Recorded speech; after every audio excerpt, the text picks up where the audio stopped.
Oh shoot. I forgot to do Sweet Bee's litter box. I gotta do that before I feed them.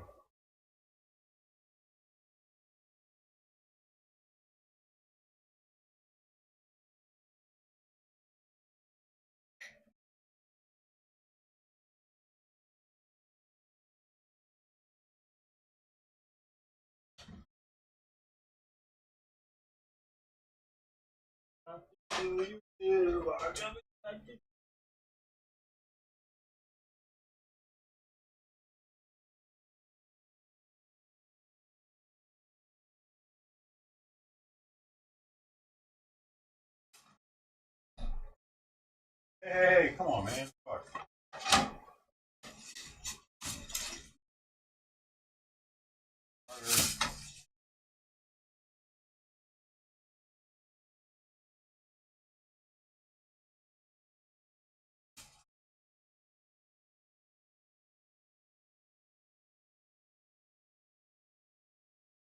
That's definitely a Simon in here.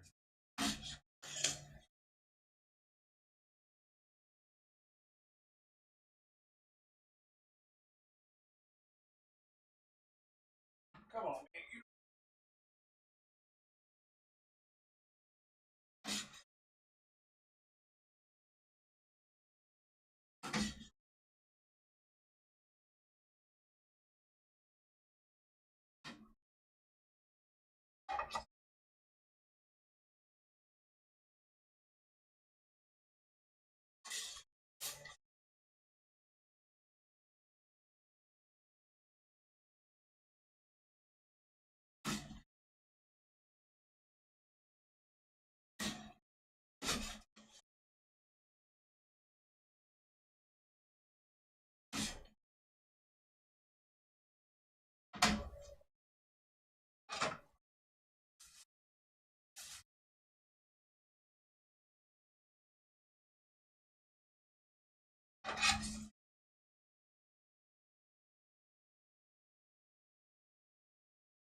Oh, you want to speak?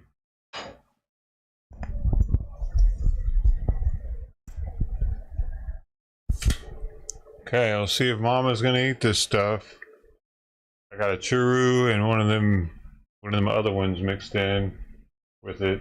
Hopefully she's the first one to come to the plate. If not, this is about to get really awkward. Neither Sweet Pea nor Simon are eating anything this morning.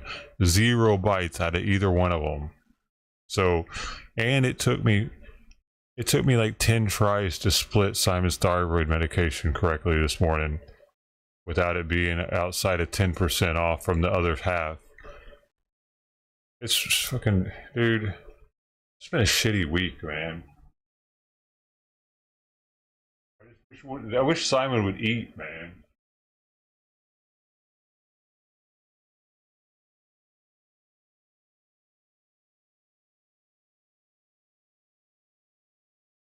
I knew this was gonna happen with the hunger strike shit.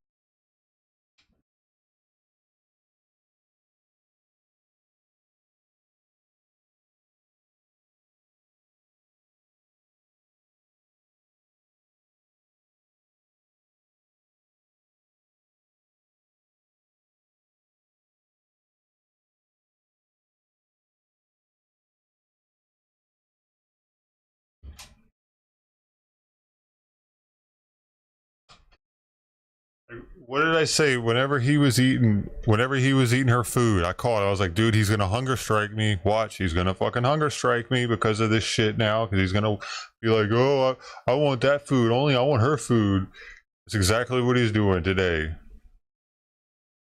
fucking predictable. He's too predictable.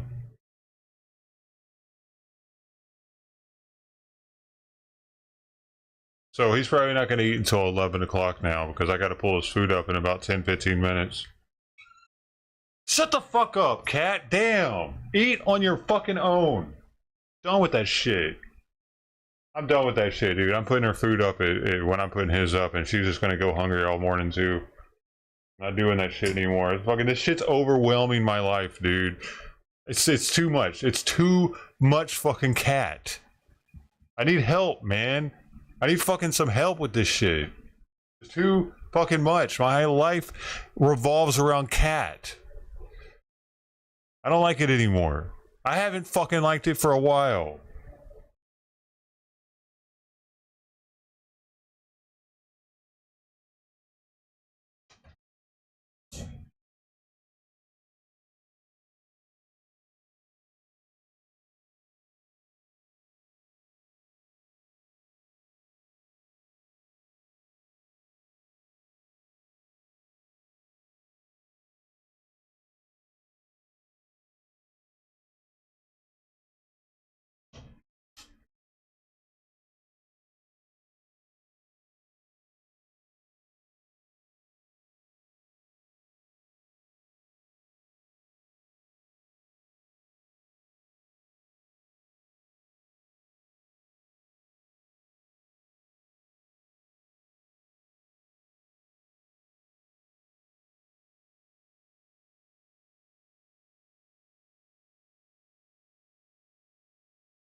She eats all of it.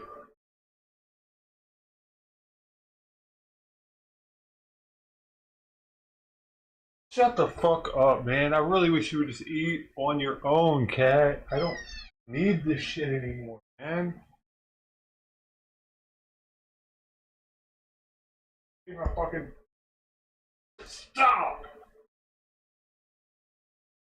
Fucking day back, dude. You need to fucking stop. You need to go and eat, man. Wait, that shit's going up in about 10 minutes.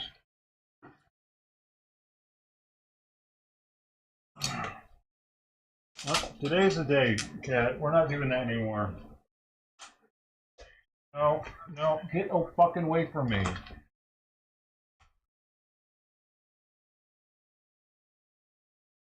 Hey, you can climb up here. Yeah, you're not eating, though. Go back down there. Nope.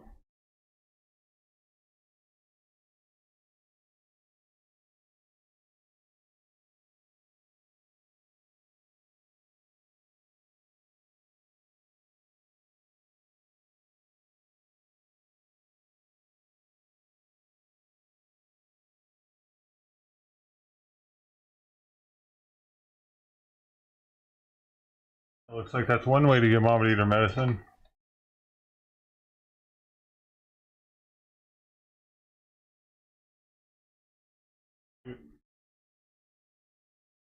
I'm surprised she even came down, dude.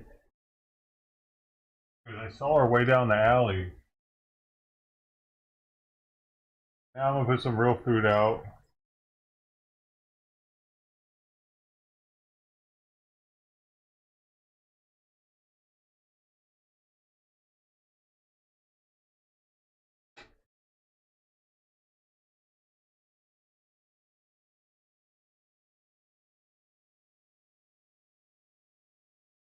Simon's food's already up. You only ate like 4 bites out of it. I had to open the back door and let him look outside for like, dude. Both of these motherfuckers make me do way too much to get them to eat, dude. It's stupid.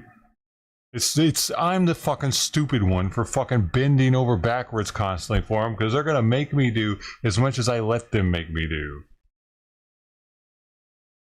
I gotta make this fucking cat go hungry apparently. That's what we're gonna do, bitch. 3 to 11, I guess.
I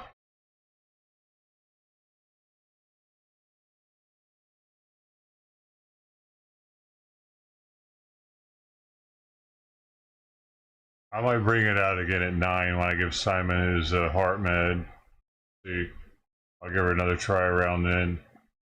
But I gotta put that lap eating thing. I gotta squash that shit, dude, or it's gonna become a problem. It's already a problem.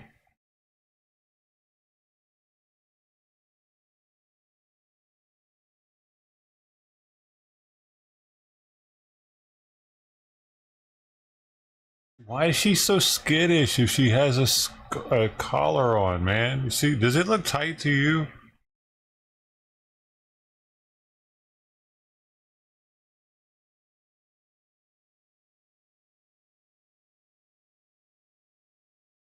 Well, I think it's the first time she's had that churu. The tree, look, she's licking it all off the top.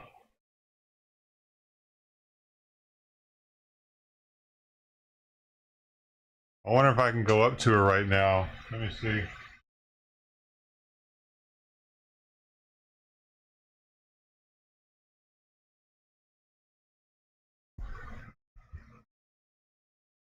Probably run all the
No! Fuck, I'm so tired of seeing her on the fucking desk. I raised it all the way up, dude. The bitch has problems.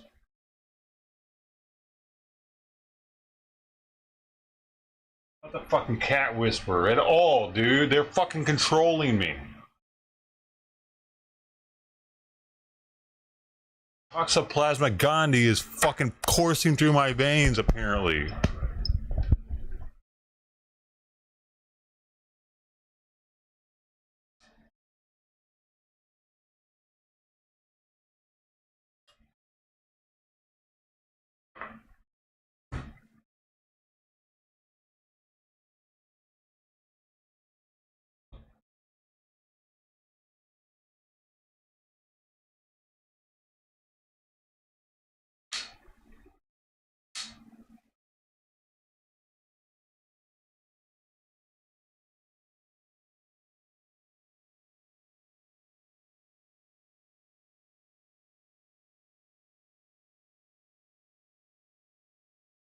Why is it so hard for her to fucking comprehend shit, dude?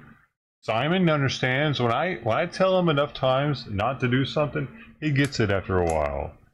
Not her. She just does it more.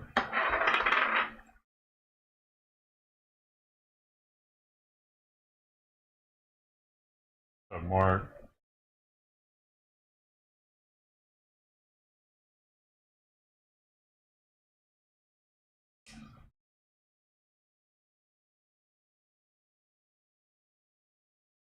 I wouldn't be quite as paranoid about it if she had to turn the fucking computer off that day. And she's ended the stream once by pressing the button. I wouldn't care nearly as much, dude. But, like, I go through a lot in the morning to get all this shit set up, dude. For her just to turn everything off is mildly infuriating. This cat didn't even come back down to eat, dude. She was so scared of me. I don't get. She's probably gonna die with that collar on her throat because even I showed her me dripping the like. What the hell, man? The only saving grace to this day, to this week, is that Mama ate her food. That Mama ate the medicine. Mama showed it first. I don't even care if she's not eating this food. She ate the medicine. That's all that matters. And maybe that, just one dose, maybe will help out a little bit. I don't know. Maybe it'll have to. It'll kill off some of them that are inside of her intestines, right? It'll make her diarrhea a little bit less liquidy, maybe, hopefully, maybe a little bit less stomach cramps after today, tomorrow, maybe. We got to keep getting it in her, or it's going to come back. Hopefully, since that was such a scrumptious meal, she'll come right back for it for tomorrow. Because it was two different kinds of treats mixed together.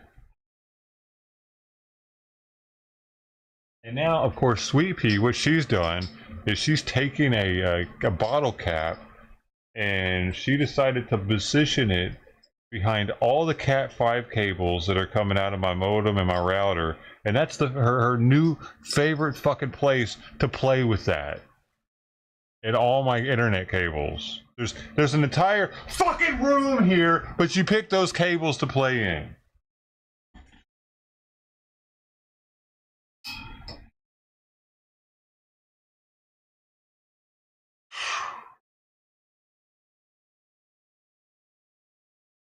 I swear this cat just does as much as she can to try to piss me off because it gets her negative attention.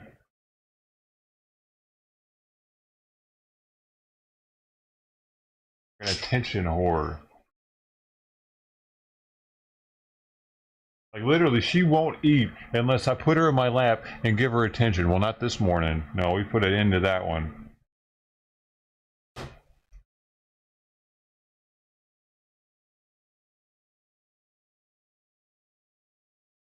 I don't like spraying canned air at her because it's got chemicals in it and shit. I don't want her to breathe.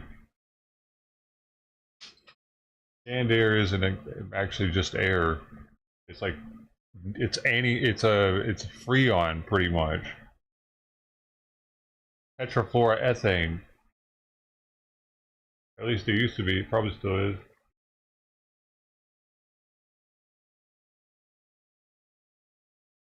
People get high off of it. They have to put bittering agents in it now.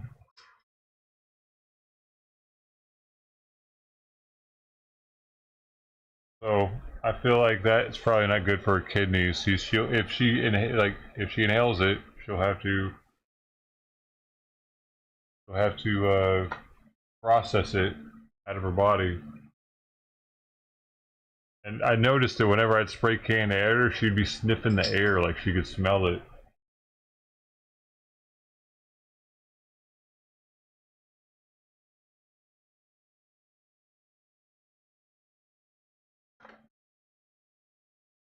I don't know, dude. I'm all paranoid about her getting kidney problems from inhaling stuff because I think that's partially what caused Simon to get kidney problems when I was extracting DMT, maybe a long time ago.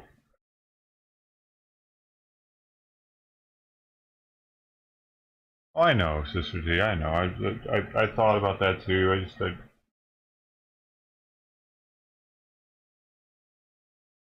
She's literally taking the fucking. I threw the cap to the front door. She picked it up with her mouth and she took it right back to the cables to play with it.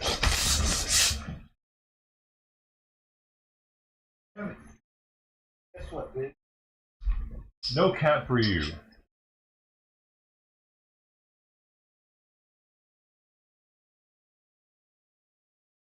You take cats back there, you take toys back there, guess what? You lose the toy. How about that?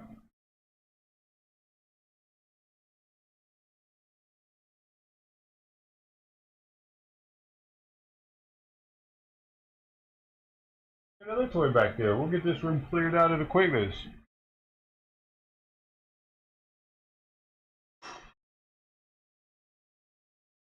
I don't know why Tuxedo left. She was right there at the end of the sidewalk staring at me the entire time I was out there. Oh, fuck. She's probably sick too, though. She's been sharing food with Mama.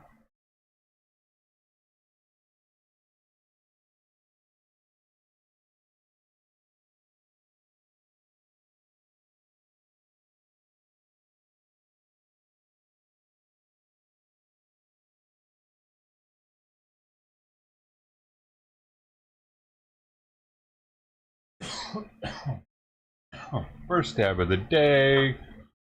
Pop Scotty mixed with Rick James. Actually, Pop Scotty number 6 and Rick James number 3. Close friends batch. Oh, baby. And it's a fresh bowl.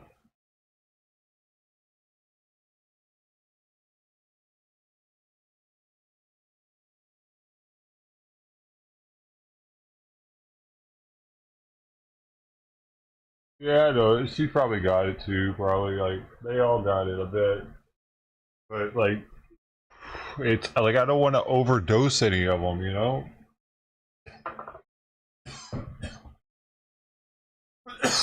Like I don't want to put another helping of it out there, and then Mama come and scoop that up too. So I don't really know what I'm doing with this shit. We're trying to get them all like I don't know, man. I don't know, man. This is fucking weird. How do I do it? I need to reposition the camera too so we can see the whole.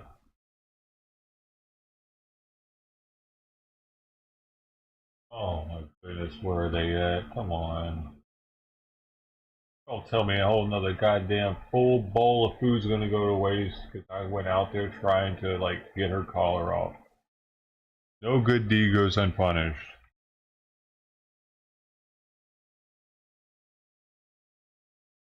I mean, luckily she came like 12 hours later and ate it because she finished her bowl yesterday, but I don't know, man. I don't want them getting sick from me leaving the food out too long either. The whole point of this is to make them healthier, like not just to see cats on a camera.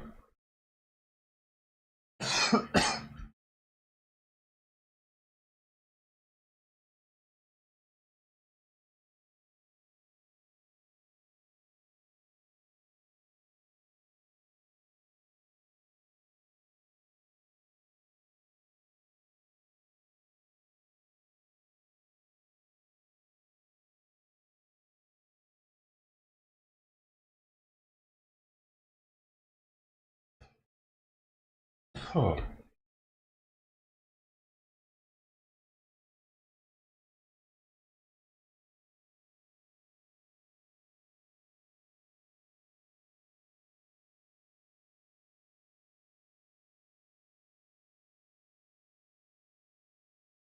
Now she's sniffing around the same cables behind the modem and router. She went back there to sniff the ground. She knows I hate it when she's back there.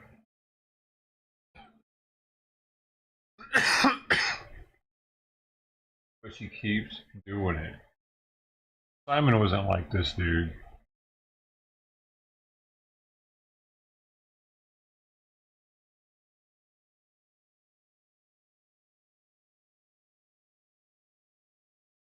Definitely not.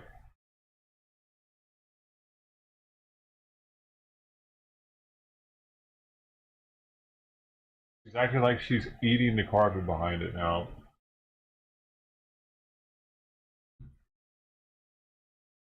Anything she could do to try to piss me off. She's laying on the Cat 5 cable, the main one, sniffing it.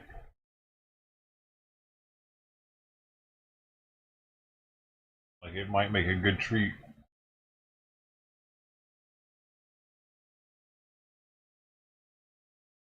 Like there's never been any food back there, no reason to sniff. She's still sniffing all around behind the cable, just sniffing away like a fucking greyhound. A greyhound, a basset hound.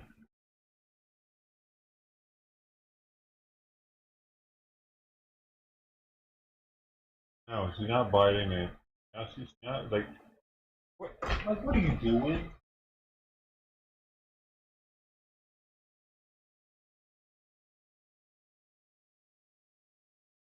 She's finding microscopic shit off the carpet to eat, apparently. Oh, now she's hungry, right? She's gonna act like she's hungry, I guess.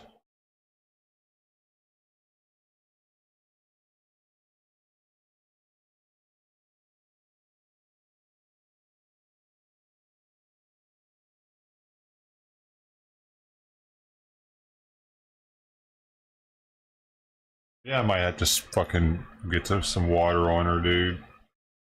Spray bottle doesn't work on Simon, but it'll probably work on her. I already have one. I got to go get it, dude. Rinse it out. It's had vinegar in it.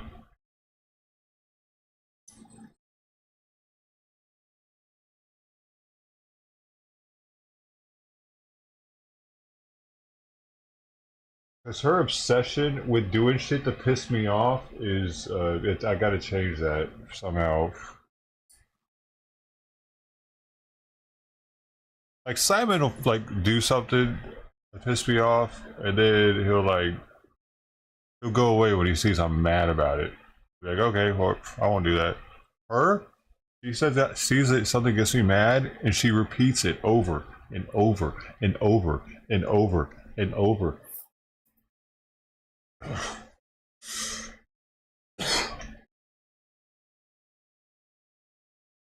She looks for him. She's like, "Oh, I found another one."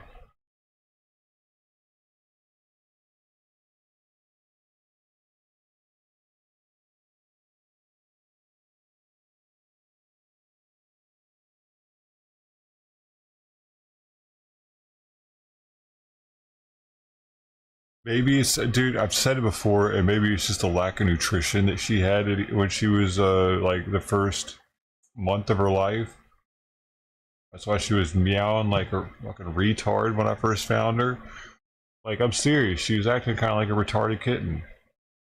She was just constantly meowing for 24 hours straight. I don't even know how she was capable of doing that. Thank God she doesn't do that here, in here. God, can you imagine? I wouldn't have kept her this long, probably, if she did that.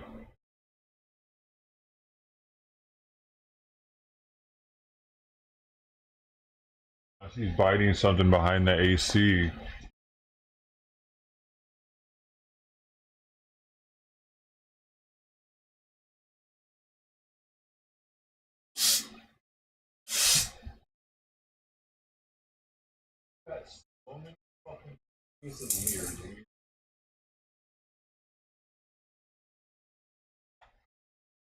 Glad that one fell out of the gate.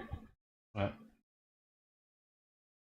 accidentally threw one outside the gate. That'll keep her busy for like 10 minutes probably. Because it's right outside. And she can't grab it with her paw because it's made out of cardboard. It's like the crumpled up piece that comes off the top of the tissue box. You know, you peel the perforation out. It's like an oval piece of cardboard, but I folded it up. That's one of her new favorite toys, but she can't grab that outside the gate, so she's just out there struggling now. That's good. That'll be good. It'll build character.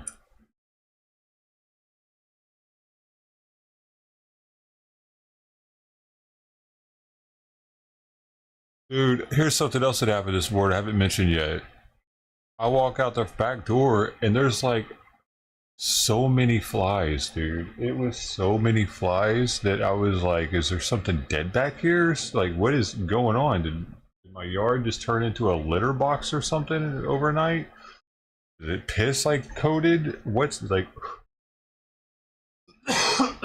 So that took a double take down, looked down again, and I noticed it. Yeah, you guessed it. Not a dead animal, but it was a nice old goopy like squirt. It was like some, bro. It was like some soft serve, but liquidier, and so I had to pick that up with the doggy bag, and goddamn, it felt like pudding, cold pudding, and it could be infected with Giardia or whatever, which can infect humans also. So that's not cool. The flies were definitely loving it. That's what they were all eating when I walked out there, and they were all buzzing around because they had taken flight off of it. All their little feet covered in shit. So, dude, that's how it spreads too. By the way, probably I can imagine. Them things are tiny. They bet they can fit on a fly's foot. And then they're like one of the smallest parasites that a cat gets infested by. It's the cysts that get passed in the shit. Stop, dude. Now, she was just scratching my chair. She was using the chair as a scratching post right underneath my my thigh. Yeah, I love it when she does that too, and she knows I love it, so she does it.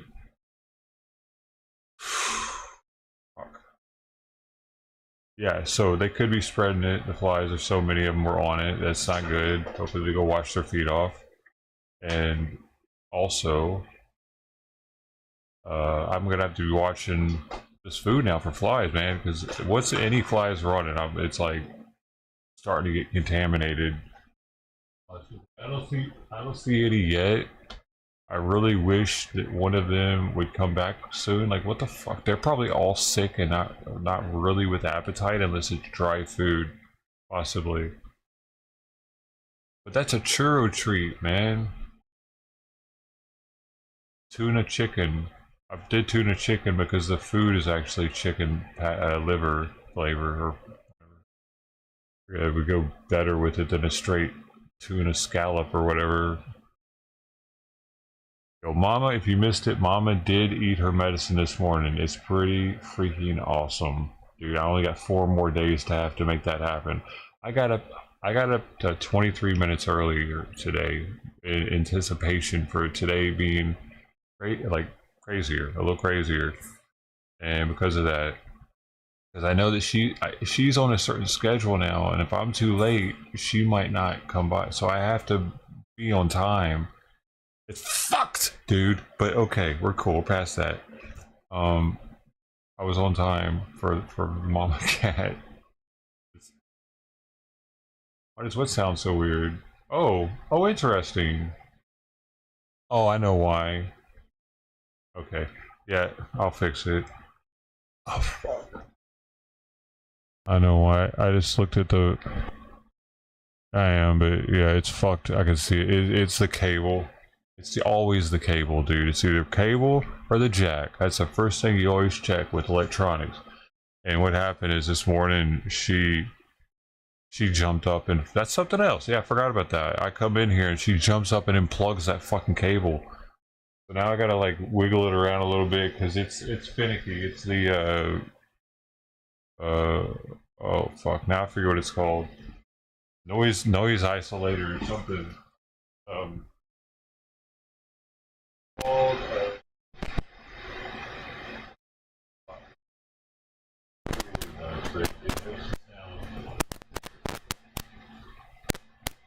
boom, boom, boom, boom, boom. There we go. Ah, stop it, you bitch! Stop it. Boom, boom, boom, boom, boom, boom, boom,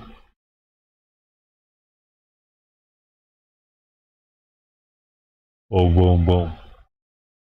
Stop.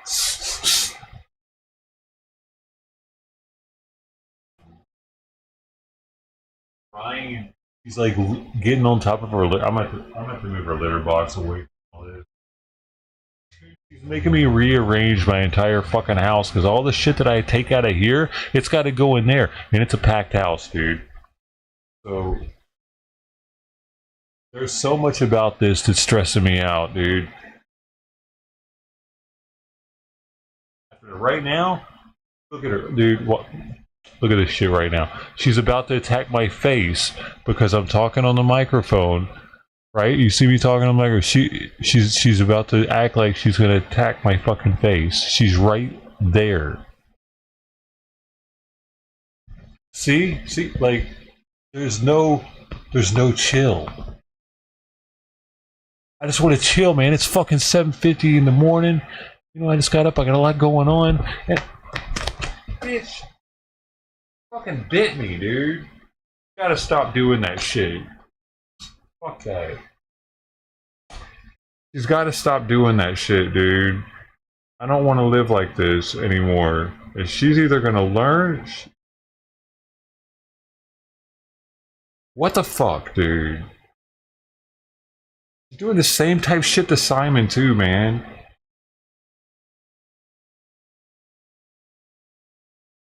And her teeth are like little razors. I found where she bit me.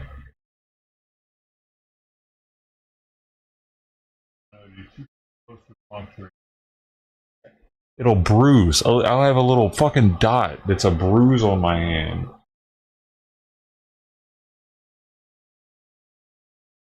Hammer probably can't.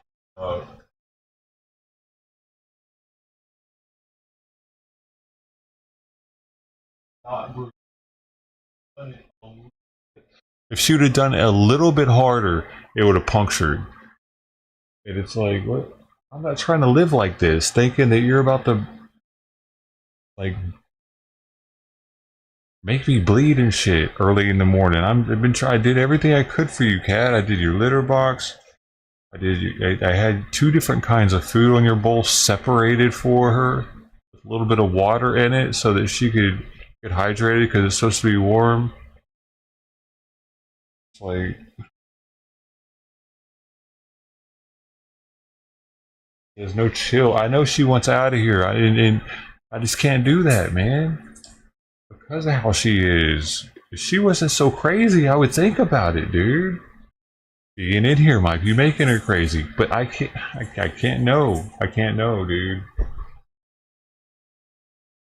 Without letting her just have free reign of everything, and then that opens up a whole nother problem with the food situation, with her not eating his food, him not eating her food. I'm still gonna have to like pay attention to that.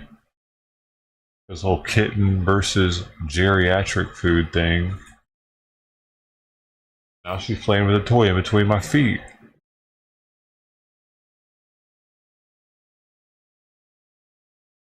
I get it, dude, that she's cooped up in here, but she was born under the house. I mean, which is more cooped up?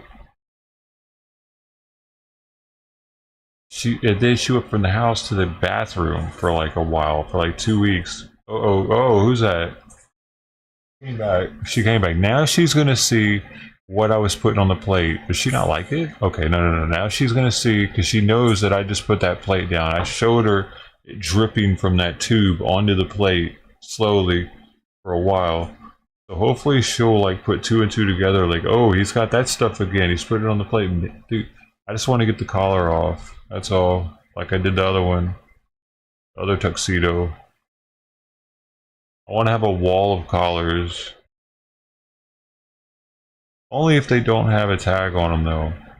Like, you don't need a collar on a cat. If it's got a chip, they're always going to scan them. I've been looking into registering also. I might get Simon chipped. He's not chipped. It's not really too late for it. Just in case he ever got out or something. Because the thing is, the pound will bring them right back to your house. Did you know that? Because you have to register it with Long Beach here for me. And all cats are actually supposed to be registered with this city. I didn't know that. Either with a tag or with a chip. And you have to actually register your chip with the city, like after you hook it up with a company that you get. I've been looking into it.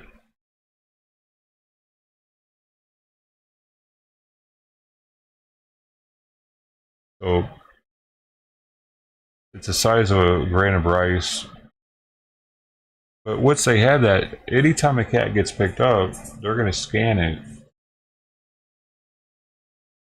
Um, you can even take cats to them, I heard. So I could have gotten Lola and taken her to them. Actually, I should have. Now that I know that. Yep. Especially now that she doesn't have a tag on. But I'll give them the information out of my phone because I took pictures of her old tag. And what they'll do is they'll do the calling and they'll look at her. I think they might treat her a little bit, possibly. They'll at least tell them whether or not she needs to be treated for something. If they think she's got mange or something. I think that's what I'm gonna do next time. I'm gonna grab her and take her myself up there.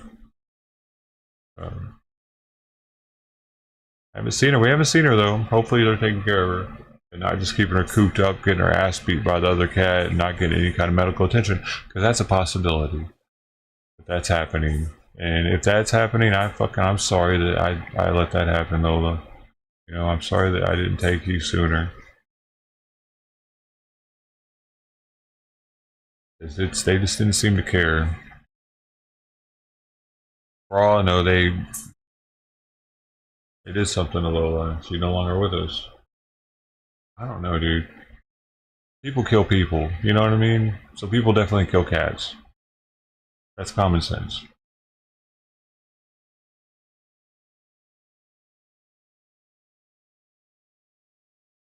So just because we haven't seen Lola, it doesn't mean that Lola's life is better. So that's why I'm a little. I would almost like to see Lola, but without the sores again. Like see her and her be healed, and I'd have a little reassurance that she's getting help.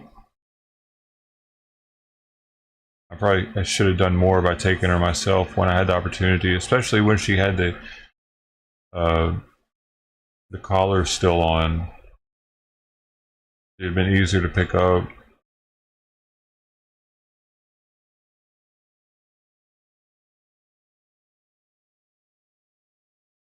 I don't know. She had her collar still on. I thought that they were going to help her though.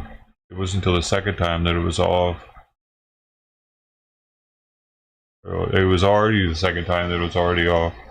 Oh yeah, hey, thanks for telling me about the sound night out. It definitely was jacked up. I can't hear it, which you guys are hearing, but I looked at the levels, and yeah, it was one side was looking super weak. It was like, hopefully.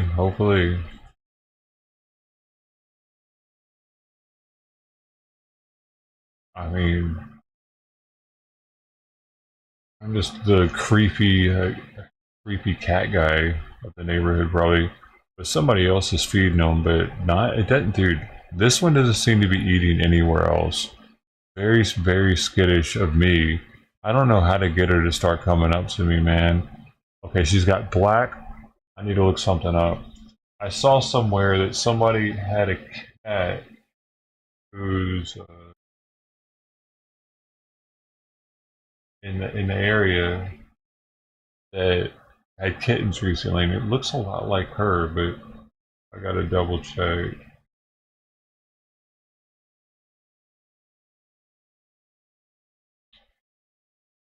Because I just remembered a trait about her that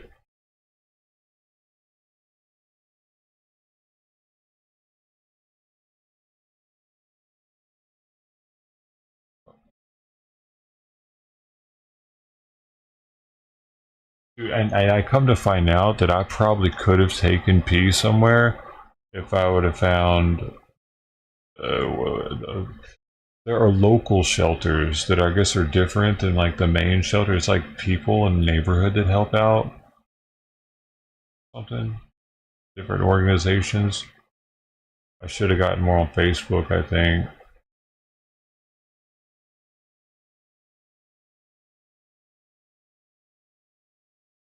Oh, there's a deceased cat somewhere.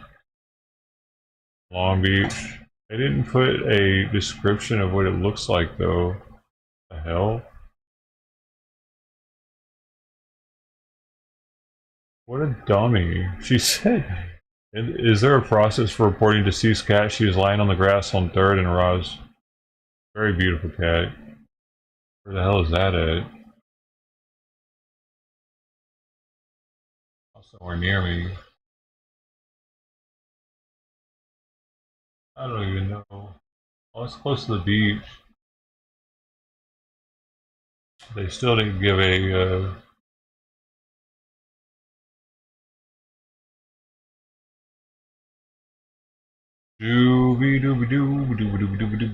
dude, one person posted and their cats look like a combination of Mama and Tuxedo. Why are you doing that? Hey, hey, what are you doing? Why are you crazy right now? Huh? He was trying to claw my ass through the back of the chair where there's the gap.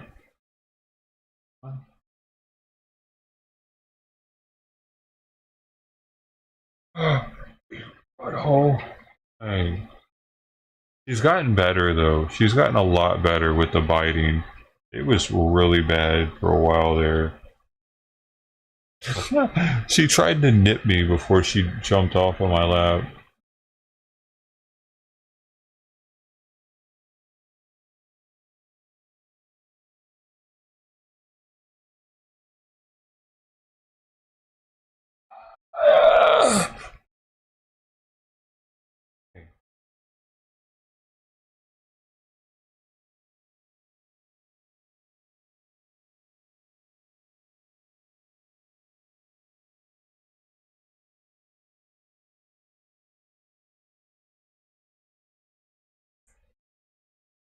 She's gonna eat the whole bowl. Oh, I was gonna find this.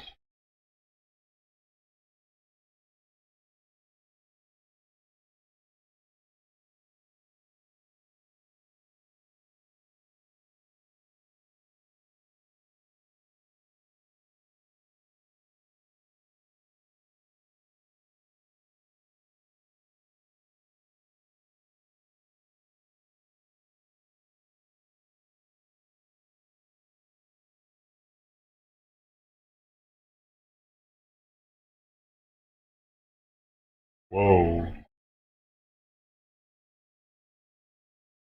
Holy shit. And there are some people around here caring a little too much for the cats. That boy's a chonkus.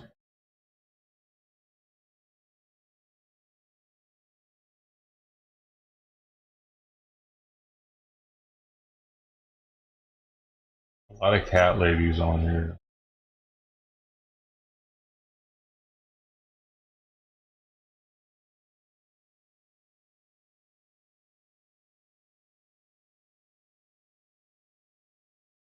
I can't find the post now.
It does amaze me how she will play with, like, I've had this mouse, it's comprised of compressed catnip, and I've had it probably for 14 years or something when I first got Simon.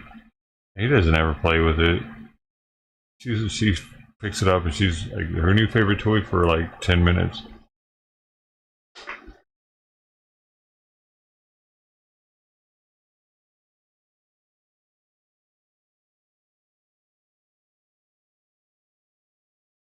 Dude, she had it in her mouth while she was playing with another toy. That's cool. Oh, she's licking all that treat off. Yo. Well, hopefully Mom will have a better appetite tomorrow.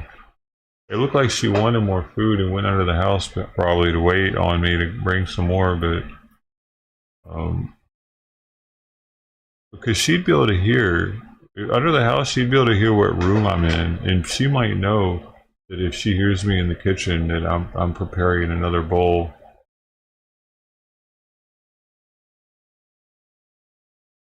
Like if she hears me in that part of the house, she might like it normally is me coming with more food. Oh, she's trying to pick it up to see if there's some more under it.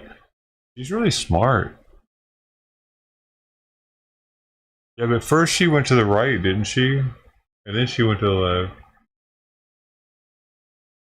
Like I think she went under for a little bit.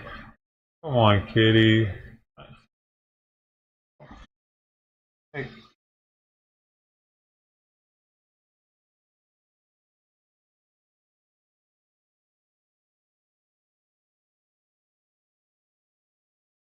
Yo, it just reset. This just reset for no reason to Celsius. You see it? It had a bunch of 8s on it first.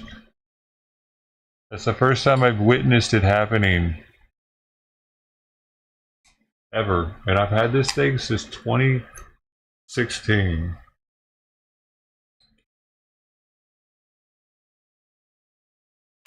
Or 2015.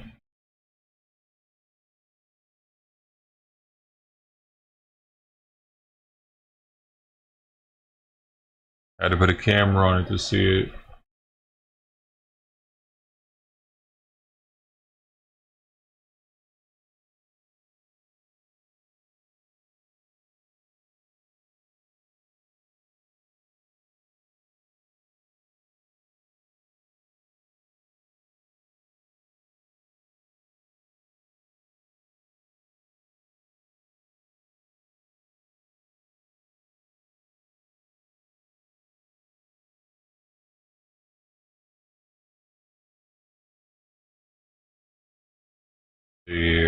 There she is. Is that her? No, that's not her. That's not her. Tuxedo female, but doesn't have the black on the sides of the nose anywhere.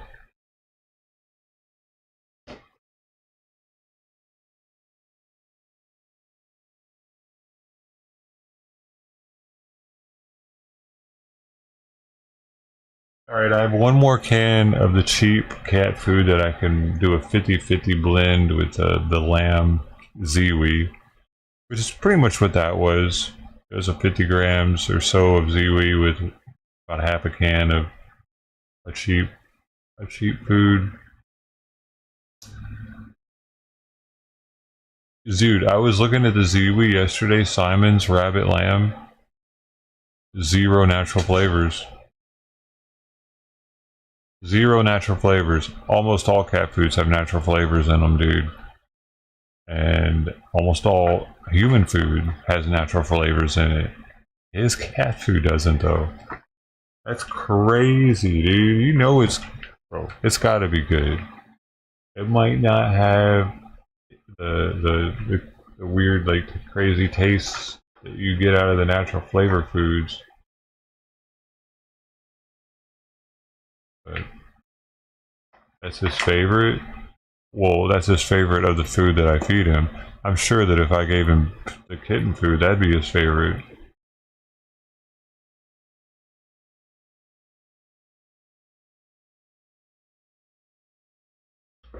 I originally got him on raw food because of his diarrhea. That she told me to try raw diet. I had him on a raw diet for what was it, like? It seemed like 8 months or something, a while, and then the diarrhea started coming back. Plus, it was always a chore to get him to eat the raw. He didn't really seem to like it that much.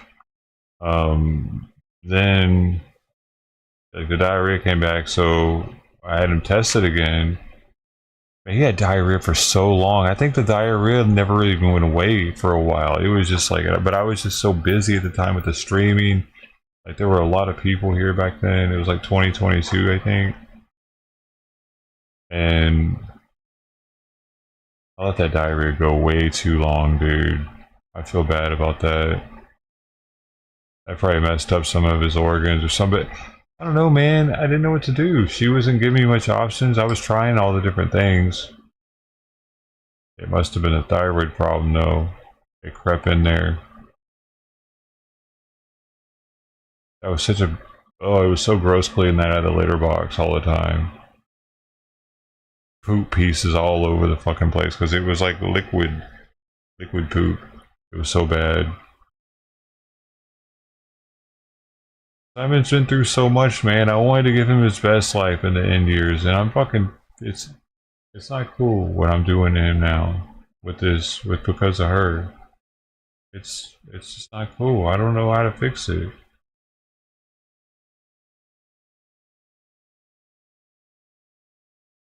Poor guy, man.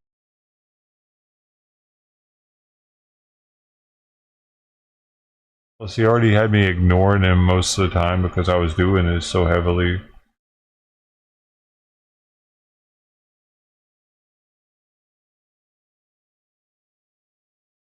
And I would always say that I didn't want to get one because of that. I wanted to give him all the attention.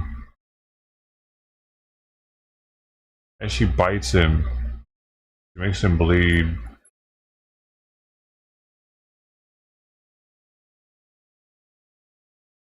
I've caught twice that she's made him bleed now. And she claws him on his eyelid, right where it touches his eye.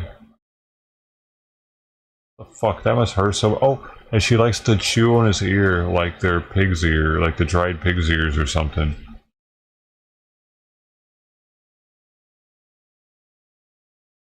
I gotta find a way. I don't know, dude. She's adorable, dude. It's just she's not meant to be around other cats, or maybe, I don't know, or Simon. But particularly because he has freedom and she doesn't, and that pisses her off. I don't know. I don't know what it is. Could be either or.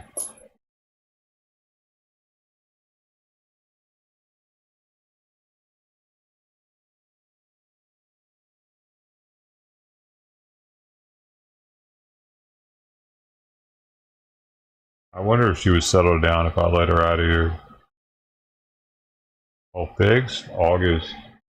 You think that'll help? You think she'll calm down after that? Maybe. Let me look into that.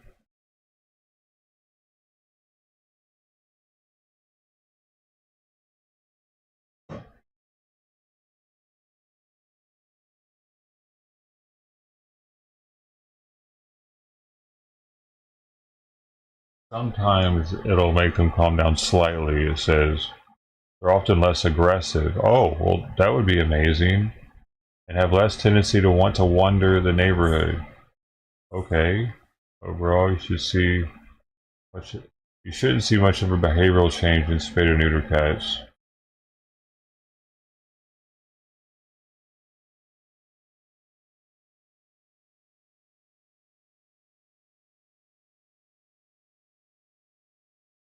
Yes, they will calm down slightly. You also have to consider this is a young cat. Try setting playtime right for half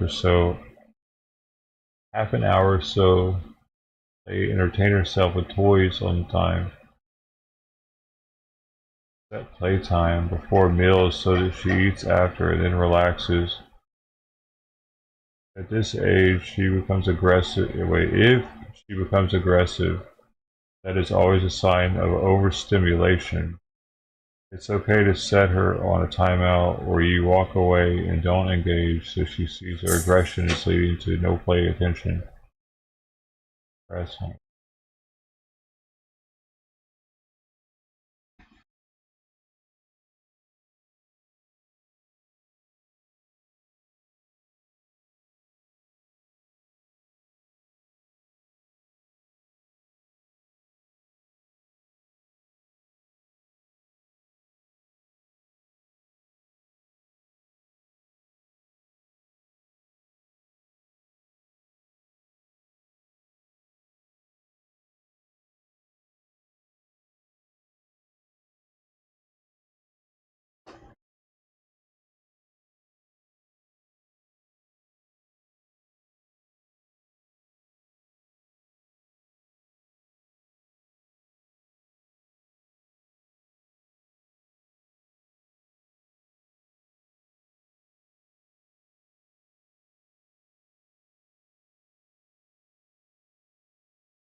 Can you put more food out there in case Mama comes back? I'll be back.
Good. Oh, you're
Out here.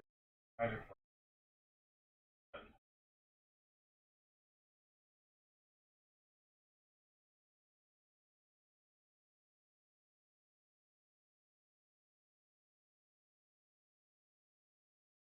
don't think I want her eating rubber bands, so I don't know.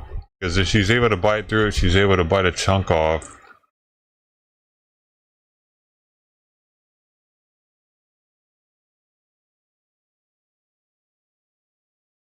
She definitely eats the feather toys.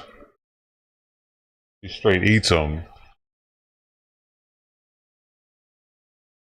That could get problematic.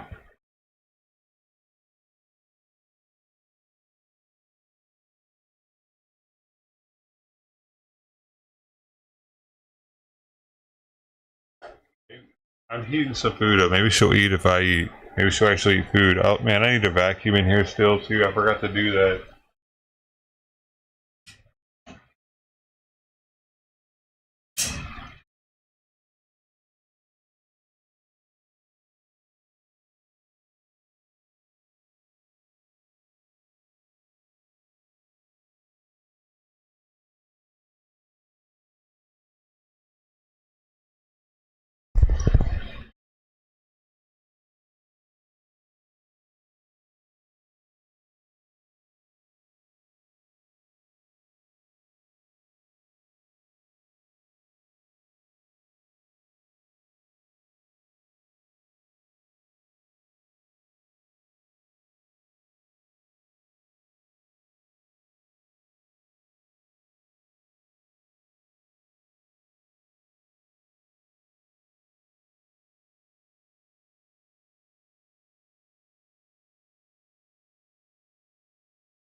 You got it back off of the fucking desk.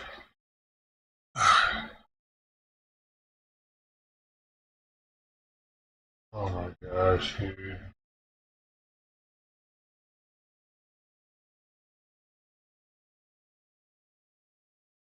So raising it is pointless now.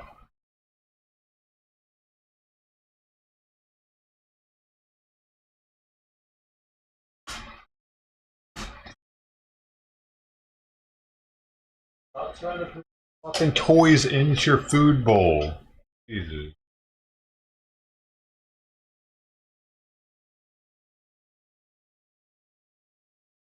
I guess he still doesn't want to eat. Oh, we all go on hungry strike. I don't give a shit. Y'all.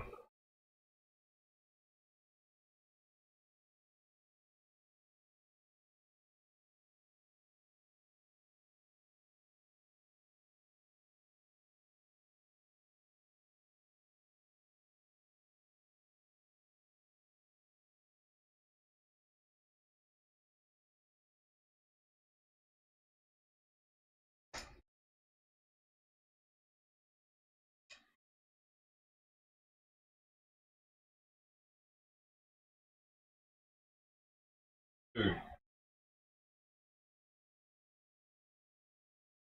over here? Over here?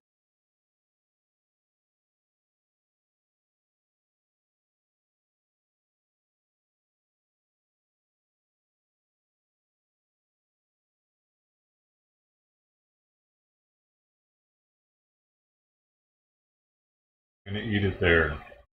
You want your there?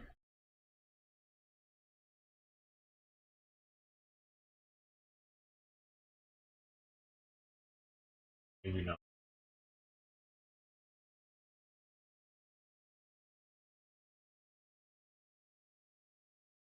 Nope, he's eating it there.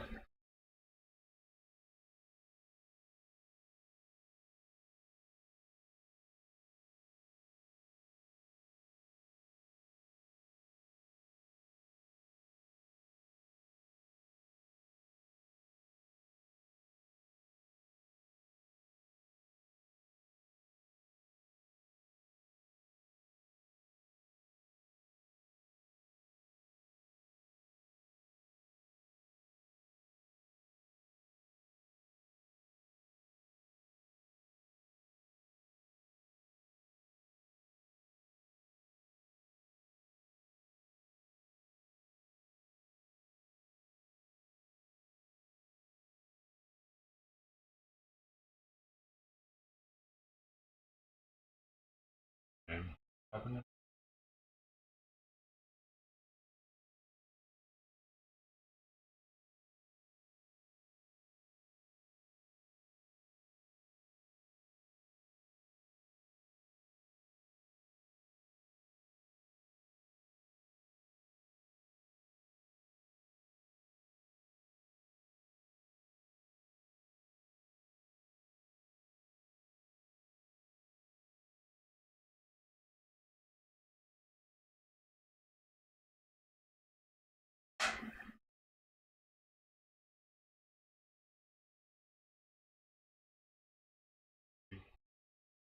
Eat it.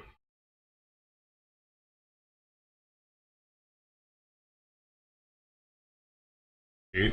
Eat. Word.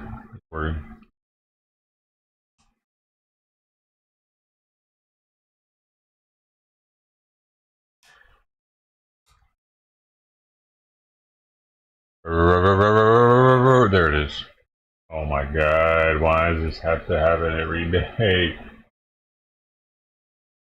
Groundhog's Day, dude. All the same broken shit every day.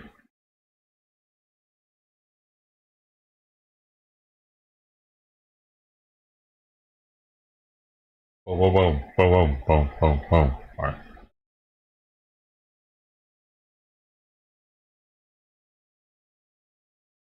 Boom. Yeah. Her. Oh.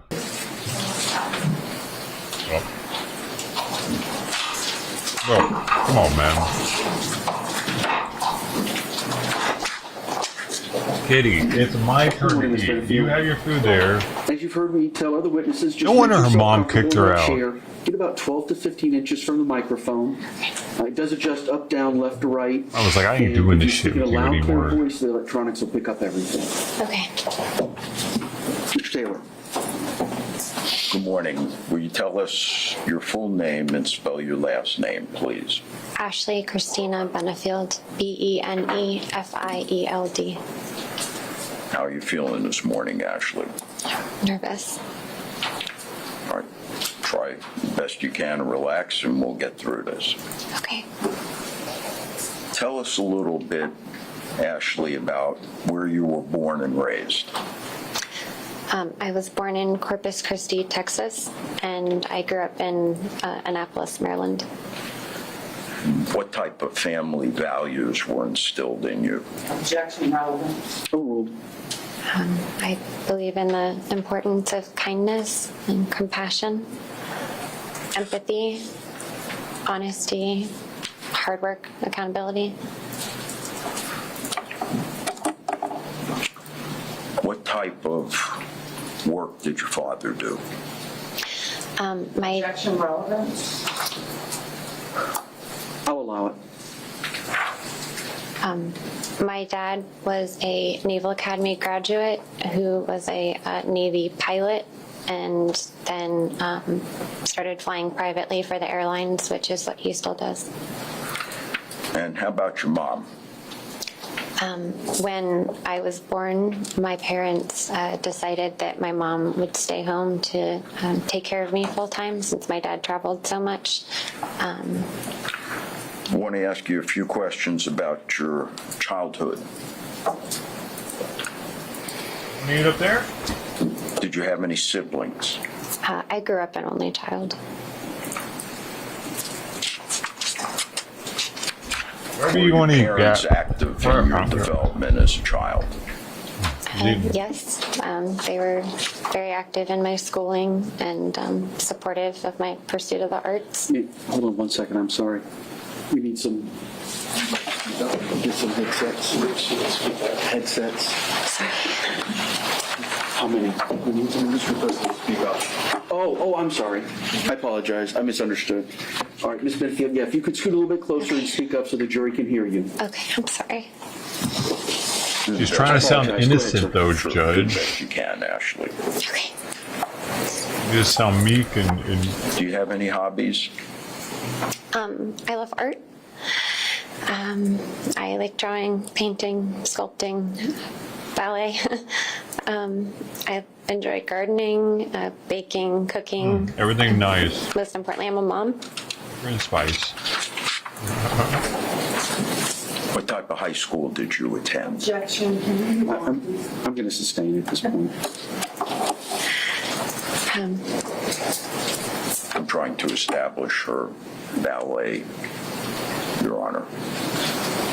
All right, if it's related to something specific, then yes. Sir. Thank you. Tell us about your high school, Ashley. I went to a small private Christian school. And did you study anything in particular in high school? I was focused on pursuing ballet. You can do that in high school? Was ballet a large part of your curriculum when you were in high school? Yes, I danced full time. I actually finished my last few credits my senior year with an accredited homeschool program for athletes, so I could dance during the day. Do you still dance professionally? No. Did she say she was a Why private not? school? I retired after I tore my hamstring. Tanya Harding I want incident? to ask you about Doug. That's not her. When did the two of you meet? We met August 25th of 2016. And tell us what your impression of him was when you met. He was very confident in who he was, passionate about what he was doing for work. He was fascinating to talk to. What was it, if you recall in particular, that attracted you to him, Ashley? His penis. He was Be honest. funny, You bitch. very smart, You know it was the penis. charming. You just He can't just say it up instantly there. clicked. Was Doug in the military? Yes, just like my dad, he was in naval aviation. Did he turn out to be who started you too thought he late. was? No, not at all. I want to direct your attention, Ashley, now, if I can, to the day of the homicide, September 27, 2020. Okay. Specifically, late in the afternoon. Would you tell us why Doug was at your home? He came over to help load some of the larger items that my mom and I had kind of pre-staged in the garage into the U-Haul truck. And were there any discussions between the two of you about the order that these things should be placed in the back of the truck? Yes, we had discussed that my things would be going in last, right at the front, so they would be easy to get out first. At one point, he had me help him load one of the larger pieces into the back of the U-Haul truck, and when I was up in the truck with him, I realized that everything had been all like mixed together and it was no longer separated. Flying squirrel. I pointed that out to him, and he got really offended and upset. What? He said, "It shouldn't be your stuff, my stuff, your house, my house." Well, man. Was there a particular demand he Squirrel made just fucked at me that up. time? He said I needed to start acting like a wife. I missed something Tell important. us, Oh, Together, the truck with him, I realized that everything had been all like mixed together and it was no longer separated. And I pointed that out to him, and he got really offended and upset. He said, "It shouldn't be your stuff, my stuff, your house, my house." was there a particular demand he made at that time? He said I needed to start acting like a wife. was she a wife? Tell us She wasn't a wife at that yet. point how you chose to deal with him. I tried to change the subject. I could see how upset he was getting. So I wanted to kind of alleviate that. And how was Did you Doug give him reacting sloppy to toppy your or efforts no? to do that? I would have done it He was quickly. getting more upset I'm sorry. and aggressive and threatening. Do you, didn't do what you're attempt supposed to avoid confrontation with him? Yes. What do? I was trying to get him to leave. I kept suggesting that maybe we should be done, saying I was tired. We should just wrap it up for the day. And what was Doug's reaction to that effort? He heard me, but he completely disregarded what I was saying. Ashley, would you tell us if there came a time shortly lick me. thereafter where there was physical contact between the two of you? Yes. Tell us about it. We were in the living room, and as he came up to me, instead of walking past me, he walked like right into me, like a body check. He like thumped me. His shoulder to your shoulder? Yes.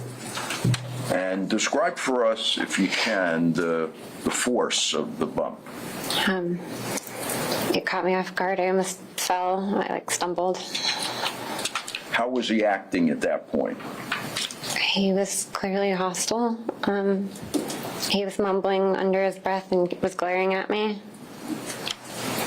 What was your concern? I could see that it was escalating, and I didn't want him to blow up at me. Was there a second instance of physical contact? Yes. Tell us about that, please. We were in the garage, and it was very much like the living room. I had just suggested strongly that I wanted to be done for the day, And he, as he came up to me, he walked right into me. Again, body checked me. Finally, was there a third instance of contact? Yes. What happened? We were in the hallway, and we were coming opposite directions towards each other, and he had a box. And as he walked up to me, he looked me in the eye, and he drove the corner of the box up into me. Where? My side. Indicating on your right side. Yes, sir. In the hip area? Yes, Why sir. is she about to cry about it? In my side, the box hurt me. What You was the killed him. result of that? Scratching. It burned. Moment, Ron. Yes, sir. Still not seeing grounds for killing him. Must be more to it.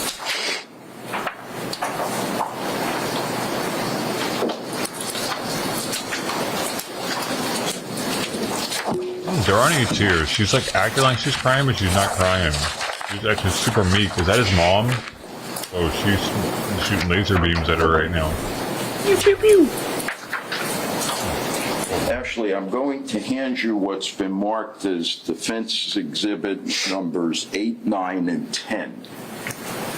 Backward. Yeah, just do me a favor, whenever you're holding them up, they were facing the jury until they're admitted. Sorry. Yes, sir, thank you very much. 8, 9, and 10? Yes, sir.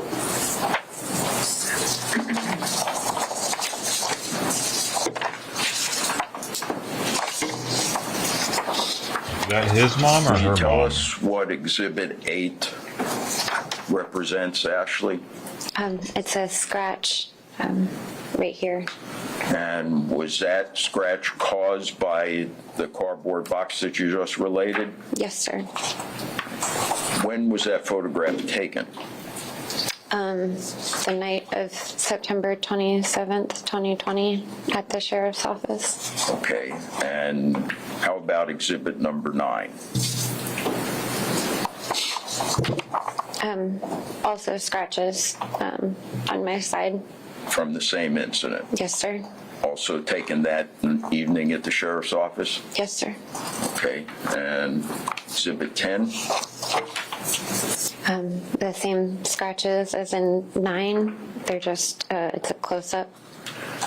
Do these photographs, Ashley, truly and accurately reflect the scratches and bruises you received Show on us the scratches, late that man. afternoon on September 27, 2020? Yes. Do they accurately reflect how the scratches looked when they were fresh? Yes. Thank you. I move respectfully, Your Honor, defense exhibits 8, 9, and 10 into evidence. Any objection? No. They'll be received.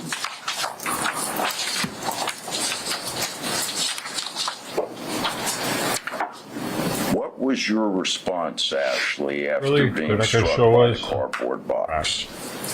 I apologized.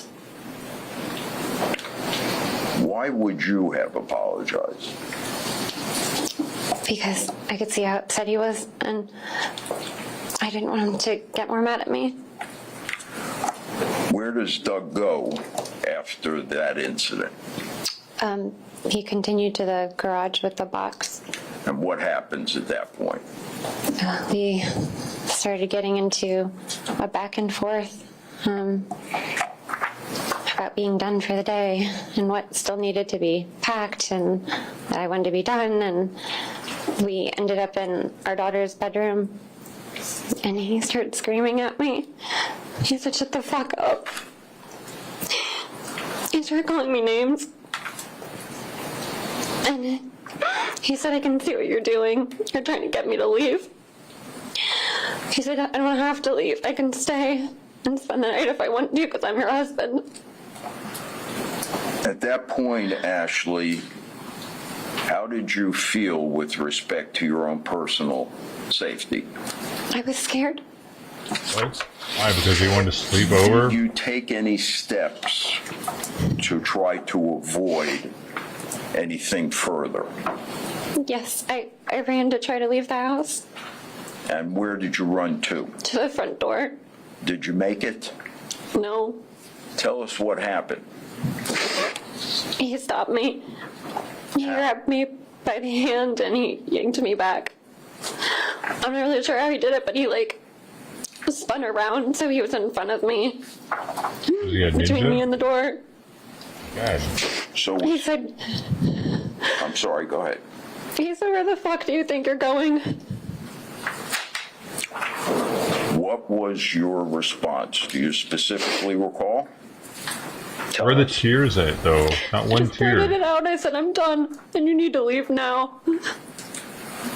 What was Doug's reaction to that command? Not one Leave tear. now. He said, you can't fucking leave me. Then A lot what of happens? whimpering. He hit me on the side of the head.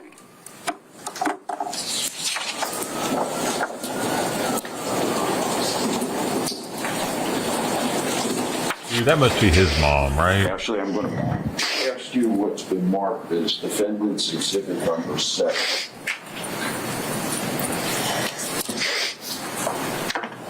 Kitty, Tell us what that represents. It's a picture of my face.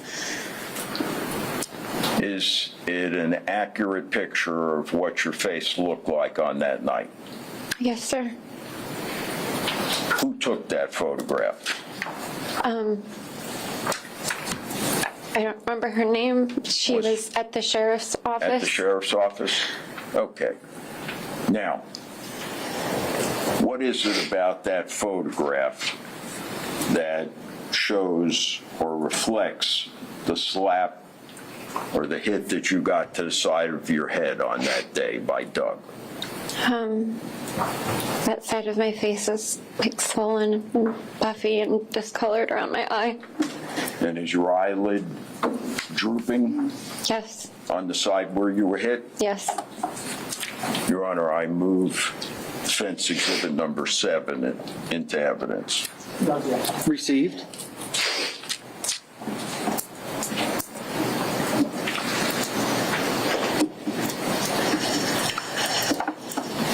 What was different at that moment, Ashley, than at any time in your prior relationship with Doug?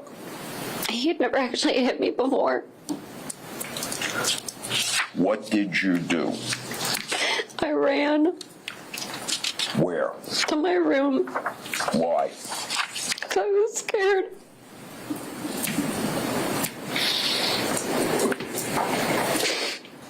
Ashley, did you have anything in your room that could protect you? I had my gun.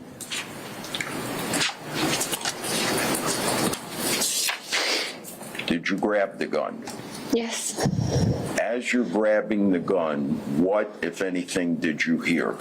I heard the door hitting the doorstop. As if it is flung open? Yes. And what do you see, Ashley, when you look up? Doug was standing in the doorway.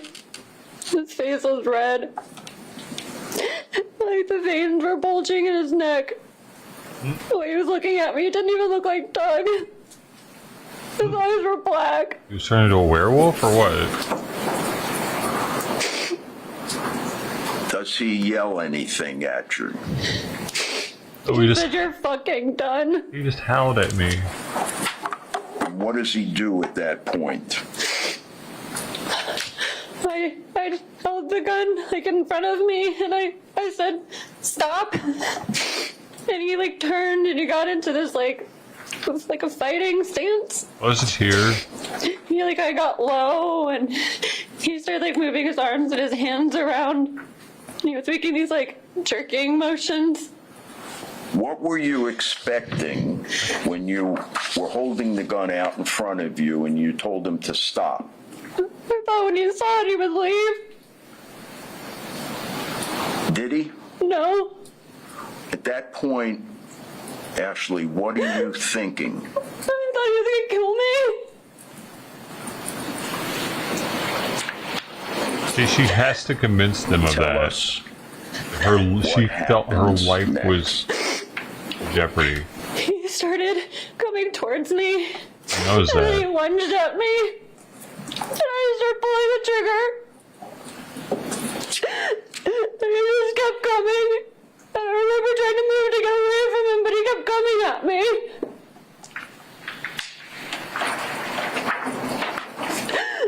Yeah, shake more. I don't know.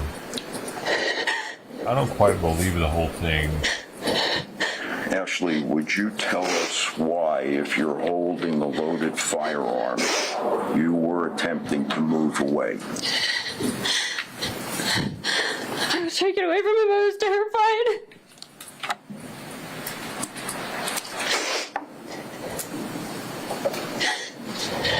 All right, so you're firing.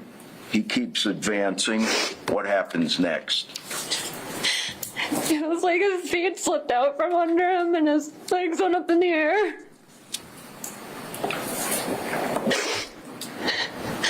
When Doug hits the floor, what's your immediate reaction? Dude, this happened in September of 2020.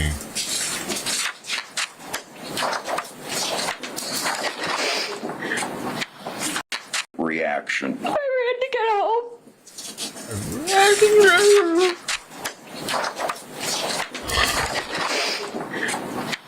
Can you tell us how many shots you fired? I have no idea.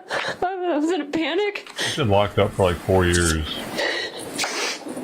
already. Do you remember anything about the shooting beyond what you've told us here? It was a blur. He's practiced these questions. Where did you run for help, Ashley? To my neighbor's house. She knew she was What's going to your get all neighbor's of name? these. John questions. Sayet.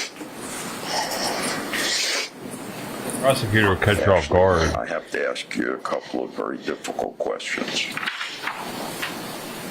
You okay? Yeah, sorry. Ashley, tell the ladies and gentlemen of the jury why you shot Doug. Because I loved him. I was scared to death. I thought he was gonna kill me. There was nowhere to go. I was trapped I don't believe that. in my own house. He wouldn't let me leave. He hit you one time supposedly, and you thought you were going to die. Now that's a little stretch, ladies. Women have gotten punched throughout As you history. sit here today, Rule of- Ashley, how do you feel rule of about thumb. what happened? Bro,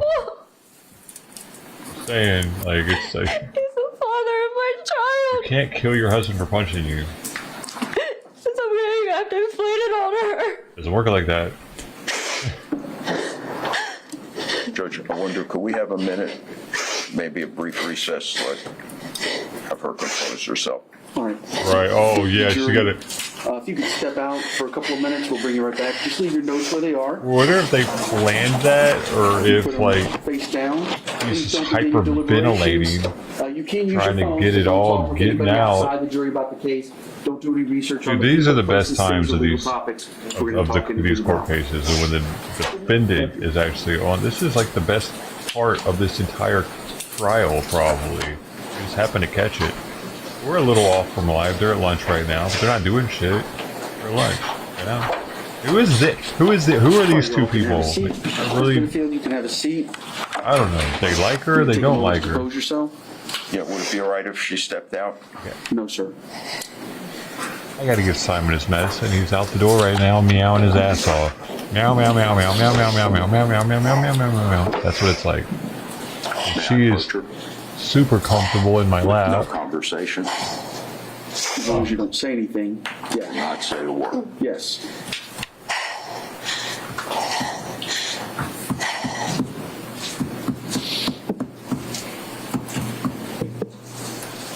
What the hell is he gonna hug her?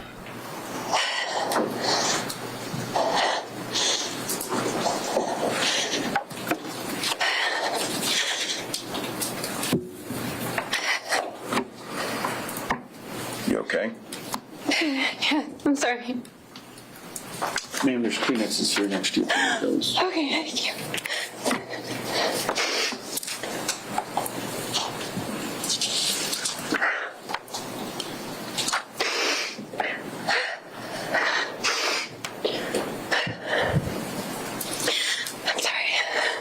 Judge, I think you can bring it back in. Okay, ready? All right, let's go and bring the jury back in.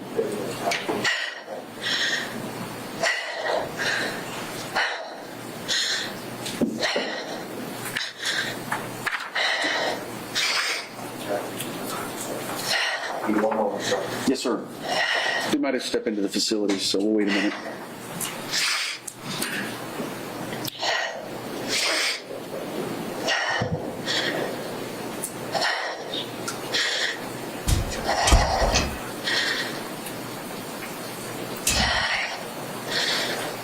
Dude, I've never seen them do that with a jury so someone could get their composure for 2 minutes.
She makes me stir her food also.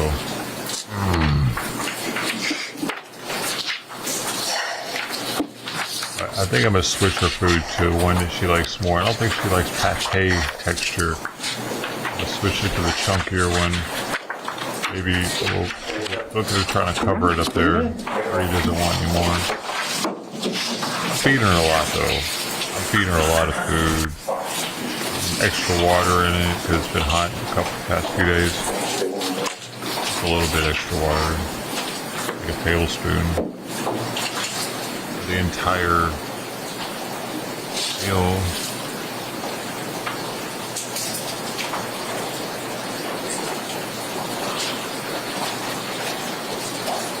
Really good. She's in really good shape though. Must be feeding her enough, I guess. Feed her enough, she's good. She'd be hungrier. I mean, I don't know what she wants from me to. Alright, come on. He can't. I don't think he can jump up there. So maybe that would be the best place to put her food. Can't go up there anymore. Let's try that out.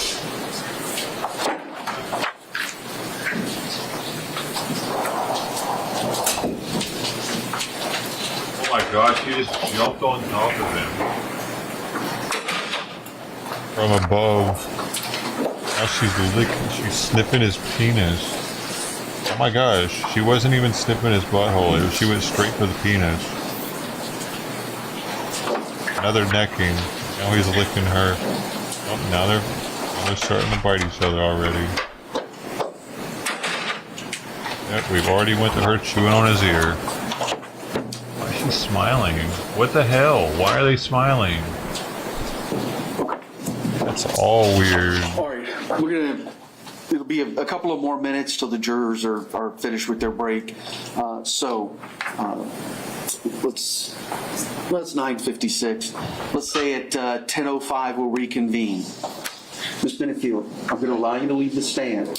However, you are in the middle of your testimony. You may not communicate with anyone at all during your testimony. Do you understand? So you can step down and use the facilities, that's just fine, but you cannot communicate even with your attorney while you're testifying, all right?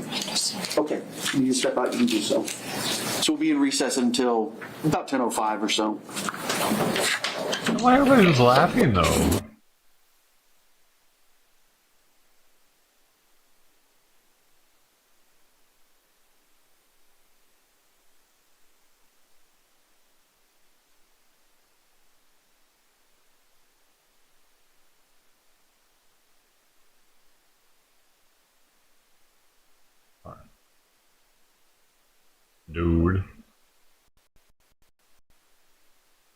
Okay, so she sits there crying.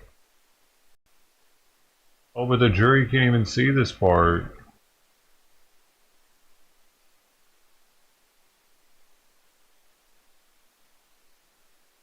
Biting on his throat, dude. I really don't like seeing her do that.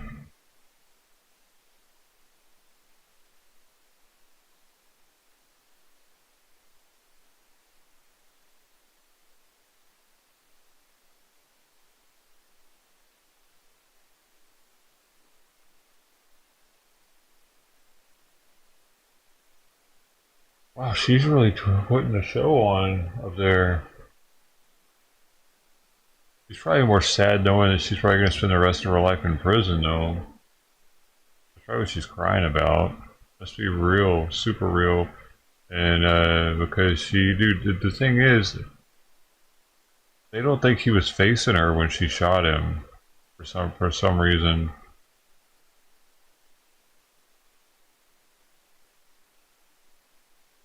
Hey, did she communicate right there? What is she doing? Mouse moving kind of funny. No communication on, no blinking. Stop blinking. Don't look at anybody.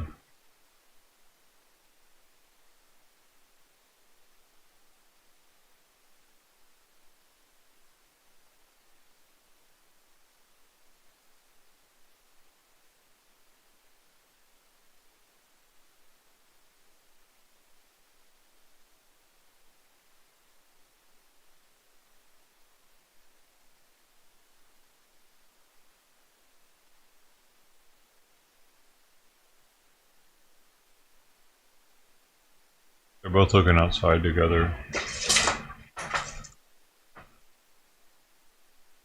Thought they were. Apparently she pissed him off and he knocked her off the windowsill.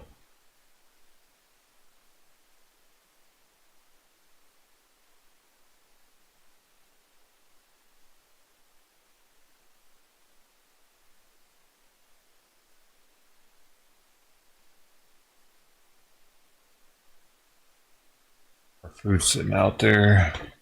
Delivery. I have a special delivery.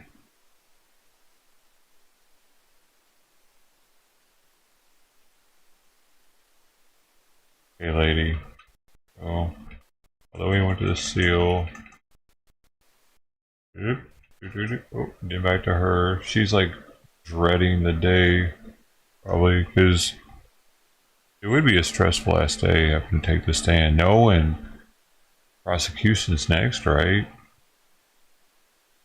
Defense goes first, right? When it's their witness, they go first when it's their witness, right? Oh, all right. Thank you, be seated. All right, Anytime it's their witness, you go first. They're ready to go? Ready. Come on back. Ready? Yep. State. She definitely had been hidden them weights in there.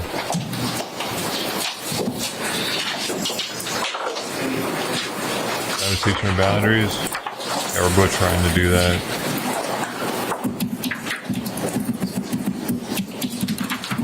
He knocked her out of the ledge. She was hanging just by her balls and like cliffhanger or something, and she's lost her grip. Okay, let's go Now and bring she's them in. out of the windowsill and he is looking out and she's on the ground. He's like, I get to look out. All she had to do was not bite his ears while he was up there, probably. Well, she was yawning. She's like resting over it. She wants to attack his tail. She's not even doing it. She's looking at it. You're not. That's good. Progress. Licking her lips, wanting to attack his tail, but not doing it. Good girl. Here. Good kitty. Girl.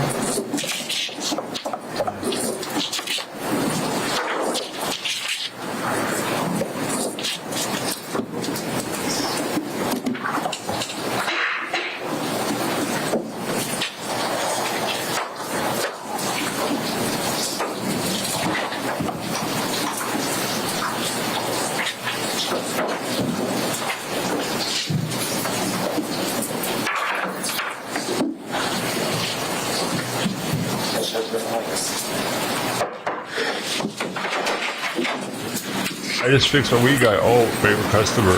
Heck yeah. I guess you get a pretty nice tip with that one. All right, you all can have a seat. Welcome back, everybody. Did anybody begin deliberation to talk about the case amongst yourselves? Did anybody communicate with anybody outside the jury about the case? Or did anybody do any research on the people, places, things, or legal topics we've heard anything about? No, sir. Everybody says no. Mr. Taylor, you can resume your direct examination. Thank you, Judge White. Ashley, would you tell us where the pistol was in your bedroom? It was in a storage bin. It was on top of my laundry basket. Will you describe the storage bin? It was like a square bin with hard sides and cloth covering the sides. Do you remember how old Emerson, your child, was at the time of this incident? About 2. Was Emerson able to access that storage bin? No, Whose firearm was mine. it? Did you have a license? Yes, sir. I'm going to show you, Ashley, what's previously been marked as Defendant's Exhibit Number 2.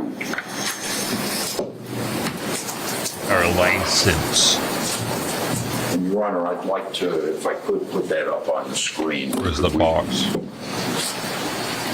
The box to show that it was a secure location for the gun, maybe.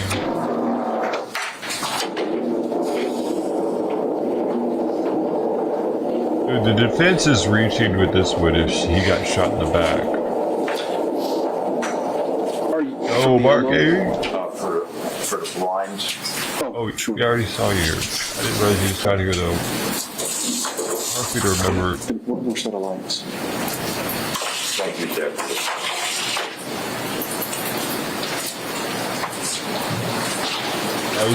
Was it any good? I'm only watching the... Take a look at the picture on your concealed Look at the firearm defendant. license. Is off And here. in particular, are we able to zoom in on the portrait, the picture? Yeah. Ashley, do your eyelids look the same in that picture? Yes, sir. Do they look different in the picture that we admitted after you were slapped? Yes, sir. Let's put the... Oh my god, oh, he's scary. Did she punch herself in the face? What? Let's put defendant's chubbier. exhibit number 7 up on the screen. They're shadows.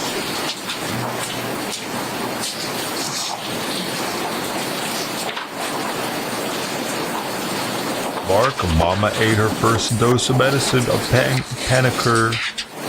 The worms and parasites. Ayo, we got one dose. What side of your face did he hit you on?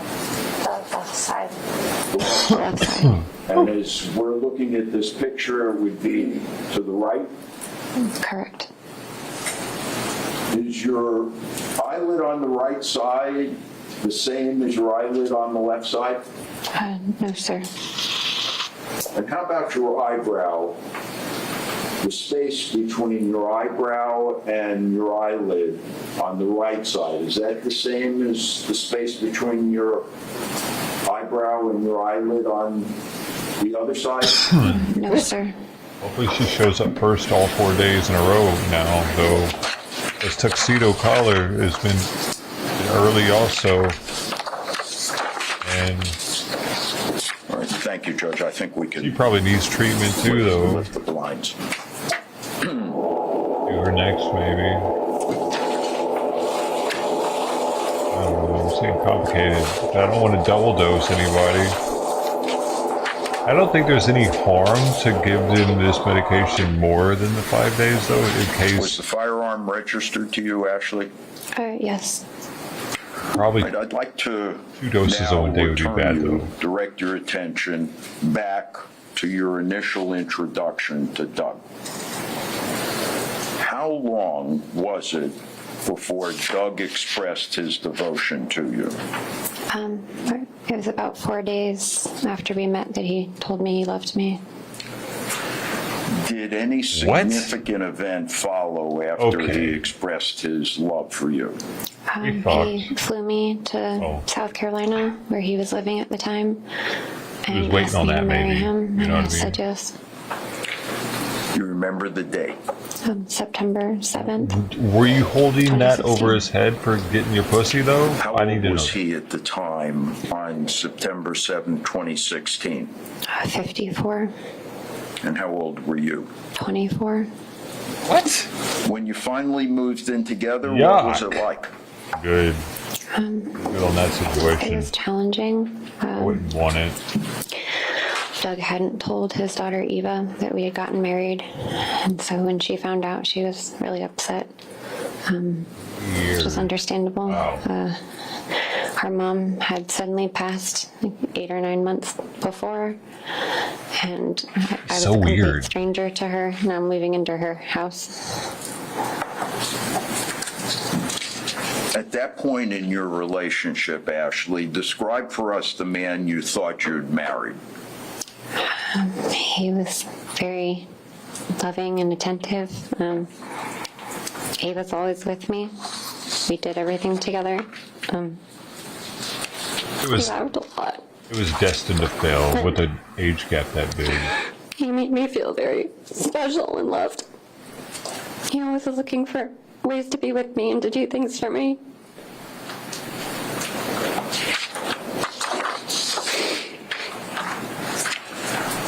Was there a short time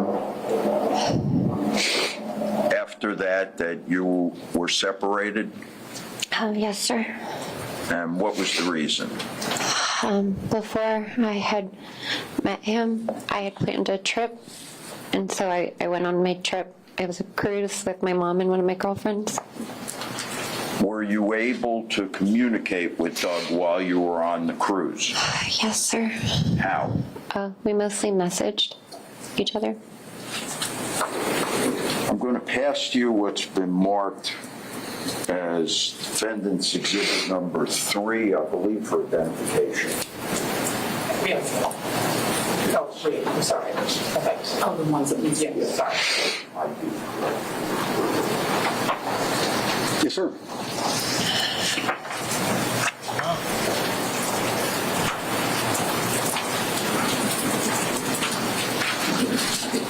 Take a minute and go through those, and I'm going to ask you about them. Okay. Oh, he's probably hungry, man. He was hoping to get kitten food.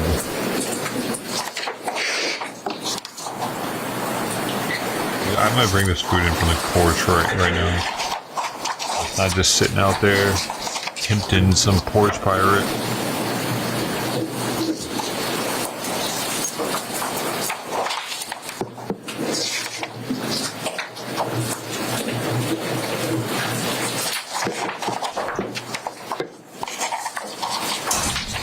Do you want me to read all of them, or?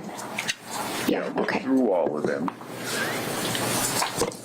And then I'm going to ask you some questions about them. Okay.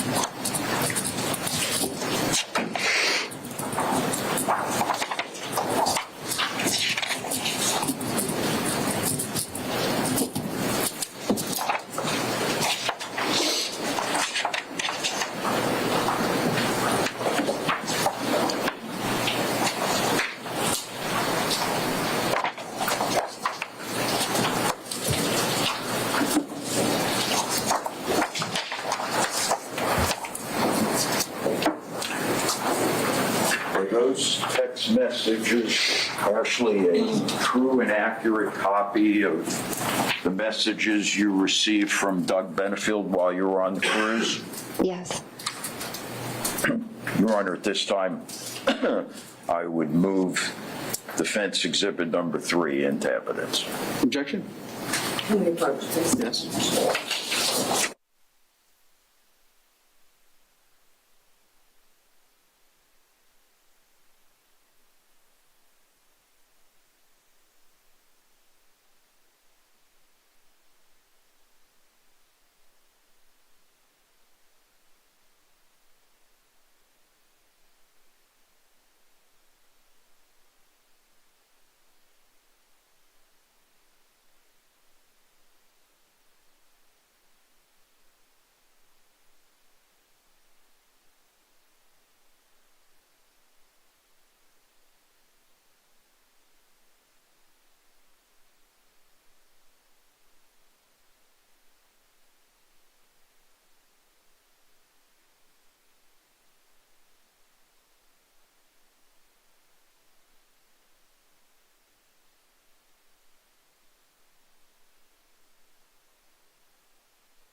I really wish we didn't maybe throw shit to get her away from the fucking gate.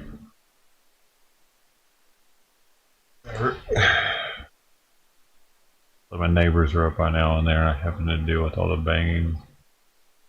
That's all I'm not worried about with it. Added banging. Look at this guy. Who is this guy? Huh? Is that your ex-lover? Where you got locked up? Rico. They call me Rico. Suave. What, like, it's interesting that they even bring up that she was a ballerina. I don't get it, unless she was like a high-level Olympic, like, fucking, well, fucking. You don't know about this lady? Of course you do, dude. Remember, she was in the Olympics. She got a gold, a ballerina gold. Wait, is that a thing? Yeah.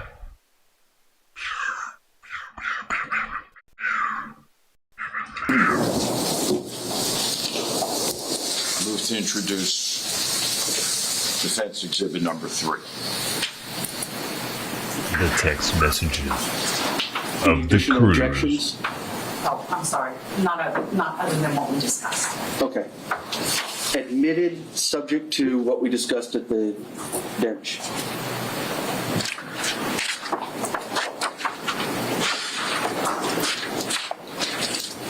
Ashley, in this exhibit number 3,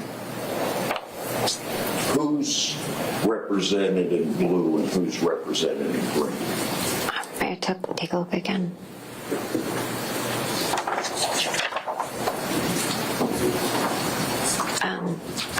I'm blue and Doug is green.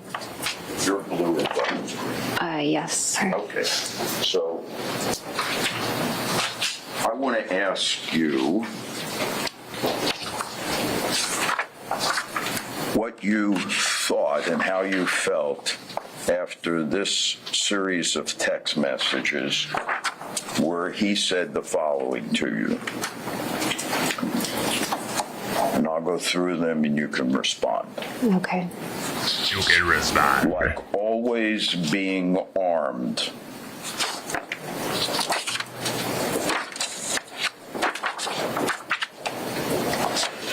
And understanding them and how to conduct warfare in them for the kingdom. If I dwelt on it, I would go into a rage to remove them from the earth. I desire to exterminate them, and holding back is a challenge. They are rats that should be removed.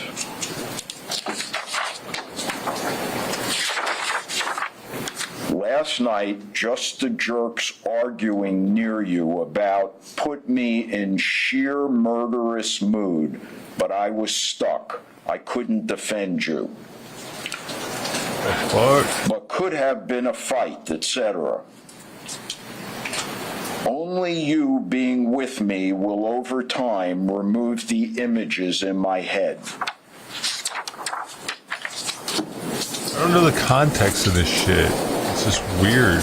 But is same, and knowing you were taken advantage of still in my mind makes me explode with anger to take them out. That's kind of crazy, though. God made you for me.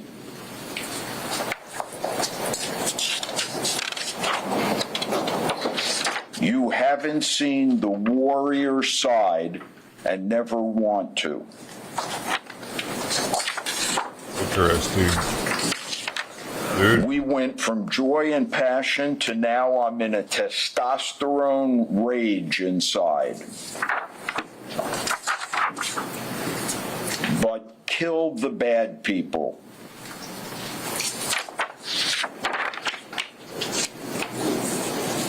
How long had you been married when you received these texts from Doug? I believe it was about like a month or so. Probably thereabouts. Why the hell are people getting married like that? Just changed overnight? Approximately how long you had been married? Well, we got married in the beginning of September, and this would have been the end of November. Okay. So more than that, I'm sorry. What did you think? Was there anything about those texts that caused you to pause? You know, at the time, I kind of tried to write it off that he was my new husband and he was just trying to be kind of manly and, you know, be protective and, you know, was trying to show that he really loved me. I think that was kind of what I Did you thought think at it the was time. flattering? Yeah. Ashley, how long did this facade that you've described of Doug's last? Probably about 3 months. And what signs did you begin to see that he was not who you thought he was? When I got back from the cruise, he started becoming very, like, controlling and possessive. He started criticizing everything about me, like the way I would wear my hair, or did my makeup, or the way I dressed. I found myself trying to change everything about me to make him happy.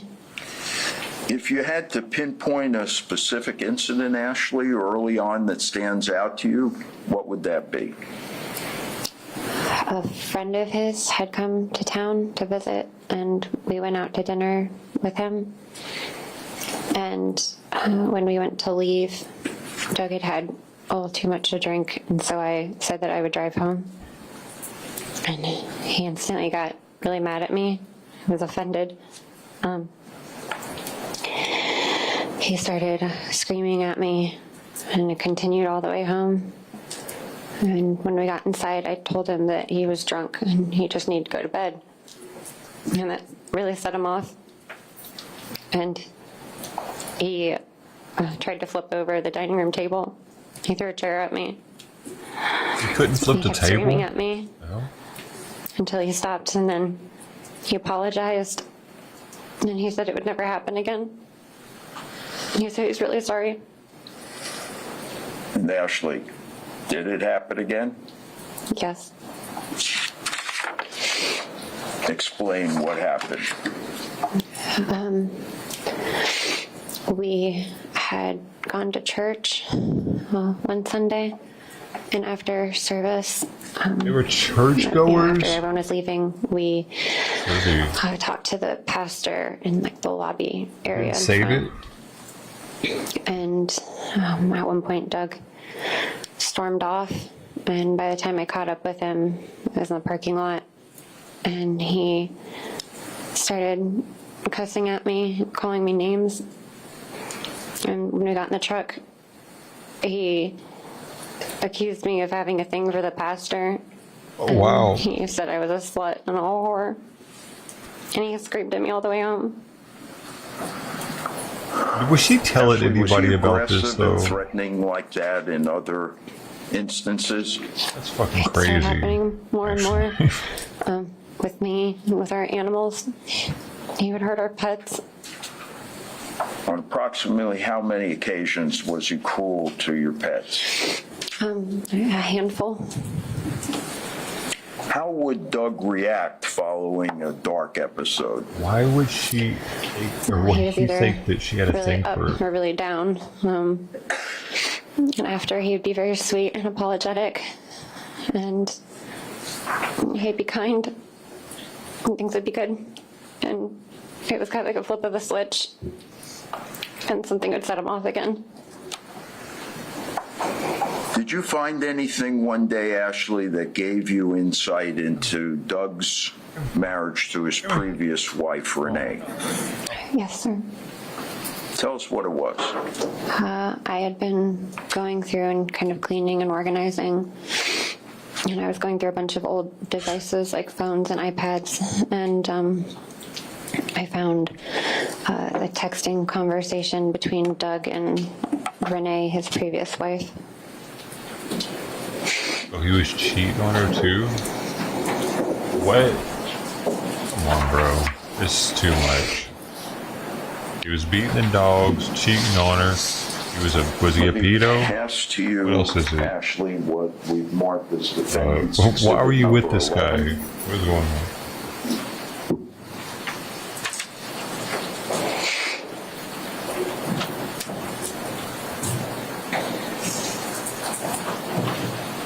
Can you identify that, Ashley? This is part of the texting conversation. This is a text from Renee Benefield to Doug. Is that a true and accurate copy of what you came across that day that you just related to us? Yes, sir. At this point, I'd like to move that into evidence as defense exhibit number 11. No objection. Received.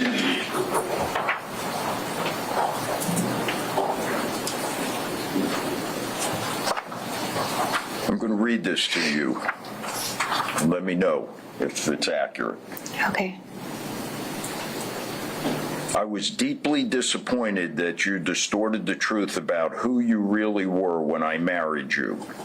I loved you, though finding out you weren't really what you pretended to be.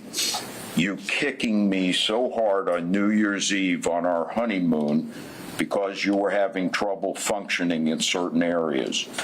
You holding a gun to your head twice in my home that I opened to you with my children that still love you. Having to sell everything down to my wedding Jeez. ring. Bro, so much dysfunctionality, and that was the relationship Finding before. out you were on Viagra, which all of you had to do was tell me. You Oh. know I wouldn't care. Oh, that's the chick Trying talking. to film us making love on our honeymoon. Oh, shit. Finding out that you wore eye pencil on and on. I loved you so much I didn't care. Eye pencil? That's why I was shocked to think you would take pictures of me without asking. Eye pencil? What is that? Is that accurate? He wore eyeliner?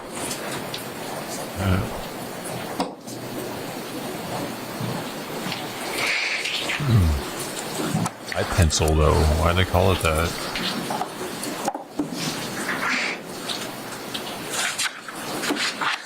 Tell us, Ashley, how Doug would act when he would go off. He would call it a fit of rage. Sometimes it was as simple as him just yelling and screaming at me or cussing at me, calling me names. Other times he would throw things or break things or smash things. He would come at me like he was going to hit me. He told me I was lucky that he punched walls instead of me. Or is there proof of holes in the walls? Are there any incidences in particular, Ashley, that stand out to you? Yes. Tell us, please. We were having an argument, and he came at me like he was going to hit me. And our dog, Sully, jumped up in between us, and he punched him in the face Oh, so hard shit. that he knocked him out. Jeez. I just remember screaming because I thought he had killed him. Holy shit, dude. Were there Okay, other that's- times that Doug hurt the animals? That's the next level of PTSD shit right he- there. Or something. I don't know. Hit, kicked, punched Sully. He threw our cat multiple times. One time he threw Snuffy down the stairs.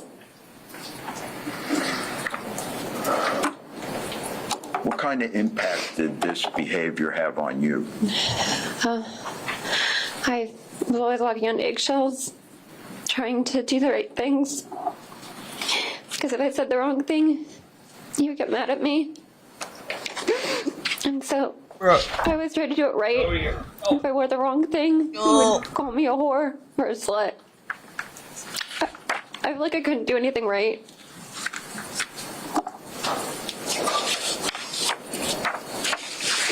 How long does she stay with that and why? Was there an incident, Ashley, in June of 2017 that you vividly recall?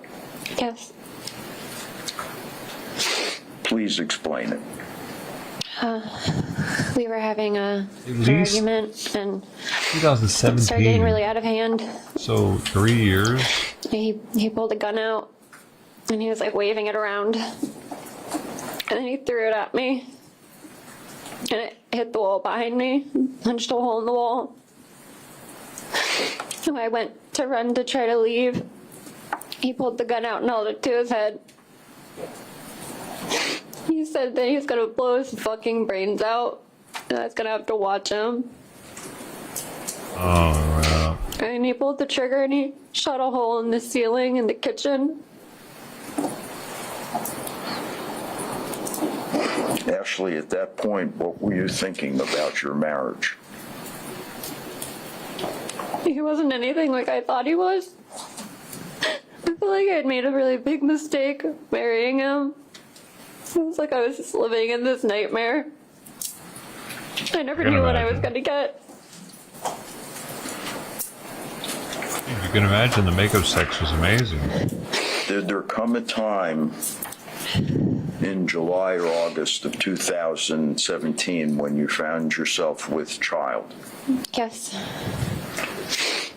So let's be clear here chronologically. You became pregnant after this incident where you related that he shot the gun in the ceiling of the kitchen? Hey, we were just talking about Yes, it that. would have been like right after that, I guess. Was it planned? No, it was the last thing on my mind at that point. How would you deal with Doug? I tried to do all the right things and keep him happy. Kind of just go with the flow. I didn't want to rock the boat ever. Did you have a difficult pregnancy? Yes, I was really sick. Did you go home from South Carolina to stay with your mom here in Bradenton at the end of August 2017? Yes, sir. Did there come a time when you returned to South Carolina? Yes. Would you tell the ladies and gentlemen of the jury, Ashley, why you returned to South Carolina? I had decided that I was going to leave him. And so I went back to get my things. When he brought me down, I didn't even have like a suitcase or anything. So I went back to get my stuff. And I wrote him a note and left him a letter saying why I was leaving. I'm gonna have an objection. You approach.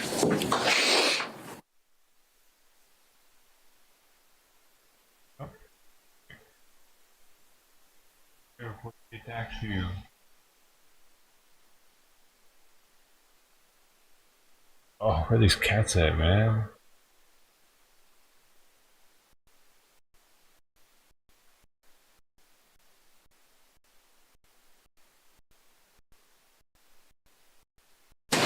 I'd like to make a statement for the record. I'd like to make a statement for the record.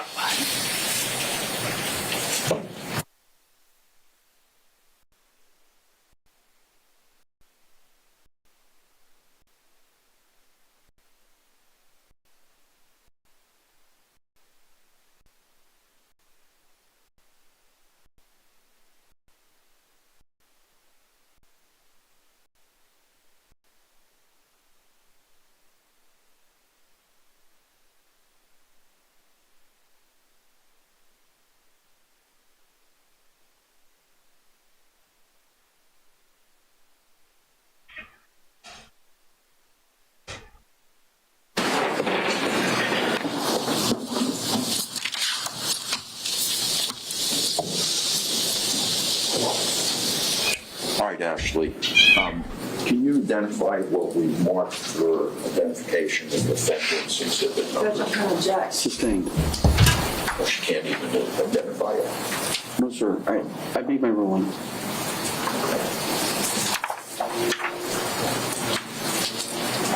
You told us you left him a letter?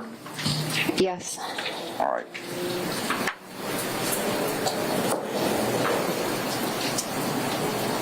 I'm going to ask you a series of questions. Let me pass this to you. You can. Judge, I'm going to object. Sustained. Do you remember independently everything that you said in the letter? Not everything, no. Would it help refresh your recollection if you were able to see the letter? Yes. Judge, objection. Sustained. At the time that you wrote the letter, Ashley, were the contents fresh in your mind? At the time, yes. The letter was written in September 2017. Yes, that's correct. It's now 2024, Yes, sir. so 7 years ago. Yes. All right.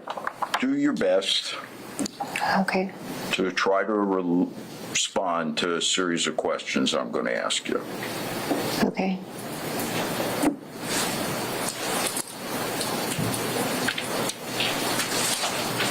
What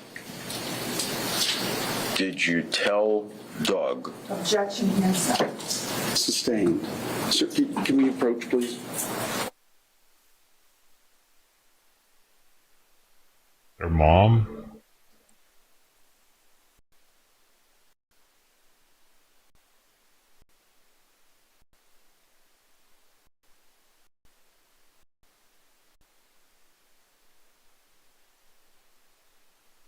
Did you get her good, buddy?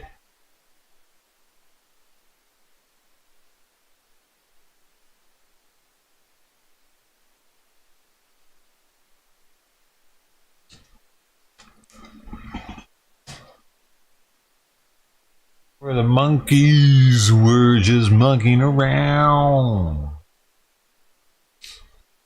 I bet you were expecting to hear that. It's been a while. And it's been a while for me too, man. Nostalgia.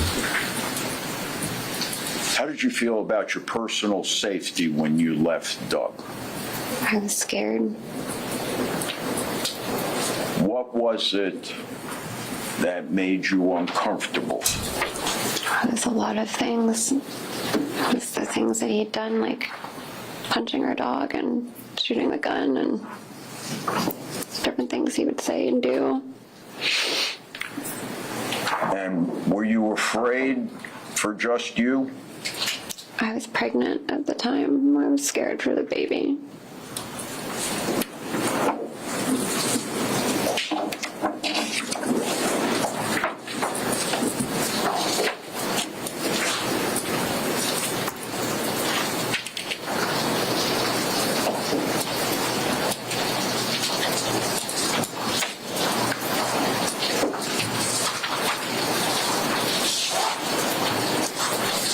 Oh, because she's so flexible. Valerie's a fine probably.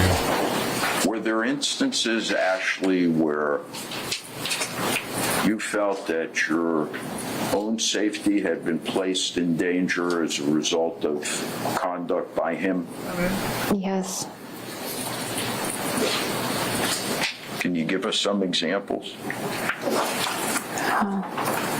I guess one thing that comes to mind is sometimes he would drive really scary, yelling and screaming at me and like running up on curbs. One time he almost hit a tree. He doesn't like where I have something. Did you strike that?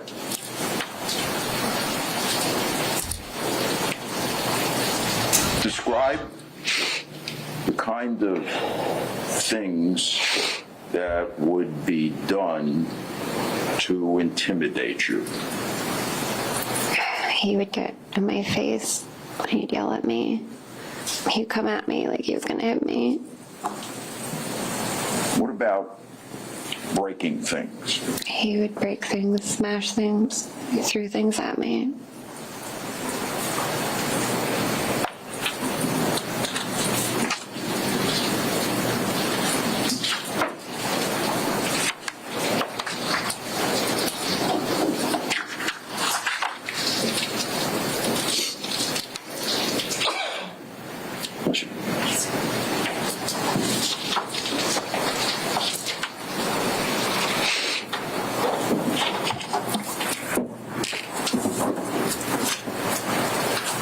How would you describe, if you were using adjectives, his behavior? Possessive, controlling, manipulative, aggressive, scary, unpredictable.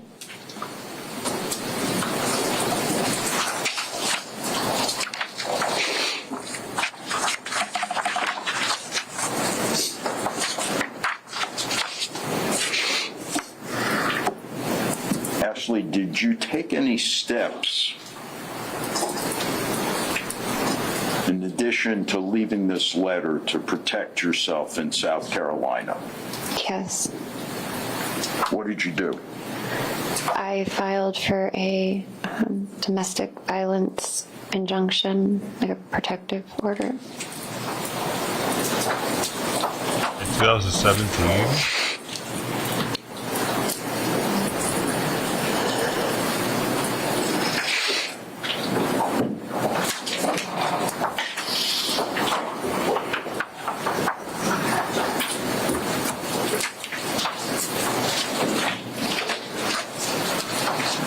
Ashley, I'd like to pass to you what we've marked as Defendants Exhibit 13A and 13B and ask you if you can identify them. Okay.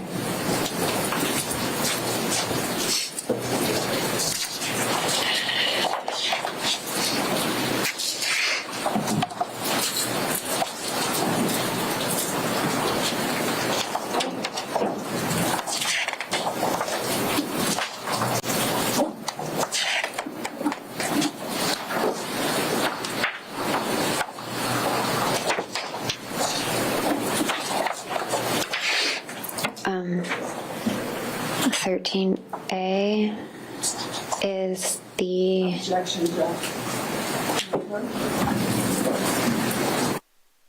Check this out. My pet food, or not pet food, my medication, I get it at Pet Meds, and it came with 2 packets of catnip. Thank you for your order. The first time they've given that. Oh my gosh, he wants it now. You want it now? Oh, well, I don't know if that's a good idea.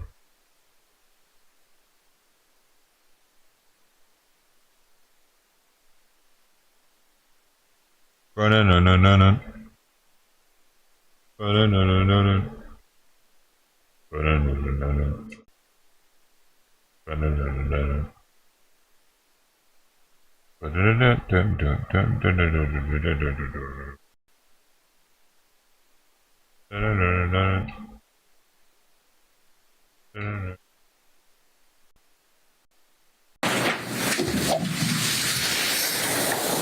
Ashley, what was the date?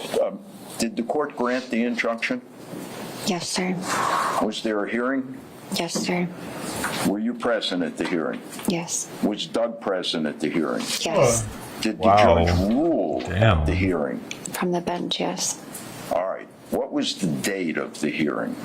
November 3rd, 2017. I'm sorry? November 3rd, So they 2017? they were getting Yes. back together or something 3 years later. That's when she shot in 2020.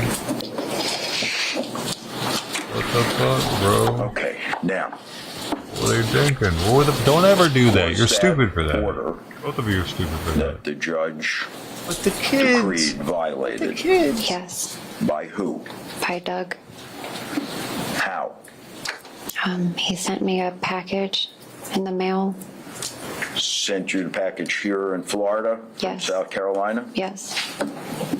What was the package represented to be? A birthday gift, I believe. And did you open it? Yes. What happened? Well, when I opened it, there was an overwhelming smell, like a real strong chemical smell, and I got like an instant headache. Oh, Did you report it to the police? Yes. really? That's all that it was? The box would smell? Was it a gift in there? It was empty. It just smelled like chemicals. It's... No. That's a no-go zone. We know that. Get out of there.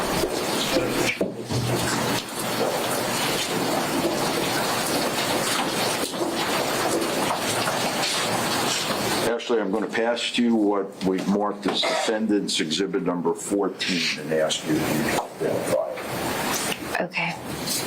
What do I do with these? Okay.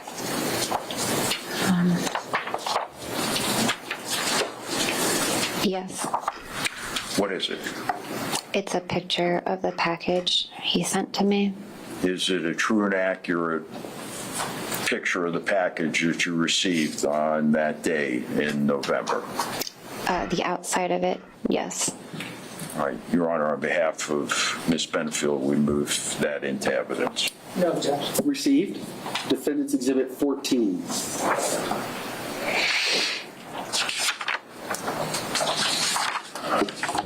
What did you do with the package after you opened it?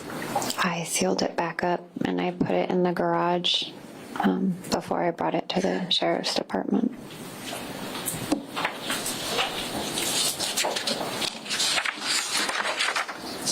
Now, you told us when you received the package, aside from the contents giving you a headache, that it was in violation of the South Carolina restraining order.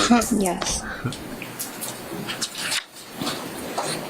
Did you, when you contacted the police, request that they take some action? Yes. What was the result? No charges.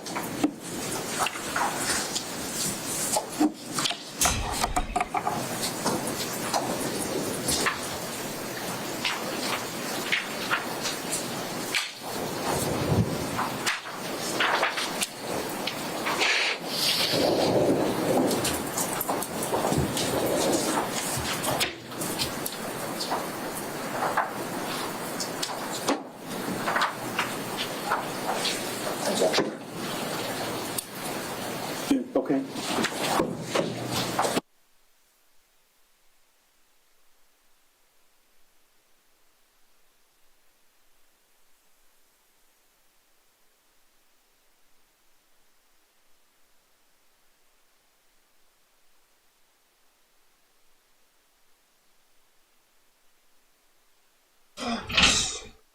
Hey. Oh. Oh my god, she's got the bag of catnip. She's about to rip it open.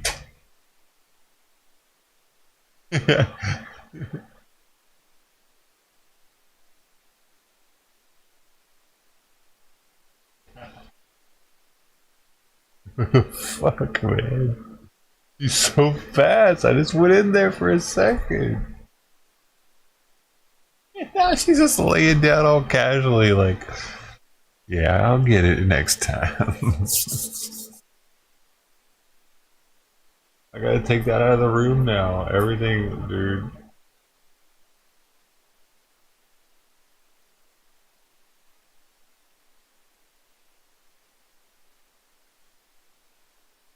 Oh, here we go.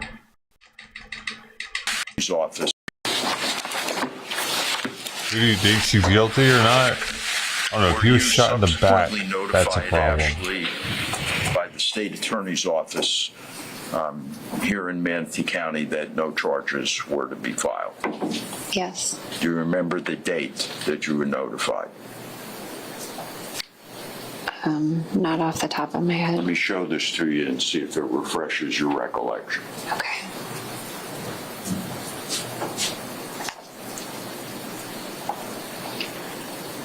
At the top, it says October 8th, 2018.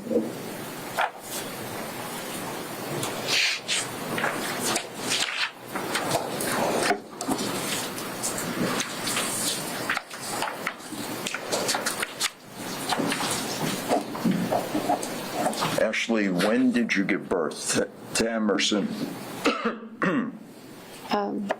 March 19th, 2018. Where was Doug when you gave birth?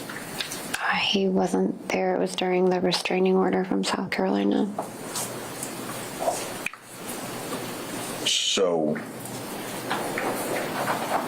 he wouldn't have been allowed to have contact with you. Correct.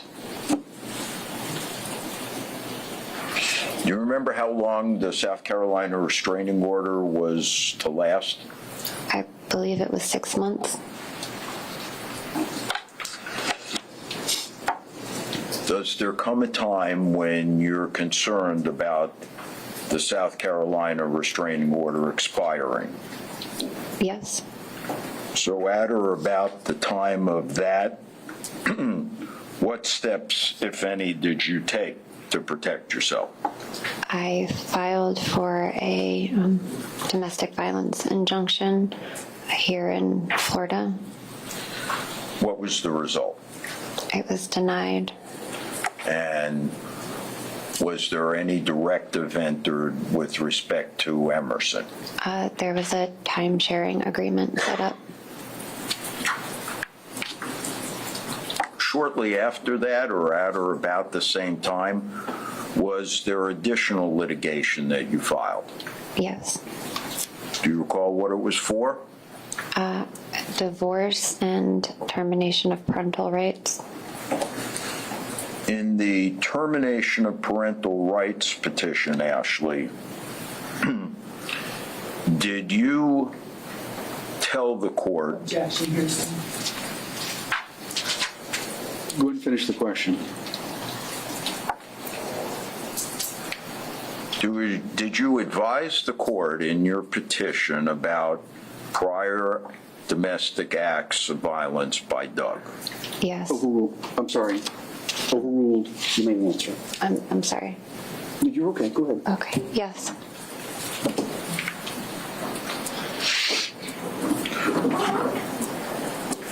Do you remember, or can you tell us today what you told the court? I mean, not all off the top of my head. Overruled. You can answer. I wouldn't be able to tell it all to you off the top of my head from memory now. Okay, let's see if I can refresh your recollection.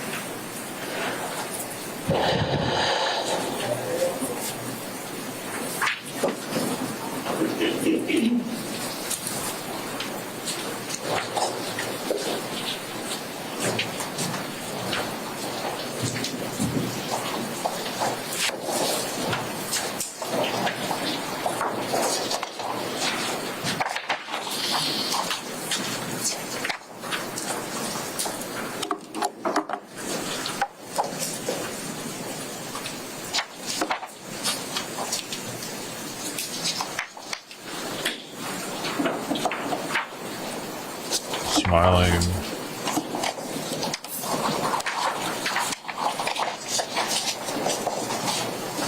It's like she's about to fall asleep.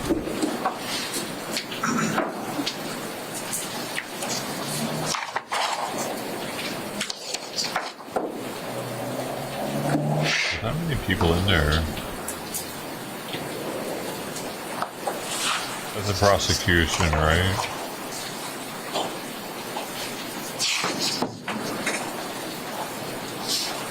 Who's up next?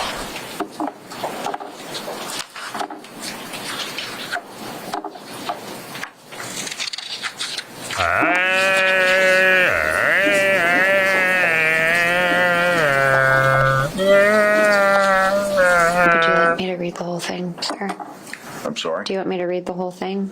No. I would just like to ask you, has your recollection been refreshed?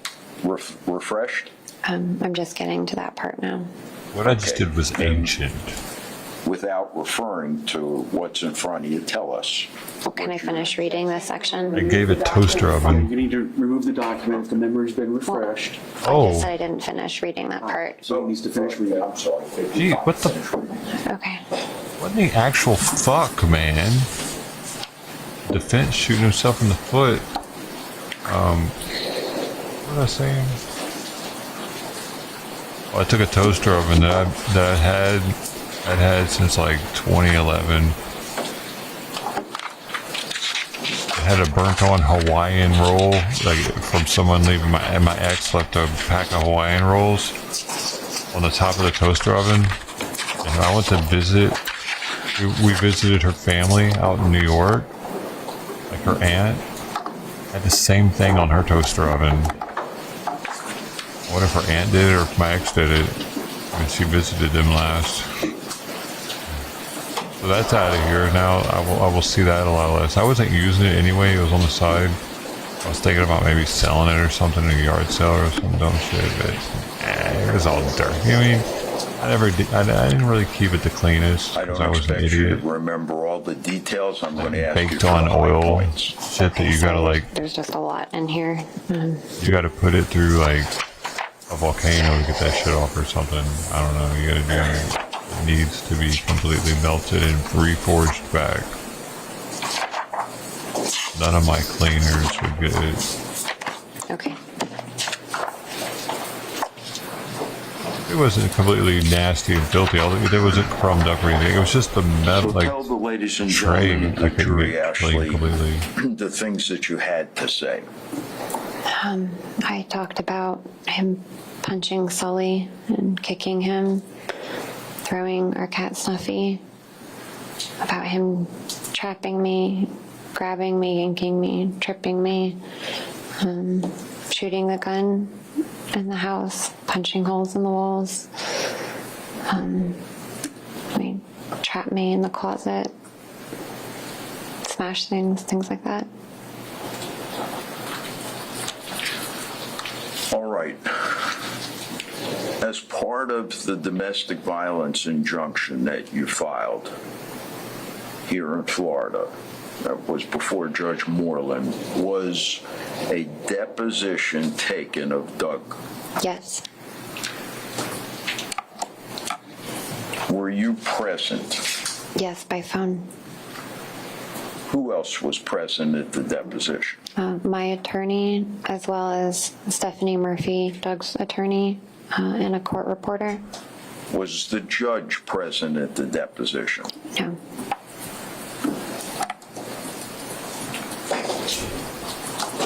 Were you able to hear the entire proceeding? Yes, sir.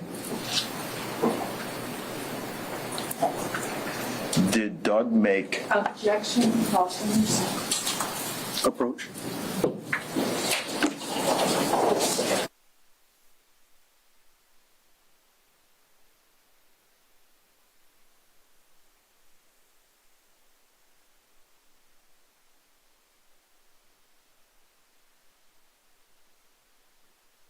Well, that was sweet. He walked up and licked her on the ear and just a little bit, and then went to licking himself, and then she licked him a couple times on the side, but then she went to go bite his ear just now, and now they're fighting.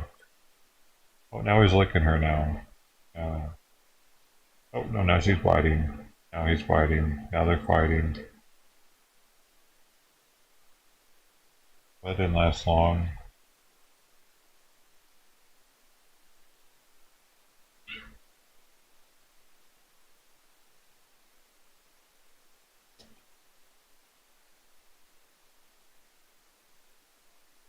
You got him tangled up in the cords on purpose. I really need to get these things higher so they keep hiding them.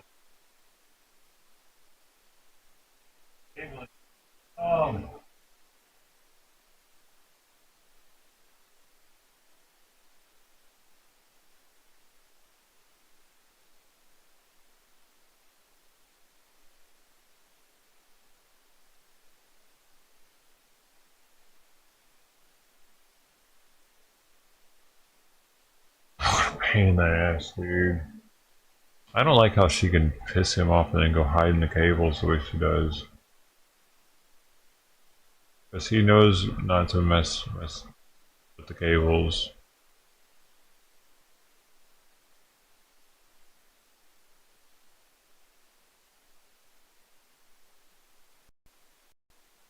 Yeah, at least he can go look outside. Maybe she won't bother him right now.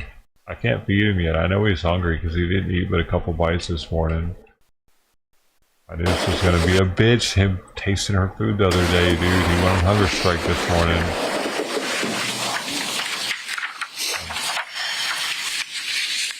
Another hour he'll be eating again.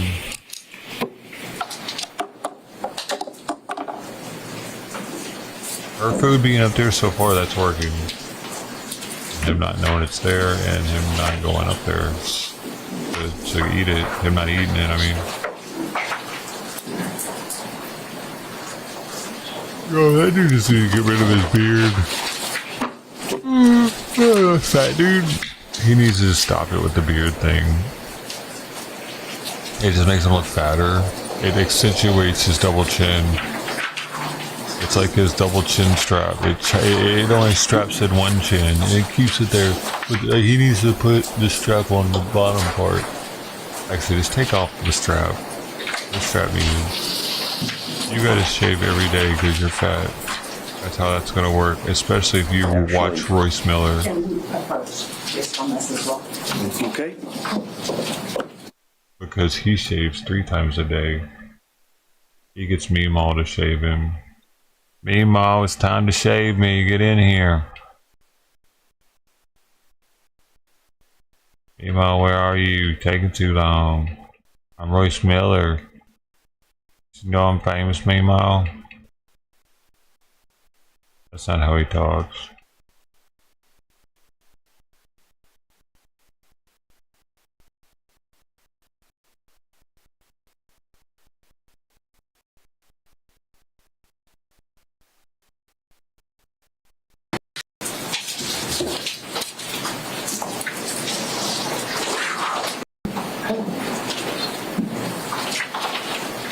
Number 17.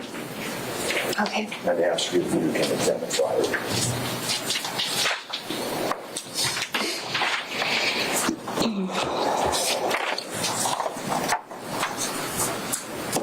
Let's go see his family.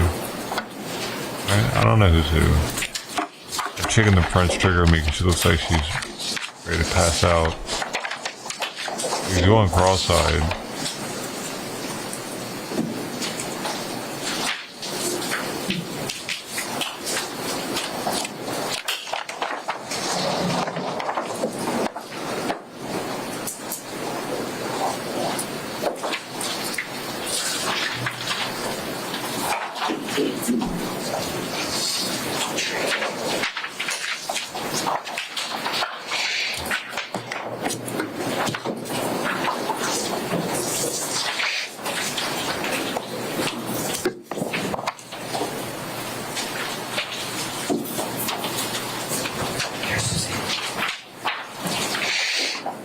Oh no, she's the defense attorney too. Both of them are. Right? Oh wait. No, that's the prosecutor's. Never mind. Ashley, do you recognize that? Yes, sir. Tell us what it is. They're text messages between me and Doug. And do they truly and accurately reflect texting back and forth between you and Doug? Yes.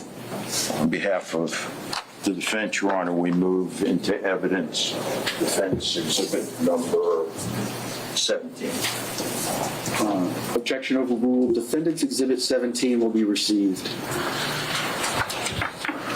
Ashley, in defense exhibit number 17, the text messages, does Doug admit to shooting the gun in the house? Yes. Does he admit to throwing the gun at you? Yes. Does he admit to punching holes in the drywall of the house? Yes. Does he admit to punching the dog and rendering him unconscious? Yes. Objection, no, he does not. Those text messages do not say that. If I'm going to sustain, if you want to publish the exact Yes, exhibit that's been admitted, you can do so. we intend to publish upon completion of the examination. I want to ask you, Ashley, if I can, about other instances of abusive conduct. It did seem Was abusive. a tracker at any time placed on your car? Yes. Why did she go back to him, Was though? it done with your Didn't permission? murder No. him. Did Doug...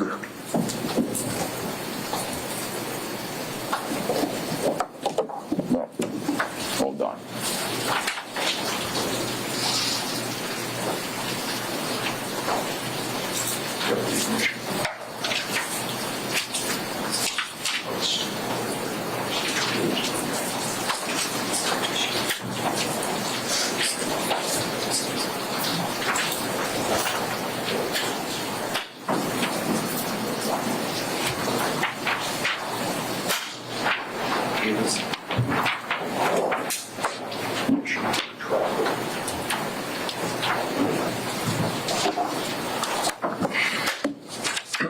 While the state is reviewing that, Ashley, I'm going to pass to you defendants' exhibits 19 and 20.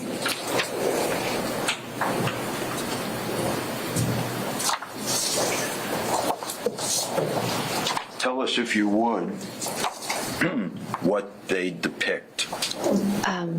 Holes in the drywall of the house, our house in South Carolina. Refer to them specifically. Exhibit number, 19 has a what does picture that show? of a hole in the drywall with my hand next to it. It's kind of been like pushed back in. Is it a true and accurate production of what existed at that time? Yes. All right, and the next one?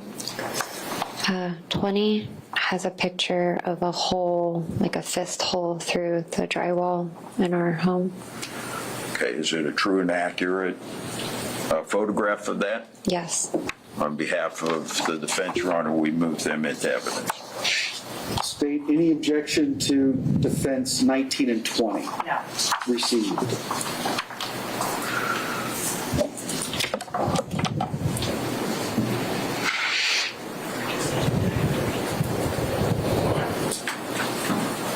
We need to put those on this exhibit. All right.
Ashley, did Doug admit to placing an illegal tracker on your vehicle?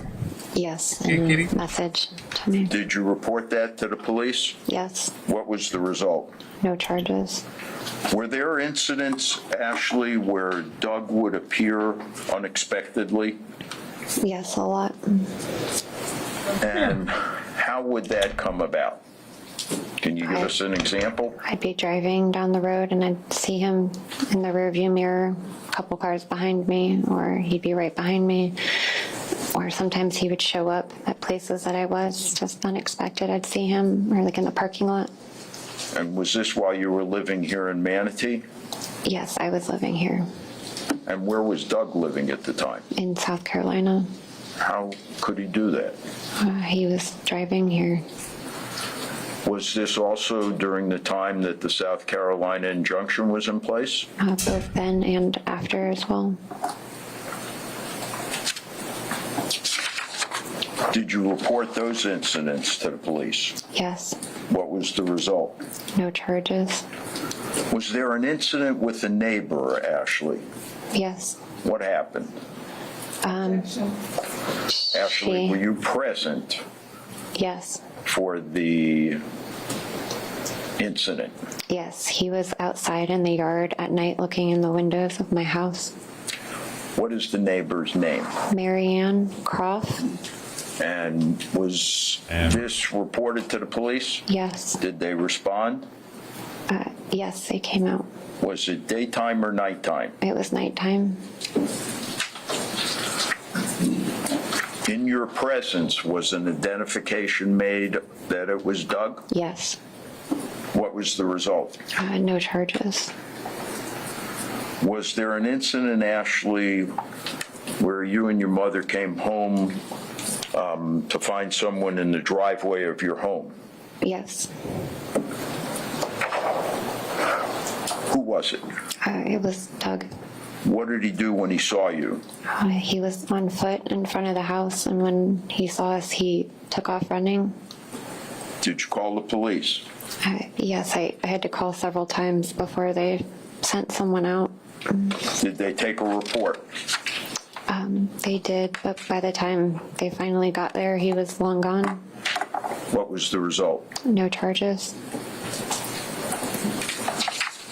I want to introduce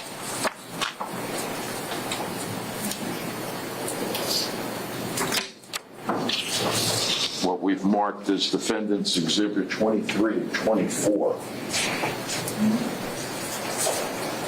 Can you identify that? Yes. What does 23 show? 23 is a picture of Doug with his shirt off. He's like taking a selfie. And is that how Doug looked at or about the time of the shooting on the 27th? Yes. All right, and what does the next exhibit show? It's also a picture of Doug with his shirt off. He's working out. He's like doing like a push-up, I guess. Does that too accurately represent what Doug looked like on the day of the homicide? Yes. Your Honor, on behalf of the defense, we move those two exhibits into evidence. Any objection? Received. Just one or two more questions, Ashley.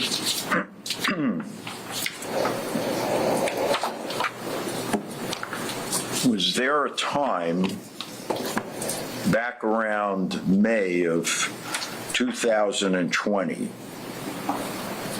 where you wanted to learn about co-parenting with an abuser? Yes. Objection. Previous ruling. Sustained. To the question, Your Honor, or to the line of inquiry? To the question. Okay. Did you take any steps, Ashley, to try to determine how to co-parent? Yes. All right, and what was that? I did some like Googling and reading to try to find helpful articles on what to do to make things I'm going good. to pass to you what we've had marked as Defense Composite Exhibit 4, A, B, C, and D. Objection, Judge. Previous ruling to be discriminated. Can you approach?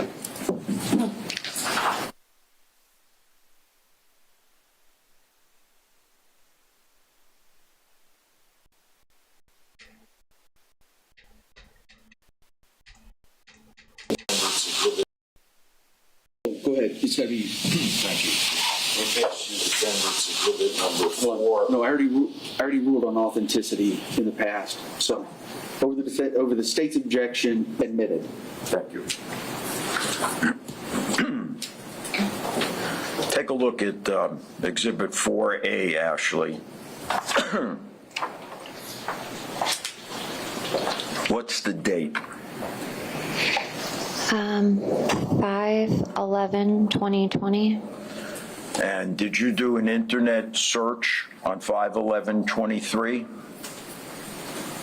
2020, yes. 2020, rather? Yes. And will you tell us what the subject you researched was? Domestic co-parenting with an abuser. All right, and would you go to Exhibit 4B? What's the date of 4B? 5/11/2020. Did you do an internet search then? Yes. What was the subject you researched?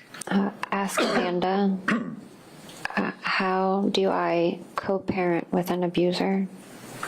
All right, and 4C?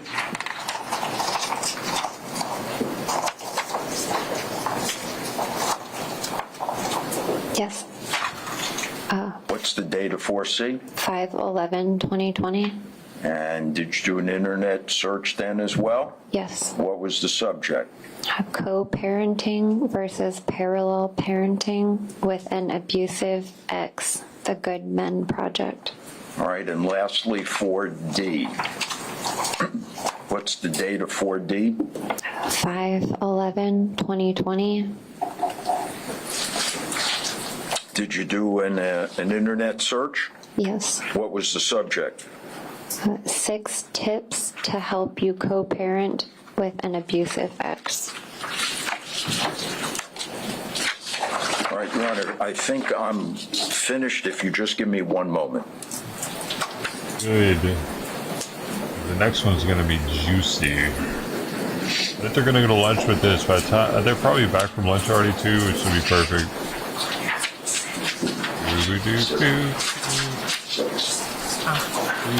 I've been thinking about what's going on, what we do, what's happening. I know what's up. It's going to be magnanimous. No, that's not the right word. Magnificent.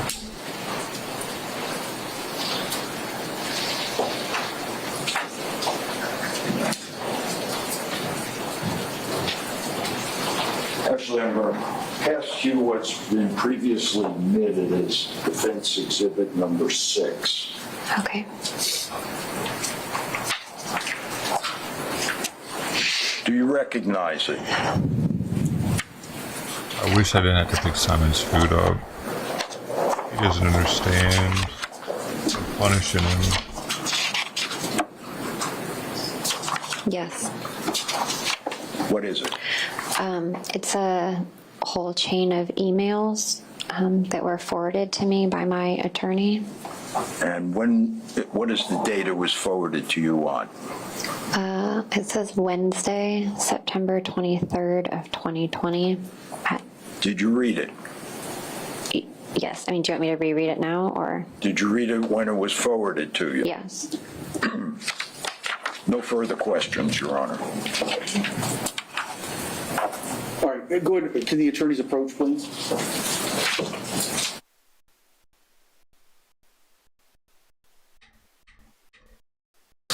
Okay. Ms. Benfield, you can step down. You can take your honor, you can step down. Okay. Should I? Just leave everything there. Okay. Can I throw this out? Okay.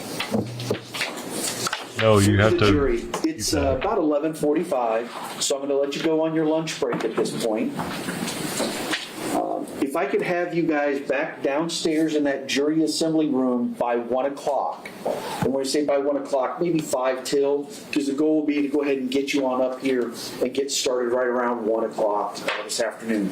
Please remember, do not discuss this case amongst yourselves in any way, shape, or form. Don't discuss it with anybody outside of this jury, and do not do any research.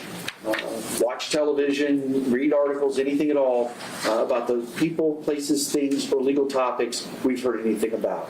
All right, leave your notes just right there on your chair, and we'll see you back right at 1 o'clock.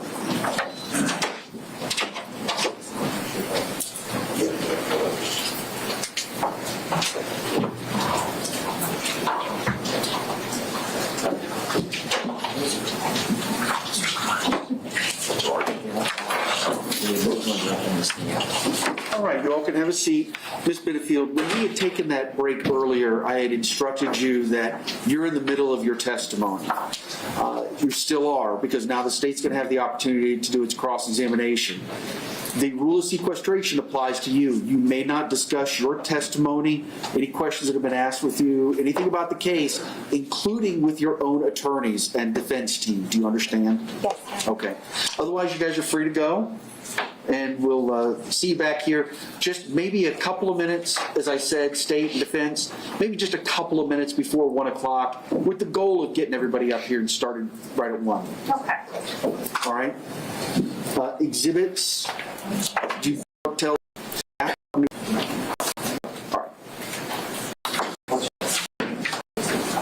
Those weren't admitted. A, B, defense 13A and B.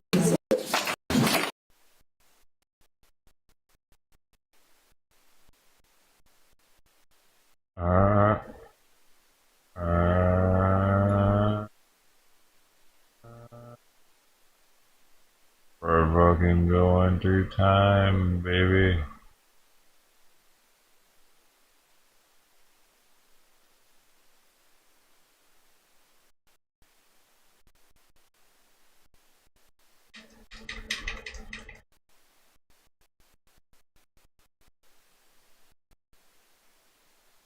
What do you think she had for lunch? Bologna sandwich with some warm applesauce. Yummy. Dude, the court meals are always the worst. When you're at court, you don't get a regular meal, you know, because it's not like you're at the jail. You're getting like a sack lunch. Mama can't bring you lunch on court day. Sorry. Wait, she's locked up right now, right? Or she bonded out? I don't even know, actually. Where is she? She just came in from... Oh, wait, she's bonded out right now, then. Came from the same place everybody else came from. Never mind, she probably had a good lunch. She actually had a good lunch, man, dang it. I figured she wouldn't have bond, but... Let me verify it. But she walked into the court, though. Hey, that's just some small-ass town. That's just how they do it. Or you get that peanut butter and jelly. You got to make it yourself. It's in the things. That's an MRE peanut butter and jelly on it. Apple. Remember they always had apple. What was that all about?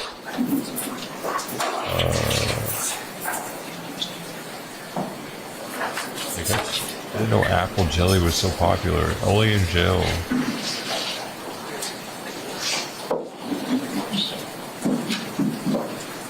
We always have an abundance of apples here in America.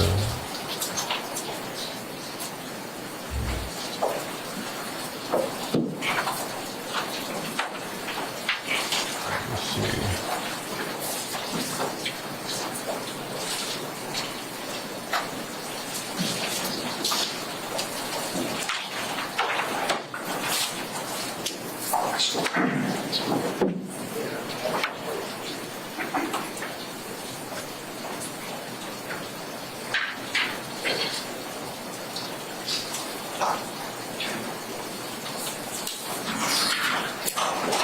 She is out on bond. Yeah. Out on bond. Okay, there you go. She's facing a minimum mandatory sentence of 25 years.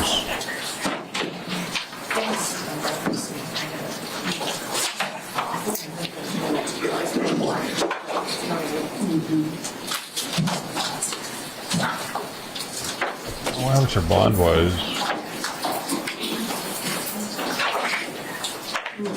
100,000. Oh, she posted 100,000. I don't know if that means she needed to get 100 or she only needed 10.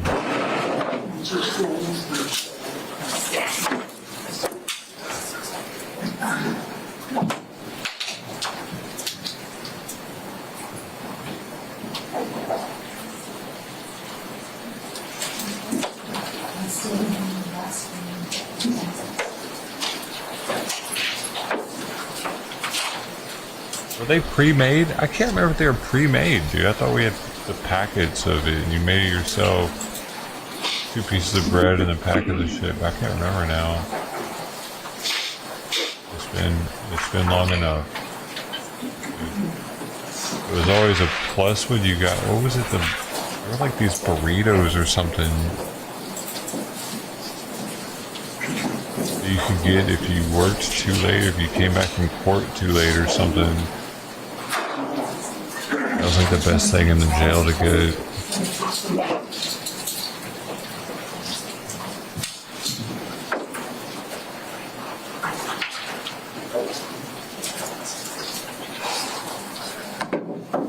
I think they're burritos.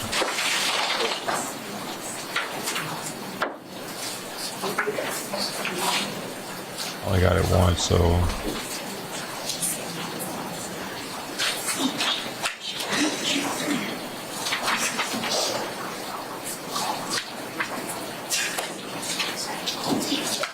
There's all laughing in the background.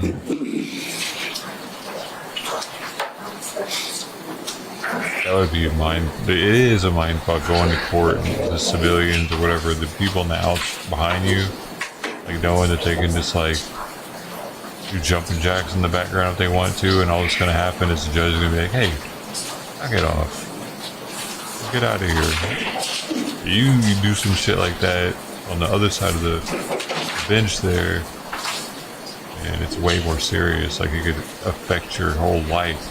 Like if she just jumps up and started doing jumping jacks and acting silly right now, holy shit.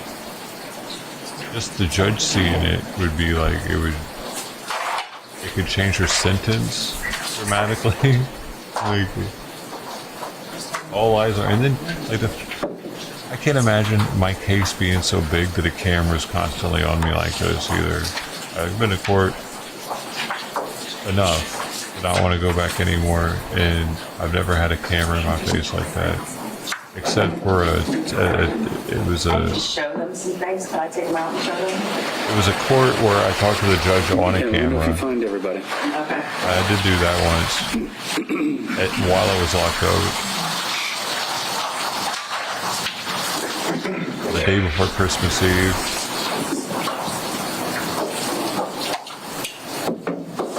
They almost didn't let me out. I got it on Christmas Eve though. That was a mind fuck right there. Like, cause it's like getting out of jail's already like Christmas. It's like that feeling like I'm getting out. But when you get out Christmas Eve, it makes it even more. So I celebrated with Southern Comfort. That's the last time I drank Southern Comfort. We had a handle of it. I was in San Francisco, overlooking Fisherman's Wharf at the Hyatt. Didn't even see any San Francisco, dude, because of that shit. The next day I was so tore up. And then we had to drive. I had to ride in the back. I just felt Southern Comfort, dude. There's no comfort to it, actually. This stuff's just, it's like caramel flavored whiskey or something. I don't know. It's too easy to drink, probably, is what it is. It's the newfound freedom. That's my only San Francisco story. Back on the record, in State versus Ashley Benefield. We've had our lunch break. Oh, you're supposed to get locked About up, 1:08 in man. the afternoon. I have both prosecutors in. You're gonna be there longer. Miss Benefield. I was gonna have more time to Before we look get started, around. Miss Benefield, when we took our lunch break, I gave you the full warning that I give to all the witnesses that you've heard multiple times regarding sequestration. I was erroneous, however, because my instruction to the criminal defendant has to be modified slightly. You are allowed to meet and speak with your attorney over the break. Oh, I no sooner got upstairs than realized I gave you the full sequestration instruction. so Now, there was no objection to it. Case law talks about if there's an objection to it or a deprivation of the right to counsel. But I want to make sure if there was any error, or even arguable error, that I correct that now. I appreciate it, Judge. We'll be able to get it all worked out. Okay, so I'm happy if you want to take time to speak because you're allowed to. I'm happy to take a recess and give you that time if you need. Thank you. We're fine. All right, sir. I think there is. Yeah, but that kind of like changed the whole bunch. Objection to something I intend to introduce, so. Okay, yeah, if you know about him now, let's talk about him before we bring the jury in. He shortchanged her of her ability to communicate with her lawyer during lunch. Well, I don't know which one's it. Interesting. Maybe they talked anyway. Pretty risky though. All right. Oh, you don't have to approach. Or unless you want to. Is it something we want to keep? No, Okay. no.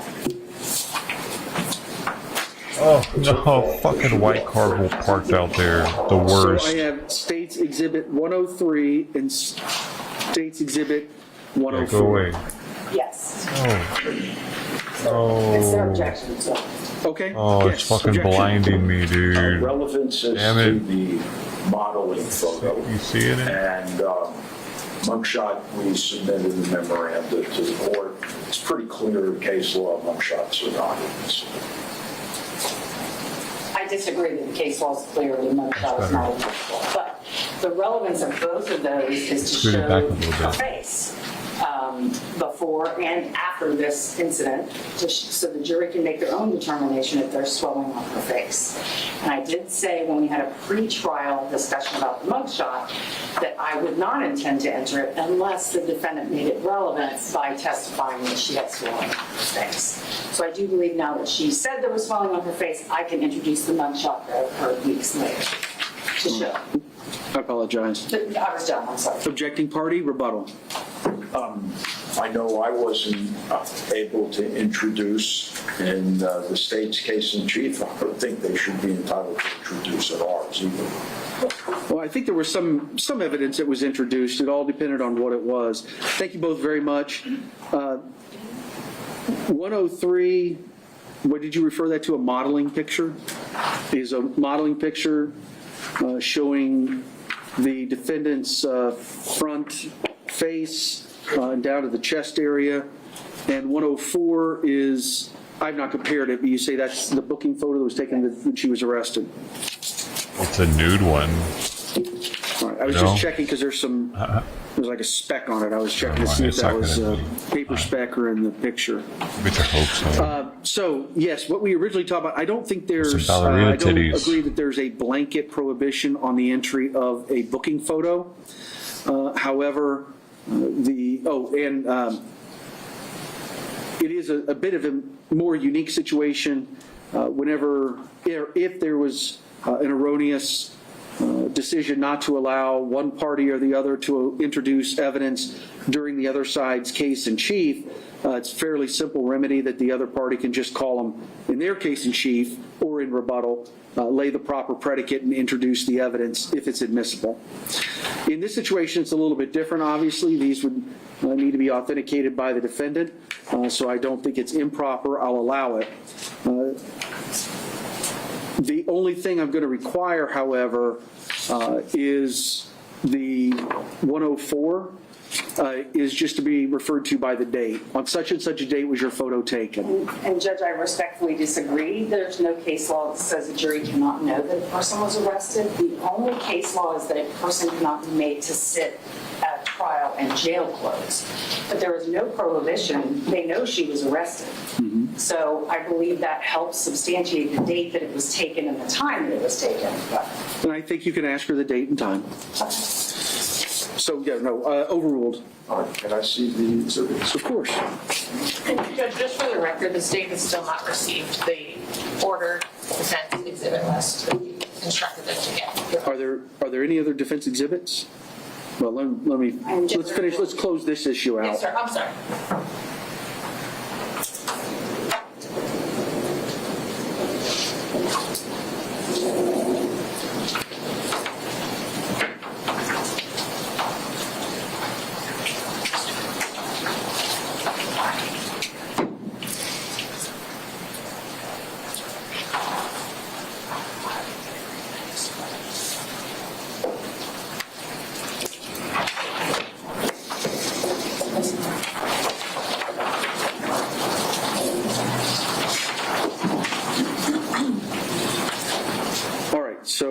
defense has handed State 103 and 104 back. The question was asked regarding defense exhibits. I don't know what's left. I don't know what witnesses are being called or when. But do you have an exhibit list that complies with Rule 3.220?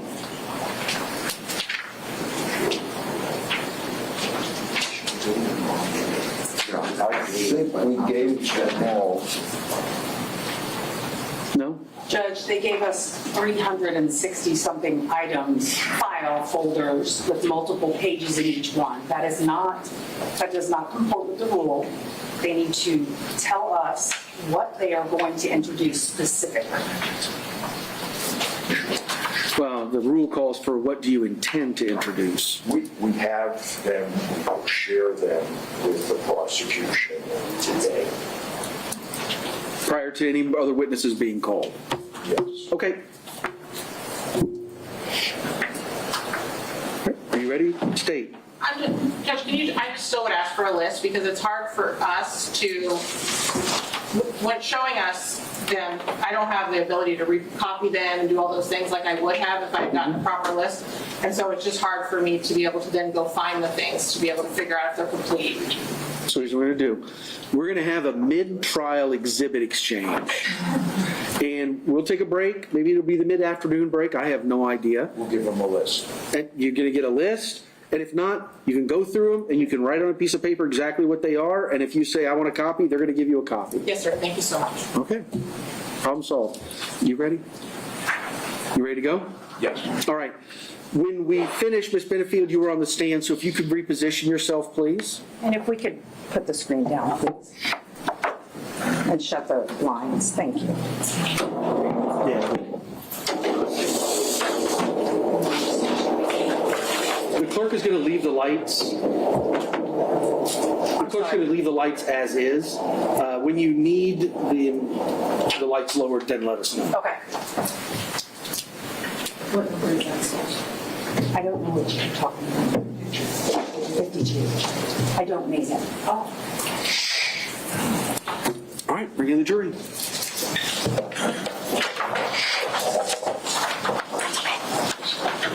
All right, they might only ask for the mistrial if they lose. We'll bring that up later. Oh, Judge, by the way, remember that day you didn't let us talk? Yeah, mistrial. Call for a mistrial. Did they do that afterwards, if they don't get what they wanted, somehow?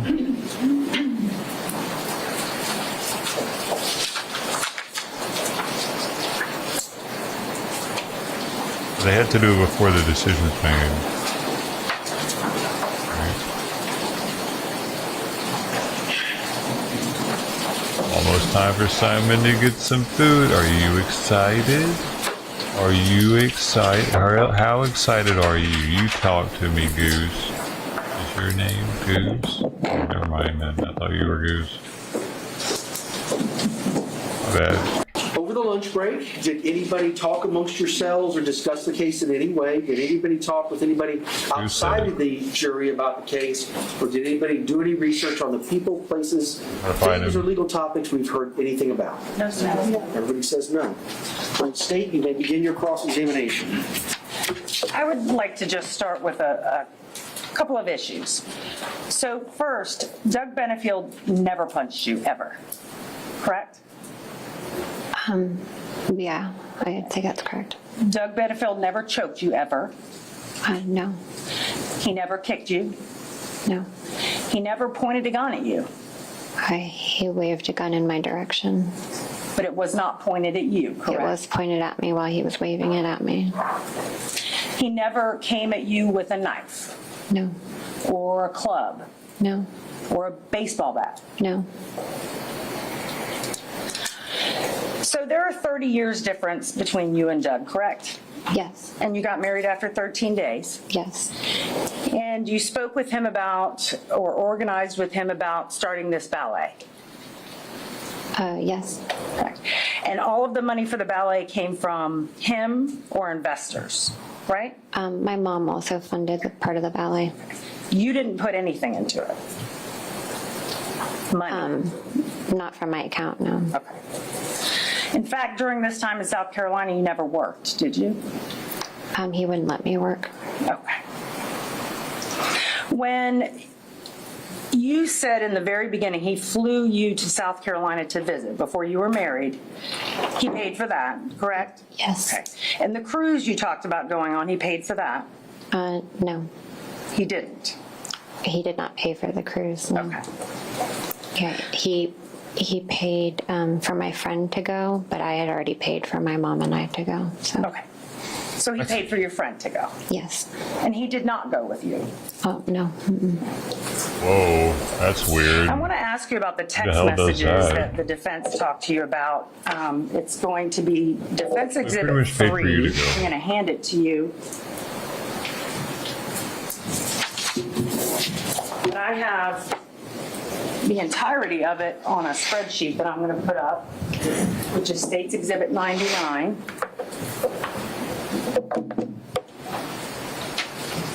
If we could dim the lights, please. Where are you going?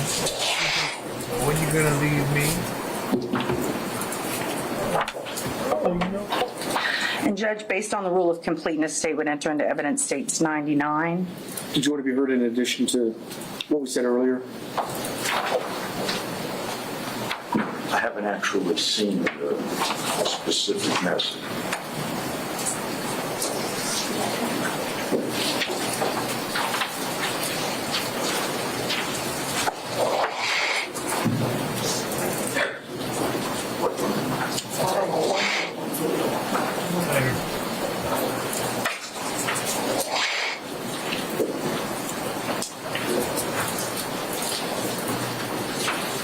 It's getting hot.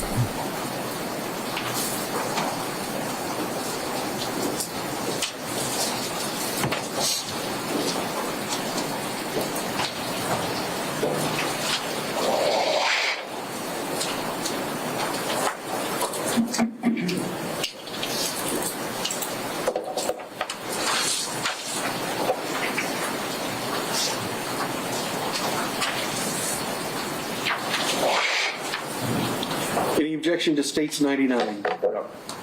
Received. So I'm going to put this up on the board behind you, screen.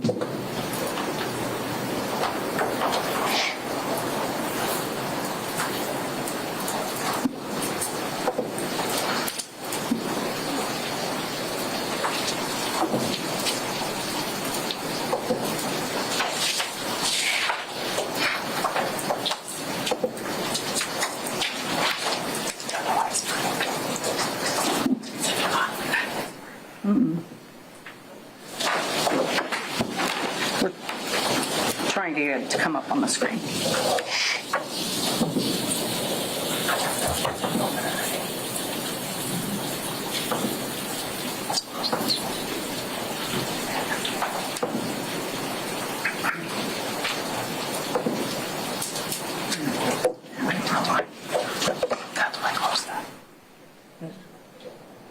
Okay. So I would like to orient you to what we're looking at. So on the top line, it gives whether the messages are outgoing or incoming. That would be the third, fourth column that we're looking at. And what I would like you to do is read the body of these as we go through. I'm going to expand it so you can see it. And if you could just read these for the jury. Oh, okay. One part is just looking at Renee. Who is that from you or from Doug?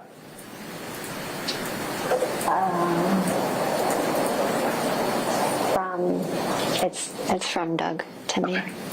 So from Doug, one part is just looking at Renee.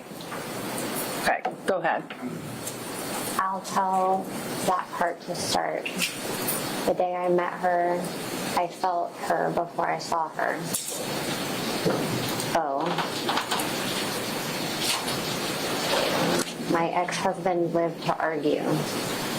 Renee and I maybe argued 5 times in 15 years, and even then ended up laughing. Smiley face. I'm a clown at heart and love people being happy. That seems like a hard act to follow. Baby. Like always being armed.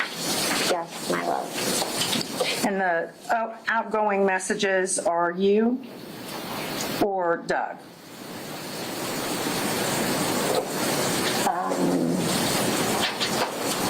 It looks like outgoing is Doug. Yeah, outgoing would be from Doug. Judge, can we see the date for reference of the messages? It's up on the screen.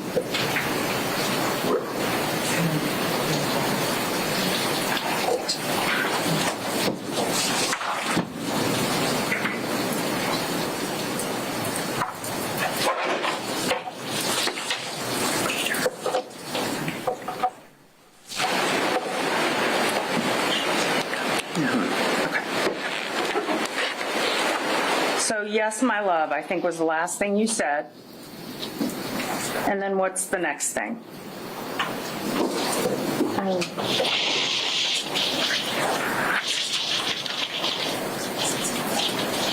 Are you doing things that are dangerous? And you're going to have to speak up just a little bit. I'm sorry. Here. Are you doing things that are dangerous? To think of all the time that you were not with me, and understanding them and how to conduct warfare in them for the kingdom. Where was he when he was sending you these messages? While you were on the cruise? I believe he would have been in Charleston. Okay. He wasn't on a business trip? I don't believe so. Bingo. Okay. Continue reading. All the other people. All the other people. Then a rectangle. It makes me so sad. And then another rectangle. Those are emojis, probably. If I dwelt on it, I would go into rage to remove them from the earth. And your response to that? Yes, baby, I hate it. It hurts. He said I could defend myself. You were easy prey for predators. You're sweet and want to please people, and they used that. And you said, I'm sorry, and then he said, I desire to exterminate them, and holding back is a challenge. They are rats that should be removed. and you said, Oh, baby, my love. Yes. Like that night, like last night, Jeez. just the jerks arguing near you Boy, love or annoying, dude. about put me in a sheer murderous mood. It turns But I stupid was as stuck and I shit. couldn't defend you. I said, thank you, baby, Crazy but I and was stupid. okay. He said, but could have been a fight, etc. Only you being with me will over time remove images in my head. I need you. Same. And knowing you were taken advantage of in my mind makes me explode with anger to take them out. God made you for me. And I said, yes, That's baby. always a red flag. He said to enjoy the beauty he did craft on earth. I see Renee as Eva's mom, not my wife. It is strange, but can we pull that back up? he said it is strange, but there is no emotional connection. I said, well, I'm glad. I just wish I could see it that way. And you said, I'm glad, I wish I could see it that way. Were you talking about being jealous of his relationship with Renee? I guess you could put it that way. Okay, you can continue to read.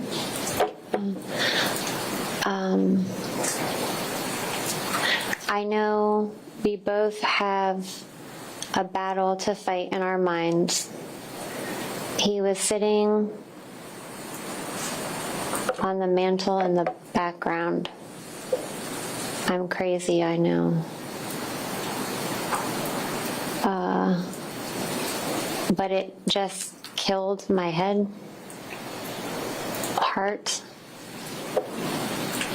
I know I see you in my mind with a bad person with your legs spread and a shitty person choking you out. That haunts me. What? I What love you in the and I hell? never want to hurt you. Dude is nuts. I'm sorry. Rectangle. Now all I see is some douchebag on top of you, fucking you with your legs spread and him choking you out and fucking you more. Right now, I literally want to kill him or them. I said, baby, don't even think like that. Bro's got some shit going He on. said, you haven't seen the warrior side and you never want to. I said, no one will ever touch me. I am yours. I don't. You are right. I want to see you only as my sweet and loving husband who is gentle to me and kind. He said, we went from joy and passion to now I'm in a testosterone rage inside. And who is always there and safe? That's what I said. And I said, let's not ruin the day. He said, but kill the bad people. Okay. And I said, tell me that you love me. So this conversation was about things that you had told him What the that people hell had is he done to doing you, with them? correct? When he's talking about I'm imagining this, I'm imagining people choke you, he's talking about a conversation that you had had with him explaining that this had happened. I think he was referring to on the cruise one night. I was talking to him on the phone and I was sitting out in the hallway up at the top deck and I was just trying to get somewhere where it'd be quiet so I could talk to him. Somebody did that to her? And it was near, there was some like a bar or something up there, I think, I'm not sure, but people were coming in and out, like maybe a restaurant, and while we were talking, I'm going to stop you he there. heard. Is the answer yes or no? Did She's saying, He needs to allow her to finish her answer, Your Honor. let me finish your answer. He had heard a couple guys that were talking loudly, and he got upset because he thought these guys were going to hurt me, and so he had talked about then that he imagined that, you know, I was out in the world without him and that people were going to take advantage of me and that he didn't know it was going to happen to me. and he was afraid for your safety. Yeah. And he was saying that if anybody hurts you or he thinks about anybody hurting you, it sends him into a rage. Yes. And that scared you. I'm sorry. And that scared you. Well, as I said earlier, at the time I kind of, you know, played it off in my head that he was just my new husband who was trying to be protective and like show that he loved me by kind of being, you know, manly. Dude, I got distracted right there for something. Did somebody actually grab her or not? Or she just like saw some dudes that were hitting on her? You freaked out on that? I want to talk about you having a baby. Yeah. So Doug had a vasectomy removal in April of 2017, right? Yes. Camera And went you down. paid for that. Part of it went on my debit card or my credit card. And your intention was to get pregnant. Yes, we had talked about that, yeah. Right. And this was how many Rather. months after you were married? We got married in September, so October, November, December, January, February, March, April. 7. And was this, during this time, you said he had started criticizing you, right? Mm-hmm. About the way you looked, your clothes, the way you acted. He was, according to you, he flipped a table, tried to flip a table, threw a chair, right? Yes. He would scream at you. Yes. He would call you slut and whore. Yes. And you want a baby. I mean, yeah, we were married. We wanted a family. Okay. So the vasectomy reversal happens, and I believe you said that this baby was a surprise. Is that what you said? Well, we weren't like planning on it right then. Were you having unprotected sex? I suppose so. Okay. So you knew that unprotected sex would result potentially in a pregnancy. The doctor had told us that it probably wouldn't work for a while, so it wasn't something that we thought would happen that fast. Okay. But it did. Yes. How quickly? When did you get pregnant? I guess July. And right around this time is when you say the incident happened where Doug threw a gun at a wall, He threw it at me. shot a gun at the ceiling. I think you made several allegations, correct?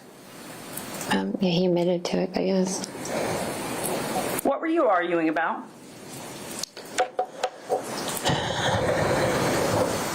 I think Eva was part of it. I don't specifically remember.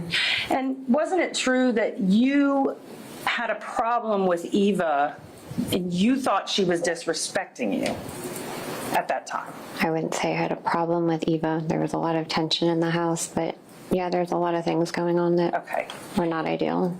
You knew she was 15 Yeah. and you knew she had just lost her mother tragically to death. Yeah. And you were how much older than her?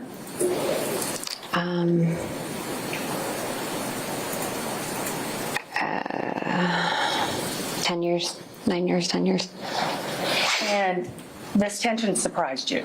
No. I mean, at first he had told me that she was really going to love me and that she was ready to have a woman in her life and that he wanted me to move in quickly because she needed a mom. So he made it sound like she also felt that way. And you had no feelings of your own. Oh, I was excited to get to be her stepmom. And you gave her a shadow box right around this time, correct? For Christmas, so it would have been in December. All right. And what was the shadow box? You want me to describe it? Yes. It was like a small picture. It had like deep sides and like the glass was at the front of it. And there was a sand dollar that I had painted and decorated. And I put it on like a black cardstock. And I wrote a saying on it that said something about how like you can be strong through the storms and that, you know, seashells are beautiful things that come out of storms. And that shadow box is the reason you were arguing that day with Doug, correct? I know it came up at one point. I don't know if that was the reason. And what was the problem with the shadow box? Eva had taken it apart and I guess had thrown out the thing that I made and was using the picture frame for something else. What was she using the picture frame for? She had put a rose from her mom's funeral in it. And that upset you pretty badly, didn't it? It made me really sad. I had taken a lot of time to make it for her and I thought it was special. And you began crying. yes. And you dropped to the floor and sobbed hysterically. Probably. You were so upset that she put her dead mother's rose in the shadow box. It wasn't that, it was that she took it apart. I mean, I would have bought her another shadow box. You went to Doug and said it was disrespectful that she took this apart. According to Doug? No, according to you. You went to Okay. Doug and said, she's acting disrespectfully. You need to handle her.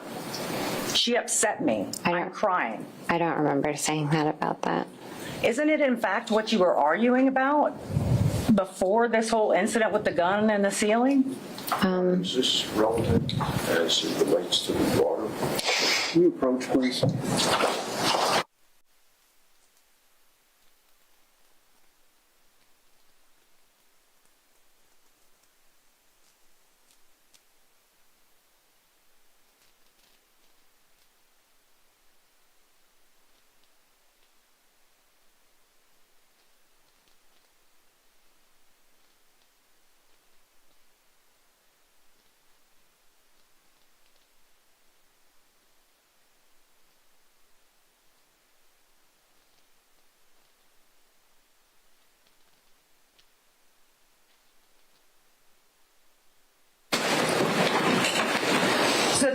this argument happened, you actually, at one point, were in the car with Doug, right?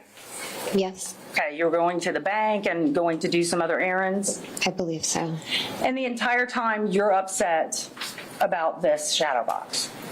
I don't distinctly remember that, but the argument kind of came from there, I guess. And in fact, it wasn't an argument, right? It was you being upset. Well, he said that like life was out of control and he couldn't deal with the people at home and he couldn't deal with the people at the ballet.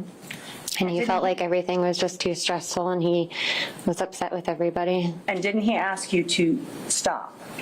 I'm sure at some point. And you didn't stop I guess not. for the car ride? No? Yes or no? I don't remember. And you kept telling him you need to discipline Eva. I don't remember saying that. Okay. And he said, let's just stop talking about this for a while. I need to think. He was yelling at me. So he's yelling at you, but you weren't sitting there like you are now, were you? You weren't sitting there like this. I guess I was buckled into the car, so I probably would have been sitting further back. And you didn't stop. And then you get home, you're still arguing, correct? He was still yelling at me, yes. And you're not yelling at all. And the fact that he had a gun with him when you continued to argue in the house was because he grabbed the gun from inside the car to bring his items from the car into the house, correct? I'm not sure why he had it, I guess. Okay. And it was in a holster. I believe so. And you both used to carry guns. You carried guns on a regular basis. Yes, ma'am. You have had, at the time, more than one gun. Yes, ma'am. And you actually bragged, as well as Doug, about having guns, correct? Yes. And you would go shoot them on a regular basis? I haven't been to their range since before the presidential election. Okay. But during the time that you met Doug at a political event, you had one of the guns in your bra? Yes, that's where I concealed carried. Okay. So having a firearm in a car or in the house is not that unusual to you? No, ma'am. All right. So after you get back inside, there's this argument that continues on and on and on and on. And you're still asking Doug to discipline Eva. I don't recall that. Okay. And you say he was waving a gun around and threw a gun at you. Is that what you said? Yes, ma'am. So he has a gun in his hand, could point it at you, He did point but it he at me. throws a gun at the wall. No, he threw it at me. He missed me. Okay. And it hit the wall. Yes, ma'am. Okay. When was this? What was the date of this argument? I believe it was the end of June. 2017. Yes, ma'am. When was your wedding reception? It was shortly after that, maybe like a week or two later. I don't remember specifically. Okay. So even though you'd been married before, you were now having a wedding reception. Yes, when we got married, it was just the two of us. And at this wedding reception, you had a lot of guests come. I'd say maybe a dozen. My friends and family came. And they're dressed up. Yes. You're in your wedding dress. Yes. Okay. And I'm going to show you State's Exhibit 10. I want you to tell me what this is. Or I'm sorry, it's 100. I want you to tell me what this is. It's going to come up behind you. What is this a picture of? That's a picture of Kevin, Christy, me, and then Doug. Okay. And is that a picture from the wedding reception that we just talked about? Yes, ma'am. I'm going to show you State's Exhibit 101. What is that? That's a picture of me and my friend Christy. And is it at the same wedding reception? Yes. And State's Exhibit 102, what is that? It's a picture of my friend Laura and me, and then my friend Christy. And this is also at the same reception? Yes, ma'am. Okay. State will move into evidence, states 100 through 102.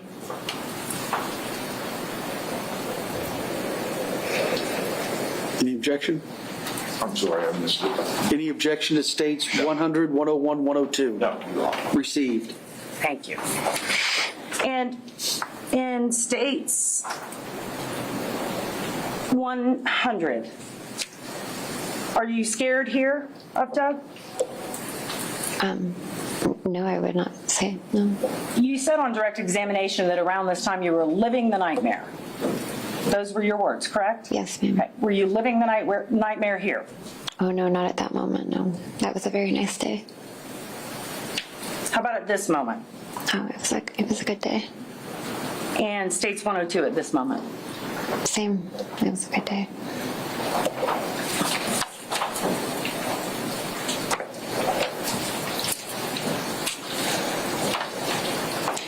So you get pregnant and you decide to move in with your mother. So when do you decide to move in with your mother in Florida?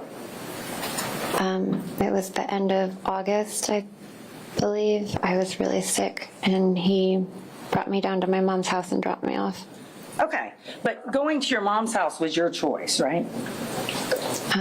We decided together, he said he couldn't take care of me, he was too busy, and that my mom could take care of me better, so I was happy to go. You needed someone to take care of you while you were pregnant. I was really sick, yes. Okay.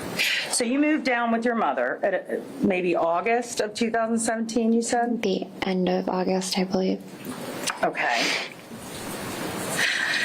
But there's still this issue of the injunction in South Carolina while this is going on, this South Carolina-Florida thing, correct? I'm not sure I understand the Well, question. you said you applied for the South Carolina injunction, or you received the South Carolina injunction right around that time in 2017. Actually, I think you said November 2017. Yes, a few months later. So shortly November. after you move in with your mother, a couple of months, you file for an injunction in South Carolina. Yes, ma'am. And we talked about the fact that, or you talked with the defense about the fact that it was a mutual injunction. Yes, ma'am. So both parties agreed to stay away from each other, correct? Yeah, I believe that it was for both parties to stay away. No evidence was presented at this hearing. I don't believe so. None of your complaints were heard at this hearing. There was like a written, like a filing. But the judge, other than that, did not hear any evidence at the hearing. That's correct. All of that was forestalled because the two of you agreed, okay, fine, we will have this voluntary stay away order. It was decided through the attorneys, but I believe that was, yes. Okay. Yes, ma'am. So the judge never found that Doug Benefield was dangerous and ordered this injunction. I'm not sure what the judge found. I don't know what you mean by that. There was never a court finding giving you an injunction, other than you stipulated to it. The judge ordered it, yes, ma'am. Okay. And this injunction, actually, part of it says that neither party shall harass or threaten or do those types of things to each other. Yes, Right? ma'am. Okay. So then after you're in Florida, you get a package that you say was in violation of this injunction. And it's a birthday present, right? Yes, It's a tea set, among other things, yes, ma'am. and you liked tea. I like drinking tea, yes, ma'am. You drank tea all the time with Doug. Yes. Okay. And you open this tea and you claim that it smelled so strongly that you automatically rushed it to the sheriff's office.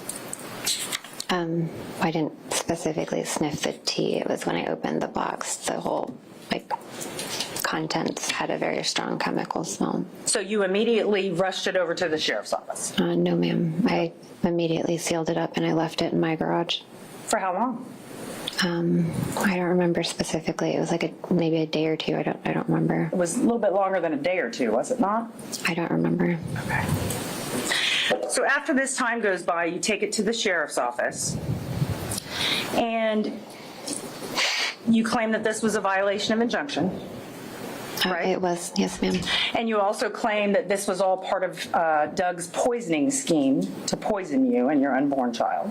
Hazmat informed me that there was toxic I don't want to hear what chemicals in- someone else told you. I want to hear what you claimed, that this was part of his poisoning of you. Plan to poison you. Well, based off of what I was told, that was the Yes conclusion or I came no, to. ma'am? Yes or no? What, according to the way you felt, this gift was a part of his plan to poison you. It concerned me, yes, Okay. ma'am.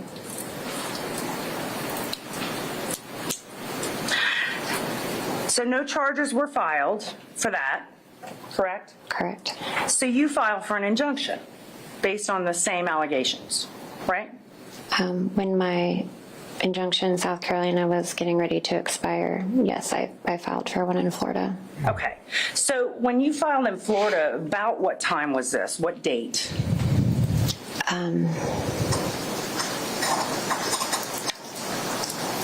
I could give you a ballpark. It was in the spring. I don't remember exactly Spring when. of 2018?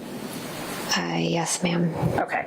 So you had left Doug in South Carolina August of 2017, Yes, ma'am. and you filed for an injunction in the spring of 2018, That sounds right. but you hadn't been living with him, correct? Correct.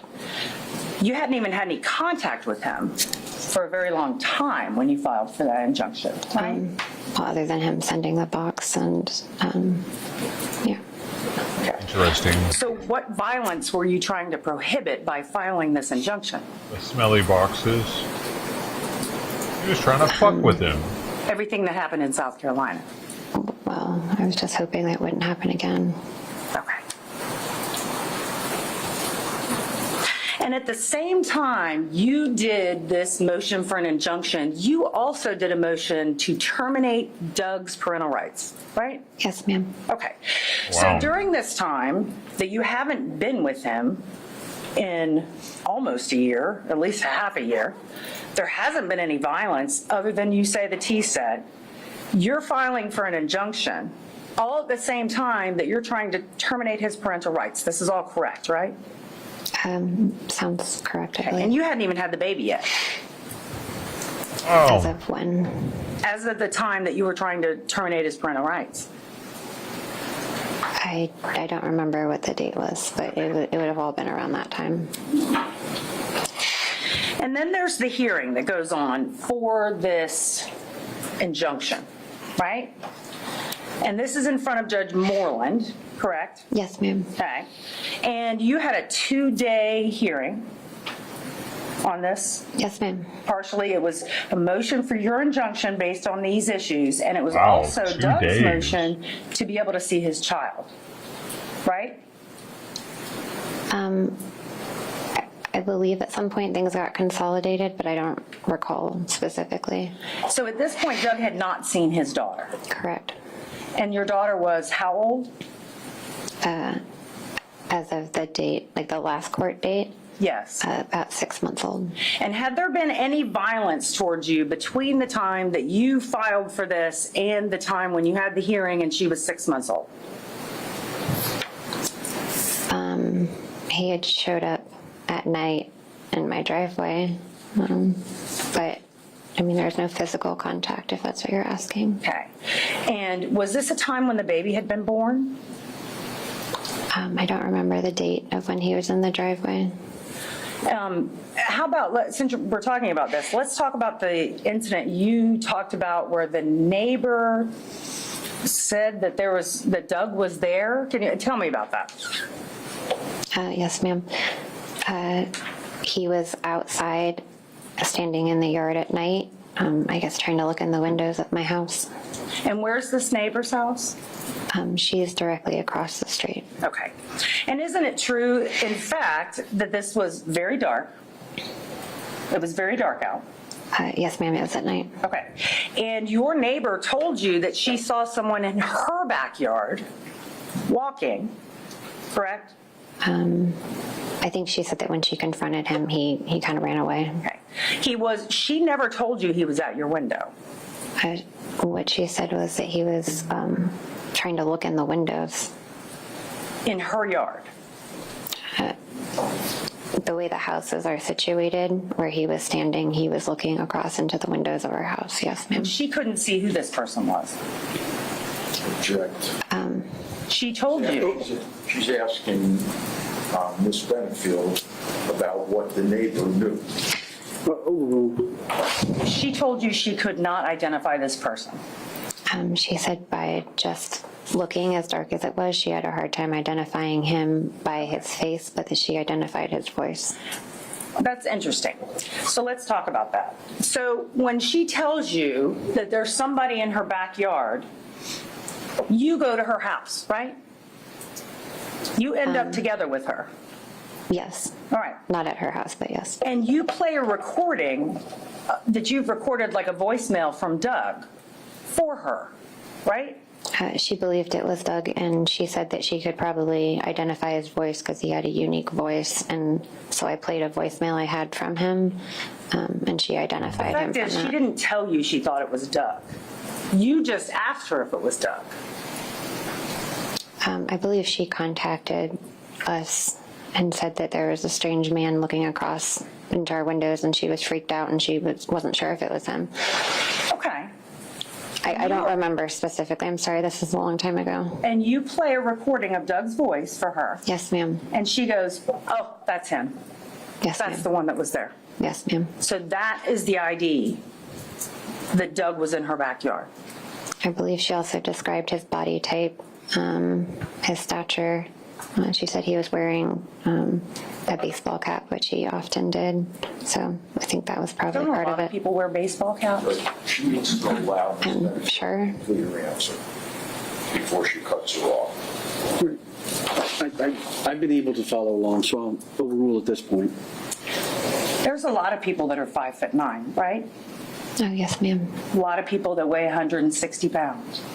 Yes, ma'am. A lot of people that wear baseball hats. Yes, ma'am. And isn't it true that this person in the backyard said to her, I live around here, I live here? Mm-hmm. Okay, I believe so. I wasn't there for that part, but that's what I believe she told me. thank you. Yeah. Now I want to move forward to 2019. Around this time, Judge Moreland had already ruled that you could not have your injunction, right? She denied it. Yes, ma'am. And that Doug could have immediate visitation with his daughter. She ordered time sharing, yes. Did you start visitation with Doug and Emerson very shortly after that hearing? Yes, according to the court order. Yes, ma'am. And you decided you were going to go with him on this visitation? I offered, and he said he would be glad for me to come, so yes, I went. This person that you lived in a nightmare with, you decided to go with him on this visitation? Yes. Now, the Judge Moreland hearing, when she ruled, she made it very clear that she did not see your side. Sustained.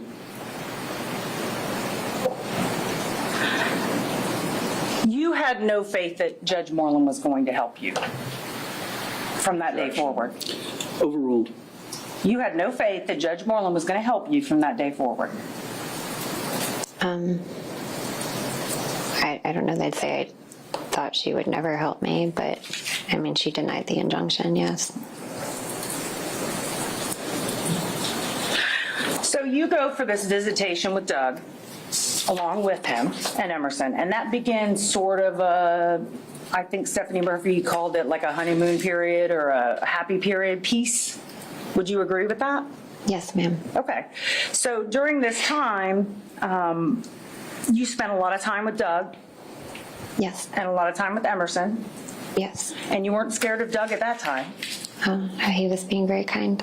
Okay, so you weren't scared of him at that time?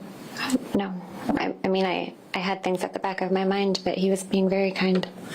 So then around summer of 2019, you actually make arrangements with Doug. He's going to move into your mom's house. He wanted to move in, yes. You actually agreed to that. Not specifically. He didn't really ask my opinion. He told me. Okay. And then the date that he was supposed to move in, you made plans with him, Hold on a correct? second. Sir, who's crinkling the paper? Is that Mr. O'Keefe? Sir, could you please stop? Thank you. Go ahead. So during this time, you're speaking with Doug, Yes. right? Yes. And you're talking with him about moving into your home. He was insistent that we needed to The move in answer is together. yes or no, please. You were talking with him. She interrupting the answer.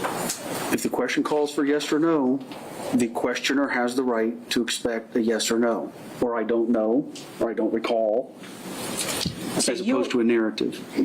You were speaking with Doug about him moving into the house Yes. and about his things being moved and when they were going to be moved. Yes, I'm sure. And at any time during this, did you say to Doug, no, you're not moving in? Yes. You said no. I'm sorry. You told him, no, he cannot move in? Yes, that's why he ultimately didn't move in, as I said, Okay. I can't do this. Isn't it true that, in fact, you didn't tell him no, you just weren't available the day he was supposed to move in? No, that's not correct. Okay. So you're saying the day he was supposed to move in, he knew he wasn't supposed to move in? Is that what you're saying? We had a conversation that day, and I told him that I didn't want him moving in. Okay.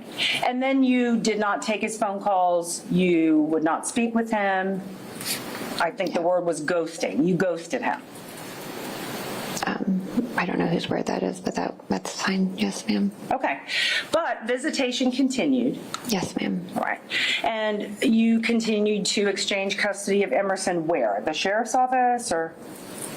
I believe at the time we were doing the sheriff's office. And sometime around this time, you show up to this visitation with an engagement ring on, right? No, ma'am. Okay. Who is Dennis Beatty? Dennis Beatty. Beatty. Who is that? He was a gentleman I dated at one point. And it was during this time that you were dating him, right? After I told him not to move in, and then we started just doing time sharing with Emerson. Yes, after that, there was a period of time where we Okay. dated. Yes, ma'am. And isn't it a fact that Doug filed for divorce after one of these visitations? I'm not sure when he filed for divorce specifically. Okay. He filed for divorce after he knew that you were dating this other man, right?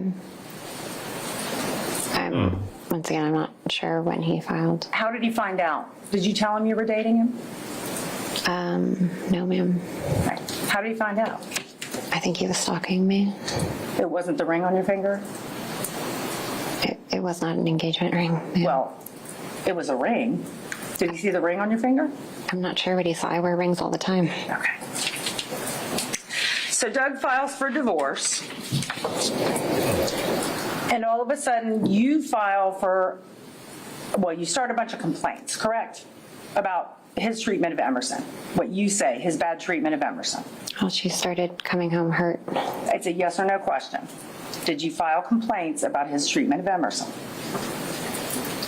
Yes. Okay. And you eventually filed for another petition to get an injunction based on those incidences that you claim happened with Emerson. Yes, ma'am. Okay. And you complained about the first time and nothing was done. Is that correct? With the police, no charges were filed, nothing was done? I'm not sure specifically what you're referring to.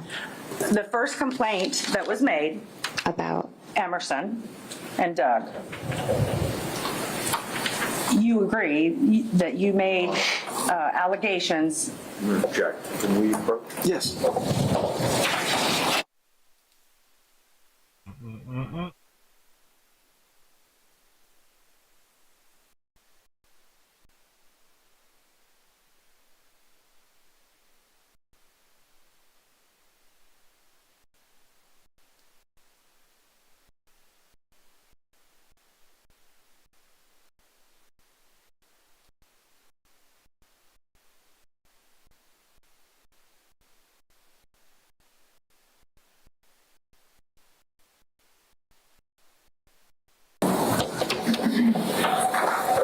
During this time, did you speak with members of the sheriff's office? I'm not sure specifically what time you're referring to. During the time that there were allegations that Doug was abusing Emerson, did you speak to the sheriff's office? Yes, ma'am. On numerous occasions, I would say so, yes. at least 5. Probably, yes, ma'am. Okay. And during those conversations, you were making allegations that Doug was abusing Emerson, right? Well, I was explaining the injury she'd come home with. I mean, I wasn't there. I don't know what happened. Okay. But you were alleging that Doug was abusing the child. Well, I was concerned after her pediatrician called CPS and said that she thought she was being abused. Are you aware that pediatricians are required to call CPS when a mother alleges that? I didn't allege anything. I brought a video to show her at the appointment, and she called So you CPS. didn't- Objection. That's your answer, ma'am. Well, after showing her a video of some behavior, she called CPS and she informed me that I was also a mandatory reporter and that it would be negligent if I didn't also call and make a report. You brought Emerson to the pediatrician specifically for this reason, correct? No, ma'am, she had her checkup. But you brought this up to the pediatrician. At the end, she asked if either of us had any questions. And that's when you bring up, oh, she must be being abused. No, I described to her the behavior that I was seeing, and I showed her a video, and she came to her own conclusions. Okay. So you spoke to the sheriff's office about that investigation and other investigations, and about the investigations that Doug was abusing Emerson. A sheriff usually comes out with the CPI from Child Protection. And you spoke to them. I mean, they were there when I was talking, I guess, yes. And you were talking, making allegations against Doug, assuming that he caused injuries to Emerson. I'm not sure of my exact words. I was trying to describe to them what I was seeing and my understanding of the situation at the time. You filed a petition for an injunction based on those things, correct? At the advice of my attorney, yes, ma'am. Okay. Whether your attorney advised it or not, you chose to do that, correct? Yes, I followed the advice of my attorney. Hey, Rain Man. And you were aware that if you went forward on this injunction, that it was going to be in front of Judge Moreland. Yes, ma'am. And this injunction hearing was supposed to take place on September 30th of 2020. Yes, 2020. Yeah, it got moved several times, but that was a date. Okay. So it was supposed to take place on that day, Yes, ma'am. and there were other things pending. Do you know what the other pending items were?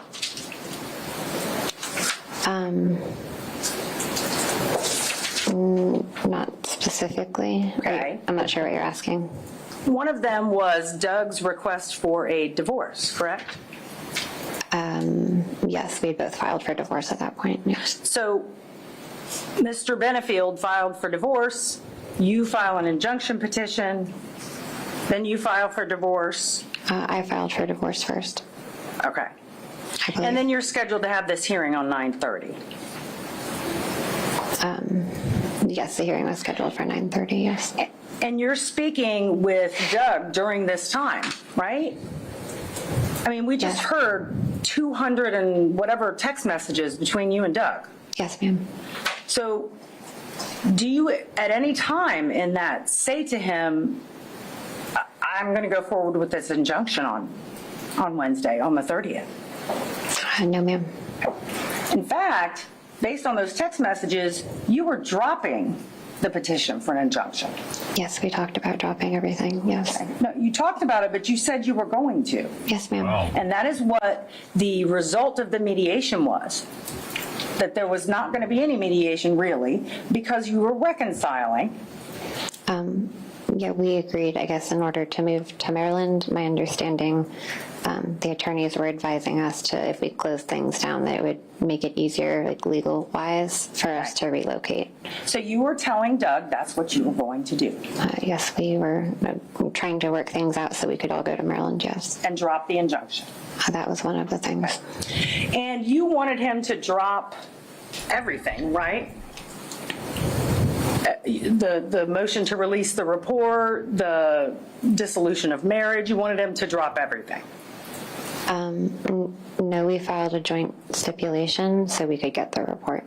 But then you asked him to drop that, didn't you?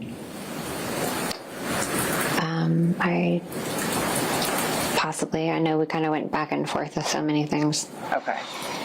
You never had any intention of not going forward on your injunction. Honestly, it was kind of one of those things that some days I thought that maybe I should, and some days I thought that I shouldn't. So during this 1 week before you shot Doug, you're talking and you're saying to him things like, oh, we're packing boxes, we're getting everything together. This whole time, you knew you weren't going to stop that injunction hearing. I hadn't decided yet. Okay. Your attorney testified that you were going forward on that injunction hearing. She was advising me to keep it. Okay. So during this time when you're telling Doug to bring different boxes, bring tape, you asked him to go to Selby Gardens, right? Yes, we all went. I think we got lunch. We brought Emerson so she could play. Okay. And you are having conflicted emotions about whether to go forward on an injunction Yes, ma'am. while you're out having these types of experiences with Doug. Yeah, sometimes things were really good and other times they weren't. Okay. And so how about, let's see.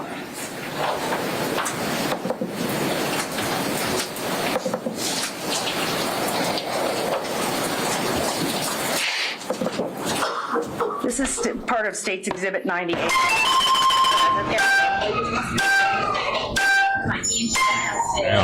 I didn't know what it's doing. I think it's giving you clues that I gotta guess. Is it like with words? I'd say not safe. Get real? Like a word.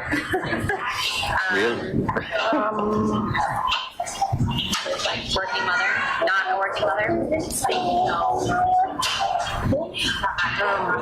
Working mother, not a working mother? Not a working mother.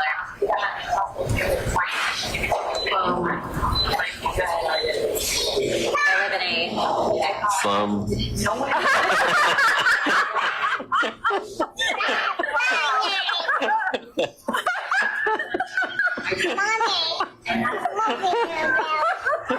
people literally like Oh no, it's running out of time. I live in a House.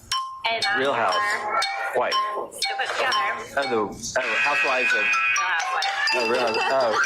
Oh. And this video was taken the week before you shot him, right? I don't know the exact date. When was? I mean, in your mind, it was very close to the time, correct? Yeah, I'm sure it was right around then. I don't remember when it was. And during this time that you were having these text messages with Doug and you're planning to move to Maryland, there's no violence going on. No. No? I guess not, no. He's not hitting you. No, ma'am. He's not choking you. No, ma'am. He's not shoving you around. No, ma'am. So this entire time, there is no violence going on. Oh, I don't know specifically what time frame you're talking about. I'm sorry. But during this, let's say from 2018 to 2019, when you're not living with them. I mean, if you classify violence as him like I'm asking punching if me or there's choking physical me. violence during this time. He could be rough sometimes. Okay. Yeah. Did he ever punch you? Not during that time, no. Did he ever hit you? No, ma'am. Did he ever use a weapon against you during that time? Not during that time, no. So in between the time of Why is she crying all of a sudden? 2019 to 2020, And I was when you missing shot it. him, was there any physical violence? Spank me, Daddy. Yeah, but sometimes he'd be a little That's too hard. But other than that, he never was physically violent. He didn't like punch holes in the walls or anything like that, no. So when I asked you if has he been violent, you said, well, he didn't punch holes in the walls. Is that what you just said? That's what I just said, yes, ma'am. So punching a hole in a wall to you is a definition. When I ask, was he violent? Your definition of that is punching a hole in a wall. I think that is violent. Okay. I'm not sure what you're asking. Okay. So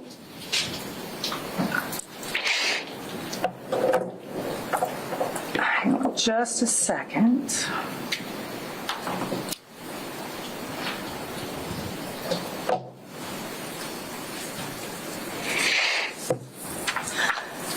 So I want to get to the day that all of this happened.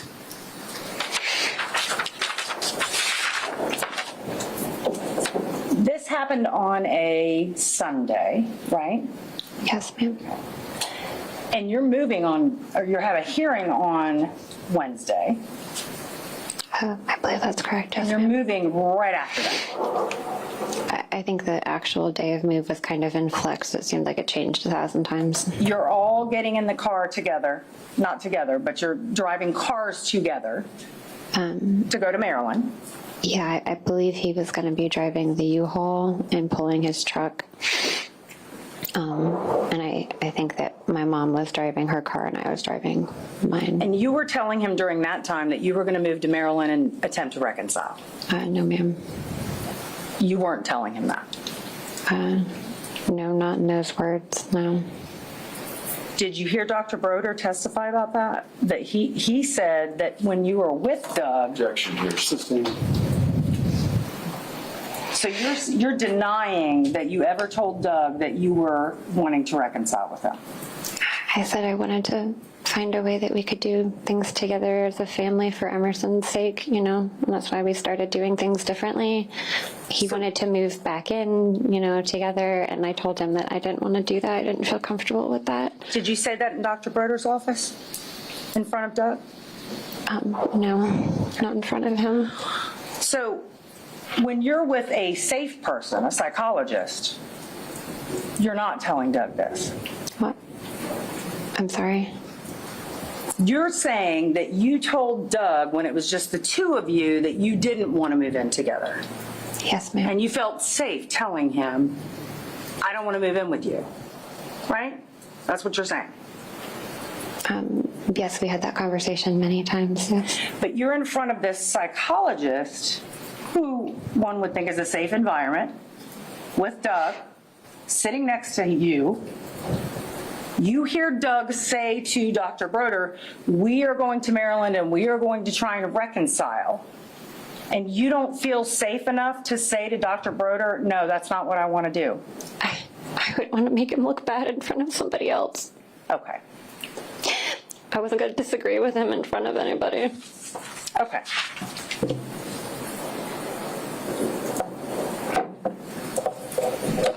So the plan was to load up the truck, get everything done, and then move very shortly after the court hearing, right? Penis! Okay.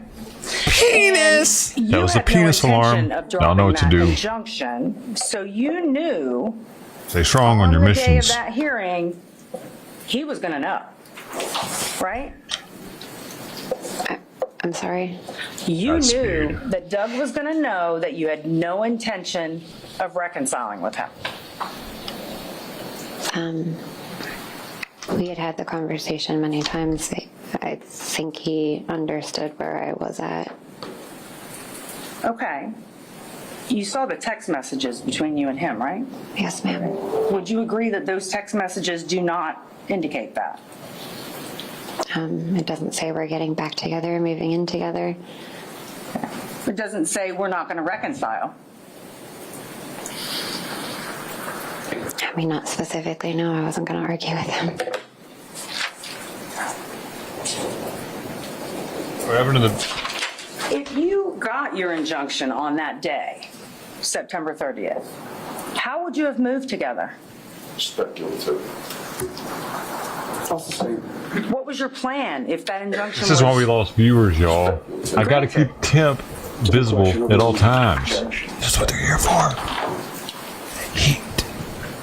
No. You can approach.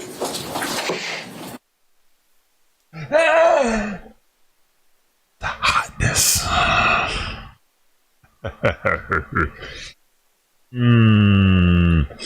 Spicy saliva. Full of granted? mucus. So if the injunction were granted on that day, what was your plan about moving to Maryland with Doug? I don't know that I really had a plan. I wasn't even sure whether or not I was going to go through the injunction at that point. Bitch, you starting to look crazy. There's something funny. Take care. Look at that. See how her fucking fake. What just happened? Wait. Okay, What- so I want to what get was that? to the night. And I wasn't even sure whether or not. I don't know that I really had a plan. I wasn't even sure whether or not I was going to go through the injunction at that point. Okay. There's something funny. Take care. Somebody was laughing. There's nothing funny. Is that what she said? There's something funny. Take There's something funny. Take care.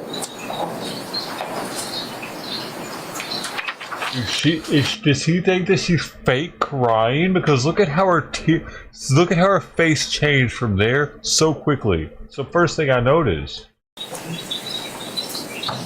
There's something funny. Take care. Oh.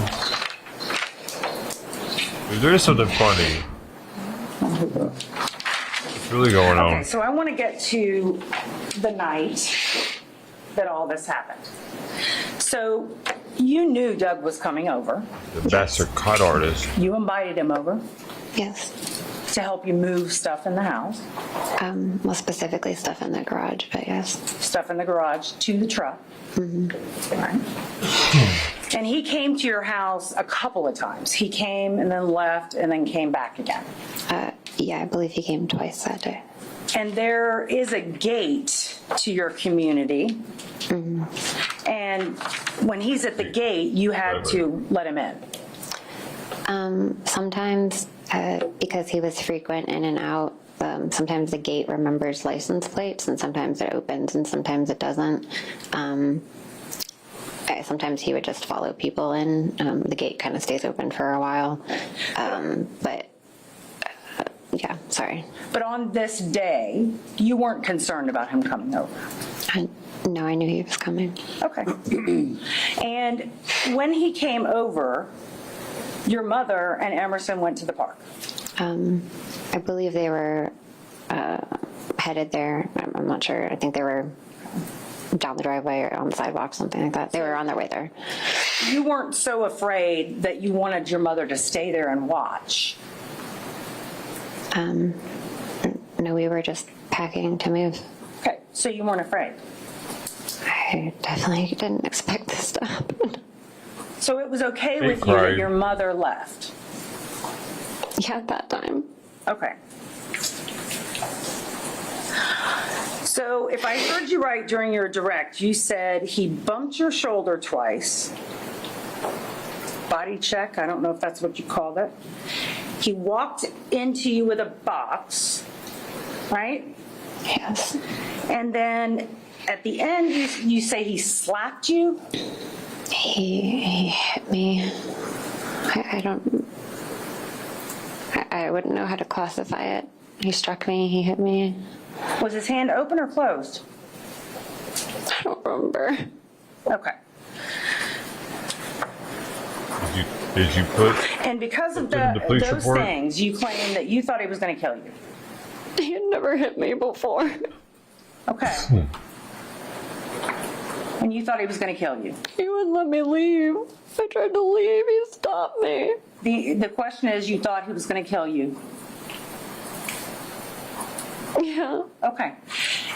Now, when you were in the bedroom, you decided to get your firearm. And it was where? It was in a storage bin on top of the How long did it take to get laundry it out? basket. Okay.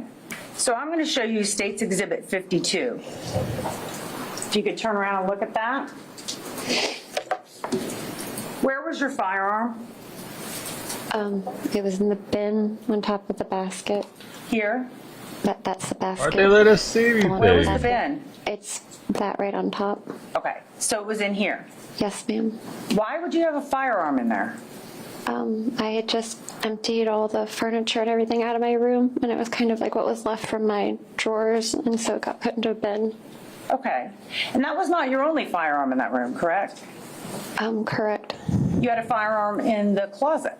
My carry gun was in my backpack, which was my purse at the time. So in this room, with a mattress and a broom and a hamper, you had 2 firearms. Yes. So you go into the room and you grab your firearm. Is it in a holster? I don't remember. Okay. And you claim that Doug does what? He came and slammed the door open. He was standing in the doorway. He said, "You're fucking done." He said, "You're fucking done." And that made you fear for your life. Yeah. Can we turn the lights up, please? You bet you were done packing for the day. Go home. Actually, he was ready to open the door So he says for you're you. fucking done, and you point the gun That's and why you he was shoot. holding the door. He was ready to Hold open it out it. in front of me first so he could see it. And he was And I said, wanting to know. "Stop." He wanted to suck his Judge, ding if I could have her dong sit down first. so she can demonstrate. If you could just come down.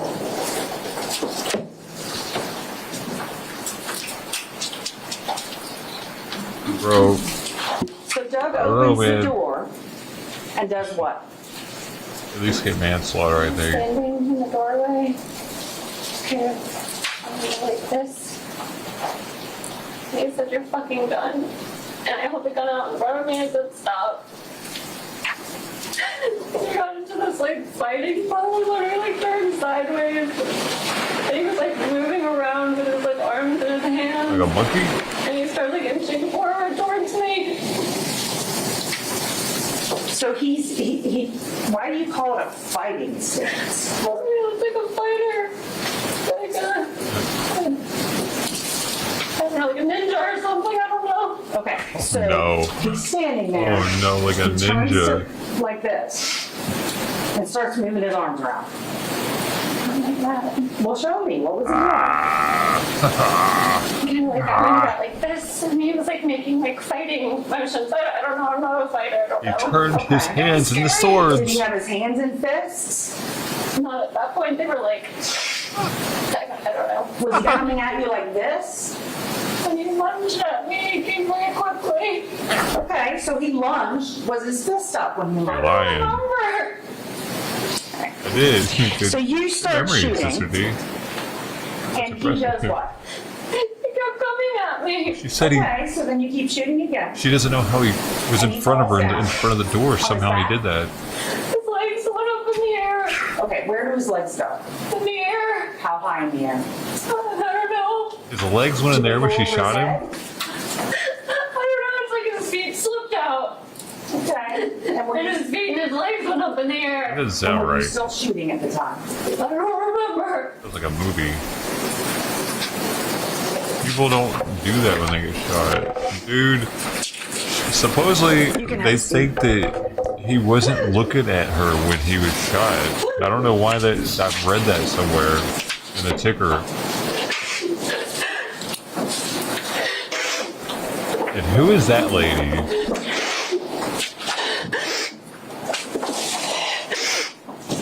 So after this incident, you claim that you had swelling to your face, right? But was there really? Oh, this is going a little too far with it. What kind of good?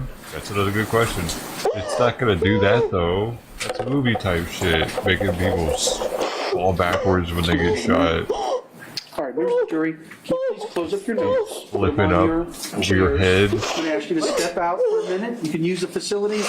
It's not quite our mid-afternoon break, but we'll treat it as such. Doesn't even make sense, Please does don't it? discuss the case amongst yourselves. How would his Don't discuss feet with do anybody that? outside the jury. It's as if she Don't didn't do even any see research what, like we've talked like, about. she's trying to describe an incident that didn't happen because she shot him in the back. Possibly. I don't know. That's the thing that they're trying to figure out now, is if she was just like fed up about the fights, it was like fuck it and shot him, or if she actually was We'll take 5 threatened. minutes. Her life was in jeopardy. But why is she?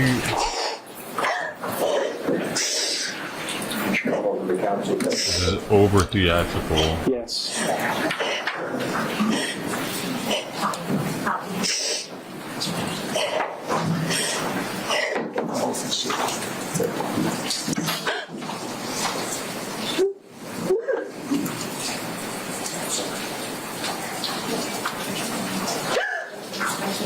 Does that mean that it's more real?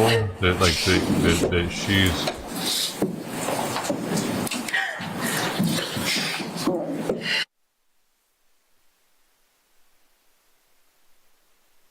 it shows that she's mentally unstable, is what it shows more than anything. It didn't show that she's innocent. It shows that she might even be more guilty than we thought. She can't hold her shit together. That says, dude, they had to stop shit earlier because of her flipping out.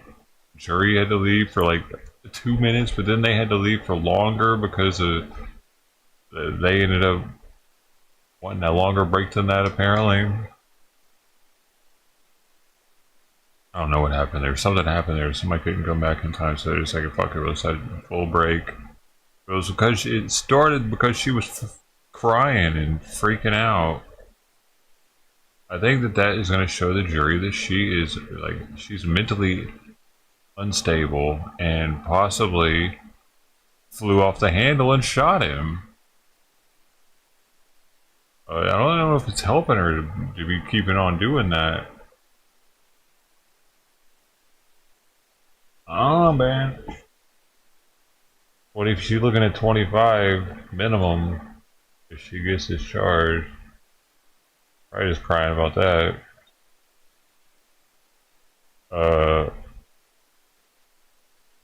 Yeah, dude, you got to get beat a little bit more than that, I think, to kill your husband. That's how we work. I'm still sticking by that. You can't. Oh wait, there it is, right there. I thought. There it is, right there. The medical examiner does not believe Doug was facing Ashley when she fired 4 rounds at him. The medical examiner said that. So, that's something.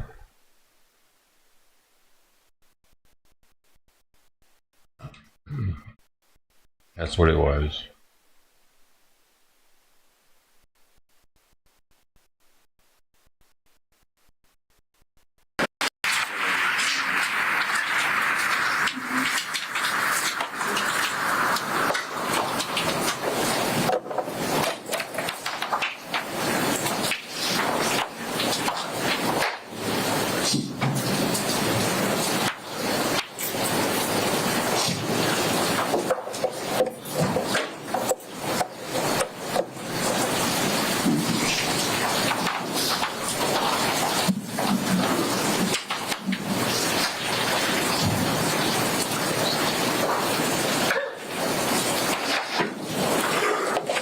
There's a pistol though, Ted. That's all I know.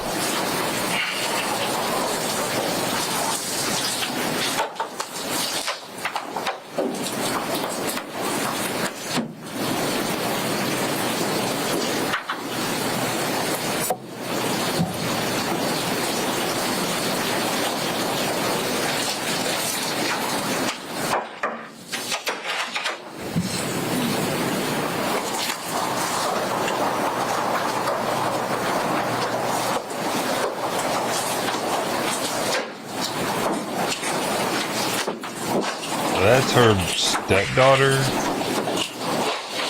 All right, y'all can have a seat. Welcome back, everybody. Usual question. I don't know if that's her Did anybody guardian discuss now the or case something. or anything about the case amongst yourselves with anybody outside the jury or do any research? Everybody says no. You may resume your cross-examination. Thank you. Can we dim the lights again, please? Thank you. So after this incident, you said you had swelling. Yes, Yeah, ma'am. let's see And that that would swell. be They're not going to the show us though, are left they? side of your face? Yes, ma'am. And that would be where? Show me where. Like in this area. Now, I'm going to show you State's Exhibit 103. I'm going to put it up on the big screen. Can you tell me what this is? It's a picture of me. And when was it taken? I have no idea. Was this taken before you met Doug? I believe so. Now, I'm going to show you State's Exhibit. It wasn't. Is she 104. fucking lying? Bob right there. Bro. And I'll God, move it up a little bit. Bob knows something. When was this picture taken? I believe in October of 2020. Wasn't it taken on November 4th of 2020? I believe that's correct. I'm sorry. Thank you. I have no further questions. Oh, sounds like she got both dates wrong, didn't she, Bob? Redirect. Bob knows so All much. right, man. You can retake your seat. He's the detective. No, of you the can case. take your water. I meant the paper. Okay. There you go. You bitch, that's our paper. Just, yeah, we'll clerk. Thank you. All right, defense, call your next witness. That's it. I believe it's Mara Sweet, Your Honor. We're just checking to make sure she's here. All they had for her? Oh, man. I think we need to have a conversation. Okay. Black guy doing right there. He sus. Boy, and he's acting weird.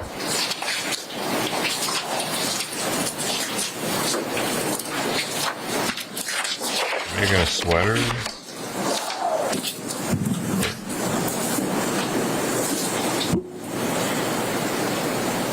Oh, the fast forward down. Oh no, what the fuck?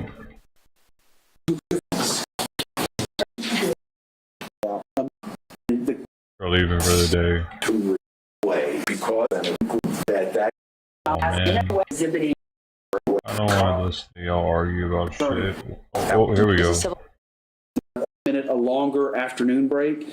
When I do that in the afternoons, I will typically have a deputy escort them down to the jury. So this is a court, speed court. Speed court.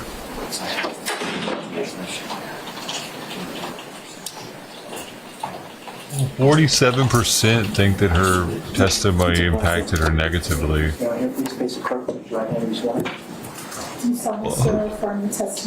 Damn, what's up, bitch? You ballerina too? Shit, you know what I'm saying? Oh, you gonna get them. You got a little skirt on? What you like? Huh? Cool, man. Ah, man, they got that. No, Presiding no. over this case. As the deputy said, just soup make yourself, pans. go ahead and sit down. Make yourself comfortable in this Soup seat. pancakes. Pull Very yourself perky, up so though. you're about 12 to 15 inches from that microphone. There you go. To just up, down, left, right, however you You need get it. her hair, Speak in a loud, clear voice. You'll hear everything. As you can see, volumized, though. It's a little I'll flat. tell you, you're former prosecutor and attorney. Jury's not here. At this point, the defense is going to proffer your testimony. Okay. Afternoon, Ms. Sweet. Will you tell us your full name and spell your last name? Yes, Samara Sweet, SWEET.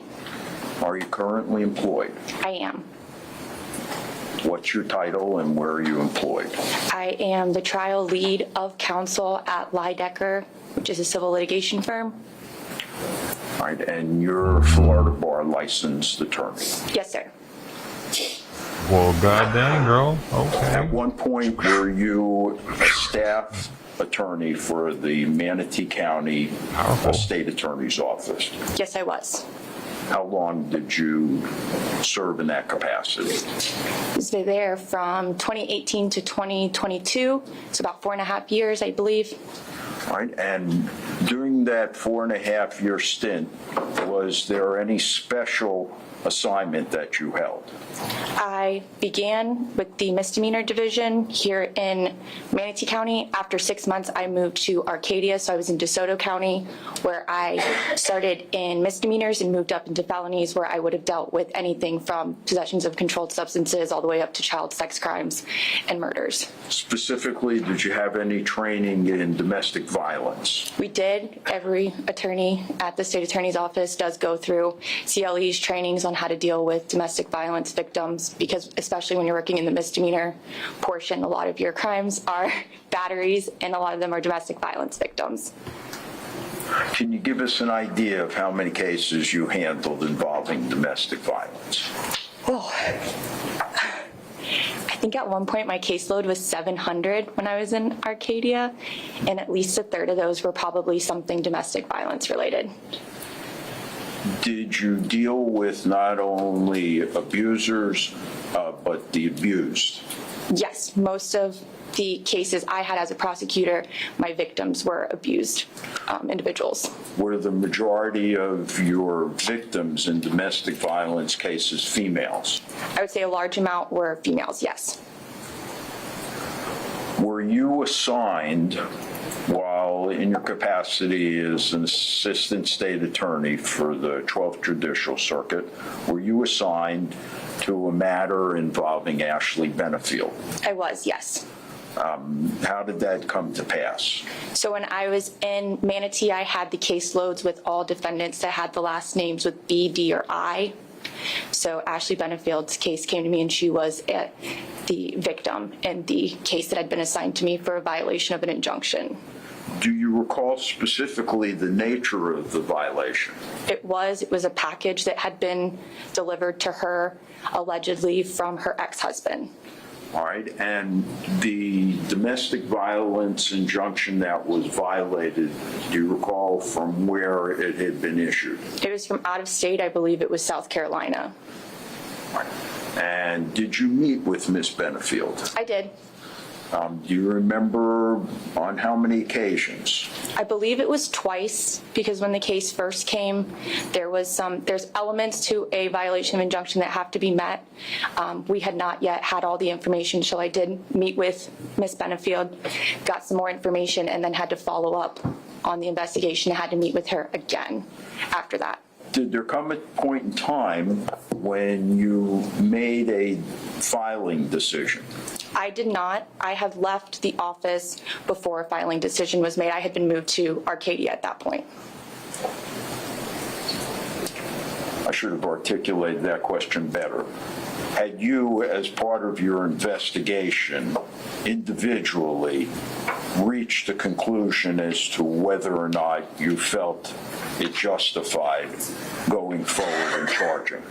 I did. I think I was still waiting on some information to prove if the package had actually been sent by Mr. Benefield, and that was the last information that I had left to my predecessor before I left. But I did think that if that information was given, there was enough to file. And would it help refresh your recollection if I suggested that you were waiting on a copy of the receipt for the package? Yes, I was waiting on to see who had sent that, and I know I had been in contact with the officers involved. Do you recall whether or not you were dealing with Detective Gillum? That I'm very bad with names, so I do not want to say yes or no, sir, if it was Detective Gillum or not. That does sound familiar, but I might have worked with him on other cases as well. All right.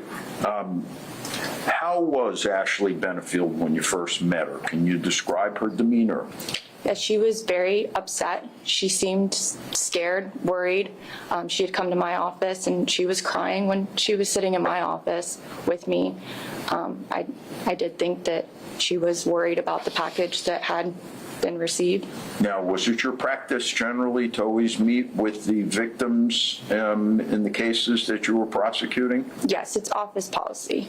Had you formed an opinion about the genuineness of the fear that Ms. Benefield expressed? I did believe that she was in fear and worried about that. And from the investigation that you conducted, did it vindicate, other than the actual label for the package, the factual representations that Ms. Benefield had made to you? Want me to restate that? Yes, please. Yeah, that didn't come out too good. Did your investigation corroborate the facts that Ms. Benefield related to you? It did, yes. There had been a package received. The package, I know she believed had some weird smell coming from it, and my recollection was that had been investigated, but the package had been delivered to her. I think she said it was close to her birthday, around that date. I can't remember exactly, but it did. The facts that I had investigated did lead up. South Carolina, when I reached out to them, had said they had given an injunction for her. All right. We need her to snip the Do you box. recall contacting the toxicologist with respect to the contents of that package? I did. She had brought me a toxicology report on that meeting, and I did call the doctor. Now, in all candor, I can't confirm if that's exactly the doctor, but I did speak to someone on the phone who said that Ashley did have weird things in her blood system at the time that did not correlate to someone's normal toxicology, but she couldn't say from where that had come from, but that there were abnormalities in that report. What? And That's weird. you say you have considerable experience with women who have been victims of domestic violence? Yes. Is there a certain Why did she pattern drink the tea with it smell weird? in your training I don't and know. experience that you see in these women? Yes, so a lot of times we'll have a lot of these meetings involve an abuser. We have the abuser who has abused someone. By the time they're coming to us, a lot of time has passed. So we always want to explain to them that normally we see a cycle. You have an abuser, he does something wrong. Then it's, I'm sorry, I'm very, very nice. They come back, and then we end up again in this situation with more abuse. Kind of like a hamster wheel. Yes.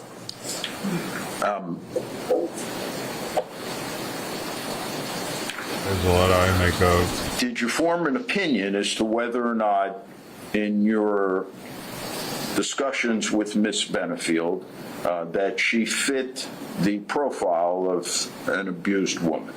I did. When we discussed, she did seem that she had been isolated at that time. She was very scared. The way she had spoken to me did give rise. She had mentioned some minor physical issues that had been occurring, but abuse doesn't always have to be physical. Sometimes it's psychological, mental, emotional, and she was in my office when she was sitting. She did seem to be presenting like that. Is it a pattern and practice of abusers to employ psychological intimidation? I mean, normally a lot of the times in the reports I would have, we would have something of threats or some sort of information leading up, text messages, Facebook messages, things of that sort. And let me ask you this. Are these abused women, despite their fear, often in the company of the abuser? A lot of times I've seen them return back to their abusers, yes. And have you experienced abused women when in the company of the abuser acting as if everything is fine?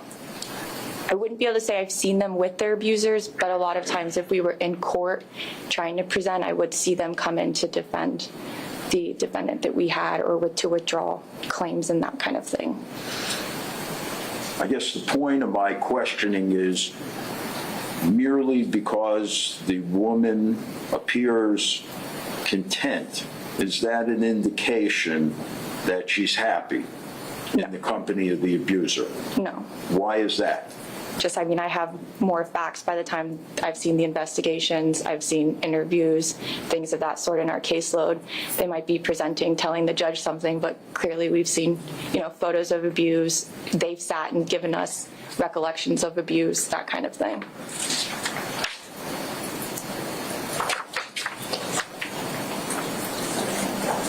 You left the office before you were able to actually conclude and file a charging document. That's correct. And as you sit here today, do you know what the disposition was? I believe it was decided to not move forward, so it was dismissed. That's all, Your Honor. Close. When you were in the misdemeanor division in Manatee, I think you said 6 months. Yes. So what was the time frame then? I know I had started, I want to say April of 2018. So it would have been 6 months from there because I think I got out to Arcadia around October, November-ish. Okay. And was the misdemeanor job in Manatee your first job out of law school? No. No. Okay. Did you work, where did you work before that? Before I worked with Eric Reisinger, I actually did criminal defense. Okay. All right. So when you talked about the domestic violence training, were you referring to the domestic violence training at the state attorney's office? Yes. Okay. And was that the normal domestic violence that everyone is sent to, the class? Yes. Okay. And how long is that class? I think it's 4 days. Okay. And is there any other domestic training? I know the office does some pretty good domestic training. They'll do PowerPoints, luncheons, things of that sort. I think there's some, I don't know if they still do it because now I'm aging myself, some field trips to like the TILA and some of those organizations that work with abused women. Okay. Thank you. I don't have any other questions. Thank you. No, I think that's got it. All right, man, could you step back out to the hallway, please? Yes, sir. All right.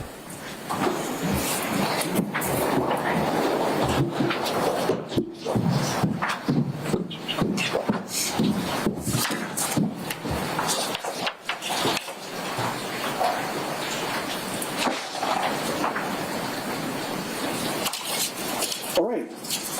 She's out. Proponent, you can start with your, there you go. She's waiting in the ante room. Now we got her in the hallway. Proponent of the evidence, argument. Yes.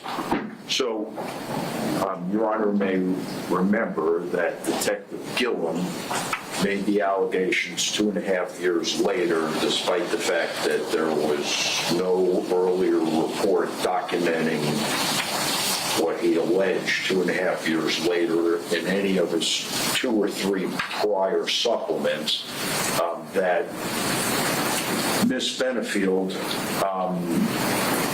acted completely inappropriately, that he did not believe that the South Carolina domestic violence injunction was in effect because even though the hearing was on November 3rd, the judge hadn't signed the order till the end of the month.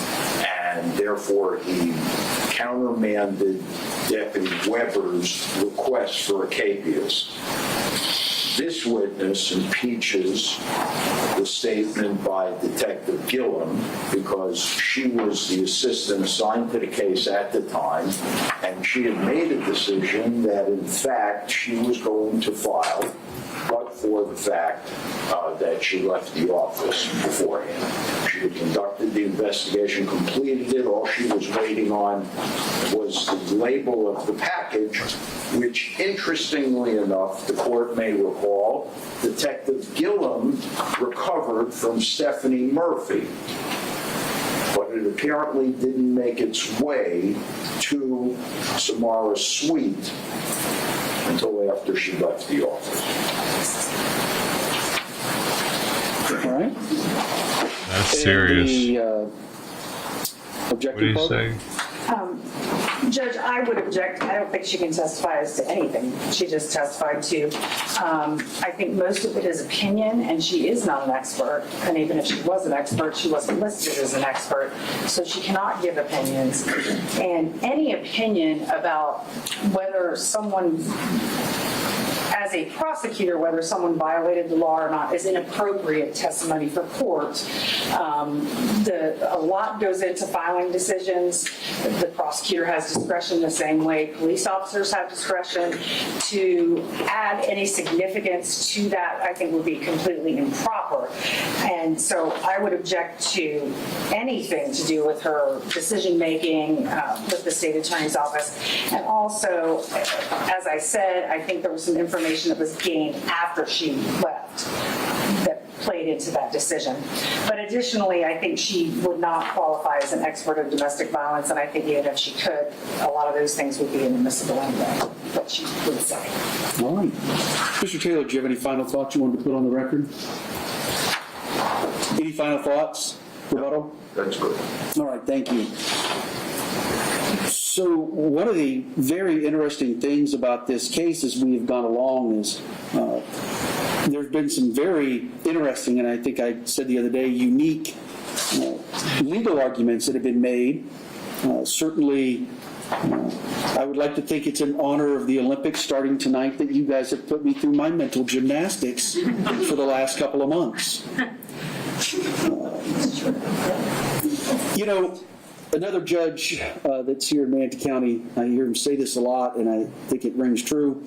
There are some very difficult decisions that we make as judges, emotionally difficult, legally difficult, factually difficult. This is not one of them. This is a very, very clear and easy decision.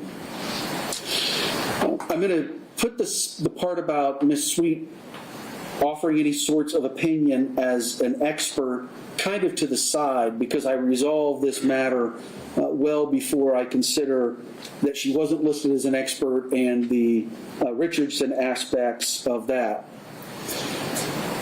And what I want to focus on is the purpose of allowing these other incidents of violence or threats is, as we all know, it's one of the carve-outs of obviously case law provides an exception in stand your ground and self-defense cases for battered spouse syndrome. Normally, any peculiarities for a particular defendant, PTSD, low IQ, mental health, are the ones that come to mind quickly, are not relevant and not admissible in a self-defense case because it's a reasonable person standard. So battered spouse syndrome is the carve-out, and the idea by once the defendant has laid the predicate of the overt act, allowing either reputation, and if it's reputation in a relevant community, we've all agreed, well, should agree, the case law says that the defendant doesn't have to know about that. It's just reputation evidence. On the flip side, whenever you want to get into specific acts of violence, threats, intimidation, and I know our net that we've casted here is beyond just prior acts of violence. There's also been issues of threats and intimidation. It's come in, it's in. The case law talks specifically about why that evidence is allowed and why all of that is not hearsay, because it's not offered for the truth. It's offered to show the jury what did the defendant know at the time that the self-defense was used. And unlike the mental ailments I mentioned earlier or other peculiarities of the particular defendant, this is just to show why the defendant would have stayed, and even if there wasn't an imminent violence at the moment, why that person would feel terrified, and all the other bad spouse. I won't go into the whole thing. So the issue is not, did this assistant state attorney believe the defendant? Did this police officer take a report and submit a capias, or not issue a capias and send it to the state as a non-arrest? Did this ASA file it or not file it? Did this ASA believe that the defendant was the victim of domestic violence or not? All of those things are completely irrelevant, not to mention prohibited from the witness commenting on ultimate facts or invading the province of the jury. The issue is not the truth or falsity of the violation of injunction or the shooting into the ceiling or any of those issues. That's not the issue. The issue is, was the defendant aware of these prior acts? Example being that the evidence came in regarding domestic violence by Mr. Benefield against his first wife. The way the defendant learned about that was some sort of text message by or between Mr. Benefield and the former Mrs. Benefield. Clearly hearsay. But why does it come in? Because she was aware of it, and it shows some violent tendencies, so she can testify about it, she can talk about it, the jury hears about it to help understand what she knew, and this is in the jury instructions. I think you could have made this a shorter What explanation. she knew at the moment that this incident was happening. So Ms. Sweet's testimony about whether she believed the defendant or not, whether she was going to file or not, the conversation, whether she thought that the defendant was genuine and legitimately a victim, the testimony that she had some report, wait till he's done and she talking. called someone, and there were some sort of abnormalities, unspecified abnormalities in some lab test that characteristics of domestic violence victims and so forth is just of no moment. So it's irrelevant. It's commenting on the testimony of and the credibility and veracity of other witnesses. It's commenting on ultimate facts. If you want to talk about the expert portion of it, as the defense said, this is all the same things that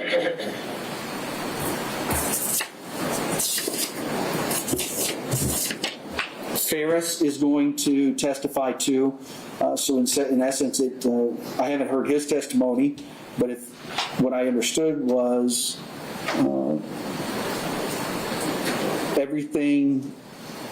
I believe it was something along the lines of what she's going to testify to is the same as what Mr. Ferris is, and I only say Mr. because I don't know his professional designation. So Mr. Ferris is going to testify to. Finally, on the issue of 403, Ms. Sweet's testimony, the probative value of that is substantially outweighed by the danger of confusion of the issues and misleading of the jury, because it does not matter whether that particular person believes it was a violation of injunction or not.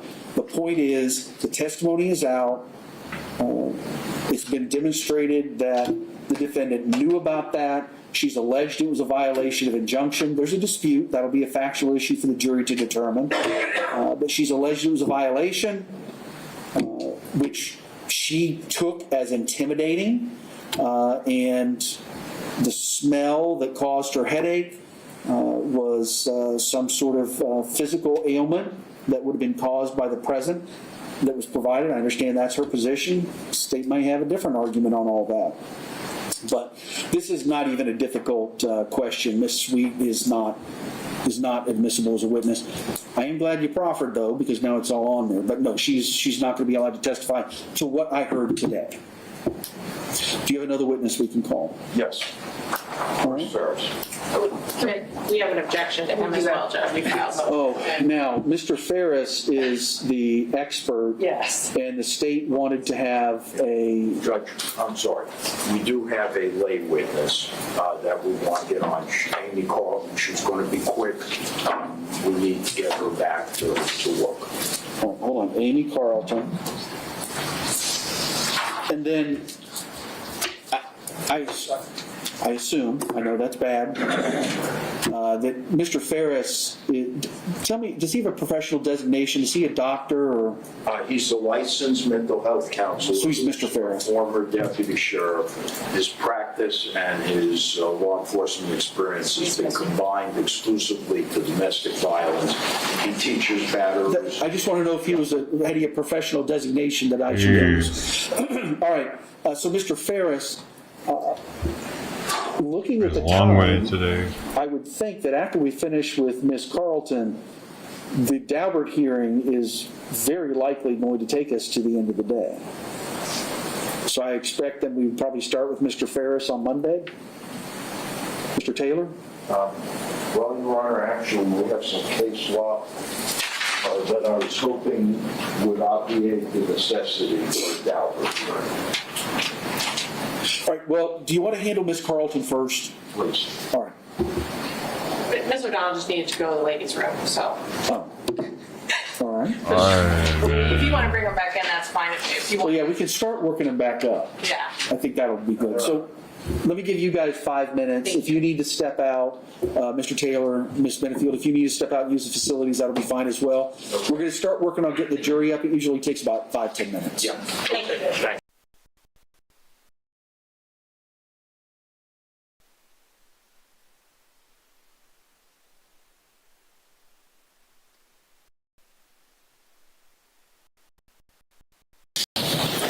Oh, and can we get the site for the case? Mr. Taylor, can we get the site for the case that you sent me that? I can do better than that. Perfect, thank you.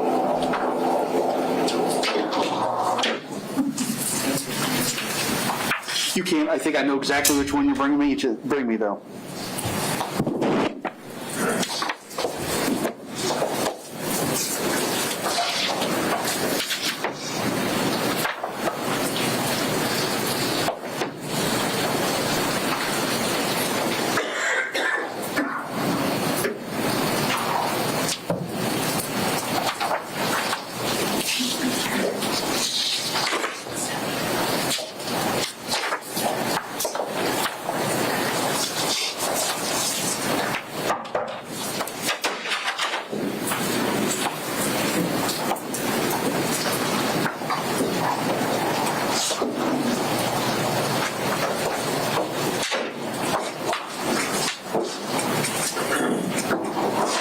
All right, you all can have a seat.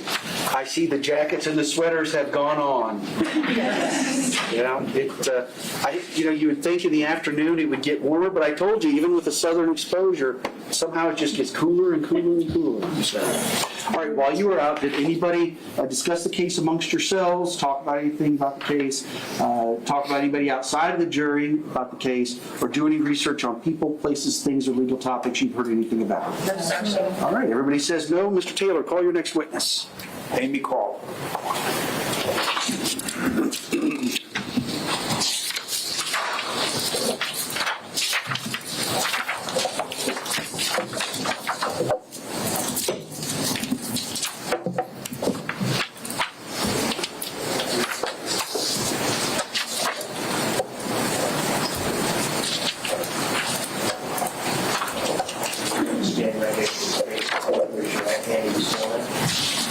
Do you solemnly swear or affirm the testimony you're about to give will be the truth, the whole truth, and nothing but the truth? Yes.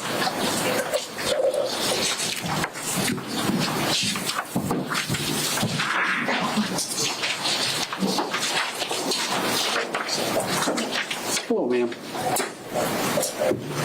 My name is Judge White. I'm presiding over the case. As the deputy said, just make yourself comfortable in that chair. Get about 12 to 15 inches from the microphone. It does adjust up, down, left, or right if you need it. And just speak in a loud, clear voice and we'll hear everything. Can I just move you just a little bit forward? Okay. That's perfect. Thank you. Yes, sir, Mr. Taylor. Good afternoon. Would you tell us Good your full afternoon. name and state your last name, please? Spell your last name. Spell my last name? C-A-R-L-T-O-N. And your first name? Okay. Tell I'm us. sorry. What is your first name? Amy with a Y. Okay, Amy, or Miss Carlton. Are you presently employed? I'm presently employed, yes. Yeah, where? Where? Where, for who? I'm at one of the hotels in the area. Okay, and what capacity do you serve in at the hotel? I'm one of the managers. How long you been doing that? What was that? How long you been doing that? I've been with the ownership for 4 years now, going on 5. Are you married? Yes. What's your husband's name? Herbert. Miss Carlton, were you and your husband Herbert living in Bradenton, Manatee County on September 30th, 2020? Yes. September 27th, 2020. Yes, we were. Do you recall that afternoon if you were outside with your husband? Yes, we were. Do you recall the address you lived at back then? It was on Newport News Street or Drive. We've been renting, so to be honest with you, I don't recall the exact street, the number of the street, but it was Newport News. Do you recall, Miss Carlton, whether or not, what was the reason why you and your husband were out that afternoon? I have a mini golden doodle, and we were taking a walk. Did anything unusual occur while you were out with your husband and the dog? The reason I'm here, you know it, I mean. Would you share it with us? What happened? We were taking a walk, and Newport News is a couple streets over from the incident area. And it was probably 3 houses down where we were. And at the time, my dog was probably just over 1. So I don't know. I'm a big dog lover, and she's my life outside of work with my husband. He and I both heard what I don't know. I didn't know what it to be, and he kind of grabbed my arm, and I kind of got startled because it did sound like gunshots. I don't know, at the time we didn't know what it was, and but we heard one right after the other. And me, because of where I work, I'm trained like the attack or panic mode. I am thinking of myself, sorry to be selfish, and my dog and my husband. And he's looking ahead too. And I just remember being a little bit terrified myself and thinking of myself, my family. And so I remember looking up and telling him, well, let's go, let's turn around, let's go back behind the house, because at the time we weren't sure what it was. And also being trained, you don't know what is to come next. First of all, you don't know what it is. So as I'm telling my husband, I told him, call 911. As I'm telling him that, I'm sorry, I'm backing back behind the house because you don't know what's coming next. All right, let me ask you a couple of specific questions if I can. Yes. You say you heard some gunshots. It sounded like gunshots. All right. Now, after you heard the gunshots, did you observe anybody exit a house? Quickly, as we were trying to make sure of our safety, we saw someone leave the house, a lady leave the house. It was, I mean, I don't know exactly, like timing-wise, because it's like I said, my mind was going through a lot of things. Let me just keep you on the questions, okay? I'll help you. I'll lead you through it. You hear the gunshots. The next thing you see is what? A lady came from the house and Describe, I remember screaming, and that's just the vivid recollection and memory that I have, just the screaming. And I came from the house running to the neighbor's house. I don't remember too much other than the screaming and pounding on the neighbor's front door. is it a safe bet for us to say that this lady that you saw exit the house screaming was hysterical?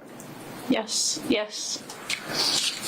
I want you to tell us, Miss Carlton, after the gunshots, approximately how long it took for that woman to come running out of the house. Oh. So I'm not sure I recall. It was within seconds, though. It was, I don't know. It just. I mean, I didn't even have time, like I said, to pursue any hiding places. It was so quickly. Do you remember speaking to the police about the incident? We had an interview, yeah. It was probably You 30 remember- seconds, a minute. I don't know, 30 seconds. Okay. So you hear the shots, and within 30 seconds, a screaming, hysterical woman comes running out of the house and goes to the neighbor's house. Yes. Did you hear banging on the door at the neighbor's house? I don't recall if I remember stating that or not, but I remember the hysteria of the screaming. Okay. That's all I have, Your Honor. Can the witness be released? Yes. Yes. Thank you, Ms. Carlton. Thank you. Ma'am, you've been released from your subpoena, so you're free to go. Thank you.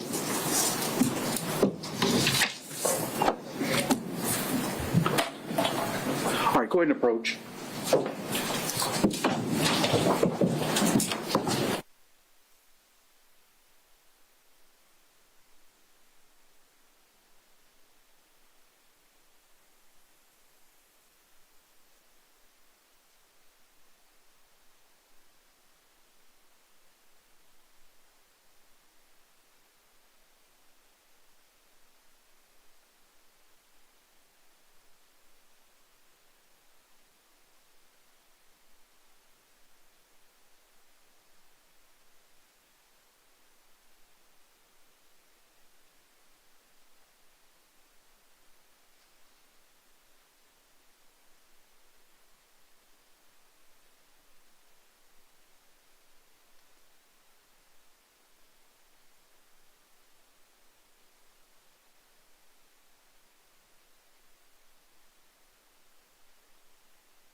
Damn it. Tuxedo got scared away by Mexican Elmer Fudd walking down the alley.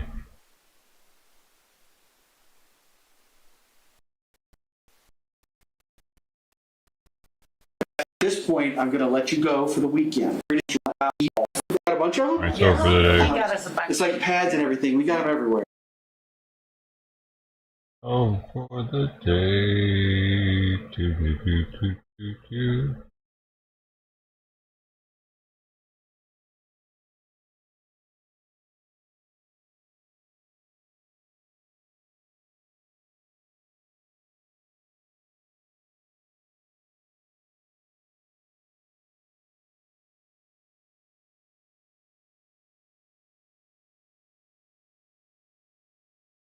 Man, shit. I really wish that cat wasn't getting so comfortable with eating. Hopefully Mama comes first thing in the morning and not that cat.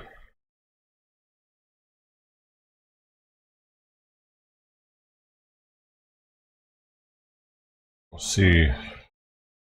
Mama needs to get 4 more days of it. That didn't have any medicine in it there. That was just food though.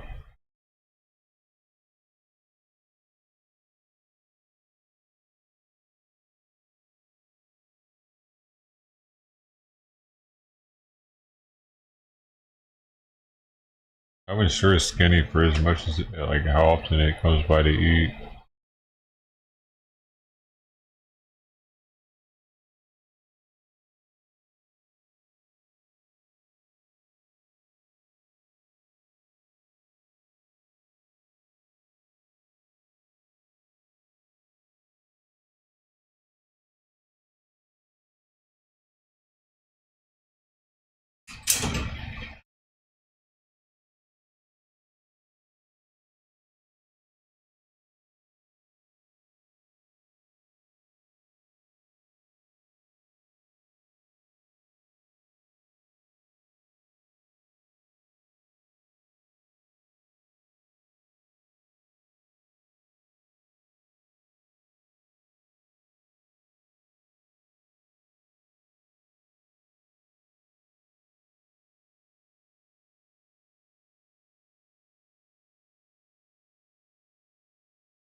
morning, everyone. This is Royce Miller coming back at you with yet another Let's Try.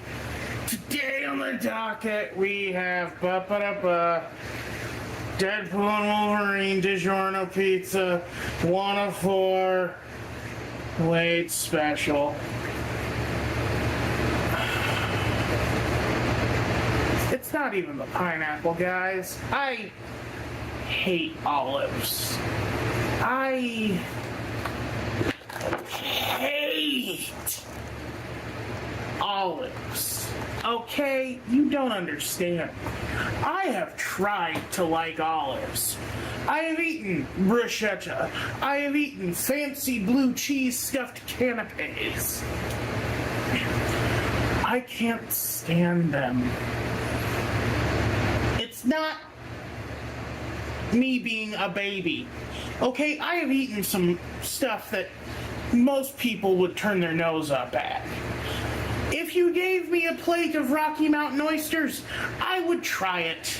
If you gave me, like, I don't know, uni, like the gonad sack of a sea urchin, I would try it. But this is a bridge that I don't know if I can cross. He's not eating like an animal. He feels like he's wasting his chews or what? The Merc with the mouth, sweet and salty.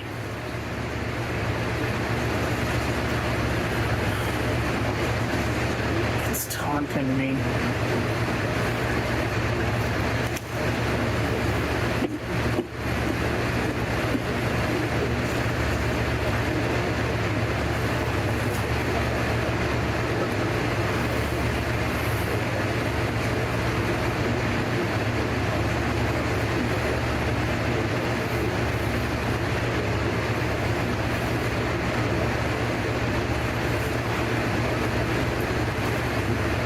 I'm holding on to that cooked cheese.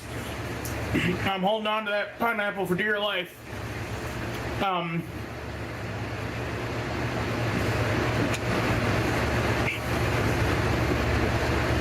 Okay, so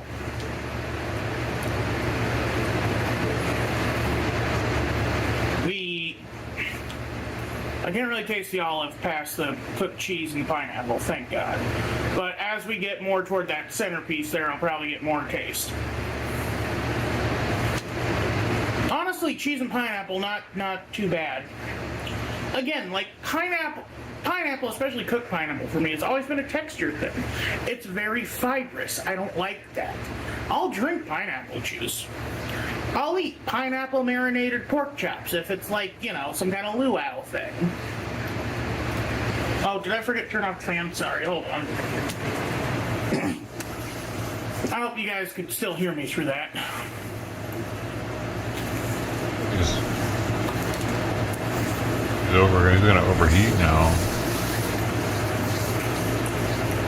The pineapple reminds me of school lunch.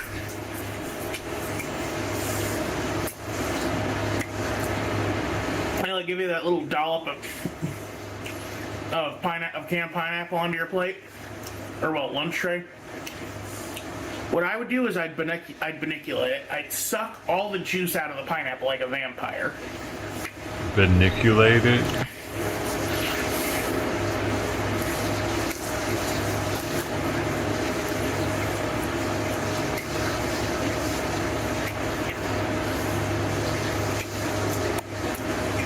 I got 2 more videos to record after this.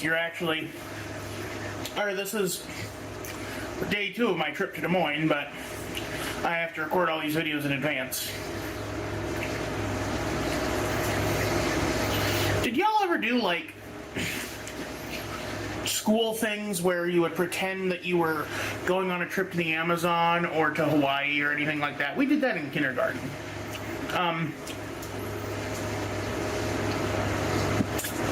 We literally took a field trip to the Omaha airport just to get on a plane, then immediately get back off, got fake lays, and went back to school to pretend that we were in Hawaii now.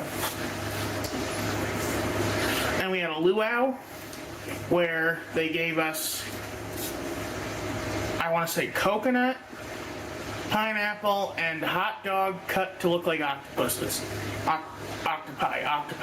Octopodes, whatever you want to say. I was kind of depressed. I was kind of like embittered that they gave us hot dogs instead of, the actual octopi.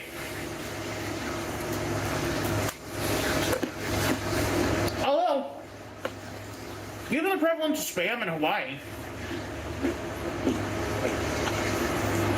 hot dog's not too far off the mark, is it?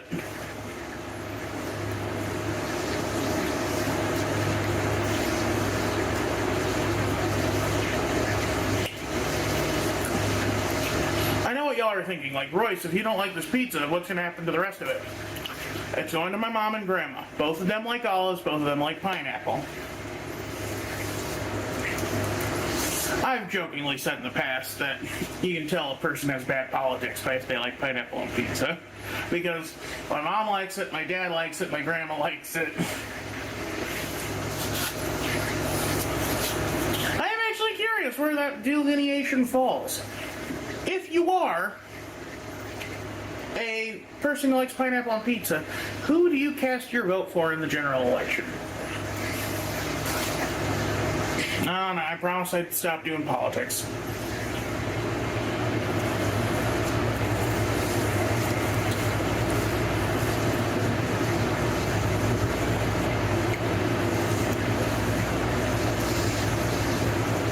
I purposely went for a piece that was more pineapple and olives.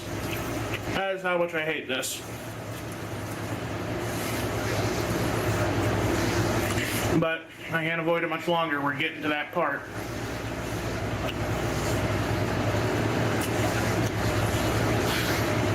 I am not Noah Grossman, and this has put it in my mouth.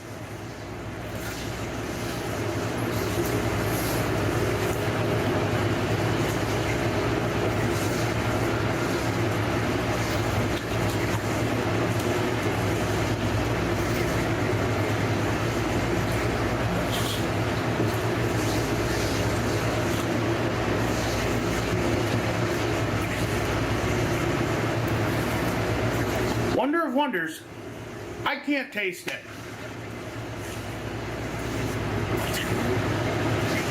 Good Lord, my fan's really making my... I got two fans, kind of put a wind tunnel on myself.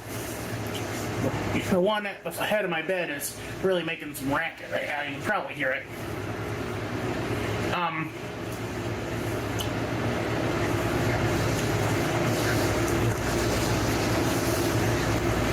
Honestly, probably for the best, like...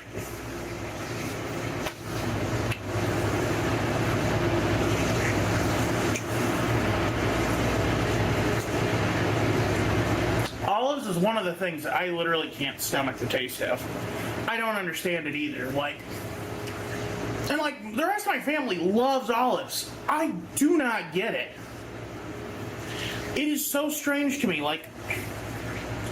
this pitted fruit tastes like worse than, I never want to hear anything about Brussels sprouts or kale again.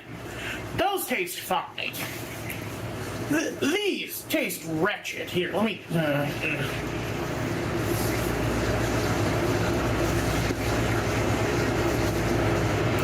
I get a little taste, but it's mostly just salty.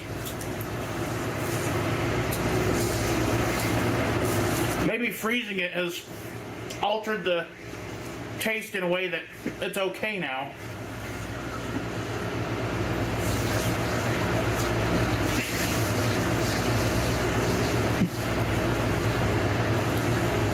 Of course, there's always the possibility that maybe the only reason I hate olives is because I've only ever had canned olives or jarred olives. Do they even sell fresh olives? I don't think I've ever seen a fresh olive being sold.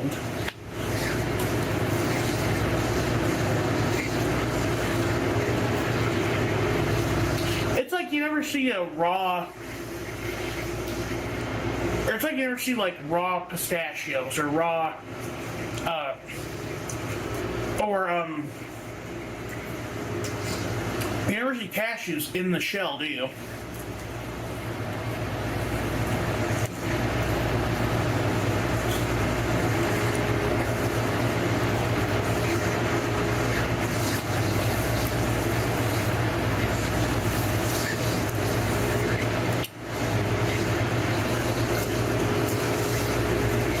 Honestly, you know what this is telling me? Pineapple and cheese pizza, not a bad combo.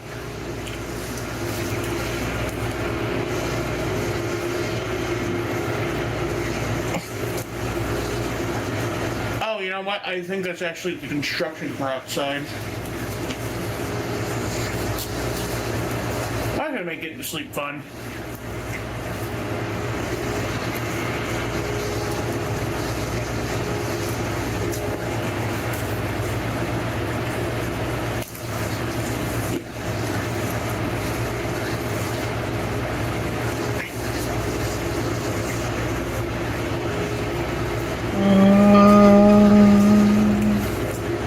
Kind of want some Coors, I bro. finally got a decent cook on a pizza. And like, it was still a little golden brown, but honestly, like, that is just perfect cheese cooked right there.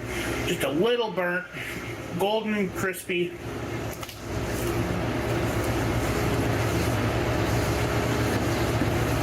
That's probably what saved me, really.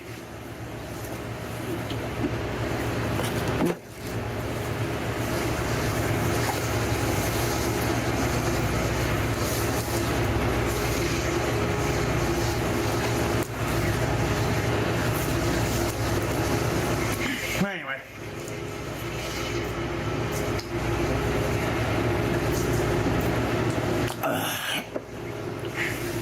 I still have 2 more videos to film. Sorry, that was disgusting. I do apologize. But I'll talk to y'all later. This is Royce Miller. I'm out.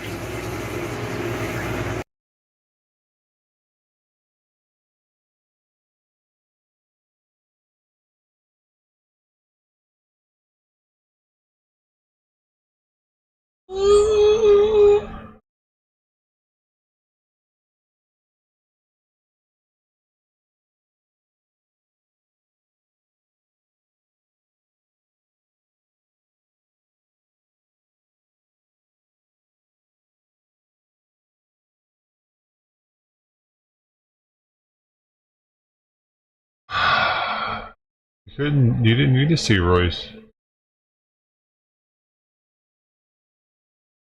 For me, sometimes, my personal enjoyment.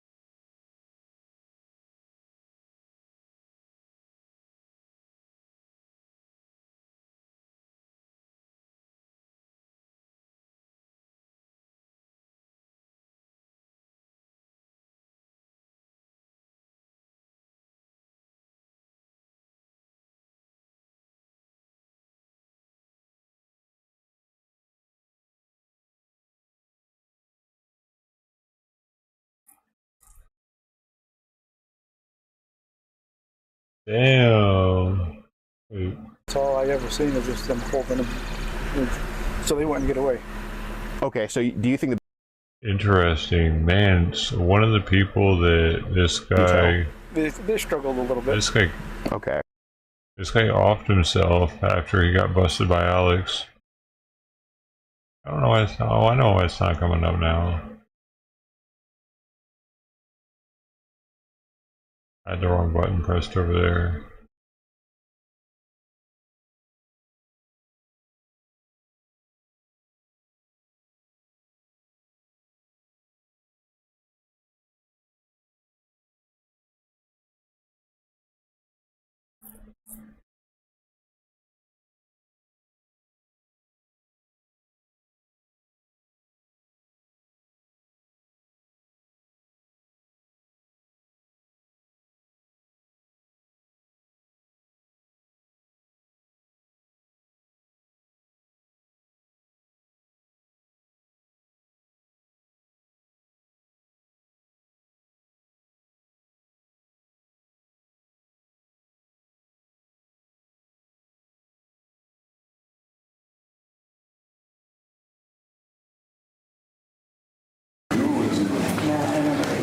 Interesting. Netanyahu met up with Trump. Just general.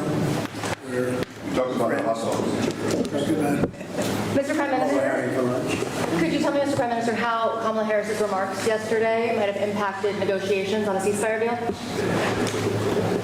Well, we're trying to get one.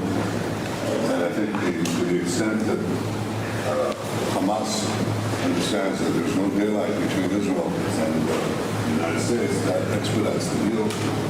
And I would hope that those comments don't change that. Mr. President, do you have any reaction to Kamala Harris's remarks yesterday? Do you have any reaction to Kamala Harris's remarks yesterday after she met with the Prime Minister? No, I have no remarks. She's a radical left person. San Francisco, destroyed San Francisco. She's really a destroyer. She doesn't know how to build. And I think her remarks were disrespectful.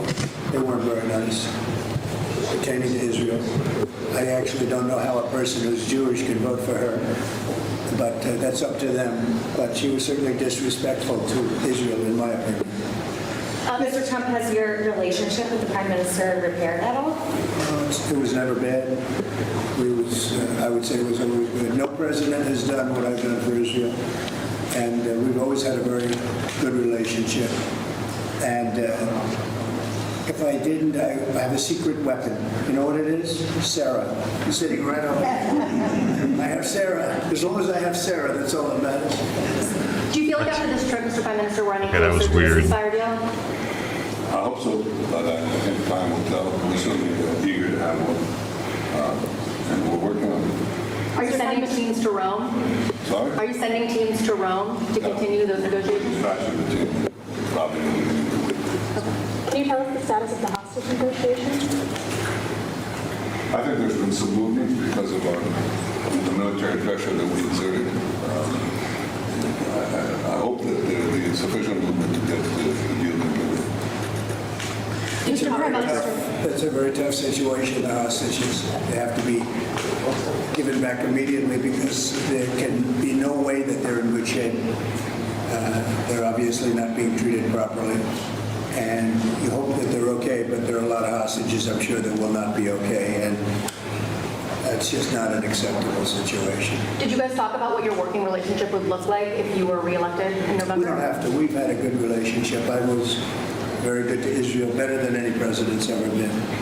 And we did so many Golan Heights. We did Jerusalem, the capital. We actually built the embassy at Jerusalem, and the Iran nuclear deal. Unfortunately, the Biden administration didn't do anything. We terminated the Iran nuclear deal, which was a tremendous thing, maybe the best thing that I did for Israel, but unfortunately the Biden administration didn't do anything about it. We could have had a deal 1 week after the election. We would have had a deal with Iran, and everybody would have been happy. But they didn't do anything with it. They had all the cards. Iran was not using terror at all because they didn't have the money. Under the Trump administration, we gave them no money. They didn't have money. Nobody was buying their oil.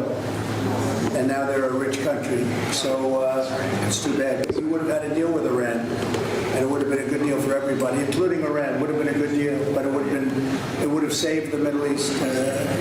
The Biden administration, now she's taken over, and she's worse than him. She's actually worse than him. So we'll see how it goes. But if it all works out,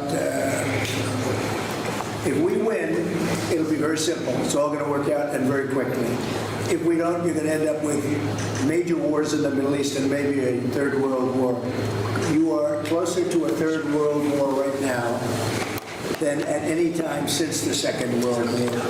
You've never been so close because we have incompetent people running our country. Thank you very much, everybody. Cool. Thank you.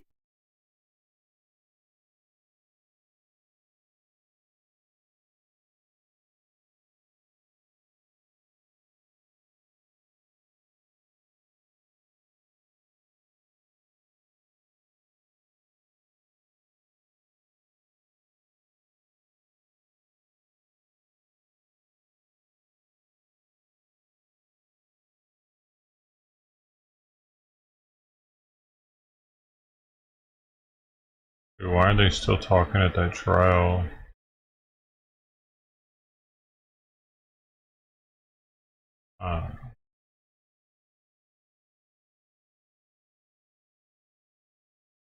Beef sticks.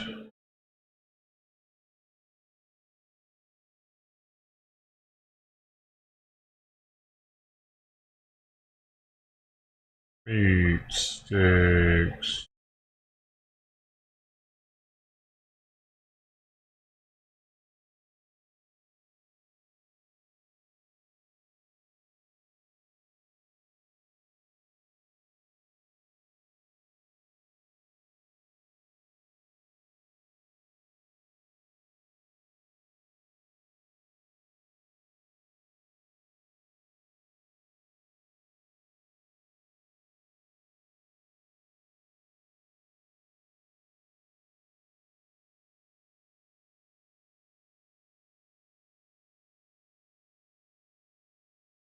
Okay guys, quick video. I found this on TikTok. It's supposed to be the lunch pizza we used to have back in the 90s.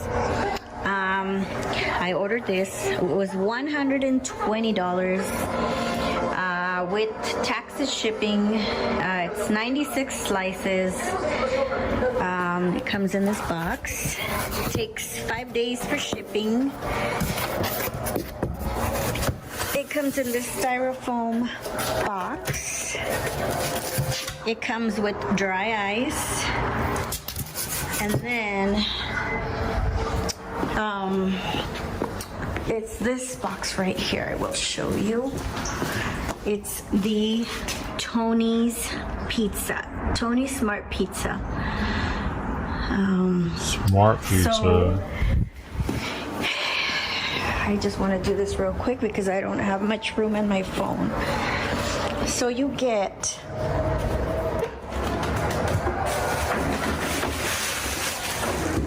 about 12 of these squares.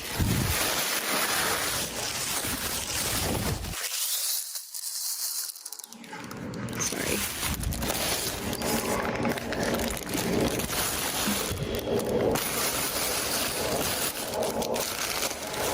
So this is the pizza and it smells delicious. This is the square pizza. You get 12 of these squares. What we did is we ordered and we split it with other people. And I got 4. This one I'm about to put in the oven. And it says on the box 400. Lots of cheese. Now for the pizza from back in the 90s. So we're just gonna cut it in squares. Kind of look familiar. And we're gonna try it and see if this tastes. And I'm gonna cut my piece. Delicious. Just like how they used to give it to us in school. I think they did the square like this. It's a rectangle, lady. You can see the back. You can, it looks like it, but you still have to see. And I think they used to cut it like this. Was it like that? I don't remember. No, they never did anyway, that. I'm gonna do squares. There's always a rectangle. I just wanted to eat it just like back in the day. You even eat it for then. I think I need to leave it more in the oven. Yeah, I do too. He liked it, so. It looks like it needs more time. It's too floppy. It's edible. It's really good, but it's similar. But I think A little browning. more Browning to the cheese. Always. You probably said that even.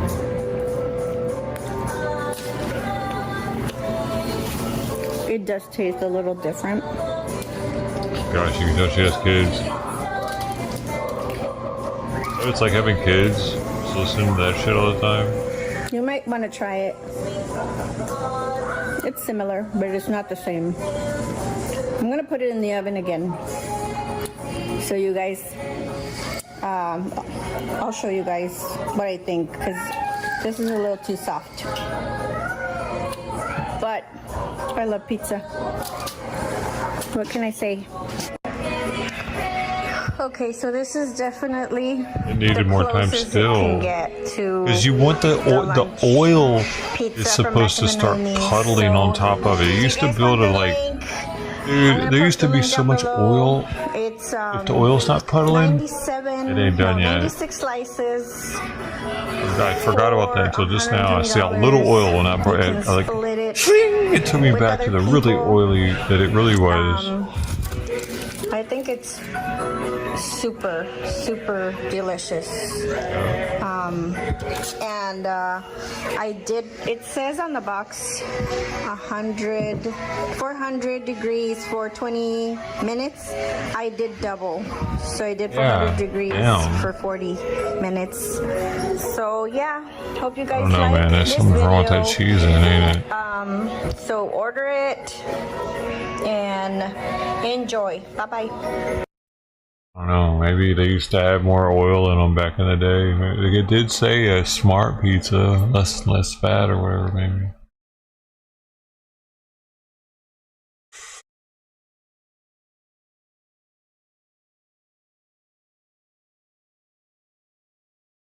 Ooh, what was that? What am I tasting? What did I just eat last? I liked it for a second.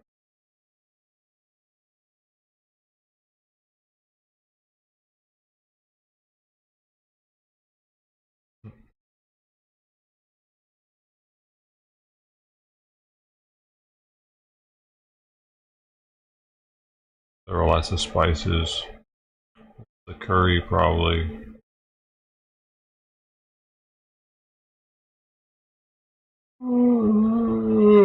Lunchroom pizza. Why, dude? I'm getting recommended so many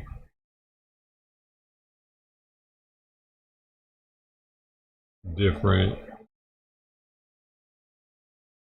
1, 2, 3, 4, 5, 6 out of 12. Half of them are pizza.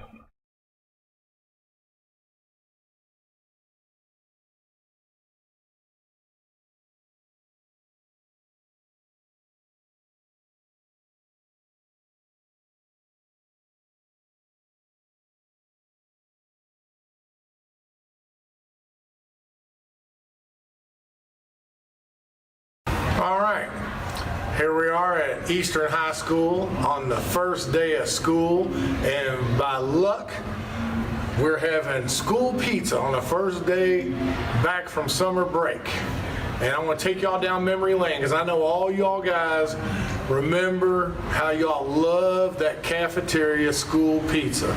So today, being in luck, we got I'd have to have ranch for it though. we're going to do a little critique of the school pizza. I'd always Coach be Davis, can ranching you mine move in up. right here and kind of show up close? Pretty much this looks good the school same, doesn't pizza? it? All right. All right. And I know all y'all remember you had to douse it in salt back in the way, day. way. I don't have any hot sauce, or I'd use some of that. Salt? But anyway, I'm going to go ahead and give it a try.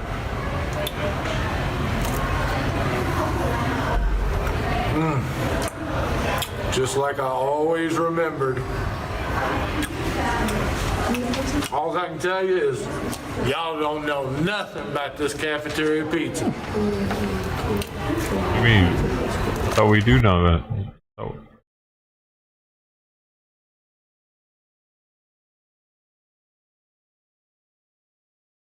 I used to roll it up and eat it. I said.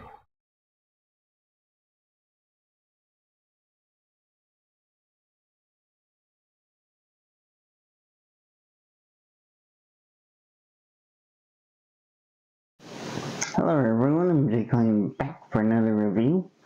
About This is disgusting already. Claimed that I'm a hater of brownies. That's not really true. You're just spreading false information about me when basically you haven't met me in person. So do not spread false information unless if you have proof about the person on YouTube. Here's one question. Have you guys even met me in person? No, you haven't. You only know me because of my videos. That's all. To know a person, you gotta meet someone. Now, onto the review. This time it's, as promised, Rainstorm Strawberry Apricot. Or apricot, however you pronounce it.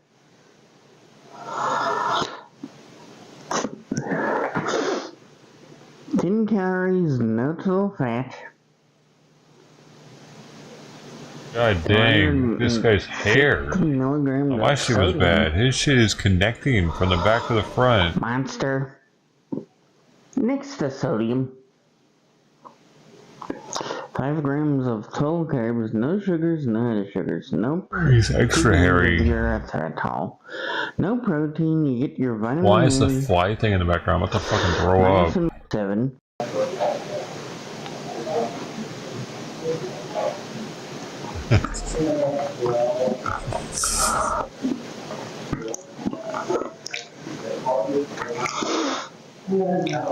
I want to find the best sometimes.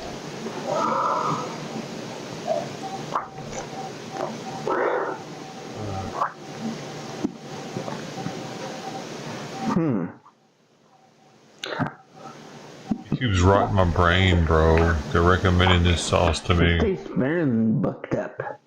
Strawberry apricot. What is it? It's an energy drink? Never heard of it. Rainstorm Strawberry Apricot Energy Drink. I guess it's just energy. Did you just fucking fart?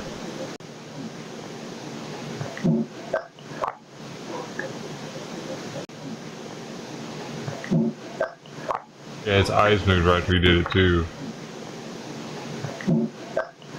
Oh, they're just all over the place anyway.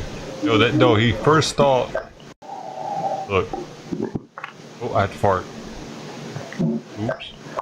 That's how it went. What's hanging out of his left or both nostrils? Oh my god. Is that hair? God dang, why do people like this all of a sudden? Like, I know I'm an ugly dude, but I'm not. I mean, maybe I am gross to some people, but holy shit, dude, this is next level gross. This is grosser than me. If I'm gross, it's definitely grosser than me. He's got a unibrow, dude. What the fuck is this, though? Why would you have a fly trap hanging from the background? With dead flies all over it. That is better than Booked Up Amber Edition. This stuff, I heard it regrows teeth. So there's that. I'm agreeing with Caffeine Man's rating on this one. 9.1 is the way to go for this Rainstorm energy drink. He's a Star Wars fan. You know, there's a reason why I got out of being a Star Wars fan. Jar Jar Binks caused some problems. By the way, shout out to Caffeine Man on this one. It looks like he's that generation. 30-something, probably. He gave it a good score and... He sounds like Jar Jar Binks. A little bit. Red Bull Amber Edition.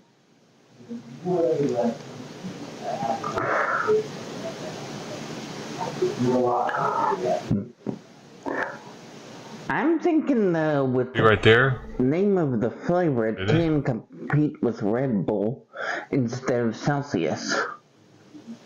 This guy's an energy drink connoisseur. Monster is competing with number 3 instead Probably also of a number tweaker. 1. Tweakers are the Which biggest basically Celsius energy drink is fans, number aren't they? 3.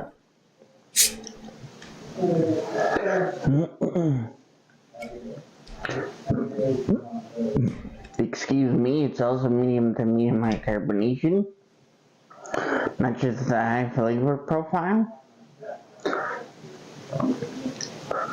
But Celsius Essentials line with by another company out, bankrupt. No wait, one of my Ultraman games today.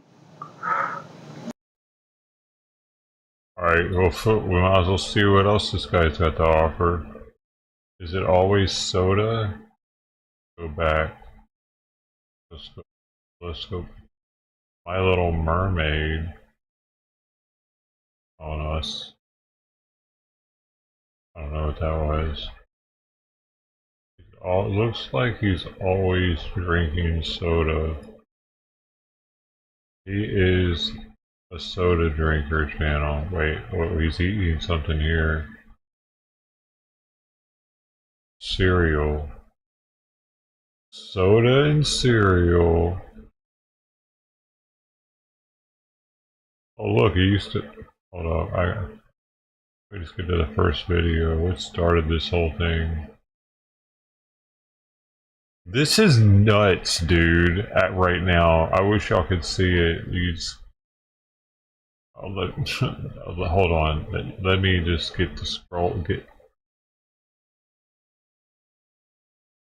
Oh my God! It just keeps on going. How many more could there be? I'm about to puke right now. The amount of sodas this guy's drank for YouTube. There's some sort of world record he's going for at this point, dude. I can't get to the bottom of it. 3 years ago, I got to the bottom.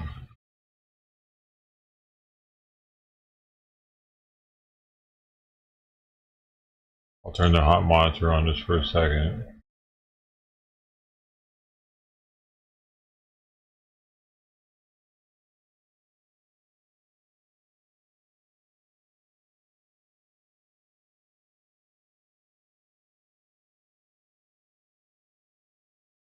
So, just the bottom. Oh, we gotta get the full picture here.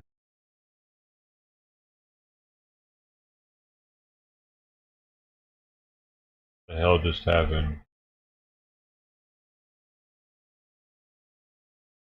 Why is it single file? What the fuck? Alright.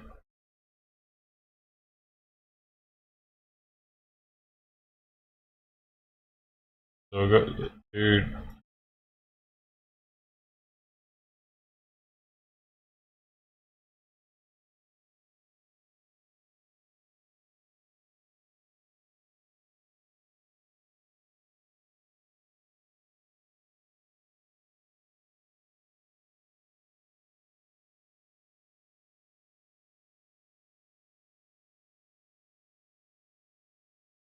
This is the first one.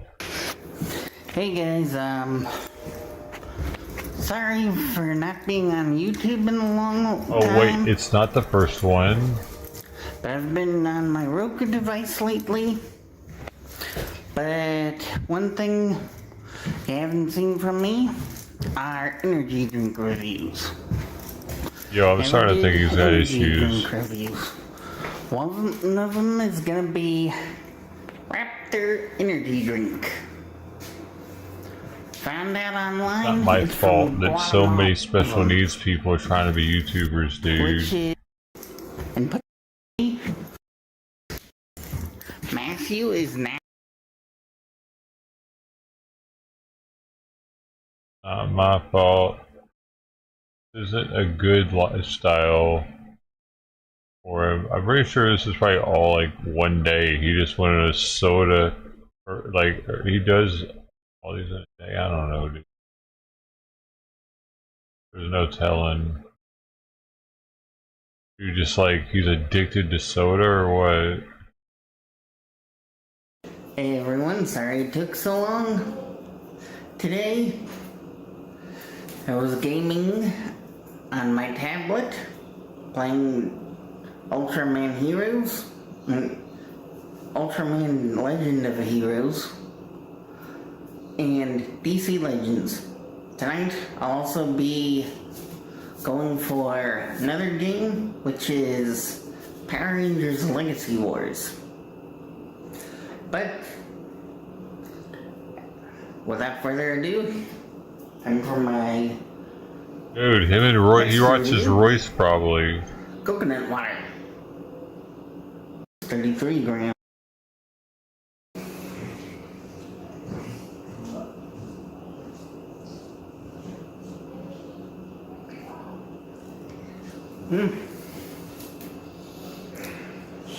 this is actually good. Excuse me.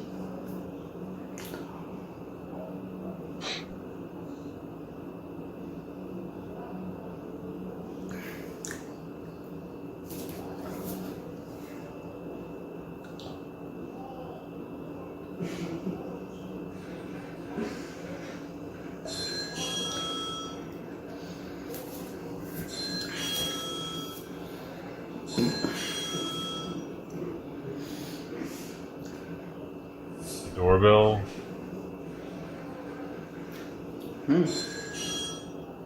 I like it. It's his mom wanting to be let back in the house. He's trying to get the video done before she gets back in. Can't let people know I live with my mom. Everybody's special, dude. That's refreshing. Of course he's retarded. Like I said, Oh man. if you guys don't like coconut, I wouldn't recommend it. We don't need a doctor's but if you report do, for this one, do we? Well, Joker? I would recommend it. He'll be alright though. Trust me. He seems to be well loved. He got 1 like on this video. Got 10 views. It's from 2 years It's ago. also one fun way to keep yourself healthy with coconut Kind of water. bad for him. And keep hydrated. I got a bad for him. $1 but is like, cheap. I don't know, man. He's getting views now, though. Look, he gets like 300. Look, he got 426 views on that from 4 days ago. He's taken off. Hello everyone, I'm Jake Klein back for another review. Why did the production value go down, This though? time it's cherry cola. This is Ollie disgusting, right here. Also, like, Classic root beer lollipop. And last but not least, let's see if it'll have that mixture of watermelon lime though.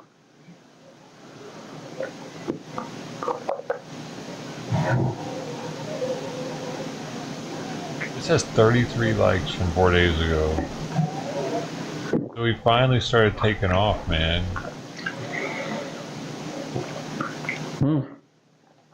It has a watermelon lime taste, but it's stevia though. Yeah, you need that real sugar on them teeth. Taste it. Dude, doesn't sugar make people's teeth hurt when they look like that, though? Pain-inducing agent?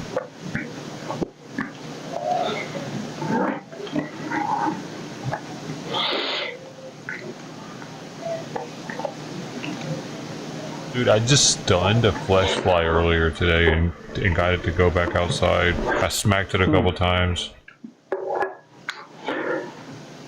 It is It didn't die. good, but I put it outside. that's stevia in it. They added stevia to it. I can tell. All of these have stevia in it though, however.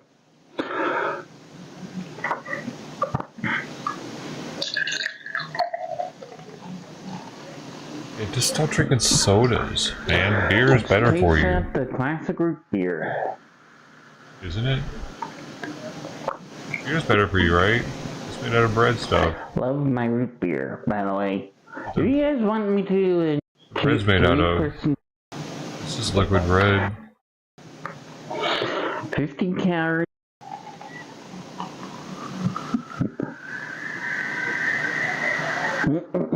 This is gonna have the runs tomorrow.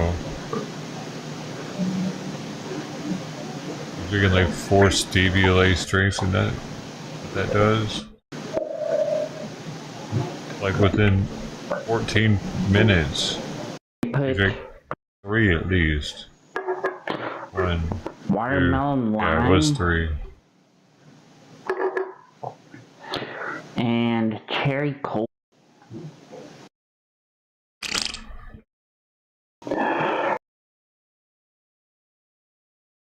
But that's all it is him drinking something and telling you what he thinks it tastes like.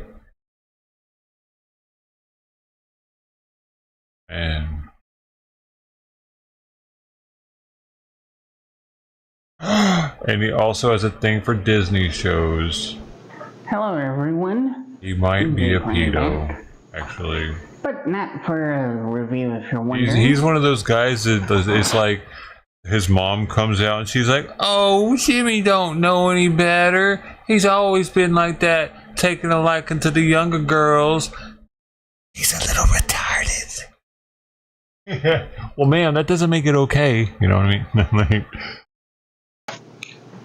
I wrote down all the all the Disney series that's not on DVD and or Blu-ray, and the ones that are as well. Santa 12 forgot some DVDs, that's why. So this is a video explaining the DVD, on that one. There's another series called The Schnickums and Meat Funny all the Cartoon Show. issues he has with every Disney. No DVD or Blu-ray for that one. Timon and Pumbaa, 0 for that one as well. Black Pack, if you count the DVD, there's only 3 episodes that got released. The rest, history. He knows way too much about Disney shit, dude. Mighty Ducks, the animated series, none. So, Doug, there's only a movie out on DVD. he's got some issues, man. We're gonna leave him alone. I'm sorry, guy. Don't hurt yourself. Be nice to yourself. And leave them little girls alone. Alright. Just in case he comes by here. Oh shit. Do. Mickey Mouse shirt. Yo. Brain ain't working right. Got back off of that one.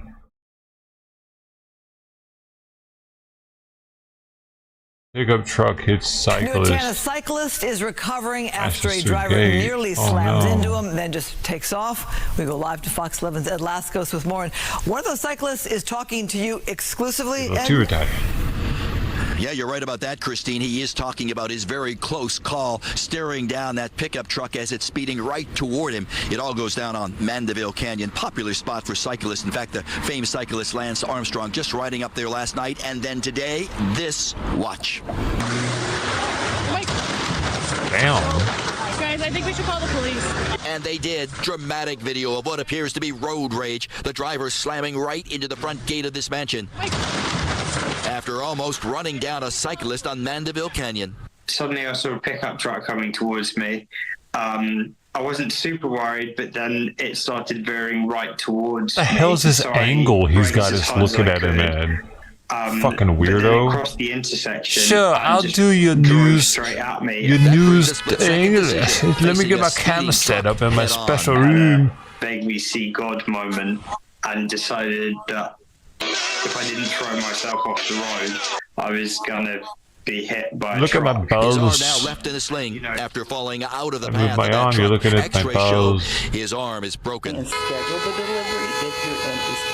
And that's the driver speeding away down the wall, as cyclists call this part of the canyon. Eventually, he's arrested, charged with a hit and run. Here's that gate now, or what's left of it. One side twisted, it's barely still up. The other side pushed Damn, I back. said they need to get a It's rammed stronger straight gate. through. That truck can just blast LA through it. cyclists know all about Mandeville Canyon. Zombie It's a popular route apocalypse. 5 miles up to that iconic gate at the top of the canyon, where they turn around and then coast back down. Now they should just keep going. Only now coasting and cautious. People like flying Go up to the canyon. house It can now. be Fuck kind it. of The dangerous. gate's open. Yeah. So you're looking over your shoulder all the time. Yeah, over my shoulder, notwithstanding music, I'm kind of hearing cars or other cyclists. Especially after an out-of-control pickup speeding right through the canyon. Oh, big deal.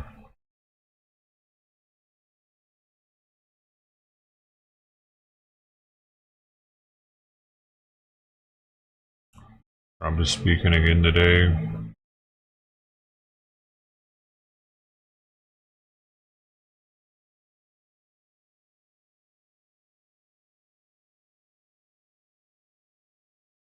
I need a beer, bro. Oh, I don't need one. I like one. I don't have any here, though. So all I have is Utopias. All I have is Utopias. Well, and Crown. I can't open the Crown, so I feel like they might actually increase in value over time. I've kind of given up on the Utopias doing that. That was a bad move. Hey, but it makes for some stories, doesn't it? Utopias gang. The most Utopias drinker person this side of the Mississippi.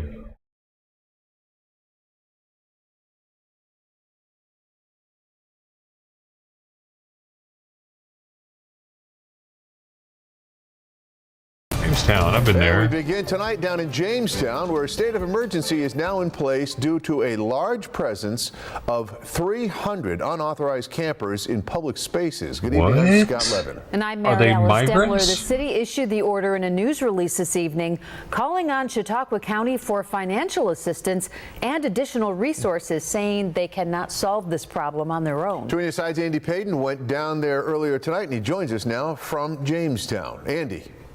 Scott, Mary Alice, that's right. A state of emergency went into place here in Jamestown about 5 hours ago, and that's because of the large number of encampments that we're starting to see pop up here, like the one just across the river from where I am right now. And tonight, we actually made our way inside that encampment. Here's a look. All right, so we're just off Main Street. You can see that down there, the heart of Jamestown, just right around the corner. The Chattacoin River just to the side over there, and this is the largest encampment that we've seen so far since we've come here. Folks just sort of spread out here with their bikes. A lot of folks sleeping just over there, but what they've done is they've created a city almost that spans through the woods here, right along the railroad tracks, and this goes for almost half a mile down.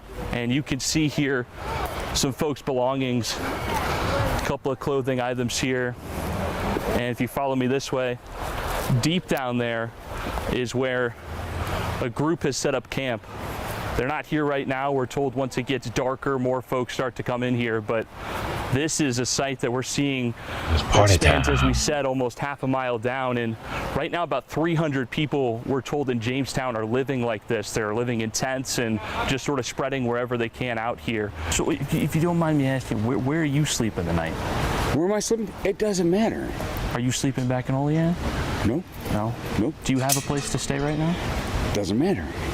It really doesn't matter, because if I have to stay with people that need my help, or if I have to stay with family, which love me today because I got some recovery. So is it scary though, not knowing where you're going to sleep? Terrifying. I mean, if you go through it, it's such a terrifying thing that you don't know what's going to happen next.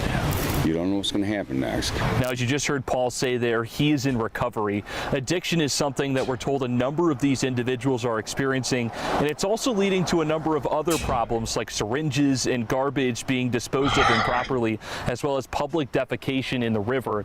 Now, we attempted to reach out to officials here in Jamestown and Chautauqua County, but they were unable to meet with us tonight. But as you can tell, guys, this is a situation that's not going to go away overnight, and we will continue to follow it as it develops. For now, on your side here in Jamestown, Andy Payton, Channel 2 News.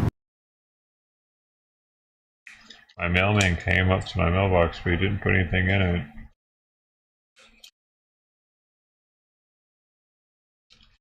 Interesting.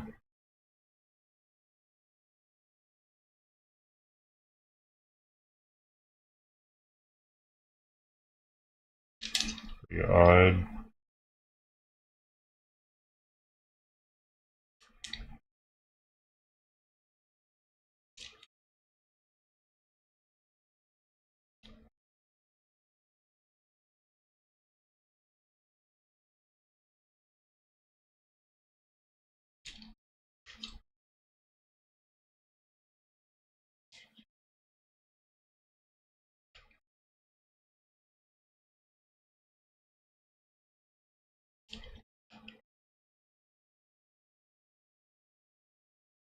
Oh, they got the smokehouse almonds back in for $3.90 off. I might have to grab a bag of those.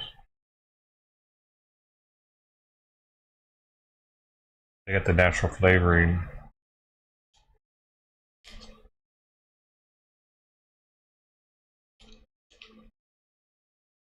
Ooh, $3.50 off the Victoria marinara and white linen sauce. Might have to get a couple more of those too. That'll make them less than $10. Like 9 something each, or 8 something each. One of the two. 12 something each right now. For 2 of them. $3.50 off though. I'm out of here. You know what I'm saying? The kombucha, $4 off. Dr. Brew Kombucha. Hope you get your poops on. Help you get your poops on, baby. Help me get my poops on tonight. Help me get my poops on, baby. It's alright. So tight. Flying a kite. I just might.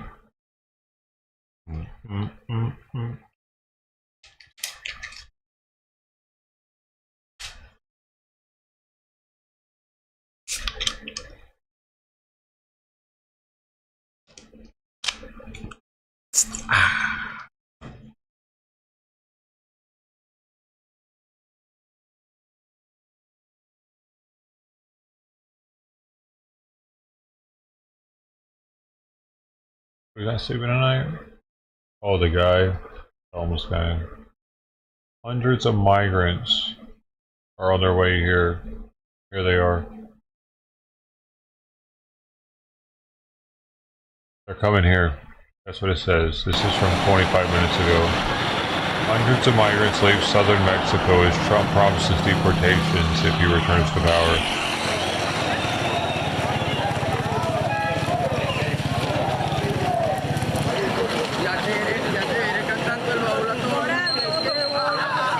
Todos venimos por un sueño y pues dejamos familias en casa, venimos a tratar la manera de luchar por ellos. Yo tengo hambre.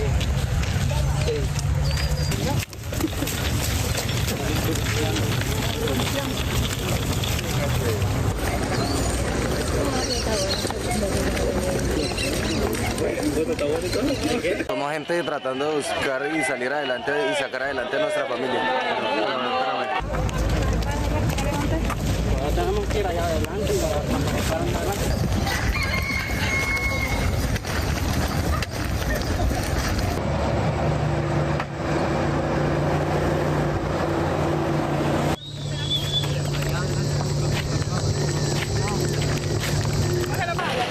Es mentira. Es mentira, mentira. Jamás hemos robado a nadie. Queremos superarnos nada más.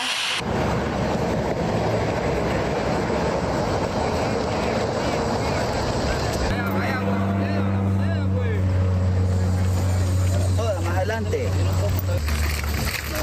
A lot of Spanish speakers in this group. Oh, Venezuelan. Yes. The great Venezuelan wave of 2024.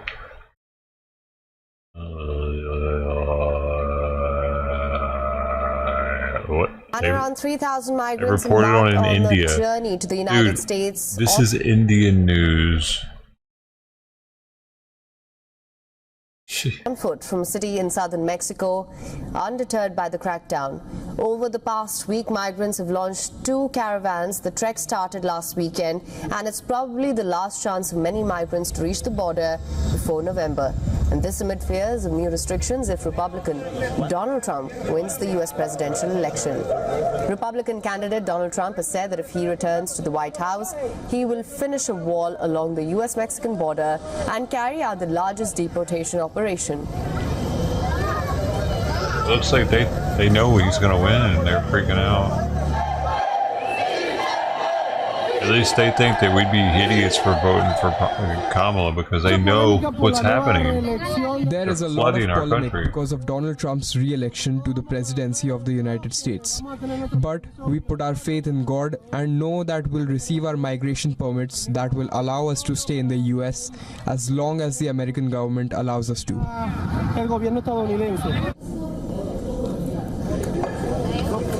The migrants, mostly from Venezuela and Central America, marched along a highway from Chiapas State near the Guatemalan border. Some How of the them fuck do they have so many people in Venezuela? visas from the immigration authorities that would allow them to traverse Mexico without being deported. Don't they have like high mortality rates or something? That's why they wanted to leave. I asked the US government to give us an opportunity and asylum. We are not going to steal.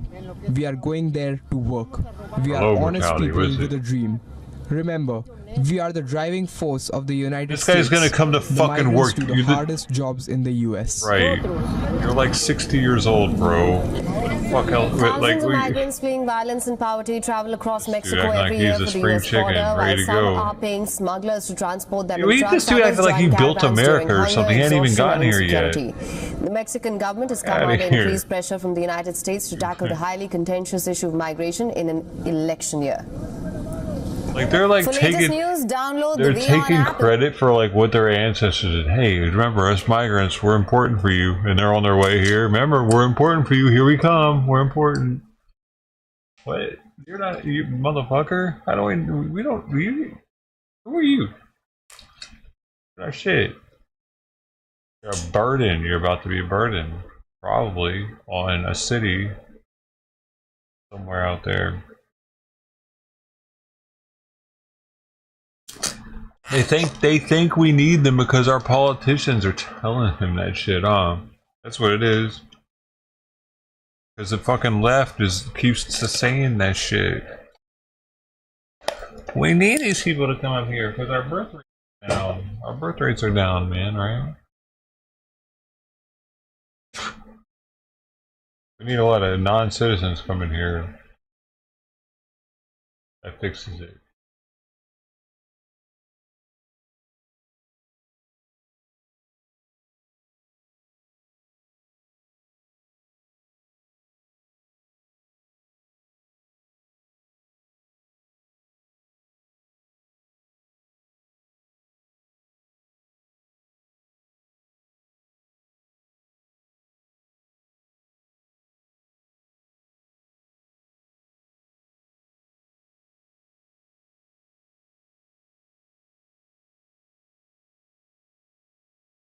Wood pellets.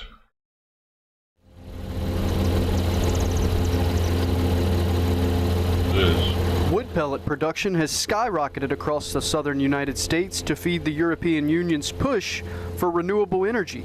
But those who live near manufacturing sites believe the plants make their air dustier and residents sick. Oh, they probably do. Lifelong Gloucester resident Sheila Dobbins used to live steps from the Drax biomass entrance. I have to bear with this on me. The only time I take it off is when I'm replacing the tubing. It's so big, though. I can't go without it. She says her asthma was manageable before Drax began operations in 2016, but now blames Drax for the decline in health for her and her loved ones. It's not a coincidence that all these people on this road that I lived on died with oxygen, nosebleed, sinus problem, cancer, dialysis. It's something is going on. People die from those things. What do you mean? We have not received any evidence that we have created any community health impacts. An independent third-party analysis found that our Gloucester facility's air toxics have no adverse effects. I mean, the employees would be getting sick as shit, wouldn't they? In 2020, the Mississippi Department of Environmental Quality fined Drax $2.5 million for violating emissions limits. They've since received multiple warnings for the same violations. Drax says it's a permitting issue. In 2021, Drax installed new technology to help manage those additional emissions, and we've applied for a permit revision. Environmentalists question the classification of biomass as renewable energy. even though the industry argues that replanting trees will eventually absorb carbon produced burning pellets. Scientific studies have found firing wood pellets puts more carbon immediately into the atmosphere than coal. 1, 2, 3, 4, 5. Yeah, 6 violations. Crystal Martin with the Greater Greener Gloucester Project is leading the fight against Drex in her hometown. My family live here, so it's very important to me to be here to help in this effort. For me, it's all about the health of the people. She says the majority black town of about 1,000 doesn't have the medical resources for those with illnesses. We have a lot of healthcare issues, but we have no medical doctor. We have a lot of people in this community who live in poverty, but they don't have the means and resources to keep running back and forth to the doctor's office. We want to make sure that Drax is held accountable for what they are doing to the people in our community.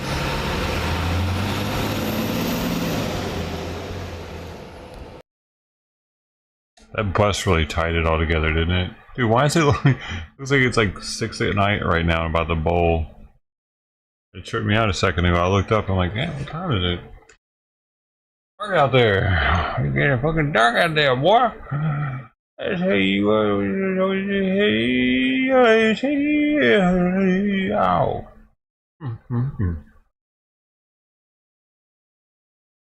Is it another Utopia's night, everybody? Is that what this is?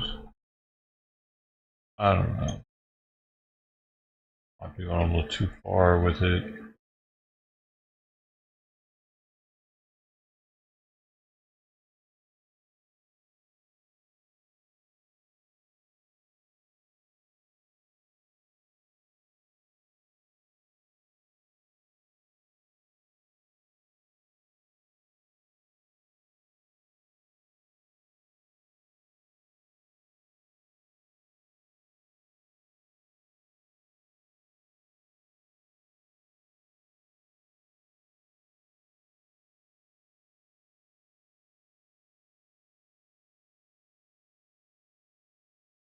Indiana babysitter accused of pimping out 12-year-old girl to neighbors.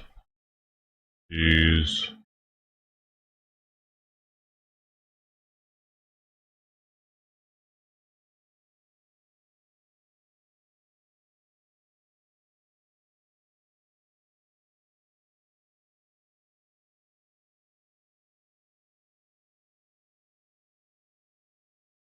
Until such time as he is arraigned on Monday afternoon, undoubtedly on a The rapidly spreading park fire. 42-year-old Ronnie Dean Stout II. With help from witnesses, authorities were able to identify him and arrest him early Thursday morning at his mobile home in Chico. He's accused of pushing a flaming car down a hill in Upper Chico Park, sparking the massive blaze. District Attorney Mike Ramsey says it isn't Stout's first run-in with the law either. According to him, he's a convicted sex offender with previous felony convictions, including lewd and lascivious acts with a child under 14 in Butte County back in 2001, robbery with grave bodily injury in Kern County in 2002, and Ramsey says he was convicted to 20 years in state prison, though it's unclear right now how much of that term he actually even served. He's set to be arraigned Monday, charged with arson with special circumstances anticipated, according to the DA. An aerial shot of the blaze now taken from the news helicopter yesterday. This is when the blaze was mapped at 120,000 acres. It has since grown this morning. According to the last update from officials, it is massive this morning. Thousands of people across 2 North State counties have been forced from their homes. An evacuation center opened up at Neighborhood Church on Notre Dame Boulevard in Chico. Small animals being taken to 2279 Del Oro Avenue in Orville. Large animals, the Camelot Equestrian Park. A lot of people's pets are dying. Here's Tehama County's evacuation map, where you can see there are several zones in red under evacuation orders. Those are in the areas east of Highway 99 going toward the Ishi Wilderness. Several evacuation warnings also remain in effect. A look at Butte County's evacuation map shows more than a dozen areas marked in red under evacuation orders across the Cohasset Ridge.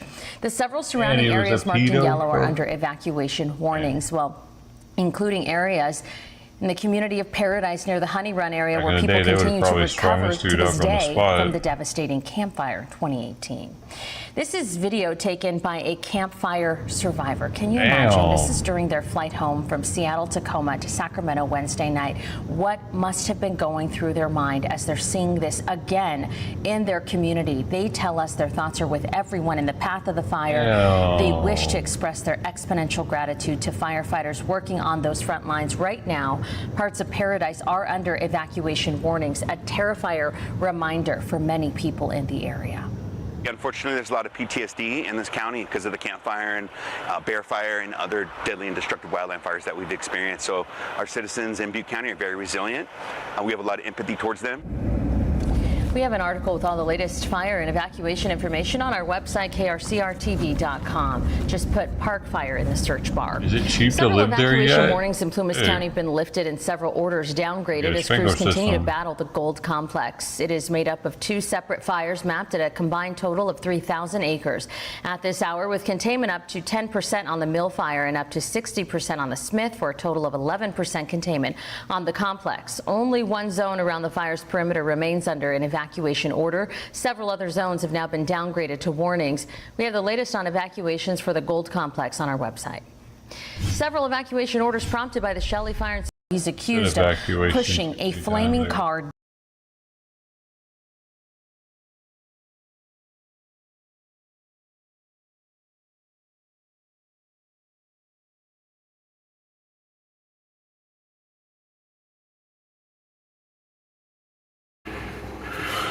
Okay, good morning everyone, this is Royce Miller.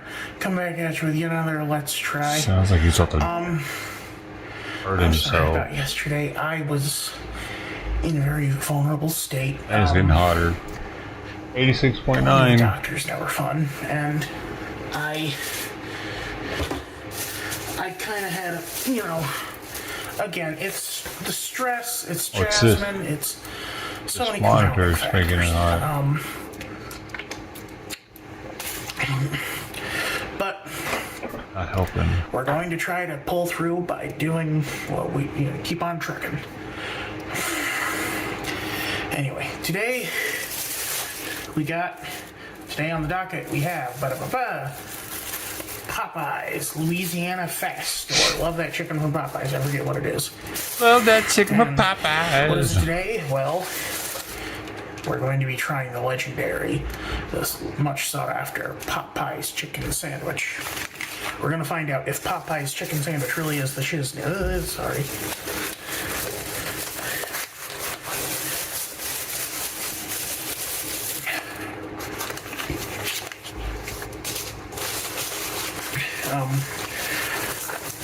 I know what some of you are probably thinking, like, Royce, if you're hot, why don't you just open a window? It's February. I did. I just, it's like, I'm comfortable in a very cool temperature. You all saw the thermostat behind me. Anyway.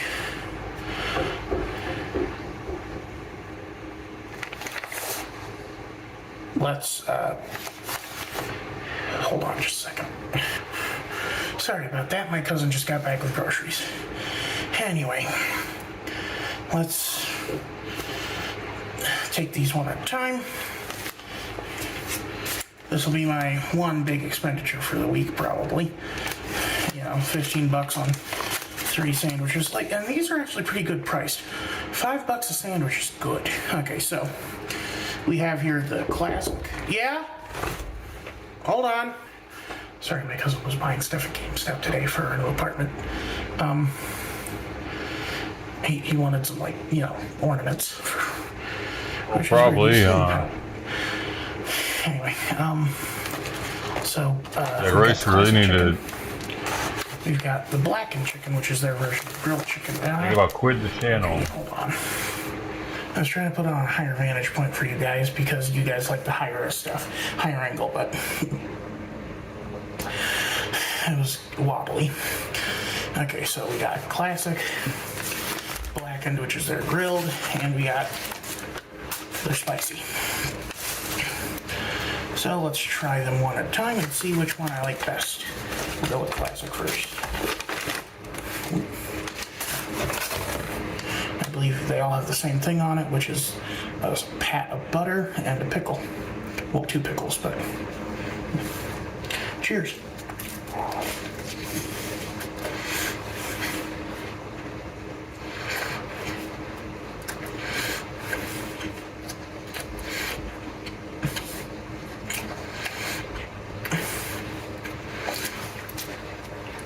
You know,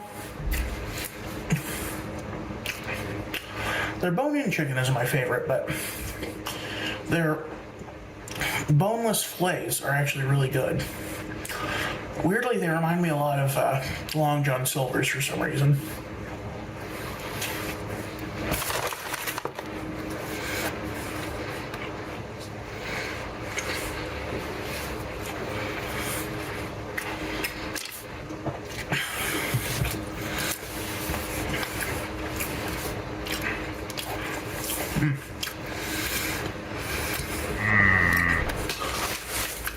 That's very, very good. Now let's try the spicy. Oh, anything different? It's got some kind of like spicy sauce on it and 2 pickles. Spicy sauce on both sides of the bun, same with the butter with the first one.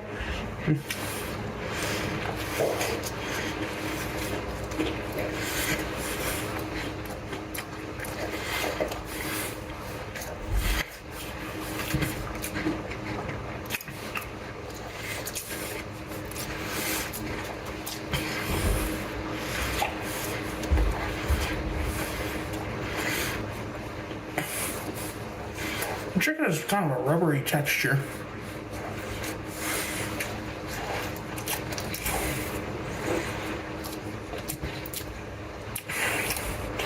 Not like undercooked, but I guess overcooked. Very dry.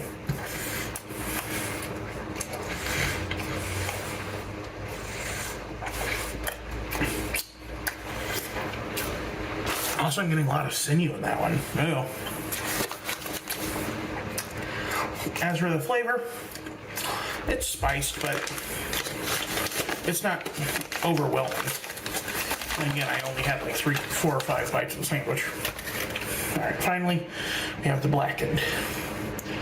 Oh, oh, oh.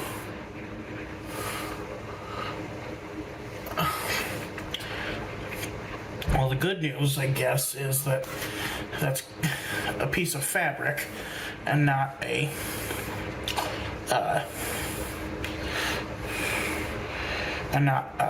what do you call it? A hair. I was like, immediately thought it was. Well, let's try a bit of this blackened.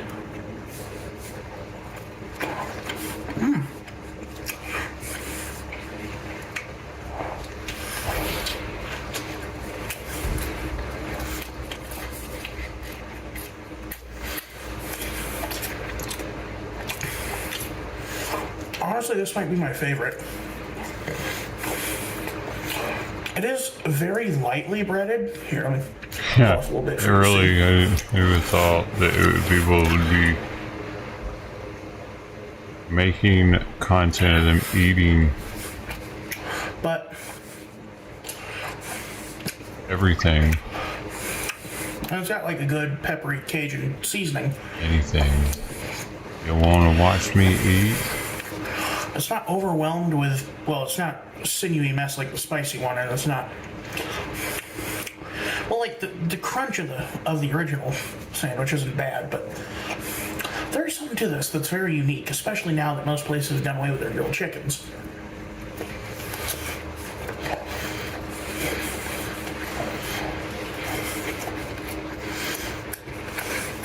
I don't understand why he has to take such a big bite to taste it. He has to fucking choke it down to be able to taste it.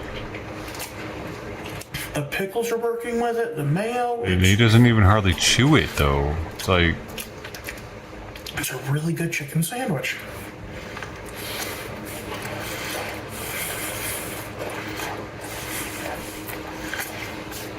that one he's chewing. No, This I might would be have chewed super it hit more. at Popeyes. It's got all that sauce on it, probably. Granted, it's not that much healthier because it's still fried on a grill.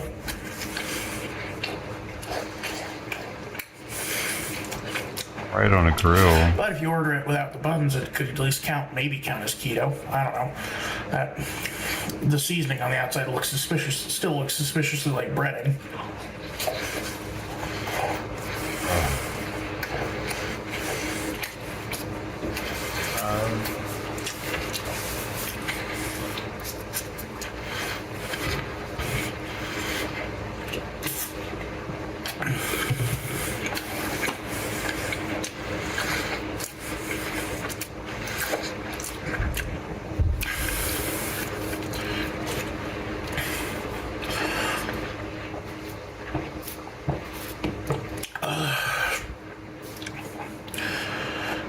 Finished one, but I'll be honest, I'm getting full, guys.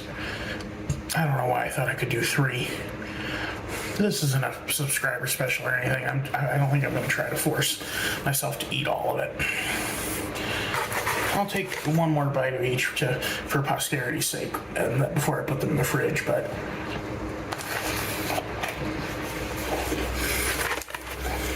I think we know what the right ranking is going to be.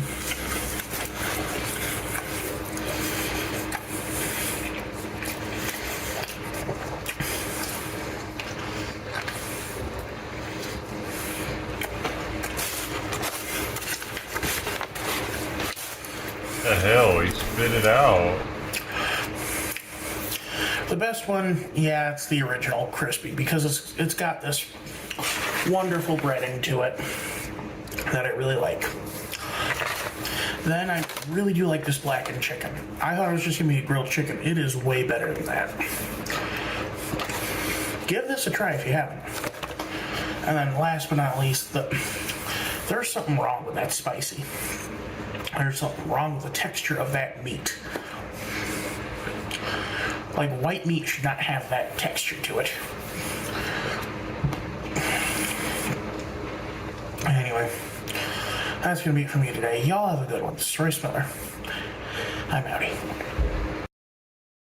That one was sad, kind of, wasn't it?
Still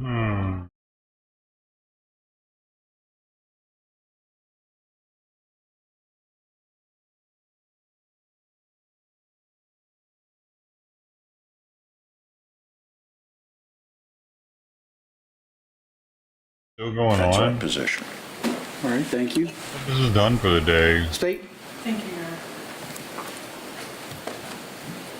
What's the Judge, I'm going to try to bring it back to Daubert, but I do want to address Akendo because it frames my arguments.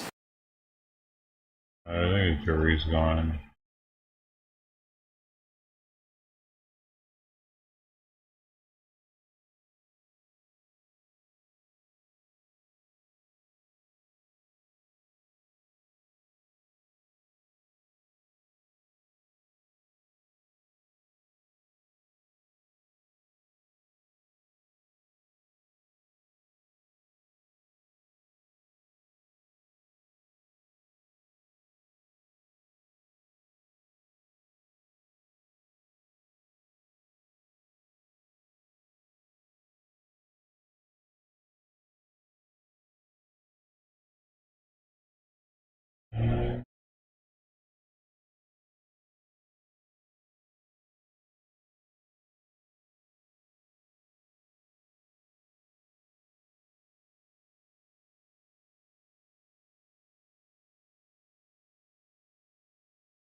Disturbing new data from the Baltimore City State's Attorney's Office. It's just terrible to see, and it's very disconcerting. Showing juvenile crime still skyrocketing across the city. Compared to this time in 2022, 191 juveniles faced criminal charges.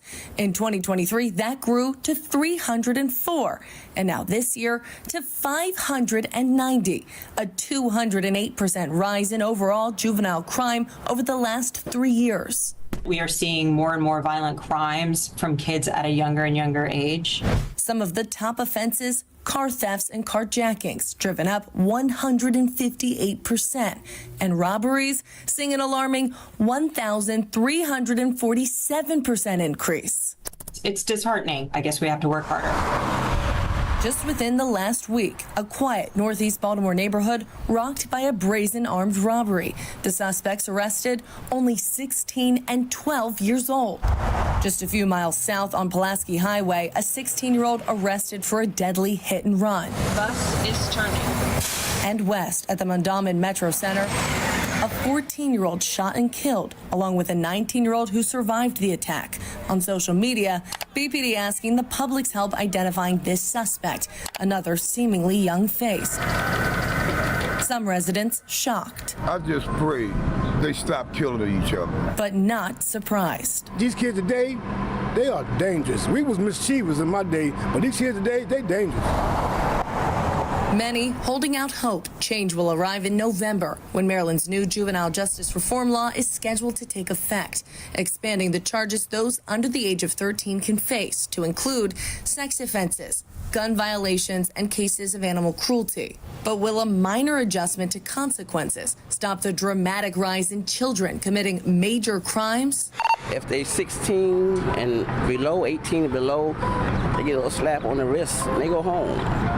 And they do it again. Only time will tell, as young offenders show no signs of slowing down.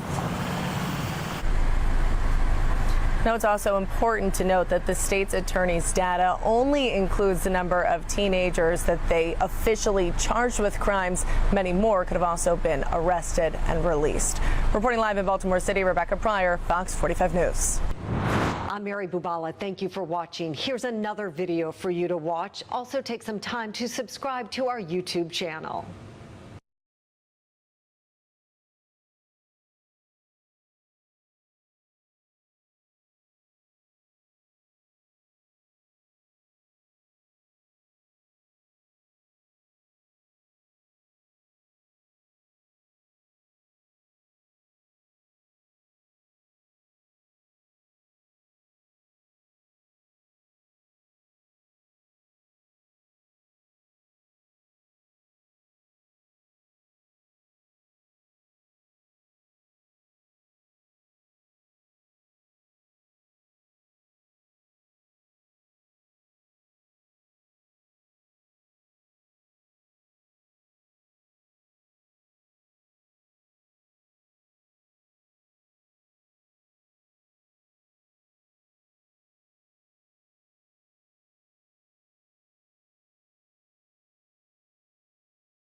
87.4. Well, well.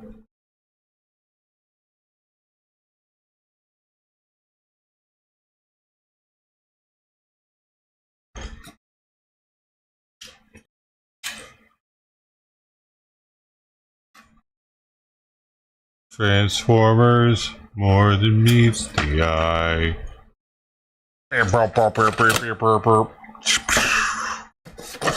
What do we have here? Oh, hey.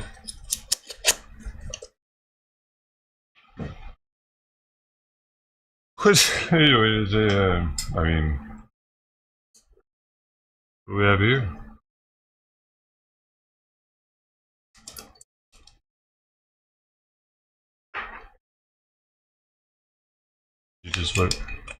Just look at that beauty.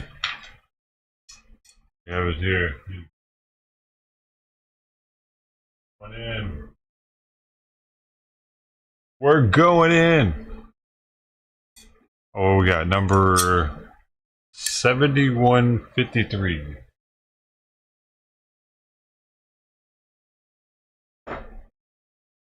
I guess that's a good number. Nice his. They're cool bottles. Yeah, man. You want to buy one?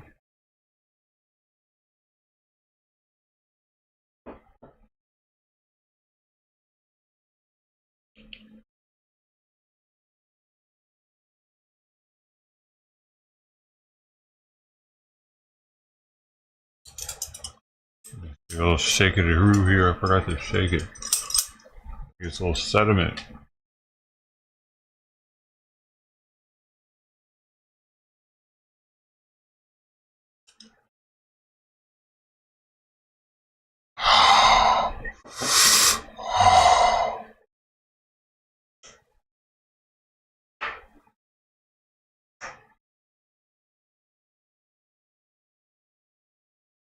Just over the words, you know what I mean? Just put it just over the words there. That's my new measurement. I've been doing it. Creamy. Dude, hold up. Just see if it smells like the same as it usually does. Nope. No, this one smells different. That's so trippy, dude. Like, I would have thought that these would always have been the same. When I first got them, I figured they all tasted the same. Exactly the same. Smelled exactly the same. They don't, though. This one doesn't smell as acetone as the last one. The last one smelled much more chemical.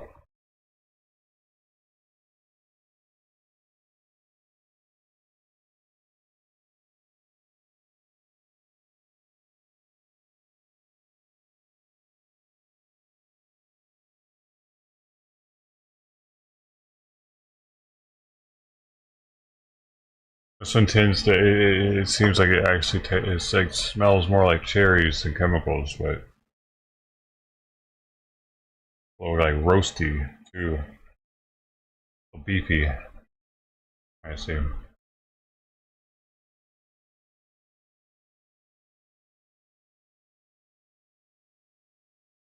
Oh,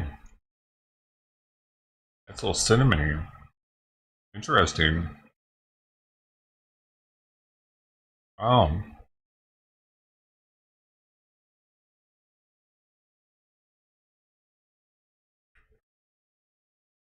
Dude, I don't get it. Some of them are really better than other ones. Maybe it's because I shook this one up really well. But yeah, that's the first one I really shook for that long. Because I've been noticing that there's sediment in the bottom at the end of it. This is my 5th Utopias.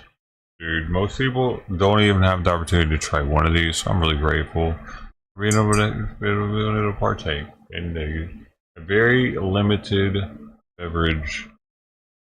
Like, I don't even do reviews on shit like this, and this is actually really, like, it's pretty rare. People out here doing reviews on everything. This is the new Mountain Dew drink. Yep, tastes like blueberries. Yep. And sugar.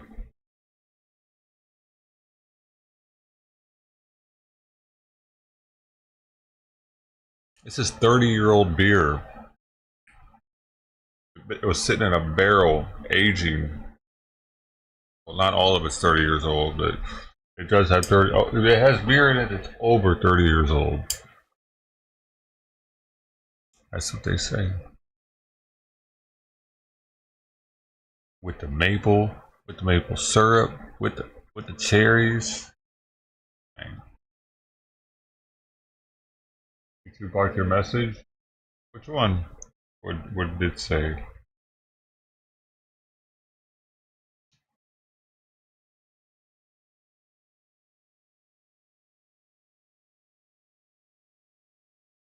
Not a laughing matter anymore, though, is it?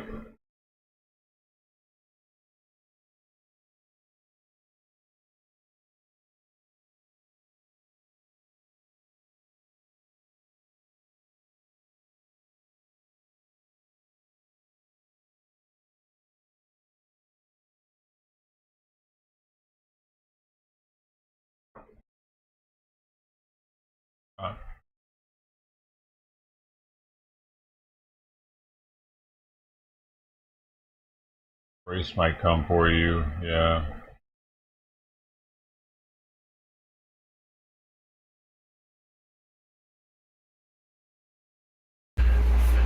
Good morning, everyone. This is Race Runner coming back at you with yet another Let's Try.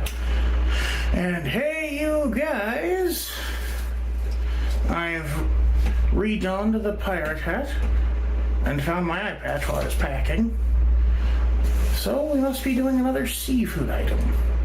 And what be the quarry today, swabs? Why, it be honey smoked salmon stackers by the Honey Smoked Fish Co., or as I like to call it, an adult Lunchable. Never heard of it. We have original chipotle and lime and cracked pepper. Okay, you know what? I did the hat for the thing, and the eye patch is bugging me. Oh, God. Bro, you only wore it for like a minute. Literally less than a minute. It said a minute and 3 seconds right now. Sleepy's in my eye. Yeah, this is my dinner. I don't like it though. I'm not gonna wear something I don't like. I'll tell you what though, I won't wear a wig, they itch too much. When you're bald, they itch way too I saw much. these in the seafood section, so I was like, Tried that's it. interesting. You know, because this is like a Lunchable is, the old joke goes that a Lunchable is a charcuterie board for kids. This takes that to the extreme by putting smoked salmon and chive and lemon chive spread with rice crackers. Yeah, that's not for kids, though. I'm curious how these will stack up against each other. And the stackables or whatever, the Lunchables, I mean. And when I was homeless, getting the food It's stamps definitely smoked. That is a heavy scent. a couple decades ago, This comes with a little tongue depressor to I remember use to spread your chive. we couldn't get hot food spread. yet. Now You could only get So I like the think cold I'm fried gonna sample chicken, this first, 'cause stuff I'm like curious that. if it's like Po' just a boy butter little or sub sandwiches from the grocery store. That was pretty good. Pretty filling. Yeah, Lunchables too. Sometimes the Lunchables be on sale though. It's cream cheese. Pretty good too. Actually, I should sample all the components individually before I assemble them, I guess.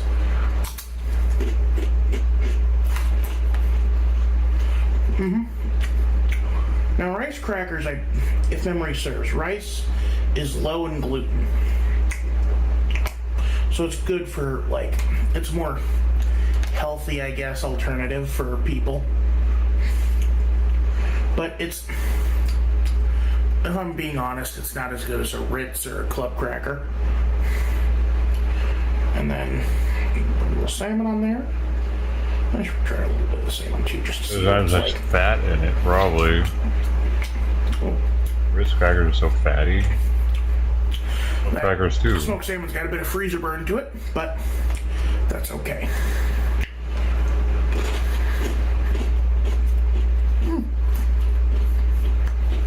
Oh, I love doing this. I love cleaning my pipe every day. I love cleaning. There's a definite bagel and loxness to this. Which I mean, like, outside of the cracker not being a bagel, is pretty obvious. Because you have cream cheese and you have smoked salmon. That's like, all you're missing is the pickled onions and capers. And you'd have like a tradition, and you'd have just like a really good Jewish deli breakfast. I've never actually been to a Jewish deli. I remember one of my favorite episodes of, I believe it was Bizarre Foods with Andrew Zimmer. He went to Cat's Deli in New York. Dang, bro. Pain in the ass cleaning this fucking thing.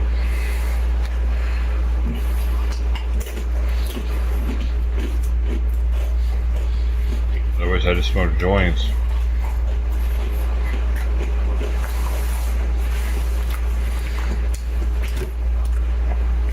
I need places to set everything, like.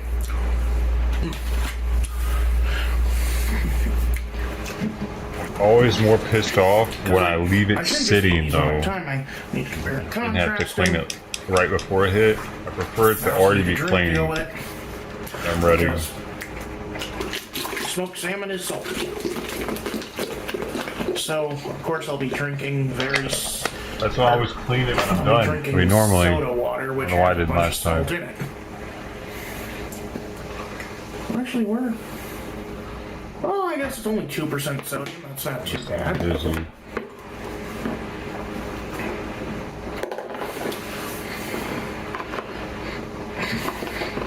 So out of 2 liters, that's 0.02 liters. So that's 2 milliliters? 2 centi? Is there such a thing as a centiliter?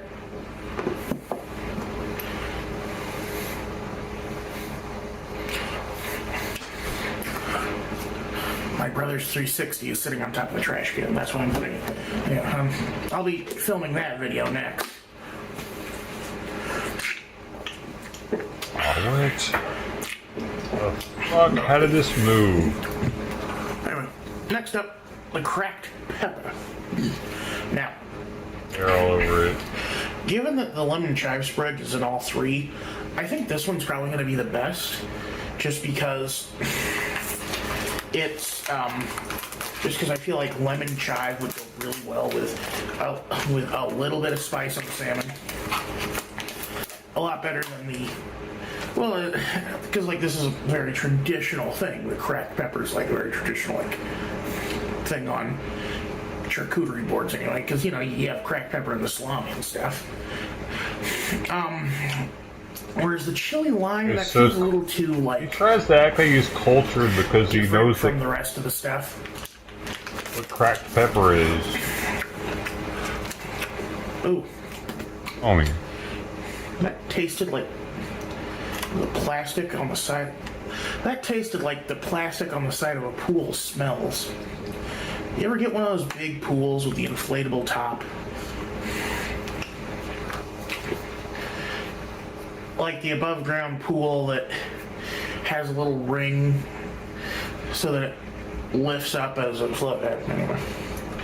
So let's try a bit of this stuff. Let's get our medicine bottles in the background. And that was that big ass thing of vinegar for. Is that lube? Is that a dude? Is that a 2-gallon thing of lube? That does actually taste a lot better than the normal salmon. You forgot to put that up, didn't you? A lot. And then these are the They got a same. pump So top. we'll just build our cracker that way. They have a pump on top of it. I'm seeing a pump top. I'm tripping. It's also a little drier too. It looks more like a salmon jerky. Ooh, look at this. This is some About flesh jerky. on it. Ooh.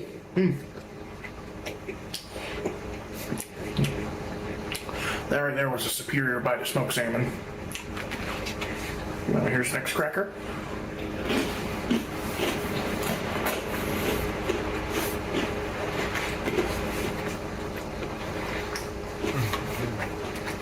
That is a weird drink right there.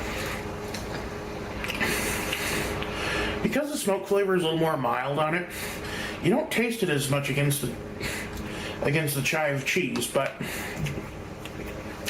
the flavors do eventually kind of intermingle. Here we go, bingo, baby, bingo. You ready? Go, go, go.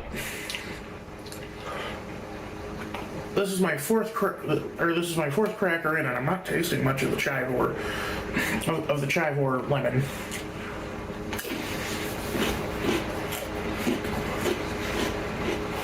That's cream cheese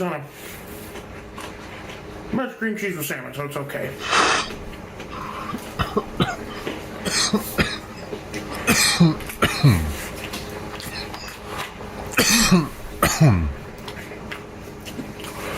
Oh yeah, my cracked pepper one is definitely the best so far.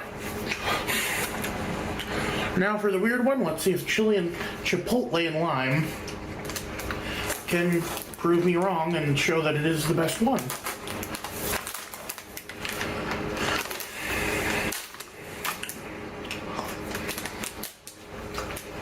Dude, my cracked pepper sardines have like cracked pepper flavoring added to them.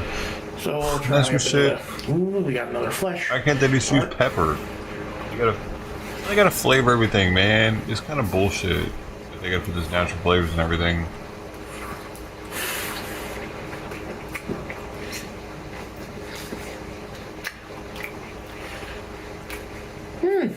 Oh, it's hard to even get. It's a lot more savory than I'm used to from, like, the chipotle, like spice. The only way to not get natural flavors is to cook your own food.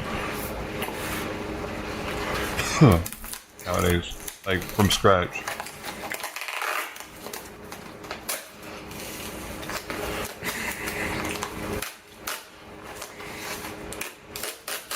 I'd be surprised to find, well, I wouldn't be surprised to find out that they didn't even use any citric acid in this one. Honey, lime juice. Okay, so for the smoked salmon they use salmon, water, salt, chipotle pepper, and other spices, honey, lime juice powder, rice bowls, citric acid, lime oil, onion, garlic, color added through feed. No natural flavors? Okay, so there is a little bit of citric acid in this, but it's surprisingly mild. Dude, is there a pump on top of that thing with the clear shit inside of it? I'm seriously looking at it, like, it looks to me like there's a pump on top of that, and it's a bunch of clear shit. That's, what is that? Sanitizer? Hand sanitizer or lube? I wouldn't even need that much hand sanitizer. I think it's interesting how honey is a key part of all three of these, but I haven't tasted a single bit of honey.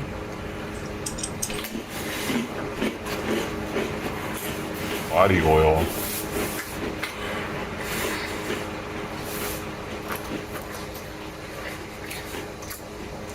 You sure? I see a pump, man. Weirdly, the lime comes through more with something on top of it. And look at how the top cat kind of bubbles a little bit, like it's got the pump in the middle. More citrus punch. There's something there. It's pointed to the right. The pump is pointed to the right. Yeah. I even see spook and to the right. Soon may the Wellerman come. Does the wall just happen to have a white area right there? Because I'm zoomed in too. I got it. That Skull and Bones trailer has been going around. And I zoomed in and I enough. need to listen to the Wellerman chanty a bunch, so now it's stuck in my head. Pump is right here. Right there.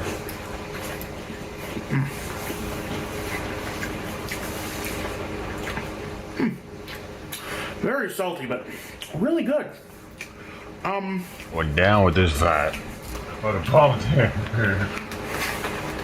You guys see I it. should probably make another of each just to, like, give them a final judgment. So we'll do this one to keep it fresh in our minds. That's, dude. gets a really big jug of some pumpable stuff, dude. That's all I'm thinking. I've never had a jug that big of something I pumped at home. Maybe at a job or something. Like in a shop. Soap or something. Back, and then Zep. we'll make another of the normal salmon ones. That's clear. Oh, okay. All I need is to hit these comments up and be like, I think you forgot to put your 2-gallon tub of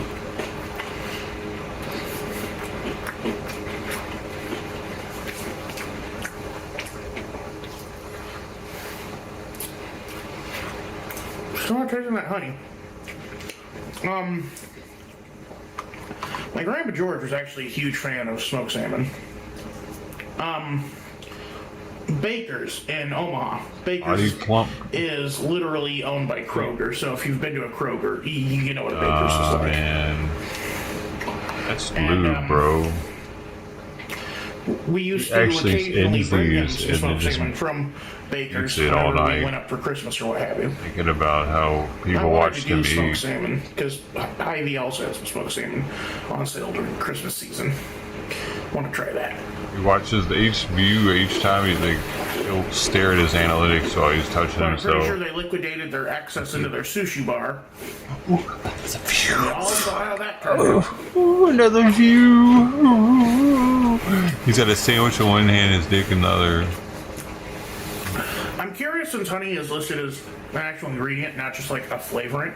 Oh man, If could maybe be it was true used though. in It could.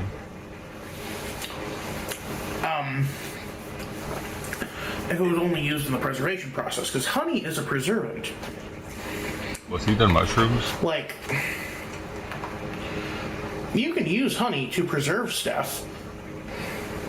I want mushrooms right now. In my mind, I'm picturing like amber, but I'm pretty sure it's just like basically pickling, but with sugar instead of vinegar.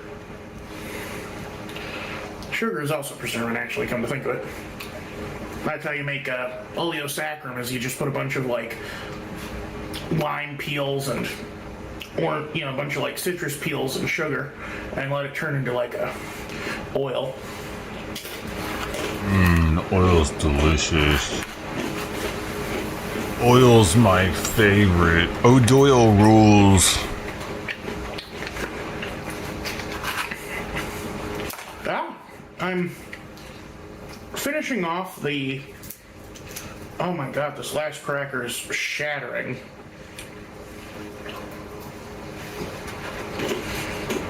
I have to make them lunch soon. First, for one specific reason.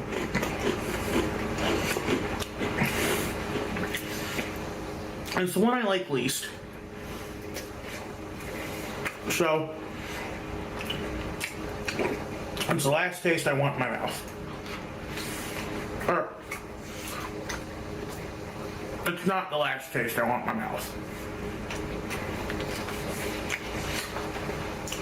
Do y'all ever do that? Eat the things you're not as fond of first so that you can savor the ones you really like?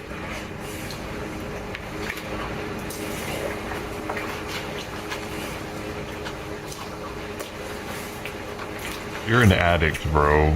I used to do that at Golden Corral, actually. I wasn't a big fan of their dessert bar, but I love only their a food addict eats at Golden Corral. And so, instead of dessert, I'd get what I called an after-dinner salad. That was hard to do. I'm so uncoordinated with my left It wasn't a very hand. healthy salad. I'd put a bunch of I'm a little croutons, retarded. bacon bits, drown it in ranch. You know, typical stuff. I think I would have thought it would make my hand much stickier. So, But as the ranking goes, I think it's pretty obvious. Hmm. In last place is the original. In second place, Can't really smell very well out of the is bottle. the Chipotle lime. Like, it's not bad, but it's like it's a little too. It's a little like, funkier now. on its own, let me just... I don't want to cover up the temperature here. What am I doing? I gotta pay fucking attention, bro. All right, that's why I was on trial. On its own.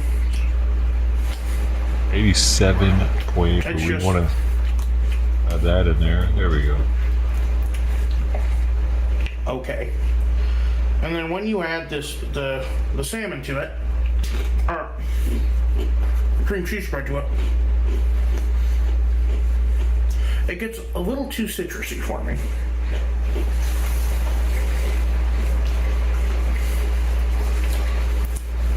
I'm a big proponent of sweet citrus. I like, you know, I like lemon candy. I like lime candy more. But you know what I mean. Lemon or lime, they both suck. You can have all my lemon limes, but I don't motherfucker. like citrus necessarily on savory dishes. I'd rather have green apple and banana. And that's those okay. two colors. You know, like everyone has their own taste. Even though I used to hate banana runts when I was a kid, my brother brought. Good, the Chipotle. Dude. Adds a very good depth. My brother bought. My dad had a Sam's Club membership, and back in the day, you could get runts in a big old plastic thing, and it was for at the store where they would like, I don't know, like get a certain amount out of it or something. I don't know how they would do that shit, but he ate all of them but the banana ones. Literally all that was left was like a third of this thing or something full of bananas, the banana runts. And he was like, he went back to be with his mom, and I had so many fucking banana runts, dude, that I didn't like them at first, and then I started liking them because I was like, I don't know, it was like an acquired taste at some point. I was like, I don't like them now, but I mean, I guess I feel like I had to like them if I was going to eat them. So after a while, I'm just like, yeah, they're all right. These are all right. Yeah. But we all know those are the worst runt out of all of them for sure. The strawberry one and the cherries are the best runts. So you may remember those containers though. Fireballs came in them also, but they would be. I can't remember. Fireballs would be individually wrapped in plastic wrapper at first. I don't think they were. It was like, dude, it was a different time. We still believe that you could take some tongs and grab a thing and put it in your hand and buy it, and not have to worry about it being in a plastic wrapper. I think that was right around the transitionary, like whenever we started actually putting everything in plastic. It was near there. The Fireballs also came in that same type of container. Fireballs, they're they still make those. They're the same. There used to be those, and then there was another one that was big around the same time. Was Crybaby gum? Remember that shit? Flavor. Airheads came out around that time, and they really blew up. Dude, those are a big seller for me. Airheads. Because they were so cheap to buy a pack of them from Sam's, but kids would pay like $0.25 each or something for them, and I was making bank, bro. I was at least doubling my money, if not more. I remember, like, those were a big seller. Those and packs of Jolly Ranchers, the square packs, those were easy sellers for like a certain amount. I was making money off all of them. And the bubble gum, it was like Bubblicious or Bubba, Yubba Bubba or whatever, like those kinds of gums always sold really well too. Bro, I was a slanger. I was slanging. Anybody that was my age whose dad had a Sam's Club or Costco membership and didn't do that, man, you were slipping. You could easily double your allowance for the weekend's arcade games. The arcade was $0.25 a game, sometimes 50 cents, depending. That shit added up quick. Enough crackers. Somehow, with the minuscule amount of cheese and fish they give you, they did not add enough crackers. You had to win. As long as you win, it didn't add up as quickly because you stayed on the game. You know, competing. Especially if it was a fighting game. People all around you and shit, feeling like you're the wizard or something. Different time. online gaming. You had to play arcade to play against each other and impress each other. I am curious, like, people had weird responses to me saying I liked a sweeter pizza. You had the line of quarters on the screen. You have to be watching your quarter. Remember the date on your quarter. You don't know which quarter is yours because that's when you get to play. Are you a sweet or savory person? Do you enjoy? All the old heads out there, we remember. All different now. Do you enjoy, like, you know, stuff that's more sweet or stuff that's more savory?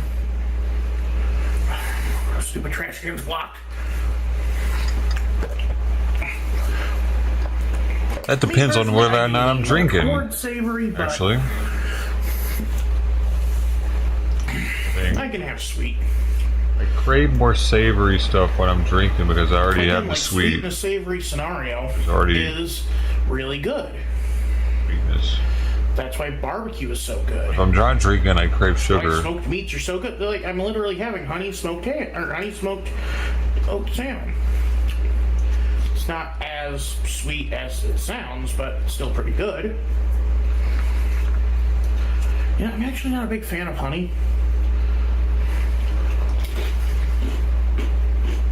It's weird. You puke. I started to question myself for a bit, but no. Absolutely, this is the best one. Honey's so weird. The cracked pepper plays perfectly with the salmon and the cheese. I don't know why they only call it spread. It's clearly like a cream cheese thing. Maybe cream cheese is protected under some stupid like copyright or something. Well, Philly cream cheese, they're the only ones that can call it that? No, it's probably because it's got like stuff in it. Oh, it's not actually cream cheese, it's some other shit. Well, It's got strawberry cream cheese. It's not, maybe it has to be a certain percentage of something to be called cream cheese though. Oh man. Looking Costco at that cheese, used to have these sandwich rolls see what it's made out of. that my mom would get, and it'd be sun-dried tomatoes, turkey, Swiss lettuce, and strawberry cream cheese. They gotta do something with that shit. Like, you wouldn't think it, but it's good. I wonder if they still have those. Maybe that was an Omaha specific thing.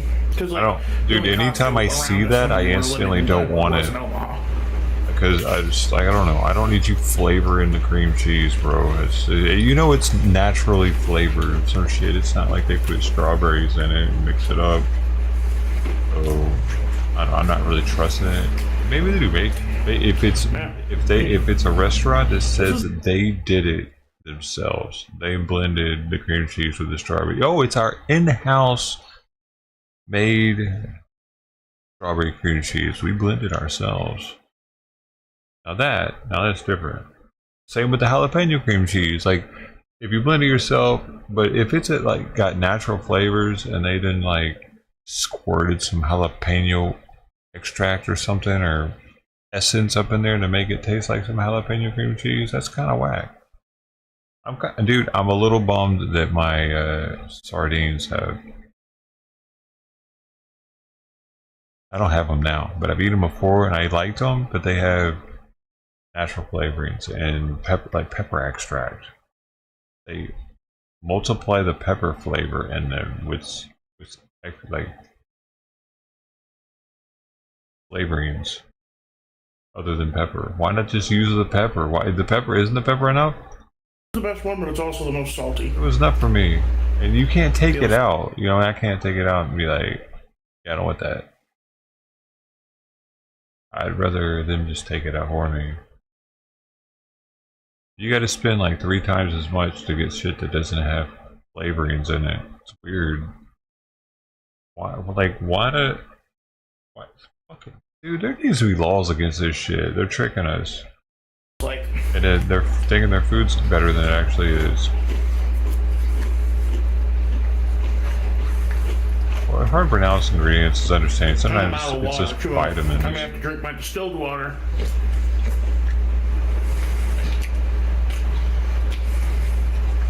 For those that don't know, CPAP can dry out your sinuses. Was that what that is over there? Distilled water? I have special reservoirs you can fill with water to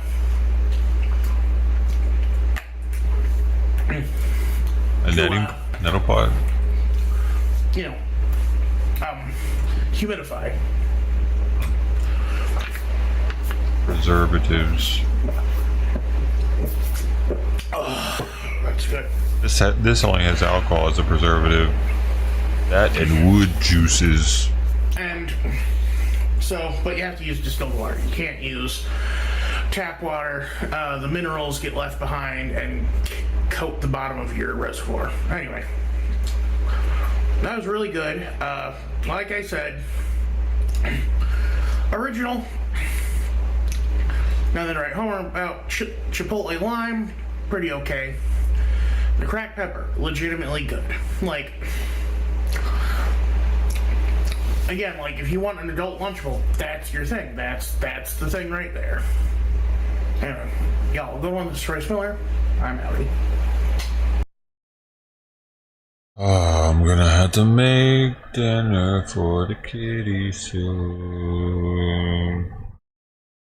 Oh, at least their bowl's been soaking. Ours is always the hardest to clean. Unless it's been soaking.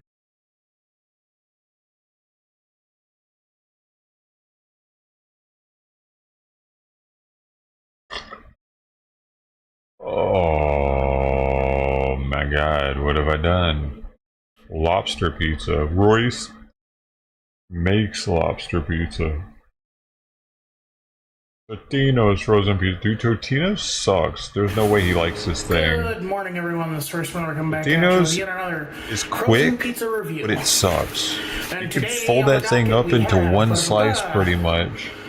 Totino's. Wait, are they square now? Most infamous of the frozen pizzas I'll be trying on the show. It is. It used to be square. Pretty cheap. Your average pizza will cost you. Got a weird crust on it. It's super, like, it's thin, but like it's like a cracker, but not crunchy. Just due to inflation and everything. The 4-packs, which is what I usually get because, spoiler alert, this is the pizza I most often get because, like... Oh, really? It's a quick meal. Dude, he probably eats like 4 of these a day. If you add some cheese on top. And you have just a very quick source of calories to get you through your day. So let's dig in. He starts his day off with the Totino's. It doesn't even look like it's fully cooked. I normally do these a little longer because I usually add cheese or extra meat or something. Call it. Just eat it, Tubby. Yeah. Matt, I tell you. Oh, shut up. Shut up. Yeah. That's what I like. Chew it for me. No, I think these are big. It's the kind of sweet bits heavily dumped. Wait, there you go.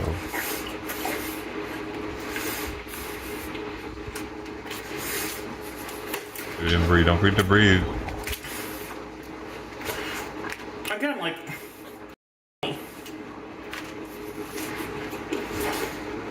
And I some one I hated. I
one thing I did do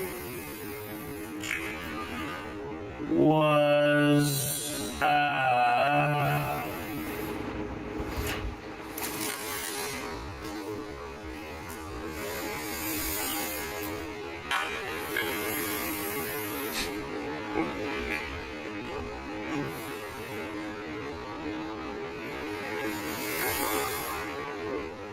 I line the pan with foil. Usually I line it with parchment paper. But lost the parchment paper removed, so I used foil instead. Also, I think I finally realized what this reminds me of. It reminds me of puff pastry. Look at how delicate and crispy that crust is.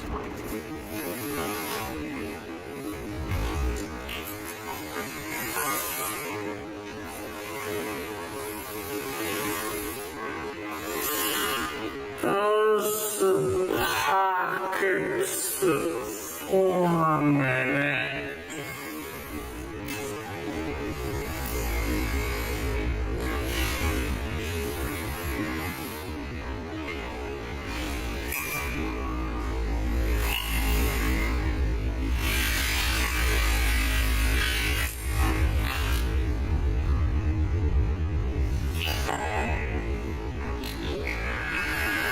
I keep forgetting this. I wonder if that's...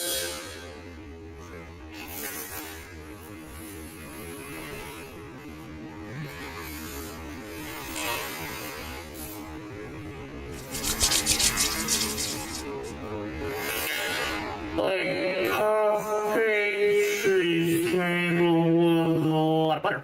Maybe there's a lot of shortening or something on this. Just some kind of stable vegetable fat. But because it's so thin and it's such a high fat dough that it causes sort of the bubbling, crisping effect that puff pastry does.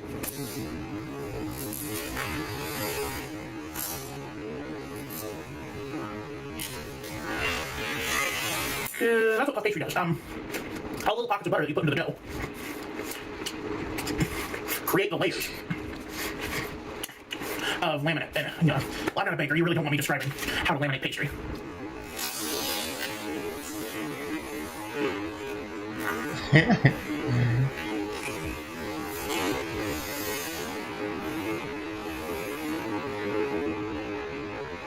I think I found the trick to it. I do 2 times when he's talking and quarter time when he's chewing.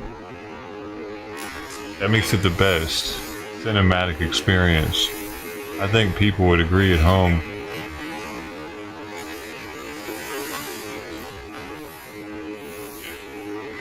I should just start a dojo stream doing that and not say anything. Just start one of his up and just start doing that with it. They won't know what's happening.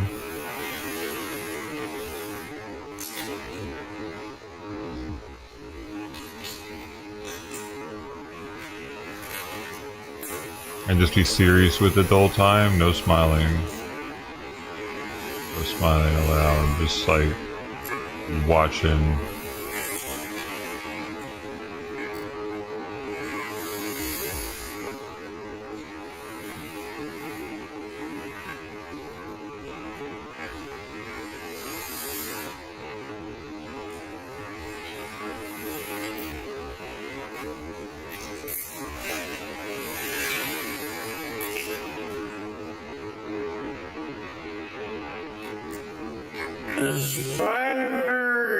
Crispy, chewy dough. It is a little floppy.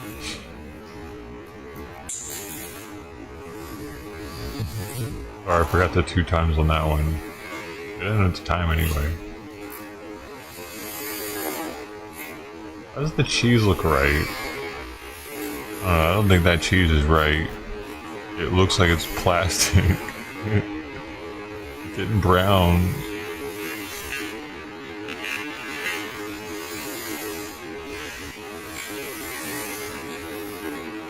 His head is shaped like an egg, by the way, not a potato. Bigger on one side than the other.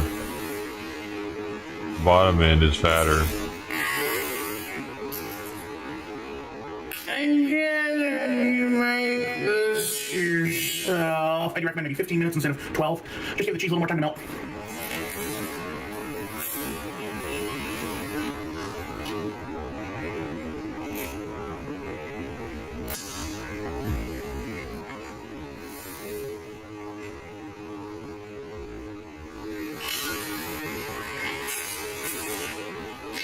He was talking to me about the cheeses then, do you hear him?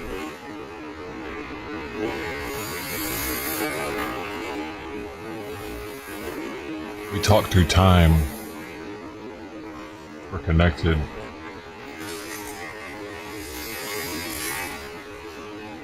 We are one. Touch the butt.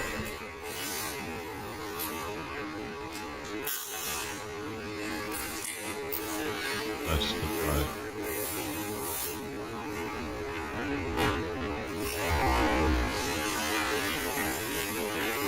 They don't say nuts to butt anymore.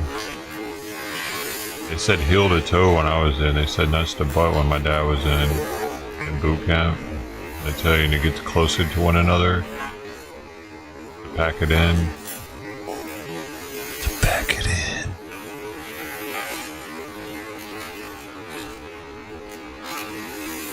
Nuts to butt. I used to say that though. Funny.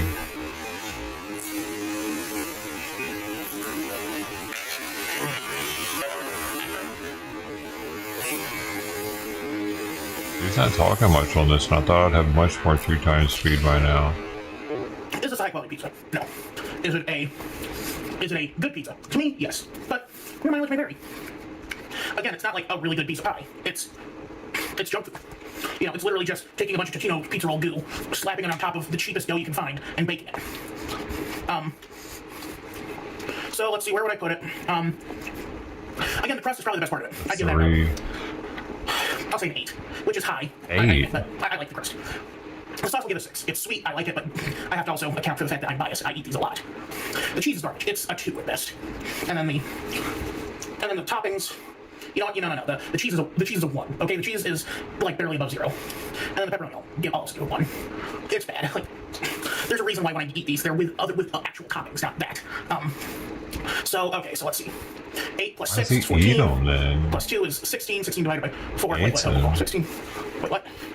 14 plus 2 is 16 divided by 4 is 4. No, that doesn't make any sense. Oh, wait, 4 out of 10. Oh, I was like, wait a minute. Okay, 4 out of 10, 4 out of 10. Or a 2 out of 5 if you prefer. So yeah, it does get the failing grade overall, but I still eat these regularly. If you were also a fellow trash monster, you might like them. If you're a person with actual taste, you probably won't. But that's gonna be it for me today. Y'all get on the story somewhere. I'm out.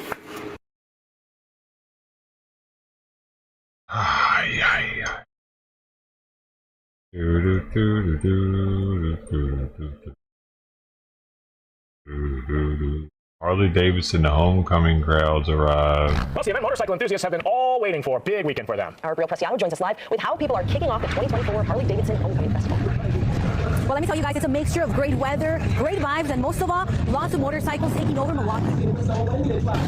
It's that time of the year. Just riding out here. As thousands ride into Milwaukee to celebrate the 121st anniversary. Harley party. I mean, we came out here last year. It was a blast, and figured we'd all come out again this year. A homecoming that has brought people from all over, like Dawn Fleshauer, who is in town from outside of Chicago. For me, it's the freedom, and I mean, you don't have, I guess, a cage around you, and it takes me away from my head. And Brandon Schreiber. Just coming to see all the different bikes, see all the custom stuff they got going on, and just hanging out with all the friends. Which is what we witnessed throughout the day as bike after bike rode into the Milwaukee area. Having some food, having some beers. I think that's what I look forward to most.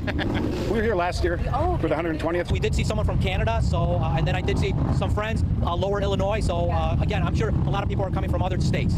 No matter where they're from, for Harley enthusiasts, this weekend, Milwaukee is home. Something different, something new. And now this celebration will continue on to this weekend, so there's still time for you to come on out. Reporting in Milwaukee, Abril Preciado, Fox 6 News. I can't hear you, bro. You're going to have to speak up. No, I'm just kidding. It's loud out there. That where Ted is right now? Where the fuck's Ted at?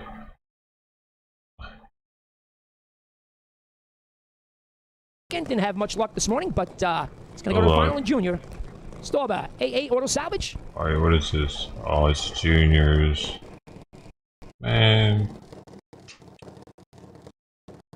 Get out of my face, Junior.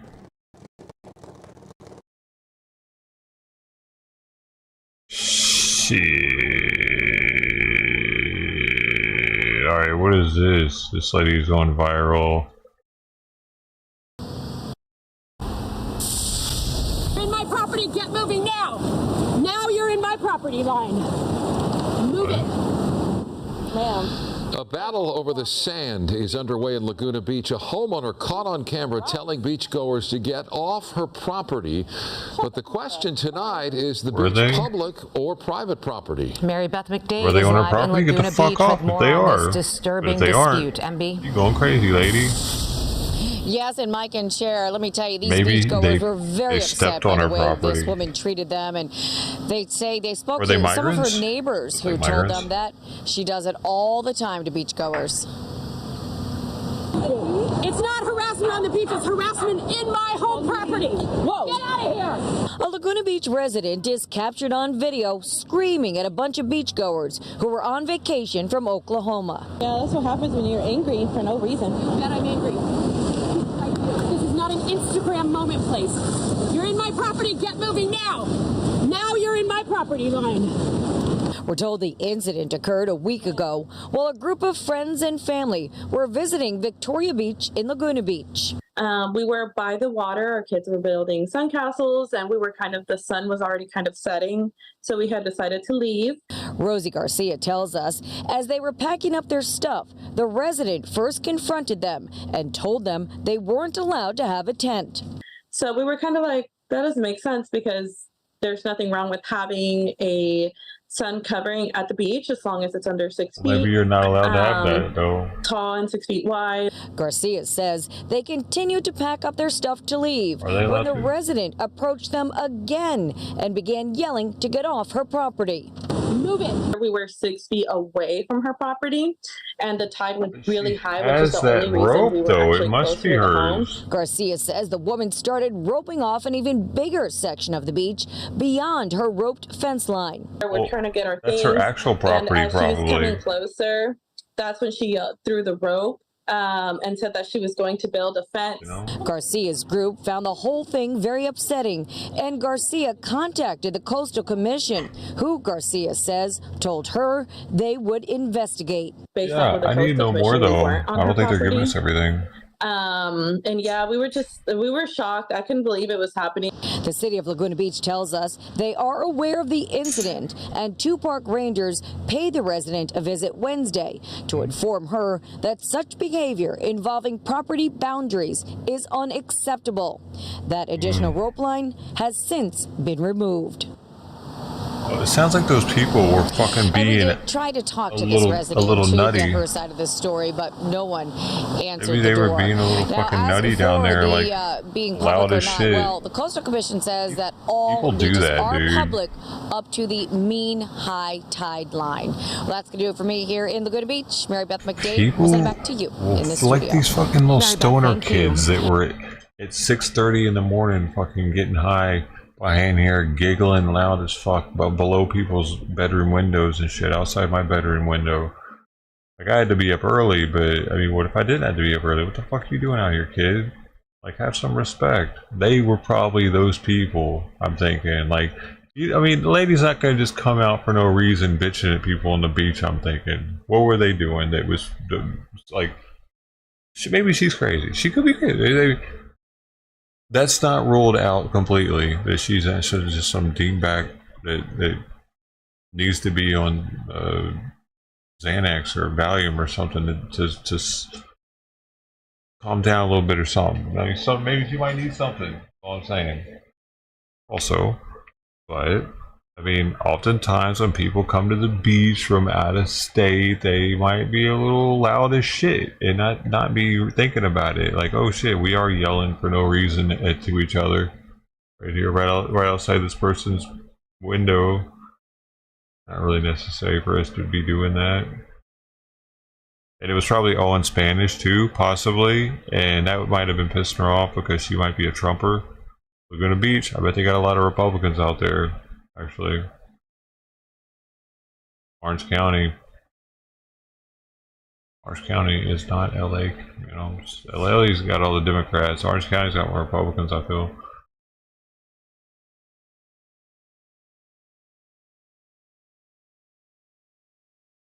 pew. What do you guys think? Orange County got more Republicans? Man, I installed. Well, I didn't actually. We didn't install them, but we delivered some windows for a job. Through Labor Ready. They had me helping out this place that dropped off windows in different houses, and one of them was in Laguna Beach, specifically Laguna Beach.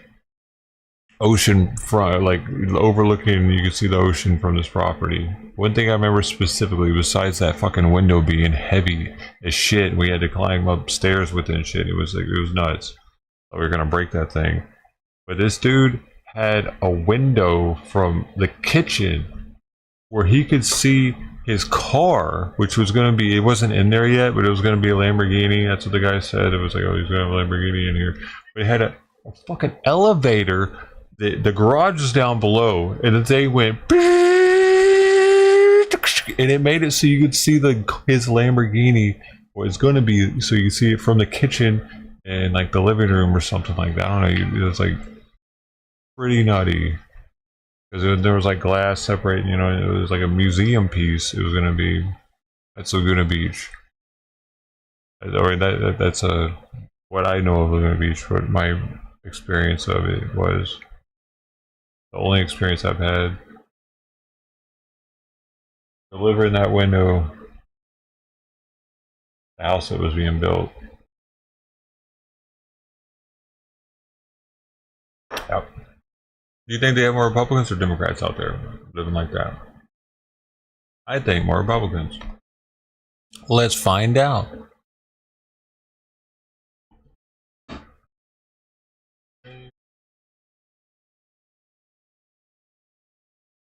California. Political.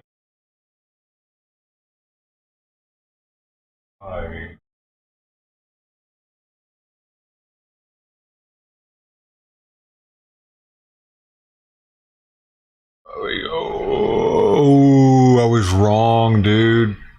Damn it. 37% Democrat, 34% Republican, according to this, whatever this is, Data Central Ridge. I gotta go get Simon some food now because he's not gonna stop meowing. He's currently right outside the gate, consistently meowing. I'll make him wait though. Yeah. I mean, another dab. I'll make him meow at least 10 more times.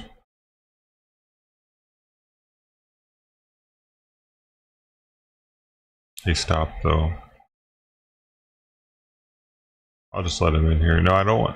Yeah, I'll just let him in for now. I'll make his food. I don't even know if he wants. I just want to come in here and bug her.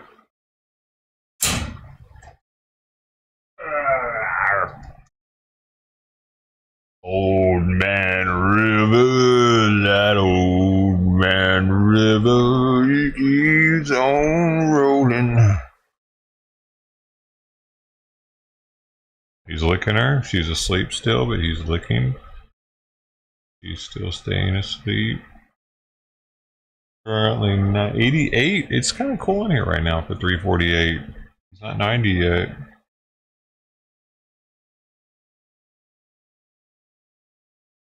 He's still licking.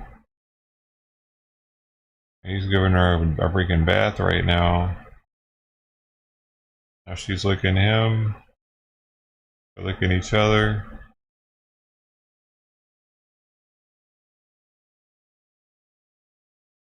And now it looks like she's tired of being licked. Now they're probably trying to play a little bit. Oh, now they're getting a little feisty. Now she's biting. Now he's licking, biting, licking. Now she's biting his ear a bunch like it's a chew toy. Trying to put a hole in it. With their ears back. While he's licking her, she's still just continuing to chew on his ear. Chewing on his ear. She's chewing on his ear.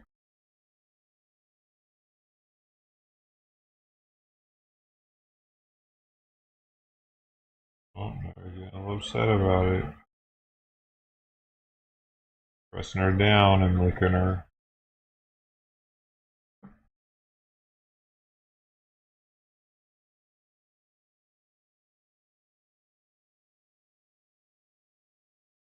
He's licking her butthole.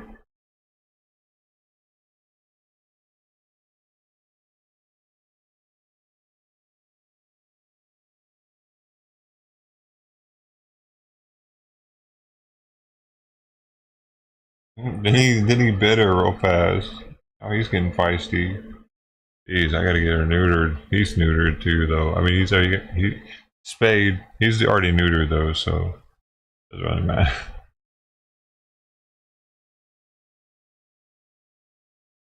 He just likes the flavor of it.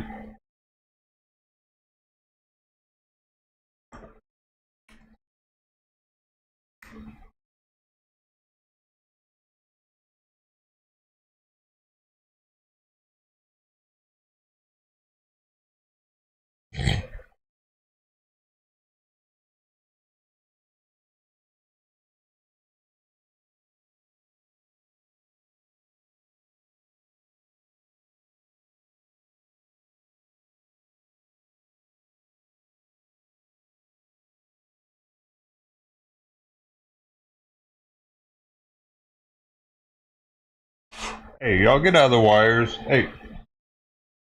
Come on, man. Why y'all gotta be doing that all right there?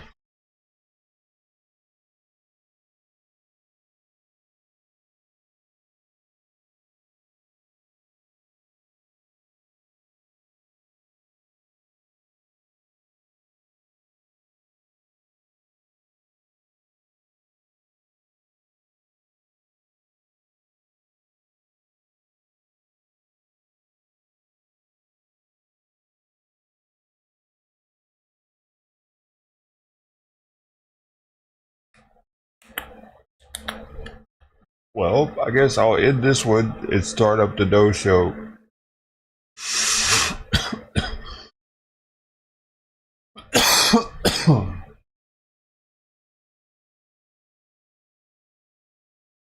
Oh.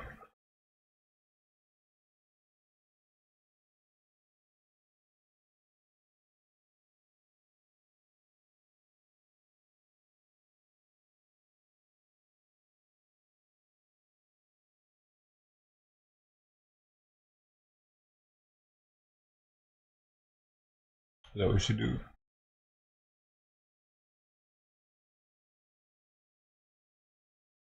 They're looking at each other again. Oh, maybe they are getting along.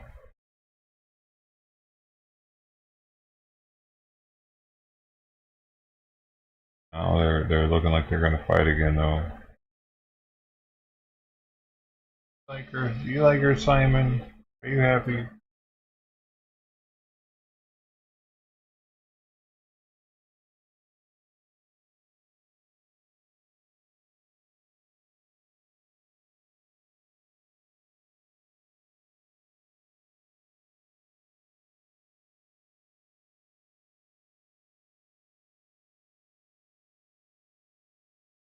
Happy. I mean, he looks happy today. Even though he didn't eat hardly any of his breakfast, all that food's been eaten already. Now, he got an appetite at 11.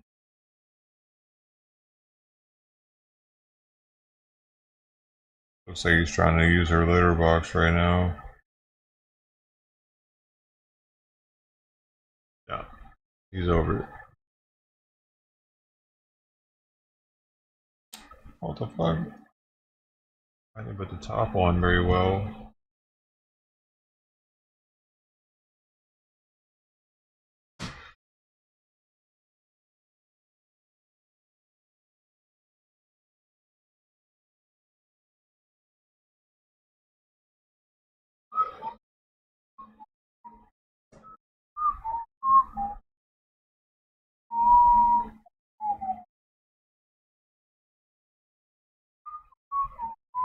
He was just licking inside of his ear. He didn't like it. He shook his head.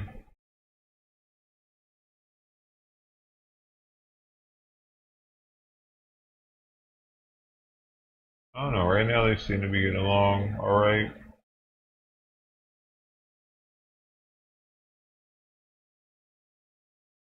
I also have waited kind of long to give him his lunch. Oh, she's licking him again.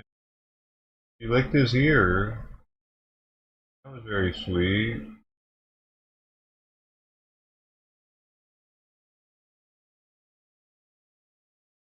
Maybe she's been hearing me talk about getting rid of her. Oh shit. The aliens heard me and they're like... Because they want a cat with me at all times. Here's how it works. They want every human to have a cat. Right? So they might fuck with this sometimes with the cats because they find that humorous. It's like a game to them. But they don't want to do it so much that we end up getting rid of the cat. Because then they can't use the cat to control us with the Toxoplasma gondii, which is also put here by them.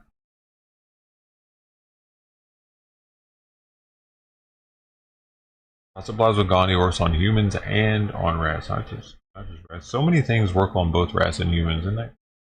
You know, that's very strange, isn't it? Why are we so genetically close to rats? So that they can test so much stuff on them and know what it'll be like in us, like in a much shorter amount of time than it would take to do trials on humans for that long. Or rats. It's sad that we're allowed to do that to them. But for the greater good. Dum dum dum dum dum dum ba dum ba dum ba dum boom boom ba dum ba doo boom doo doo boom bam ba doo boom bop bop da dum ba dum boom boom dum boom ba dum ba dum boom boom boom boom ba dum ba doo doo dum doo doo doo doo boom boom.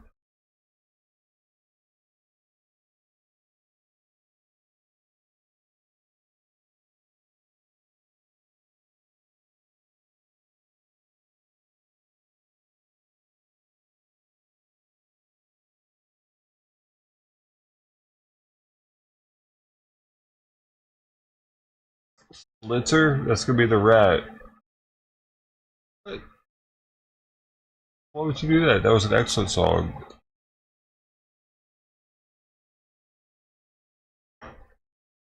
I give you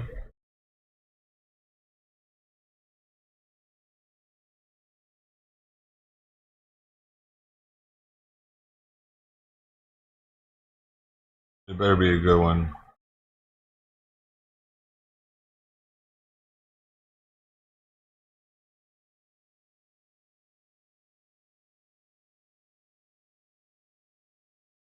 Followed up by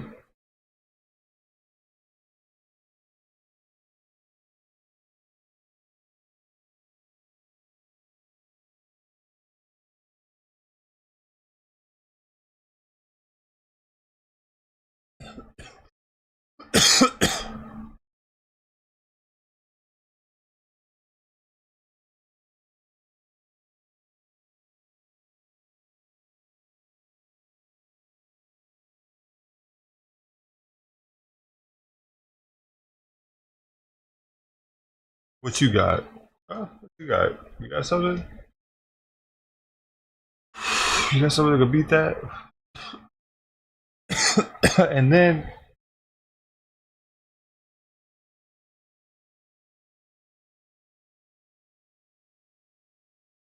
we coming in hot.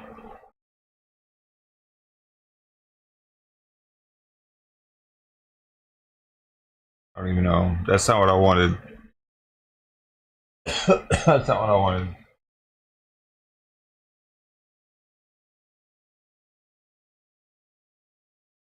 That's what I wanted. That's what I... A sexy donkey.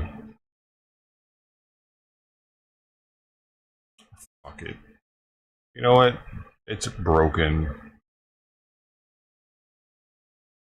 Well, that's good. See, that was a good comeback to mine because mine aren't making sense right now.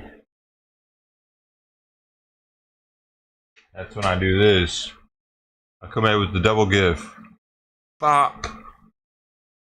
Because why don't you comprende? You know?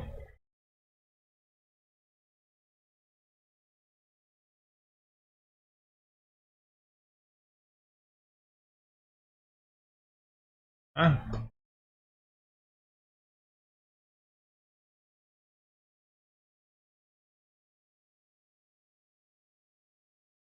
Where is it? Oh, they blocked that one for some reason.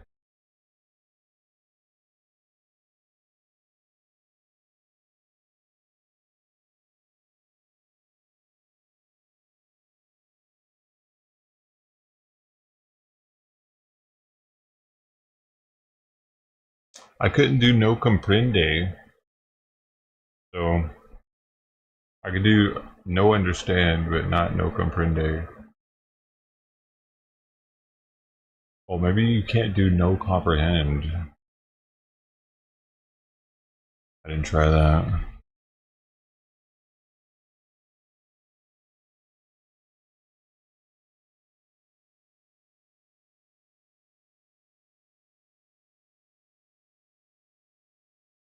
Hey.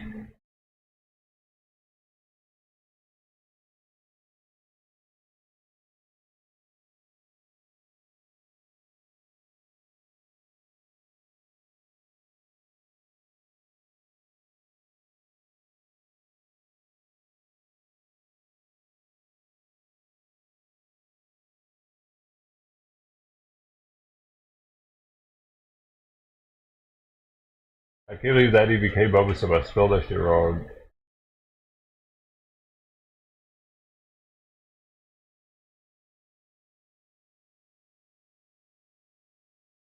Oh shit, what the hell? My phone is off. I thought this was charging.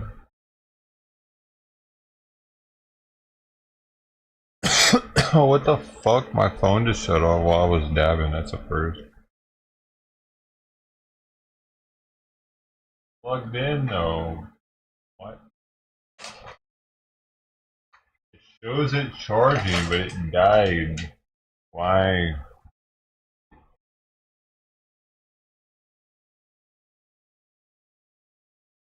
This is confusing. Right, whatever. I'll charge it somewhere else with something that can actually charge it faster than I'm using it. I'll be back. Another charger.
Yep, she goes in for the chunkier stuff. She likes the chuffs, the chill chunk, got a little chunk to it. She goes straight in for that.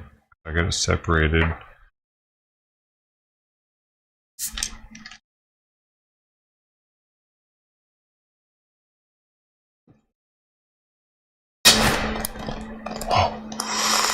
Turbocharged water. Have you gotten juiced up today?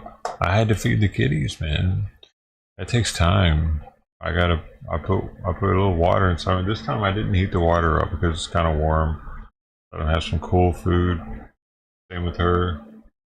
I didn't put any water in her food this time because it hasn't been that hot. It's only 88.7. It's not in the 90s today like it was yesterday around this time. Like 91 by this time yesterday. That's a big difference. At 3 degrees, I can feel it. Once it gets over 90, it definitely feels a little hotter.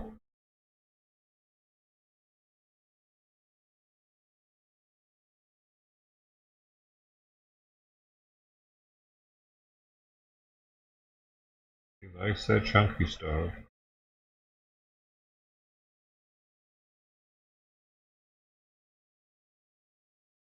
I mean, theoretically, she should be getting enough fluids just from wet food without me adding any extra fluid. But on the really hot days, like yesterday and the day before, like it's not gonna really hurt anything. You know what I mean? Your respiration was getting kind of high.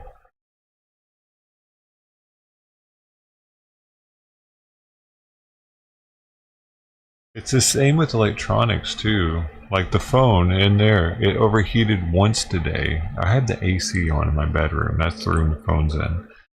For the cat cam. That's my window view. Well, I can see more than that, but I have it facing down. And kitty, I don't know what I was talking about.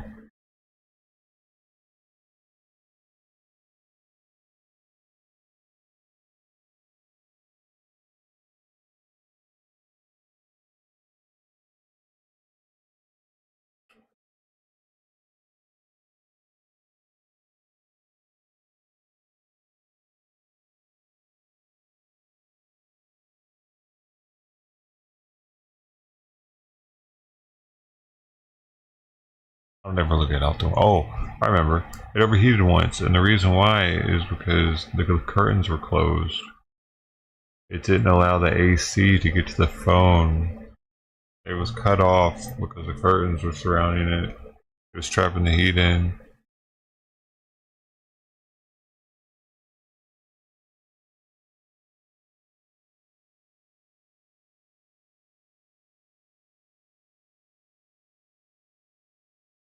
Our bodies are the same way. It's a very fine, like just a couple degrees difference, and your shit's overheating. Us, the cat. That's why I'm like 91 is a big difference from 88.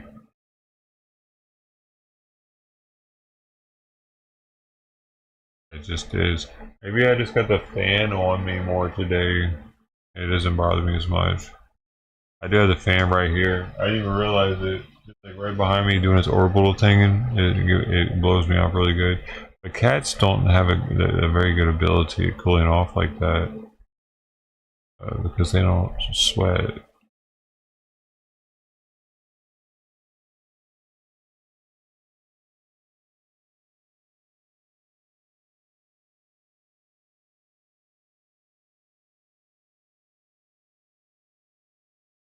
Dude, Simon, he's been hitting. Do you hear him hitting it? He's like, he's right there doing it. I'm gonna be able to see him. It's loud. It's the box, the cage, the animal cage is inside of. He wants the animal cage opened, doesn't he? You want to play in that, buddy?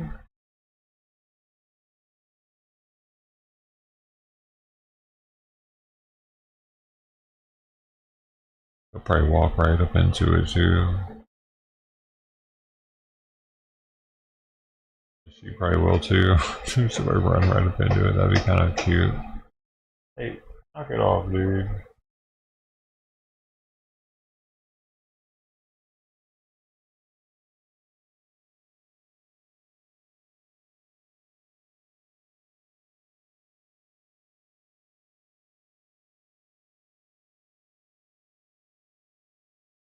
I gave him the food.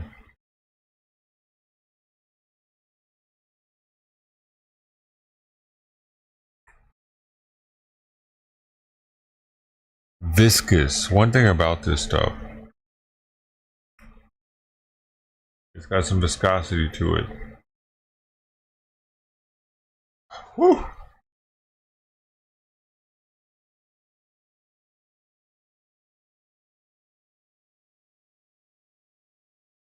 Oh yeah, they dripping slow. Dripping nice and slow, baby, like some buttered molasses. Dude, you ever taken biscuits from breakfast biscuits, and then put butter with maple syrup with them in a bowl, and just mixed it up? That's like a hillbilly pancake. That's when mom didn't feel like making pancakes, but we got the biscuits. Breakfast dessert time. Pop, pop, pop. Remember that?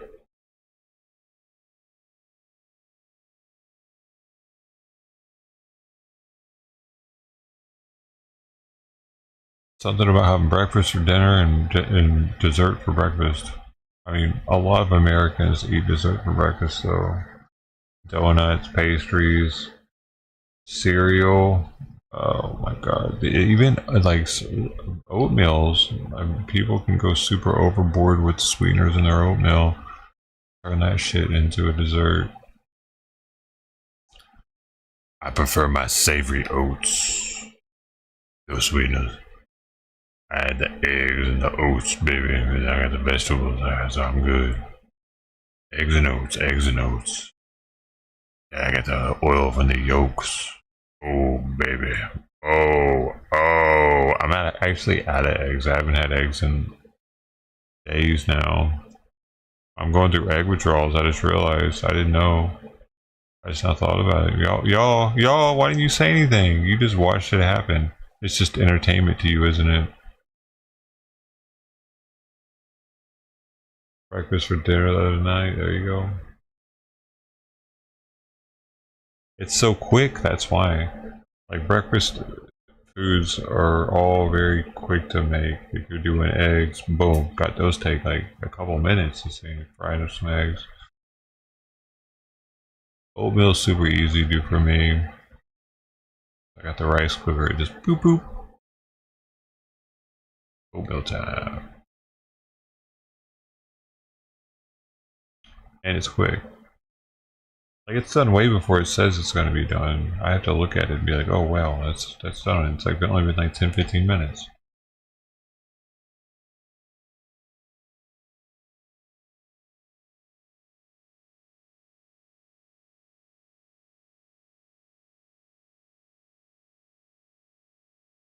Hash browns are quick too. Grits aren't very quick though, not unless you have instant grits. Right? I mean, that's why they're instant grits, because regular grits take a while.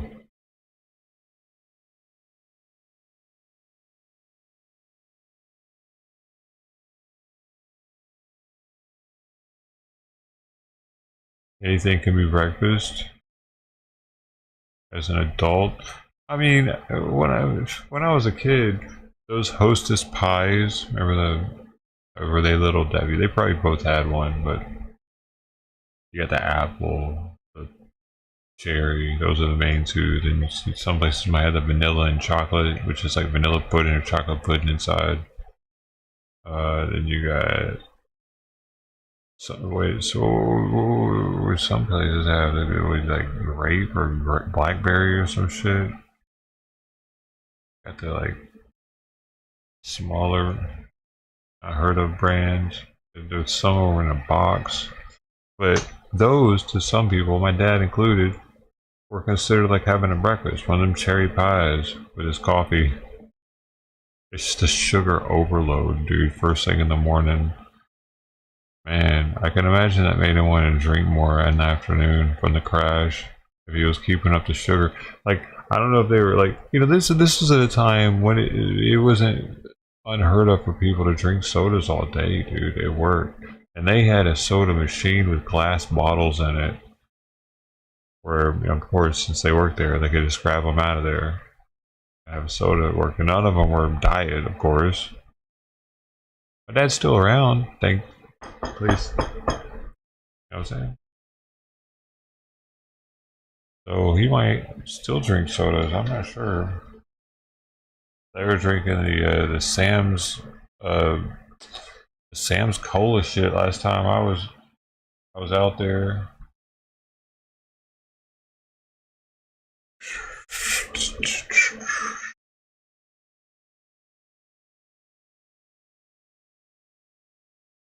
Cornflakes every damn morning. Cornflakes. Isn't that amazing? For one, that we just made flakes out of corn like that and sold it to people, because we have just this abundance of corn here in America. We do whatever we can. We're making corn oil. We're getting corn syrup. We're getting corn starch. We're processing the shit out of the corn because we don't know what's coming out of our ears. What do you do with us all this fucking corn? But one of the things was like, hey, let's make flakes out of this shit. And people are eating that like Special K, pretty freaking good. But you got it, you know what it needs? Sugar. You gotta put sugar. You always have to put sugar on Special K. It's alright though. It's got a weird name. It's like, what does it mean? I don't know. I think my mom got it once when I was a kid, and I was like, oh, that's interesting. But then there's all of them, like corn pops, are made out of corn. I bet Captain Crunch is probably made out of corn, because it's gotta be made out of corn. If that's the case, they need to do something about that, because they're too sharp. Those things will fuck your mouth up, dude. Captain Crunch is dangerous for people's health, and is that what it means? Special Kellogg? Well, okay. Maybe. Is that what he ate though? Was the Special K? Bruce goes to bed drinking a soda, waking up drinking a soda. Maybe. Yeah, maybe. Who knows? Grandma knows. Only me, Ma knows. So, what I was getting at with the corn. Damn it. It's something, because of something you said, like, oh, but yeah, because of cornflakes every day. But they look at what they did though. Well, like, where did it start though? Was it cornflakes? What was the first thing that they were just like, here, have some corn. It's good for you. Was that it? Cornflakes? I feel like that was. Oh, sorry, baby girl. I feel like that was one of the first. Because cornstarch is actually very useful, because it does something that a lot of other ingredients won't do. Corn syrup, I guess it could be considered pretty convenient. I remember my mom using corn syrup a lot when I was a kid for different things, for whatever reason. Why was corn syrup preferred in those recipes over just sugar water? I don't know. Did it give it a different texture, a different stickiness?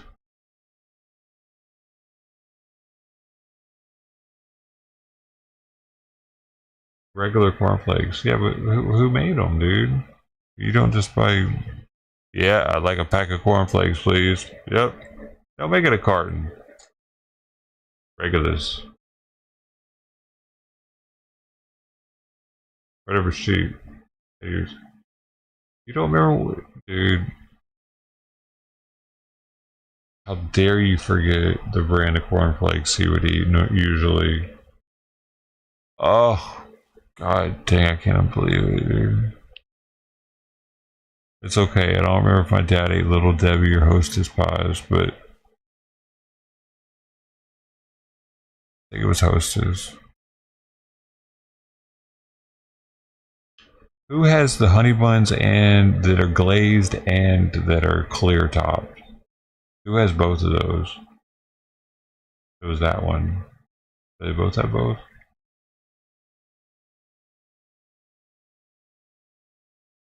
You guys all know. That's okay.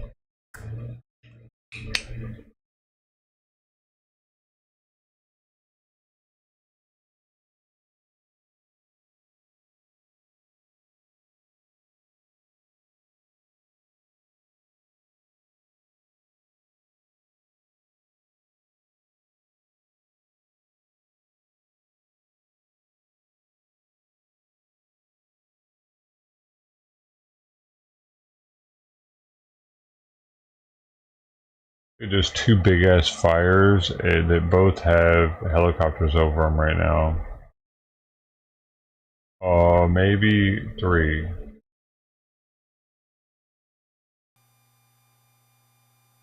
Two. Still 2. Still 2. Oh, look at this. This is why she's getting pissed. Remember that lady from a minute ago who was here for her? One in the chat. Luna. This is an explanation, not really, but kinda. Many Laguna Beach residents have She's had fed it up. with a massive crush of tourists this summer. They claim the chaos is out of control and the beach is getting trashed. And now they're demanding that officials take action to control the overwhelming beach crowds. KTLE 5's Orange County Bureau Chief Chip Yost joins us live from Laguna Beach with the story. Hi, Chip. Yeah, hey there, guys. Laguna Beach has been a very popular place Butter this pecan's summer. good. What you People talking coming about? from all over the place to escape the heat elsewhere. But it's what some of those visitors have been leaving behind that has some locals here concerned. Good morning. It is Tuesday, July 2nd, 2024. I'm going to do it again. It's a bag trash drop. This is what was picked up off the beach this morning. Greg Viviani was born and raised in Laguna Beach, and he says he's never seen the beaches as busy as they have been this summer. Boom. He's documented some of the problems that's caused. Thank you, on his KTLA, for SoLag bringing the local truth to the people. Instagram account. I have never seen the amount of trash, the influx of trash, people, crowds, rescues, sirens in my entire life. Viviani isn't the only one Rescue raising sirens. concerns. Laguna Beach's mayor. It's the time that I've lived here. I've never seen so many visitors, and the people who've lived here, 30, 40, 50 years have said the same thing. And Marine Safety Chief are too. This has been the busiest summer that I've seen, and our statistics are proving that. Wonder Lady was tripping out, dude. July 4th holiday period I knew last it. year, Yo, Laguna it's- Beach had 460 We all knew rescues. This year, that number jumped to nearly 2,300. Ordinance enforcements also rose Damn! from Yo, 9,400. what? It more than quadrupled from last year. The amount of rescues. So dumbasses that can't swim or something, they're like, hey, rip currents, what is that? Because they're signs, dude. They're fucking signs. I don't know. I haven't been to those beaches, but usually if there are any rip currents in those areas ever, they'll let you know these are the go zones, the no go zones, and if there are certain hours for it or something, for it's like low tide or high tide or something, it'll tell you. They're pretty descriptive because they don't want people drowning. They don't like to do these rescues, so the sign is much cheaper than the rescue. So it's there. They're just not fucking reading. Probably because rip currents take people out and they got to get rescued, because otherwise they're just going to keep going deeper and deeper into the ocean. Ordinance enforcements, that didn't go up that much though, but that is staggering. 7 to 11,140. Statistics in every category are exponentially more. Rescues being up about was that? 400%. Yeah, 400%, right. Okay, I was just making sure it was the same month.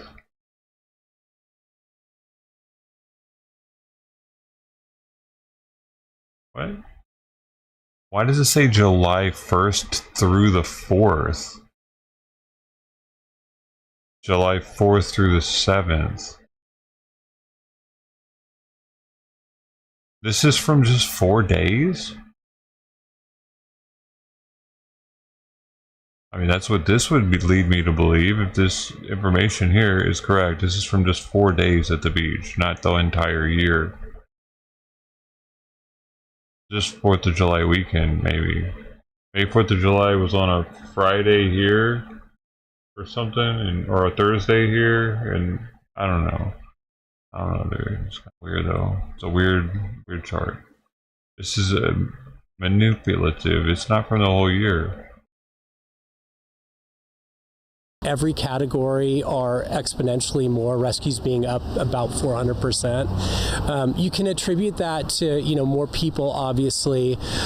Social media and other factors Lieutenant are driving the public to our beaches. While the city looks for ways to address those issues, people who live here have one simple request of those who come down to visit. We just ask that you just respect the beach and treat it as if it's your own. Like, if you bring things down to the beach, you take everything home with you, including trash.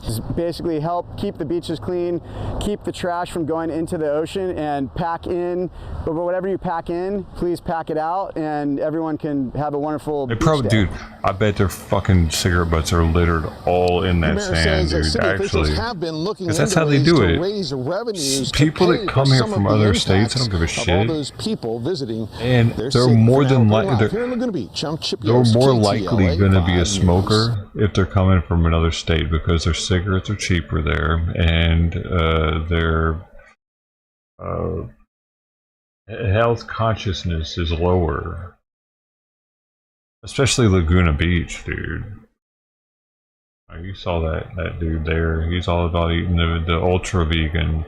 He eats the ultra vegan. The plant can't have touched an animal. No, the plant can't have touched. No animal can be used to harvest the plant that I'm eating, and humans can't even touch it. It must be pulled from the earth or tree or plant by robot. Everywhere it goes, it doesn't touch another human, no other animal. It's the perfect food.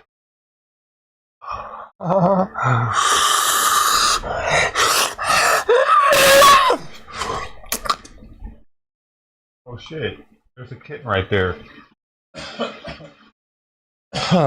They're vampires, actually, those people that live out there. That's why they look like that.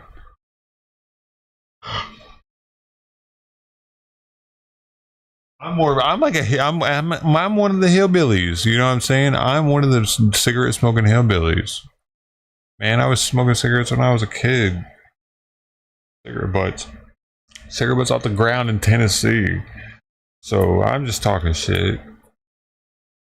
But I did wisen up on that one. Wisened up. But I also smoked cigarettes in Vienna. The most expensive cigarettes I've ever even seen. They were like 30 euros for the pack. They had gold around the filter, and I can't remember. Maybe they were gold papers. I can't even totally remember. Is there a gold papered cigarette? If there is, that's what it was.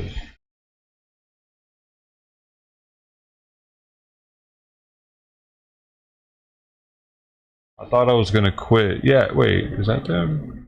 No.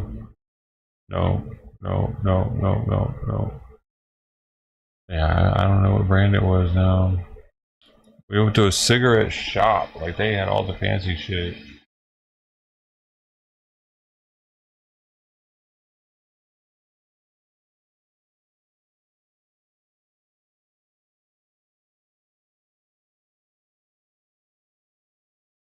Oh, is that them? Oh, that's it right there. They're 100 a pack now? Damn! That dude, let me look at something. They had black papers. That's what they had, gold filters and black papers. That's what the deal was, I think. That's them. Yo.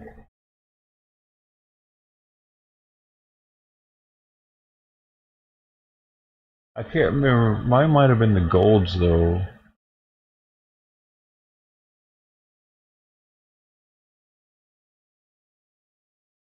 And they're saying the golds are $80 a pack. They're called Treasure Luxury Black. Or no, Treasure Aluminum Gold. I don't know if that was them or not though. I need to put my ID into this. Like I need to put my date of birth in here to look at anything. I don't know.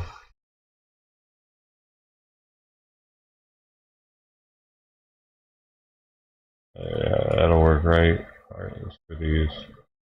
Was this them?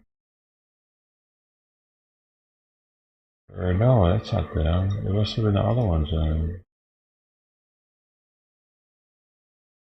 No. They changed how they look.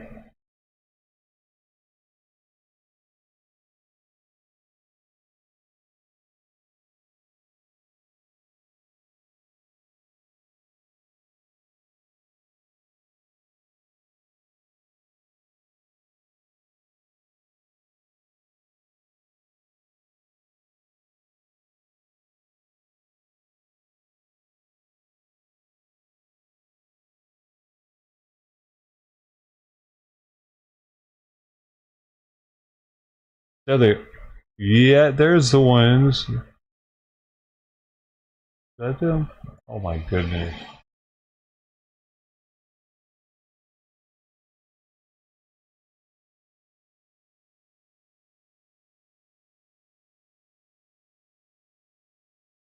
Oh, it is the Treasure Aluminum Golds. But yeah, I think this is them. Because I remember them coming in this gold thing here, I'll show it.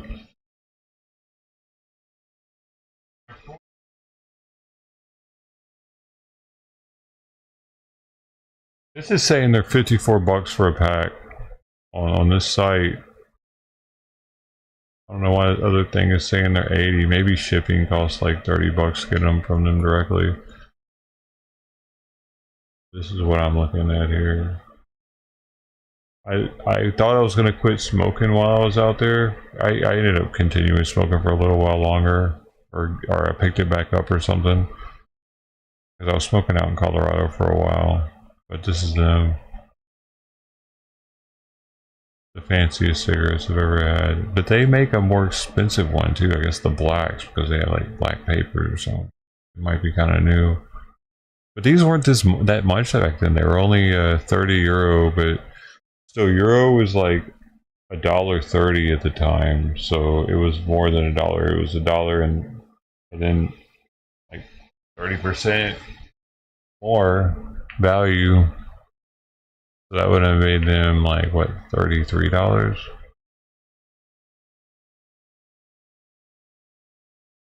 at the time in 2012. It felt fancy. Like I savored these. There's actually 12 of them. There's a piece of paper in between. There's more, but yeah, it was an experience having these in Vienna, though, specifically because it's just such a historical country. And I wasn't really drinking the coffee like most people did there, having the pastries, so it was like, I mean, not that those things are specifically Viennese, or this is, because it's from London, but it's just more European. Like someone from back in the day might have had this brand in Vienna at the same time.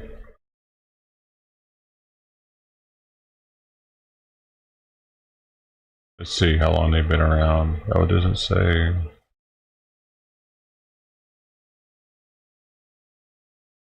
But the most expensive one they have though is the...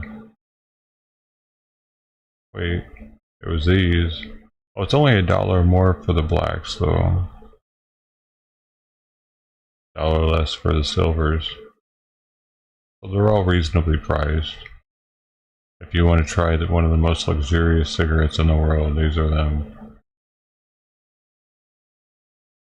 I mean, right? If you're like one of those people that only smokes like every now and then, like when your friends are smoking, and you have you can get a little mini humidor that'll keep them fresh for cheap. They'd be nice, actually. Probably little special occasion cigarettes.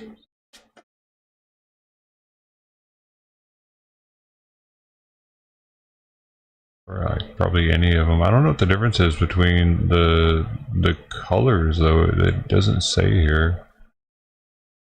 Oh look, they even have these, the Treasure London executives. They're not the aluminum. Oh wait, is the only difference though that they don't come in aluminum? There's no way they're upcharging that much for that. No, they look different. The gold's not the same on there, and they don't have the ring doesn't look as nice. Or no, it's just the gold. Here, the paper probably isn't as nice either. Or Krishikin cigarettes. It's a huge freaking price difference, dude. Holy shit! $7.99 a pack, or $53 a pack, eh? No, $54 for the golds. That's the most luxurious cigarette I've smoked. How about you? What's your most luxurious cigarette? Because I've also done the other ones. Like there's these other ones that are on this list here. Nat Sherman's. I used to smoke the Nat Sherman. Oh my god, I forget the name of one.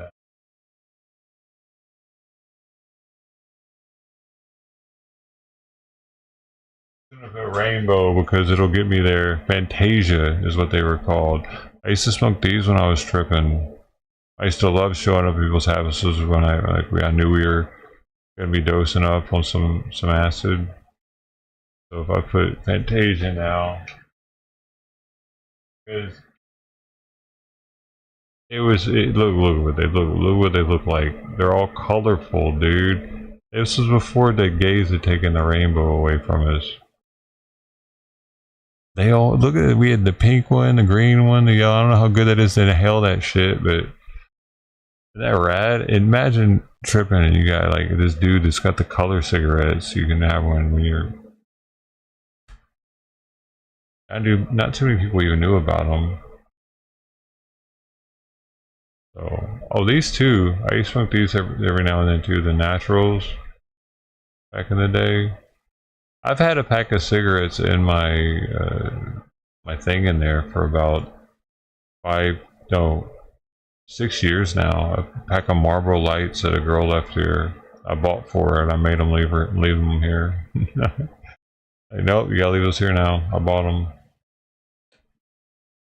Oh, there's a good shot of them. That's what they look like in the pack. Look at this. I always liked how they looked in the pack.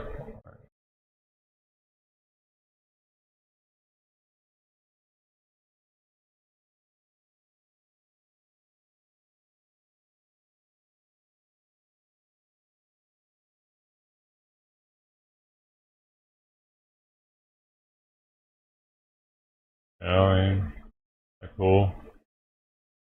After 3 generations, our family remains true to the tradition of crafting and blending premium cigarettes made with only the finest 100% pure and natural tobaccos on earth without chemicals or additives of any kind. Enjoy the cigarette with the same pleasure and pride we make it with. Nat Sherman. This is 1930 5th Avenue, New York, baby. Yeah, man, I felt kind of like a boss showing up with those on tripping night. But I wasn't a big fan of the pink. I was definitely down for giving the pink away to the females, but I mean, I'll smoke the pink.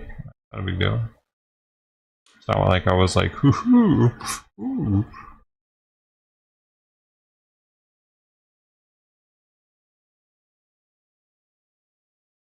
I've had those from people. From people? You picked the pink one? Yeah, you can have the pink one. You can have the pink one. I mean, there were 4 of each color too. It was pretty cool. They say there's nothing without chemicals or additives, but how do they make their paper that color? Are they not including? that as being something that's to be additive free. Oh, they have lights and regulars. Fantasia lights and Fantasia regulars. I didn't know that. Huh.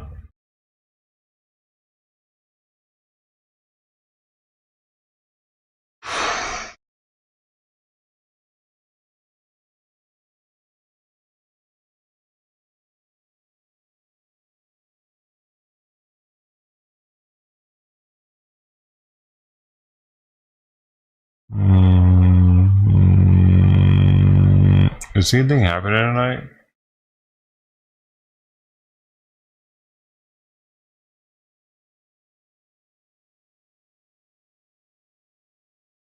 Ship yoist. Ship yoist. Chip. We watch fires tonight? Fuck it, we'll watch fires tonight. Alright.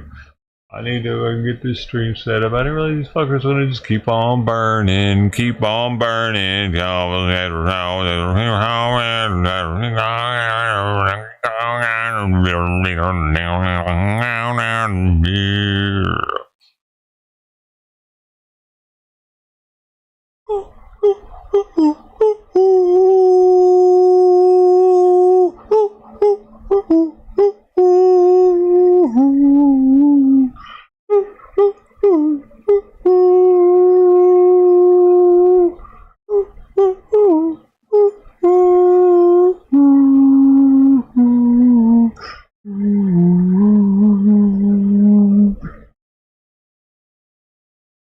Like that song? I didn't think so. I'll try harder. Is it getting hotter? 89.12 is fucking getting hotter. Pour him up, Sparky. It's a league drinking match. Who's with me? Is anybody coming with me? This is Utopia's party, so like we're going to the next level. 30-year-old beer, it does something different. Wow.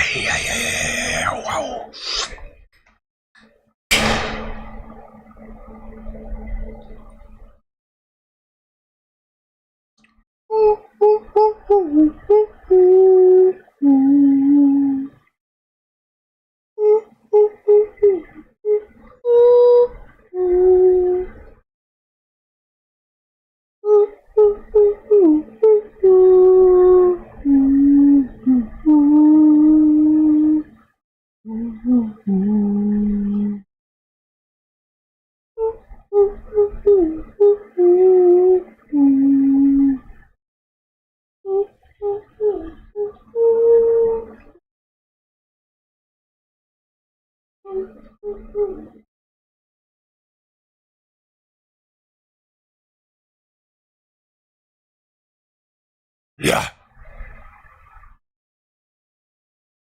Yeah.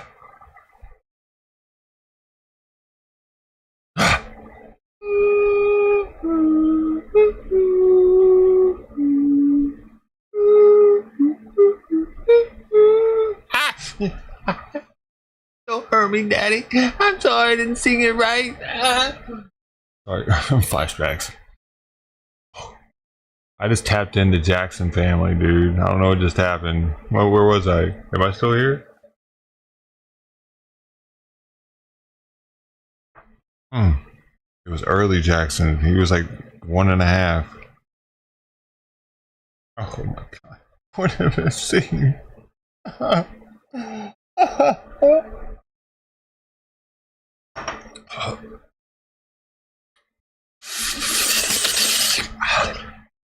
I'll get over it.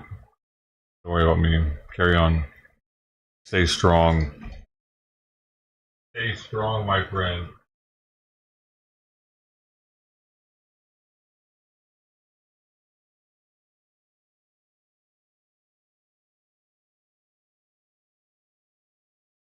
Stay strong.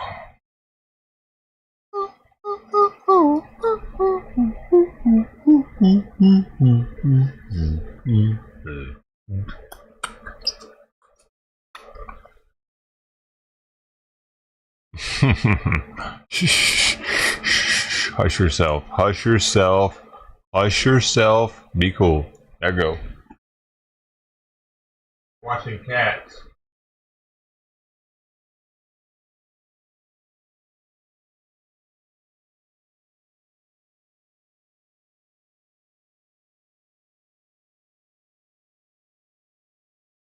You know what I can do?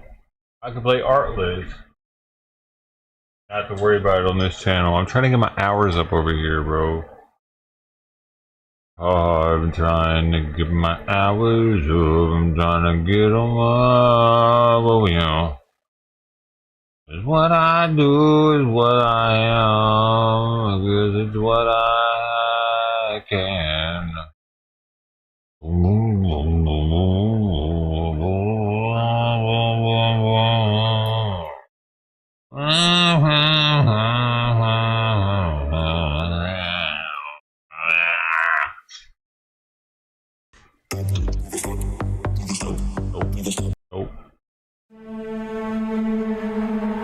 Oh, I like this one. It makes me look creepy.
Let's take another sip now. Sit time.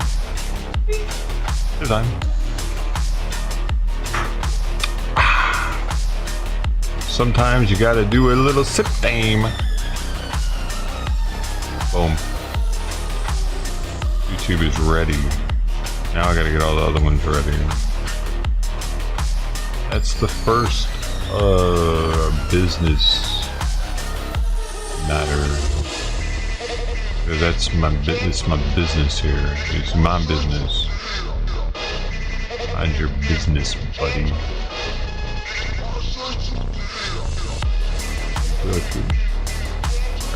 Boom, boom, boom, boom. Clicked. You motherfucker.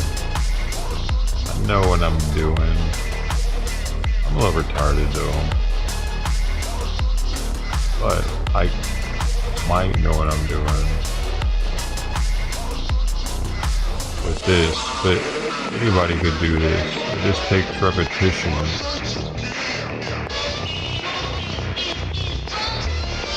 Fucking you gotta have Gannies out there flying our choppers. It is enough in practice. Afghanis flying our choppers tonight. Tomorrow. Afghanis flying. Afghanis tonight. Dude, I heard that they're like, well, Trump said it. They're like the biggest weapons dealer, third biggest something. They're high on the list of weapons dealers.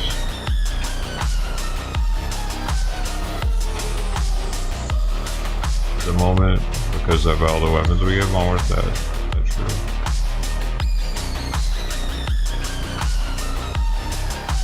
Alright, Kick is ready. So I gotta go do something more on Facebook.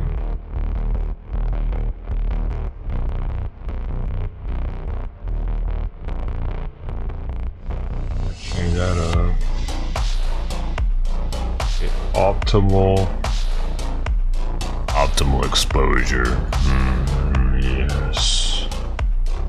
Look at me, daddy. I know you're here. Moments. You thought you could hide from me. Busted, Junior.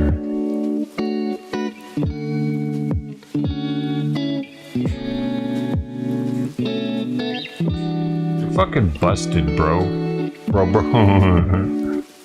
Calling my daddy, bro, because you know that I gotta go to the store and get some hoe to come back with me.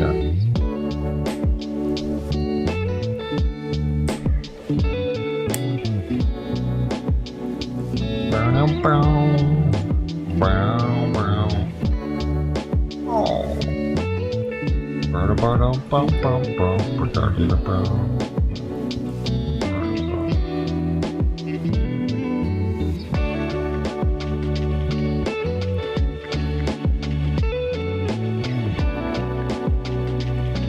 God, I'm itchy. I got an itchy problem. We're good. Don't dial it. Chill it.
God, there's so many of them.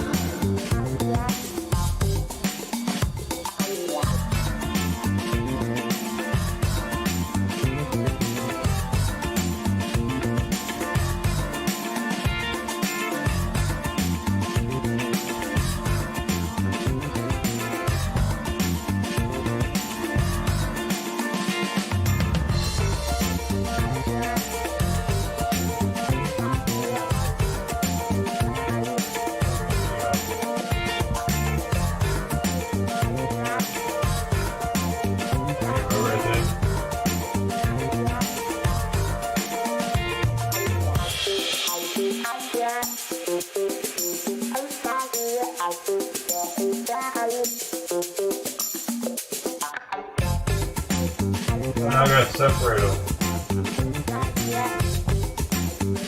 Oh my God.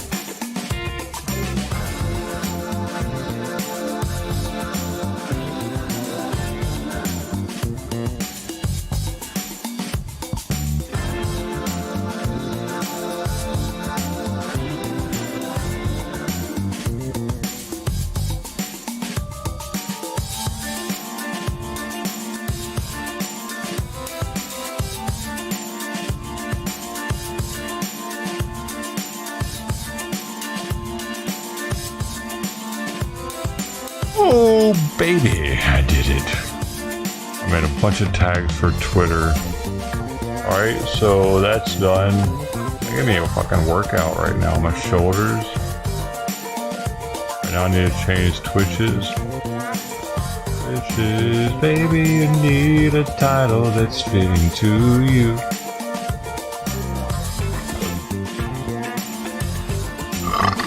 You need a title. Fitting to you. Get it on, get it on, get it on, get it on now. Get it on you. Sure. Pop it on. Pop it on, don't pop. Don't pop it off. Pop it on. Don't pop. Pop it off. Pop it on. Don't pop. Pop it off. Pop it on. Don't pop.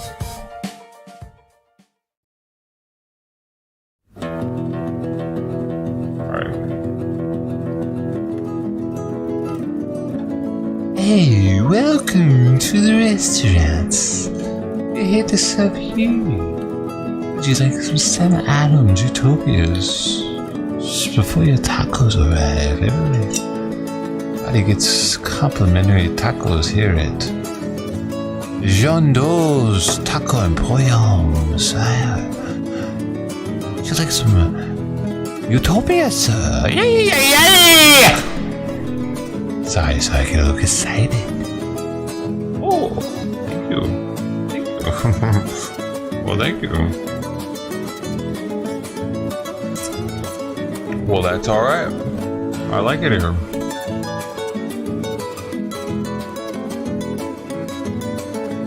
Alright. Where were we?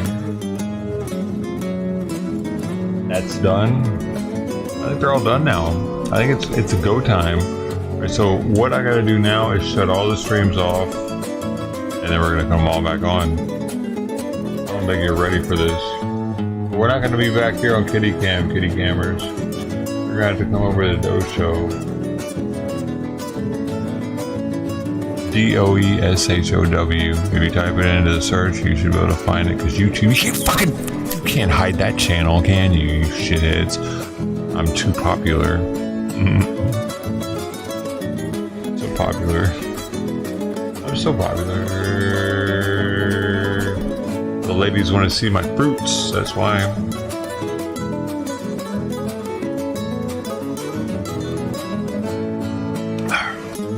Alright. Thank you, Sister Steve. Thank you for all the other 3 ladies that are here. Women with vaginas. Hey! I'm a ladies man, right? See you guys in a minute.